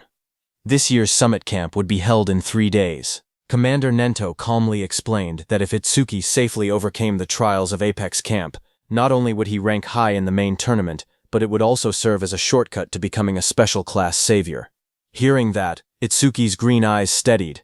The blood streaked across his face had not yet dried, but his resolve had already hardened. Without hesitation, he declared that he understood, and that he would join Apex Camp. Commander Nento nodded slightly, and added that before anything else, they needed to deal with Itsuki's injured body. Soon after, Choha gathered green energy between her hands and poured the healing light over Itsuki's battered form, wrapping his wounds in a radiant glow. As the pain eased and his strength slowly returned, Itsuki's gaze sharpened. He turned slightly and asked Choha if she knew about Apex Camp. As green healing light flowed from her hands, Choha looked at Itsuki and said that she knew about Apex Camp. However, she asked why he was suddenly bringing it up and told him not to say he was planning to join. Itsuki calmly asked if there was something wrong with that. He added that Sensei had said it was the perfect place to improve one's strength. Chuhong's expression grew serious. She explained that only the geniuses among geniuses were allowed to join Apex Camp. The green light continued to wrap around Itsuki's body as she went on, saying that was exactly why it was so dangerous. She explained that people who had been praised as geniuses their entire lives often realized, after joining Apex Camp, that they were nothing special. When that happened, their minds broke. She had seen many like that. Her voice turned firm as she finished her warning. Apex Camp was a training ground for geniuses, but it was also their graveyard. Chulaha continued her warning, her voice steady but heavy. More than anything, she explained, the training at Apex Camp was brutal, and the level of each stage was extremely high. Because of that, fatal accidents happened every single year. Itsuki listened without fear. A faint smile curved on his lips as he said that it was actually perfect. The green light around Shoha's hands flickered as she stared at him in shock. Itsuki knew that against half-hearted disaster beasts or mediocre awakened ones, his over-mimicry would not even activate. He admitted that he had once been worried he would not find a worthy opponent, but that concern had been unnecessary. His gaze turned sharp and resolute. He declared that he could only grow stronger by fighting powerful disaster beasts at the very edge between life and death. He told Choha that fighting strong disaster beasts was the duty of the awakened. Hearing that, Choha's eyes widened, her breath catching as she realized he had already made up his mind. Noticing the flush on her cheeks, Itsuki looked at her and asked if her face was red because she had exhausted herself from healing him. Choha froze for a second, then hurriedly denied it. Flustered, she waved her hand and insisted that it was not like that at all. She quickly explained that using a skill for a long time naturally made the body heat up. Then she added, in embarrassment, that he really did not know that. Her heart pounded loudly in her chest. For the first time, she could hear her own heartbeat so clearly. The warmth spreading through her face only made her more confused. She wondered what she was even thinking. After a moment, Itsuki steadied himself and told her that his wounds were almost completely healed. He thanked her, then turned and began walking toward the door. She asked where he was going. Without looking back, he replied quietly that he was going to say goodbye. Under the quiet sky, beneath the shadows of tall trees, Josuke and Itsuki stood before a grave. The gravestone bore the name Iberia Hiss, with the dates 2000.1/18/2018 carved into the stone. A bouquet of yellow roses rested at its base, and a sword lay carefully placed in front of it. Josuke lowered his gaze and apologized softly, saying he was sorry for making Itsuki do such a cruel thing. Itsuki, standing beside him, replied calmly that it was fine. He had chosen it himself. After a moment of silence, Josuke asked if he was leaving already. Itsuki confirmed it. He said he would join Apex Camp and improve his skills so that one day he could kill that disaster beast with his own hands. He then asked what Josuke would do. Josuke answered quietly that if he had not met his master, he would have been killed by a disaster beast long ago and would never have become an awakened. His hand tightened around the hilt of his sword as he looked down at his armor and weapons, reflecting on the path that had brought him there. Josuke lowered his head and gripped the hilt of his sword tightly. In a quiet voice, he said that even his life had been given to him by his master. No matter what happened, he would find his master. Before his words could settle into the night, Itsuki extended his fist toward him. Seeing that, Josuke looked shocked. Standing before him, eyes burning with determination. Itsuki declared that he would become a savior. One day, he would rescue Adian together with Josuke. Until then, he pleaded with him not to die. Josuke looked back at him, a faint, almost helpless smile forming on his lips. In front of Itsuki, he felt pathetic. As the wind rustled the trees and golden petals scattered across the grave, Josuke answered that he would be waiting. Their fists met in midair, knuckles pressing together in a silent promise, sealing their resolve. From a distance, Commander Nento and Choha watched them from the shadows of the forest. Choha remarked that as expected of Itsuki, only a few hours ago he had been completely wrecked both physically and mentally, yet he had recovered this quickly. But Commander Nento told her that Itsuki had merely pushed his negative emotions deep down for now, so that one day he could unleash them. Commander Nento then said that there were many suspicious points in the recent attack. He intended to gather the commanders from each continent and hold a meeting. As he turned to leave, he added that while he was handling that matter, he was counting on her to look after Itsuki. Hearing that, Choha smiled brightly and told her father to leave everything to her. Just then, Itsuki appeared behind her. He looked at her in slight confusion and remarked that she seemed unusually happy. At that moment, her face stiffened, and she quickly tried to compose herself. Itsuki then noticed Commander Nento going into the forest and asked Choha where they were going this time. Clearing her throat, Choha replied that it was classified, so she could not tell him. She adjusted her glasses and informed him that her father had asked her to take care of him. From now on, she would be his guardian. She asked if he understood. Itsuki awkwardly answered yes, though he muttered that having a guardian made it sound like he was a child. He then asked what they were doing now. Choha turned her back to him and pointed ahead, saying that it should be obvious. With determination in her eyes, she declared that they were heading to Nakasu right away to join Apex Camp. Hearing that, Itsuki immediately responded with a firm agreement as a faint aura flared around him, and the two of them prepared to move forward together. On the other hand, a memory of a violent explosion flashed before someone's eyes. From the darkness, Itsuki emerged, blue lightning crackling around his body. Not far away, Reiji Kinoshita collapsed to his knees. Blood dripped from his mouth as he gasped in pain, sweat and dirt covering his face. His eyes trembled in terror as he looked up. Itsuki stood behind him, rain pouring down while lightning roared across the sky. Without hesitation, Itsuki raised his fist. With a deafening impact, his punch came crashing down. Remembering all that, Reiji Kinoshita screamed, his mouth wide open as tears and sweat streamed down his face. His entire body trembled violently against the hospital bed, tightly wrapped in bandages from head to toe. He thrashed and cried out in fear, the sound echoing through the quiet room. Hearing the scream, his mother rushed inside. She ran to his side and held him tightly, her voice shaking as she tried to calm him. She told him not to be scared, that she was there with him. Leaning closer, she gently asked if he had dreamed again about the person who hurt him. Reiji Kinoshita's face twisted with rage. Even through the bandages, his fury was clear. Tears poured from his swollen eyes as he gritted his teeth and swore that he would return the pain he had suffered 100-fold. He vowed to make them experience a living hell. Hearing that, his mother's expression darkened, her eyes turned cold and sharp. In a low, steady voice, she told him not to worry. His big brother had returned, and he would surely avenge him. Hearing that, Reiji Kinoshita looked behind his mother. Behind her, a tall, broad-shouldered man stepped into the room. His presence was overwhelming, his body outlined by a faint red glow that made the air feel heavy. It was Reiji Kinoshita's brother. In a low voice, he said that it must have hurt Reiji. Hearing him, Reiji's emotions surged again. Tears streamed from beneath his bandages as he cried out to his big brother. He begged him to punish the enemy, the one who had done this to him. His brother's expression darkened. He calmly asked if the attacker's name was Itsuki Tenma, the one responsible for all of this. Reiji shouted that it was him. He added bitterly that Itsuki was just an orphan with no family. Apparently, he had even taken first place in the preliminaries, but his level was still 0. He was not even close to his big brother's strength. Hearing that, his brother fell silent for a moment. He said that first place in the preliminaries meant that Itsuki would certainly participate in Apex Camp. A sinister smile slowly spread across his face, his eyes glowing with a fierce red light. He said that, in that case, he would crush him there. On the other hand, Choha led Itsuki to the training camp. The moment they stepped inside, Choha looked ahead calmly and announced that they had arrived.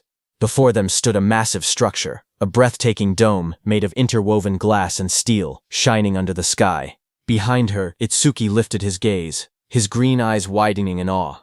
He admitted that it was spectacular, nothing like he had imagined. As they approached the grand entrance, he added that it was just like she had said.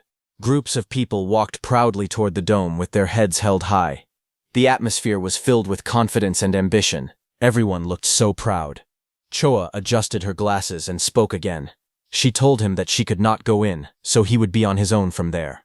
He nodded and replied that he understood. She then handed him a bracelet, saying it was his recording bracelet, and that he would need it for the camp. He accepted it politely and thanked her. As she handed over the bracelet, she gave him one last warning. She told him not to stand out too much. If he did, he would only make himself a target. Without turning back, he raised a hand slightly and replied that he knew. She watched him walk away toward the arched entrance of the dome, her expression tightening as she admitted to herself that, with Itsuki's personality, she could not help but worry. Inside the registration area, he approached the counter calmly and politely said that he would like to register. The staff member behind the desk did not look up from his phone. He simply extended his hand and told him to show his bracelet. Itsuki handed it over without hesitation. Inside the registration room, the staff member placed the bracelet onto a scanning device. Blue energy surged to life, swirling around his body like a current of wind. The machine hummed as light gathered beneath his palm. Watching from behind, Itsuki narrowed his eyes slightly. He quietly noted that even the reception staff were over level 40. That was only natural for a place like this. A screen flickered on, displaying his information in clear letters. Name Itsuki Tenma, Level 0, Job Order Breaker, Gift Special Grade. The staff member's expression darkened as he read the data. He muttered that Itsuki had gotten in at Level 0 and guessed that he had probably pulled some strings in the qualifiers. But he added that tricks like that would not work there. Without the strength to back it up, it would only be a matter of time before he broke. Itsuki remained calm, offering no reaction. After a brief pause, the staff member waved a hand dismissively and told him to pick a room and then pay the fee. Itsuki's eyes widened in disbelief, a bead of sweat sliding down his cheek as the realization struck him. He blurted out that it actually cost money to stay there. The staff member shot him a flat look and replied that it was not a charity. Of course it cost money. Hearing that, Itsuki lowered his head slightly, his expression darkening. He quietly wondered why Choha had not told him. In an embarrassed voice, he admitted that he did not have any money. The staff member frowned and reminded him that he had passed the qualifiers, so he should have earned some points. Itsuki blinked in confusion and asked what points were. The staff member raised a finger and began explaining that all resources there were based on the points earned during the qualifiers. For example, if someone earned 1,000 points in the qualifiers, they would have 1,000 points the moment they entered. He continued that participants could also earn more points by completing missions. There, points functioned as currency. They were used for food, daily necessities, and even for paying for a room. Itsuki nodded slightly and admitted that he understood now. So the points really were that important. Resting his fingers against his chin, he thought it through. He had earned quite a bit during the qualifiers. It should be enough. The staff member, growing impatient, slammed his stamp onto the desk and barked at him to hurry up and choose a room because he was still waiting. Itsuki lifted his gaze calmly and asked how much the most expensive room cost. The staff member was surprised to hear that. He then told Itsuki that a normal room of 35 square meters cost 100 points per month. A luxury room of 75 square meters required 500 points per month, and a villa of 200 square meters demanded 2,000 points per month. Itsuki considered it carefully. If it were just him, a normal room would have been fine, but he also had Deathhound with him. There was no way the large beast would fit inside a small space. After a brief pause, he made his decision without hesitation. He stated that he would take the villa. The staff member's eyes widened in disbelief. He stammered, asking what Itsuki had just said. Still staring at him, he warned that although Itsuki might have a lot of points right now, he should not waste them. Points would be needed for every little thing in that place. Itsuki remained calm and stated that he had already decided, then asked the staff member to hurry up and process it. Clicking his tongue, the staff member began typing reluctantly. He snorted and muttered that Itsuki was ignorant and should not come crying when he regretted it. After a moment, he took out a metallic wrist device and handed it over, telling him to take it. He then added that once he entered the camp, everyone's status would become private. He would no longer be able to see other people's names or their gift levels. Itsuki accepted the device and replied with a brief acknowledgement, As he walked away toward the camp entrance, the staff member watched his back and muttered to himself that Itsuki had really chosen the villa.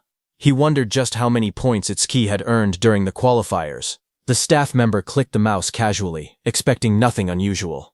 A second later, his eyes nearly popped out of their sockets. Sweat rolled down his face as he stared at the screen in disbelief. He muttered to himself, wondering if this was some kind of bug. His gaze trembled as he focused on the number of points displayed. The screen clearly showed points, 106,600. His voice cracked as he shouted that it was over 100,000. He could hardly believe it. He slumped back in his chair, dazed. In a low voice, he admitted that he himself had only managed to earn 1,600 points. Watching Itsuki walk away toward the camp, he could only sigh bitterly. Kids these days were truly terrifying. On the other hand, Itsuki, who was going inside, suddenly came to a halt. A cold realization struck him. Sweat slid down his face as he ran a hand through his hair. He had forgotten to ask where the villa was. Letting out a quiet sigh, he decided it could not be helped. He would just head back to the reception and ask again. But as he turned to leave, he noticed two figures nearby. Their eyes glowed faintly red as they watched him in silence. He paused, looking at them with his green eyes. He asked if they needed something. The two men immediately broke into wide smiles. They introduced themselves as awakeners from the southern continent, saying they had just arrived the day before. From the looks of it, they said, he seemed to be lost. With exaggerated friendliness, they offered to guide him and asked where he was headed. He calmly told them that he was trying to get to the villa, and asked if they knew where it was. The large armored man stiffened slightly and said the villa was over there, pointing vaguely into the distance. The blonde man quickly chimed in, agreeing and repeating that it was over there. But when they understood that Itsuki had asked for a villa, both of their expressions froze. Their eyes widened in shock. Watching their sudden reaction, he looked at them quietly and asked if something was wrong.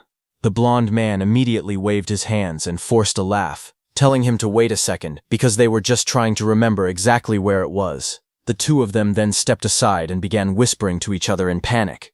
From a short distance away, Itsuki observed them calmly, wondering why they needed to whisper just to remember a direction. A faint suspicion crossed his mind. Were they up to something? At that moment, a woman with long silver hair and sharp cat ears appeared nearby. A small black cat sat comfortably on her shoulder. She was the North Sector qualifier, 5th place, Shion Akagami, where Itsuki had also qualified from. Xiao Han tilted her head slightly, letting out a soft sound of curiosity. Looking toward the two men, she remarked that those guys were scamming newbies out of their points again, using guiding as an excuse. The black cat on her shoulder let out a small neigh, as if agreeing with her. Xian watched from a distance with a faint, amused smile. She casually wondered which idiot was foolish enough to fall for that obvious scam. Then her eyes shifted toward Itsuki standing calmly before the two swindlers. Her expression changed instantly. Her purple eyes narrowed sharply in recognition, as realization struck her like lightning. She immediately recognized that it was the monster who had scored over 100,000 points in the qualifiers. Meanwhile, the two scammers were still hunched over in panic, whispering to each other without realizing who they were dealing with. Xian slowly brought a finger to her lips, her smile deepening with intrigue. She murmured to herself that this was going to be interesting. The two scammers huddled together, whispering nervously. The armored man muttered that if Itsuki was staying in a villa, then maybe he was the preliminaries' first-place winner from some continent. The blonde man quickly shook his head, and replied that even a first-place winner would not waste 2,000 points on lodging. After a brief pause, he smirked, and suggested that Itsuki was probably just a rich, spoiled brat who did not understand how valuable points were. The big man asked what he meant. With narrowed eyes and greedy grins, the blonde man concluded that greenhouse-raised rich boys were always weaklings, perfect prey. They decided they would take all the points he had. Meanwhile, Itsuki stood calmly behind them. Seeing them hesitate, he said that if they could not remember the way, then he would just find it himself. The two men immediately broke into wide smiles again. The blonde man laughed and claimed he suddenly remembered. He insisted that he would take him there. In the distance, the academy grounds stretched out beneath the setting sun. Large, futuristic dome-shaped buildings surrounded by walkways and groups of awakeners moving about. Some students stood at a distance, watching the scene unfold under the fading light of sunset. One of them recognized the pair leading Itsuki and asked if those were the South Continent outcasts, Fumiya Futaki and Ichitora Sano. The other nodded slightly and remarked that it looked like the kid in the middle had fallen straight into their trap. With a dismissive tone, he added that the boy already looked weak, and now he would probably lose all his points. He even muttered that it was a pity. But Itsuki continued walking calmly between the two swindlers, his hands in his pockets, and his expression remained steady and unreadable. Nearby, a red-haired fighter carrying a massive spear-like weapon over his shoulder passed by, but then he turned and looked back in Itsuki's direction. He wondered aloud if that was not the same boy who had asked strange questions before the preliminaries. Then, with mild disdain, he commented that, of all people, the boy had ended up getting caught by those two. After a brief pause, the red-haired man decided it was none of his concern. He reminded himself that he had only one goal to surpass Itsuki Tenma, the North Continent Preliminaries' first-place winner. This boy was Gaku Oe, the North Continent Preliminaries' third-place finisher, who competed with Itsuki. Meanwhile, the trio arrived before a large modern building. The blonde man announced that this was the villa area. Itsuki stared up at the structure and said it was big. Itsuki stood calmly in front of the two swindlers, his face shadowed and unreadable as they grinned behind him. The blonde man rubbed his hands together and told him it was time to pay the guide fee. He let out a greedy chuckle, clearly expecting resistance or panic. Instead, Itsuki turned his head slightly, and in a calm voice, said that since they had guided him this far, he should at least give them a tip.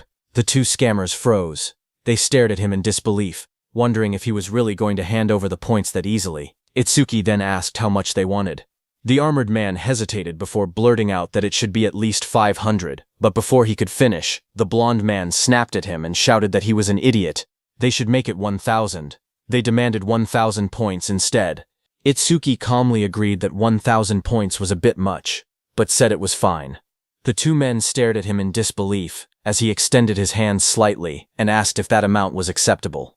Then he casually asked how to transfer points to someone else. Hearing that, the blonde man leaned in and whispered that Itsuki was not only weak but dumb too. He could not believe someone would pay 1,000 points just for directions. The armored man then added that, in that case, they should not take it personally. They apologized, saying that it had taken longer than expected, so he would have to pay extra. The armored man quickly changed his tone and shouted that the total should be 5,000 points. Their expressions twisted into something far more sinister as they demanded that, if it was not enough, Itsuki should hand over everything he had. Just as they said that, the atmosphere shifted instantly. Itsuki lowered his head slightly and muttered that he understood. When he lifted his face again, his eyes glowed red in the shadows. In a cold voice he asked if they were extortionists. Itsuki's body started glowing with a red aura. The blonde man glanced at Itsuki, surrounded by the faint crimson energy, and muttered that something was wrong. It felt as if Itsuki had suddenly changed, but the blonde man gritted his teeth and shouted that it did not matter. If anyone was to blame, it was Itsuki himself for being careless. He demanded that the points be handed over immediately, threatening that he would regret it otherwise. As they said that, the air grew heavier. Itsuki walked toward them and said coldly that he was seriously pissed off right now. No matter what happened next, they were not allowed to complain. The blonde man sneered and boasted that he ranked 6th in the South Continent preliminaries. There was no way he would lose to trash like him. Purple lightning crackled violently around his body as he roared that he would turn him to ash with his lightning punch. A notification flashed as he activated his ability. B-rank skill, Lightning Punch. He lunged forward, his fist blazing with electric power, and drove it straight into Itsuki's body. But Itsuki didn't dodge, and just as he hit him, a notification appeared saying that Itsuki had absorbed the B-rank lightning element skill, Thunder Roar Wave. His agility increased by 10%. Absorption count, 2 out of 5. Then another system window flashed, showing that Itsuki's agility had risen to 475, increased by 25% from Thunder Roar Wave. The blonde man stared in disbelief, sweat running down his face. He muttered that Itsuki had not even moved. In the next instant, Itsuki simply slapped him, and his body was sent flying backward. He crashed hard onto the ground, his vision spinning from the impact. The armored man's eyes widened. Even while focusing his sight, he admitted that he could not keep up with Itsuki's movements at all. He was simply too fast. Gritting his teeth, the armored man decided that against a speed-type opponent, he would end it in one blow. A surge of power flooded into his arm. A notification appeared as he activated his Z-rank skill. Body Enhancement, Right Arm. His right arm swelled grotesquely, muscles bulging and veins protruding as immense strength gathered into a single punch. He swung it down with terrifying force, the air tearing apart from the pressure, but Itsuki raised his own fist and met the massive strike head-on. He blocked the armored man's attack easily. Seeing that the armored man used the ability to alter his own body, Itsuki realized that this armored man possessed the same power as him. He was an order breaker. The armored man threw his head back and roared. Veins bulged across his body as power surged through him. He declared that both arms were enhanced and demanded to see if his opponent could handle this. In the next instant, countless massive fists rained down like a storm. From every direction, his enlarged arms smashed forward, filling the battlefield with crushing blows. But Itsuki matched his attacks and blocked all of his punches with a continuous barrage of his own. Yet all of this was very easy for Itsuki, and he thought that the armored man was too slow. Before the armored man could react, Itsuki shot forward. The ground cracked beneath his step as he dashed straight toward his opponent. A thunderous impact followed. The armored man screamed as his massive arm twisted unnaturally under the force. His confidence shattered in an instant. Staring down at his trembling arms, he muttered in disbelief that it was impossible. His enhanced arms possessed nearly 300 attack and defense. He looked at Itsuki standing before him and demanded to know what he was. Itsuki looked down at him and calmly stated that even after enhancing himself, his stats did not come close to his own. The armored man was hurled backward, crashing violently against the ground. He struggled to lift his head as Itsuki walked toward him without haste. Trembling, the armored man stammered that Itsuki was not a trainee. He demanded to know who he was and from which continent he came. Purple energy began to swirl around the young man's arm, crackling like a living storm. His red eyes glowed through the darkness as he declared his name. He was Itsuki Tenma of the North Continent. A system notification flashed before him. A notice from the broken critical crystal announced that the next attack would be a critical hit with 100% probability. Itsuki's fist drove forward, wrapped in violent purple energy. The armored man's eyes widened in terror as the punch descended. But right before hitting him, Itsuki stopped. As the armored man saw that Itsuki had stopped right in front of him, he became terrified. Itsuki looked at his clenched fist and thought that if a critical punch landed directly, his opponent's head would definitely be blown off. He admitted to himself that the outcome would have been almost irreversible. Lifting his gaze slightly, he coldly told the man to get lost. Terrified, the two turned and fled down the street. One of them screamed to run, shouting that he was a monster. From a distance, Shi-hong, with her animal-like ears, watched the scene unfold. She remarked that the opponents had ranked 5th and 6th in the South Continent, and she had expected Itsuki to struggle at least a little. Instead, it had ended in an overwhelming victory. With a faint smile, she admitted that Itsuki truly was a terrifying man. Just then, a loud announcement suddenly echoed through the plaza. All participants were ordered to gather at the Apex Plaza immediately. Another message followed, declaring that the Apex camp entrance test would begin shortly. Shion stretched lazily, as her small black cat let out a soft meow. She told Michan that it was time to get to work. Nearby, Itsuki glanced up at the speaker. He recalled that according to Choha, 50% of participants were eliminated at this stage of the entrance test. As he began walking forward, his resolve hardened. He decided that he would have to give it everything he had. A vast crowd gathered beneath the open sky, warriors from every corner of the world standing shoulder to shoulder. Looking at them, Itsuki quietly observed that these were the elites from each continent. They all looked impressive. Walking calmly through the middle of them, he kept his head slightly lowered, his hands in his pockets, his expression unreadable. But suddenly, a hand tapped his shoulder. In the next instant, his body reacted on instinct. His eyes flashed red as he spun with explosive speed, launching a punch without hesitation. But the one behind him was Saya. With bright green eyes, she stared at him in surprise as his fist stopped just inches from her face. Seeing her, Itsuki blinked, startled. He muttered her name in confusion. Saya tilted her head slightly and remarked that it was quite a greeting all of a sudden. Beside her was Rikuru, who stretched lazily while watching the scene with amusement. With a teasing tone, he told Itsuki that he had gotten bold, throwing a punch at Saya-chan. Saya looked at him with a slightly troubled expression as he withdrew his hand. Itsuki apologized quietly, explaining that he had thought she was an enemy. Saya let out a sigh and remarked that he was still as paranoid as ever. Rikuru crossed his arms and asked where Iberia was, pointing out that the two of them were always together like glue. At the mention of Iberia's name, Itsuki's expression darkened. A painful memory flashed across his mind, of Iberia covered in dirt and blood, tears streaming down his face. Saya noticed the change in his expression and grew uneasy. She wondered if he had been injured in the last attack. Lifting his head slightly, Itsuki answered that Iberia had stayed home. Seeing his gloomy face, Rikuru placed a hand on his shoulder and told him not to look so down. If it was only an injury, he would recover with rest. Then, with a more serious tone, he told Itsuki to listen carefully.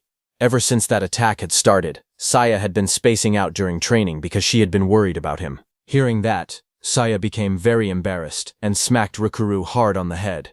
Rikuru clutched his head while she stood there with an annoyed expression. Ignoring the commotion, Itsuki lowered his head and spoke in a calm but heavy voice. He admitted that the last attack had made him realize just how weak he truly was. He declared that he would get stronger there, no matter what it took, using everything he had. Hearing that, Rikuru stared at him in disbelief, repeating his words in shock. Saya also looked at him, surprised that he would call himself weak. Before either of them could say more, a powerful voice boomed across the area, ordering everyone to be silent. At the top of the wide stage, an instructor stood alone, radiating authority as waves of pressure spread outward. The crowd below immediately fell quiet. The instructor announced that before life at Apex Camp began, there was something everyone needed to hear. Holding a megaphone, he explained that inside that place, all information except a person's name would remain private. In other words, no matter what glory anyone had achieved in the past, it meant nothing. Standing among the crowd, Itsuki, Saya, and Rikuru listened in silence as the instructor declared that everyone would start over from zero. Rikuru blinked in confusion, repeating to himself that all information except names would be private. Determined to confirm it, he said he would show his status screen so they could check for themselves. A glowing blue panel appeared before them.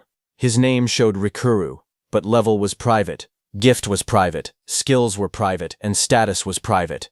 After reading it, Itsuki admitted that everything truly was private. Then, above the massive stage, a brilliant blue portal flared to life, energy swirling within its circular frame. Through the megaphone, the instructor announced that the entrance test would now begin. He then ordered everyone to enter the venue one by one, in proper order. The crowd began to move forward beneath the shining portal, while an instructor stood at the top with his megaphone raised as he watched Itsuki's group in silence. As they stepped through the entrance, Rikuru looked around in awe and exclaimed that it was huge inside, far bigger than the preliminaries venue. The vast interior stretched endlessly above them, its towering structure dwarfing everyone who entered. Ahead, Itsuki walked quietly down a long corridor. But suddenly, a voice called out from behind him, asking if he was the one who had insulted people from the South Continent. Itsuki paused and turned slightly in confusion. Standing before him was Kagen Imamichi, first place in the South Continent preliminaries, and behind him were the guys who had tried to extort points from Itsuki, but were beaten instead. One of those men angrily pointed at Itsuki and declared that he was the one. He claimed they had guided him to his house, and when they asked for payment, he suddenly attacked them. Not only that, he added that Itsuki had mocked the awakened from the South Continent as nothing more than a worthless mob. Kagen's expression hardened as he looked directly at Itsuki and calmly asked if he cared to explain. Saya immediately stepped forward and firmly declared that Itsuki was not that kind of rotten person. She insisted that it had to be a misunderstanding. With a sharp glare, Rikuru added that those two had probably tried to extort points from Itsuki and ended up getting beaten instead. Rikuru then pointed directly at Kagen and bluntly stated that Itsuki had simply educated his underlings on his behalf, so he should be thanking him instead. Without warning, Kagen moved. In a flash, his figure blurred forward as a powerful aura burst around him like cascading light. His aura slammed into Rikuru, sending him crashing back in an instant. Kagen's voice turned icy as he warned him not to touch him with filthy hands, threatening that he would rip his arm off. Rikuru gritted his teeth in fury, but Itsuki grabbed him from behind, stopping him. He then stepped forward and faced Kagen. Itsuki coldly stated that he had no intention of explaining every little thing. After a brief pause, Itsuki's expression changed in an instant. A crimson light flared within his eyes, glowing intensely against the dark as killing intent poured out of him like a storm. His voice dropped to a deadly whisper as he warned Kagen not to lay a single finger on his friend or he would kill him. The air trembled between them as both of them released their aura and killing intent at each other. One was wrapped in a dark purple aura, while the other was covered in a cold blue aura like two comets about to collide. But before the clash could escalate further, Saya's voice cut through the tension, telling Atsuki to stop already because the test was about to begin. Those two men hurriedly warned Kagan that if he started a fight there, he would be penalized. Kagan clicked his tongue but remained composed. He remarked that there was apparently a training ground in the camp where trainees could fight each other without punishment. He suggested going there after the test. Itsuki's gaze steadied as the red light in his eyes faded. He replied that it was fine by him. Just then, the circular blue portal stopped. People were shocked to see the entrance. On top of that, there was no light inside at all. It was completely pitch black. As the pitch black space swallowed the light, someone's uneasy voice echoed through the darkness, questioning how they were supposed to conduct a test in an environment like that. But just then, a stage light flickered on, casting pale blue light across the room. A silver-haired instructor stepped between Itsuki and Kagan. With a faint smile, he remarked that he was glad to see everyone so fired up and said he hoped they would keep that same energy until the test ended. Turning his back to the group, he announced that he would now explain the rules of the entrance test. Then, after a brief pause, he added that there was not much to explain because this test had no rules. The words struck the trainees like a bolt of lightning. Several of them stared in disbelief, demanding to know what he meant by saying there were no rules. Others panicked, saying it was their first time seeing a test like that. Unbothered by their reactions, the instructor told them that from that point on, they would enter the 4 rooms behind him and take 4 different tests. The order of the rooms was entirely up to them. He further explained that there were no restrictions on equipment, items, or skills. In the end, there was only one goal: to raise their stats as much as possible and pass. The instructor's voice echoed calmly, as he explained that they would be graded based on their performance. A large display appeared before them, outlining the evaluation criteria. Scores above 80 would be considered excellent, and would receive bonus points. Scores between 60 and 80 would be marked for observation and given additional training. However, scores below 60 would be considered a failure, and those who fell short would be expelled. The trainees quickly reacted to the earlier announcement about having no restrictions on equipment and items. Some stared in disbelief, questioning whether it was truly allowed. Others grinned confidently, claiming the test would be easy. One trainee even pulled out a glowing potion, convinced that the freedom to use items gave them an advantage. But not everyone shared that confidence. Rikuru regretted not bringing more supplies from their sensei, realizing that being empty-handed might put them at a disadvantage. Trying to lift the mood, Saya insisted that they had trained hard for this and would definitely be fine. Rikuru then turned to Itsuki and asked which stat test they should start with. Itsuki remained calm and replied that any would be fine, since they would have to take them all anyway. For now, he suggested starting with the nearest one. Rikuru glanced at him and commented that he seemed awfully relaxed. As he looked toward the nearest room, his expression suddenly brightened with excitement. With a wide grin, he exclaimed that it was perfect. Itsuki and his teammates stopped in front of a massive door labeled Defense. Without hesitation, Rikuru declared that he was a metal element user, so he was confident in his defense. The 3 of them stepped inside the vast empty chamber. The room was wide and long, with reinforced walls and a single figure standing at the far end. Rikuru pointed ahead and asked if that was the examiner. As they drew closer, a powerful aura radiated from the man waiting inside. Saya muttered that he looked strong. The man introduced himself calmly, welcoming them and stating that he was the examiner for the defense test. A display identified him as a level 40 earth element user. Golden energy flickered around his body as he raised his hands and explained that from that moment on, he would attack them with 5 kinds of rocks, with difficulty levels ranging from 1 to 5. Chunks of stone began to rise into the air around him. He finished his instructions by saying that their job was simple: they had to block them. The examiner's voice echoed across the training hall as he ordered the trainees whose names were called to step forward. He began with the first name, announcing North Continent's Rikuru. Rikuru blinked in surprise and pointed at himself, asking in disbelief if he was first. Saya encouraged him calmly, telling him to do his best. Itsuki stood beside her with his arms crossed, watching silently. Rikuru smirked confidently and told them to relax, saying he could easily withstand a few rocks. Across the hall, the examiner reminded him that the test would start soon, and that he could use his skills beforehand. Rikuru grinned and declared that he would go all out right away. A metallic sheen suddenly spread across his arms as he activated his ability. A system message appeared, identifying it as a C-rank skill, Metallization, increasing his defense by 50%. He clenched his fists, fully coated in shining metal, and shouted for the examiner to bring it on. A status display appeared, showing that his defense was at 258. The examiner calmly raised his hand, golden energy swirling around him as he announced the first attack, difficulty level 1. A small glowing rock formed above his palm, spinning slowly as flames of earth element energy wrapped around it. With a sharp motion of his fingers, he launched the rock forward. It shot across the hall at high speed and slammed directly into Rikiru. The impact echoed through the chamber, but Rikiru did not move an inch. His metal-coated arms blocked the strike effortlessly. He smirked and declared that it did not even hurt, asking if that was all. Then he looked toward the examiner and said that this was boring, telling him to skip straight to level 2. The examiner responded calmly, saying very well. Another rock formed in his palm, larger this time, spinning violently with compressed earth energy. With a swift flick of his hand, he sent it flying. The blazing projectile roared through the air, hurtling toward Rikiru at far greater speed and force than before. Rikiru stepped forward and thrust both metal-coated arms out to block it head-on. The glowing rock slammed into his guard with explosive force, sending shockwaves across the hall. For a moment the impact roared through the chamber, but Rikiru held his ground. The spinning orb pressed against his crossed arms, grinding with intense friction. From the sidelines, Saya called out anxiously, asking if Rikiru was okay. Rikiru grinned confidently and gave a thumbs up, assuring everyone that there was no problem. At the same time, Itsuki quietly activated his magic detection skill. His glowing eyes analyzed the projectile carefully. He realized that those were not ordinary rocks. They were magic rocks created directly from the examiner's own magic power. He further observed that their hardness was on a completely different level compared to normal stones, and the damage they could cause was enormous.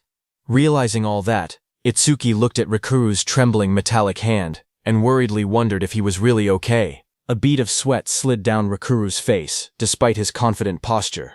Inside, he admitted that the rocks were stronger than he had expected. Even with his arms strengthened by metallization, they were starting to go numb from the impact. The examiner looked at him calmly and asked whether he would continue the challenge. Rikuru did not hesitate. He declared that of course he would continue, and boldly requested the next round to be set at difficulty level 3.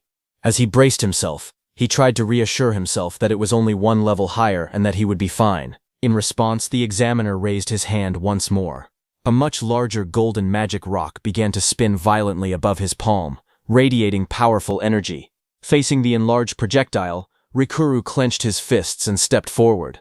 He shouted that he would not get scared just because it had grown a little bigger. The massive golden magic rock shot forward like a blazing meteor. In the next instant, it slammed into Rikuru with a deafening explosion.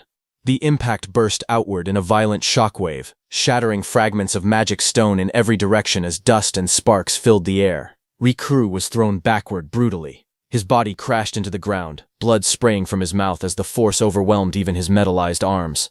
The reinforced sheen on his limbs flickered, unable to fully withstand the power of the enlarged projectile. From the sidelines, Saya gasped in horror, covering her mouth as she watched him fall. Even Itsuki's expression sharpened slightly at the sight.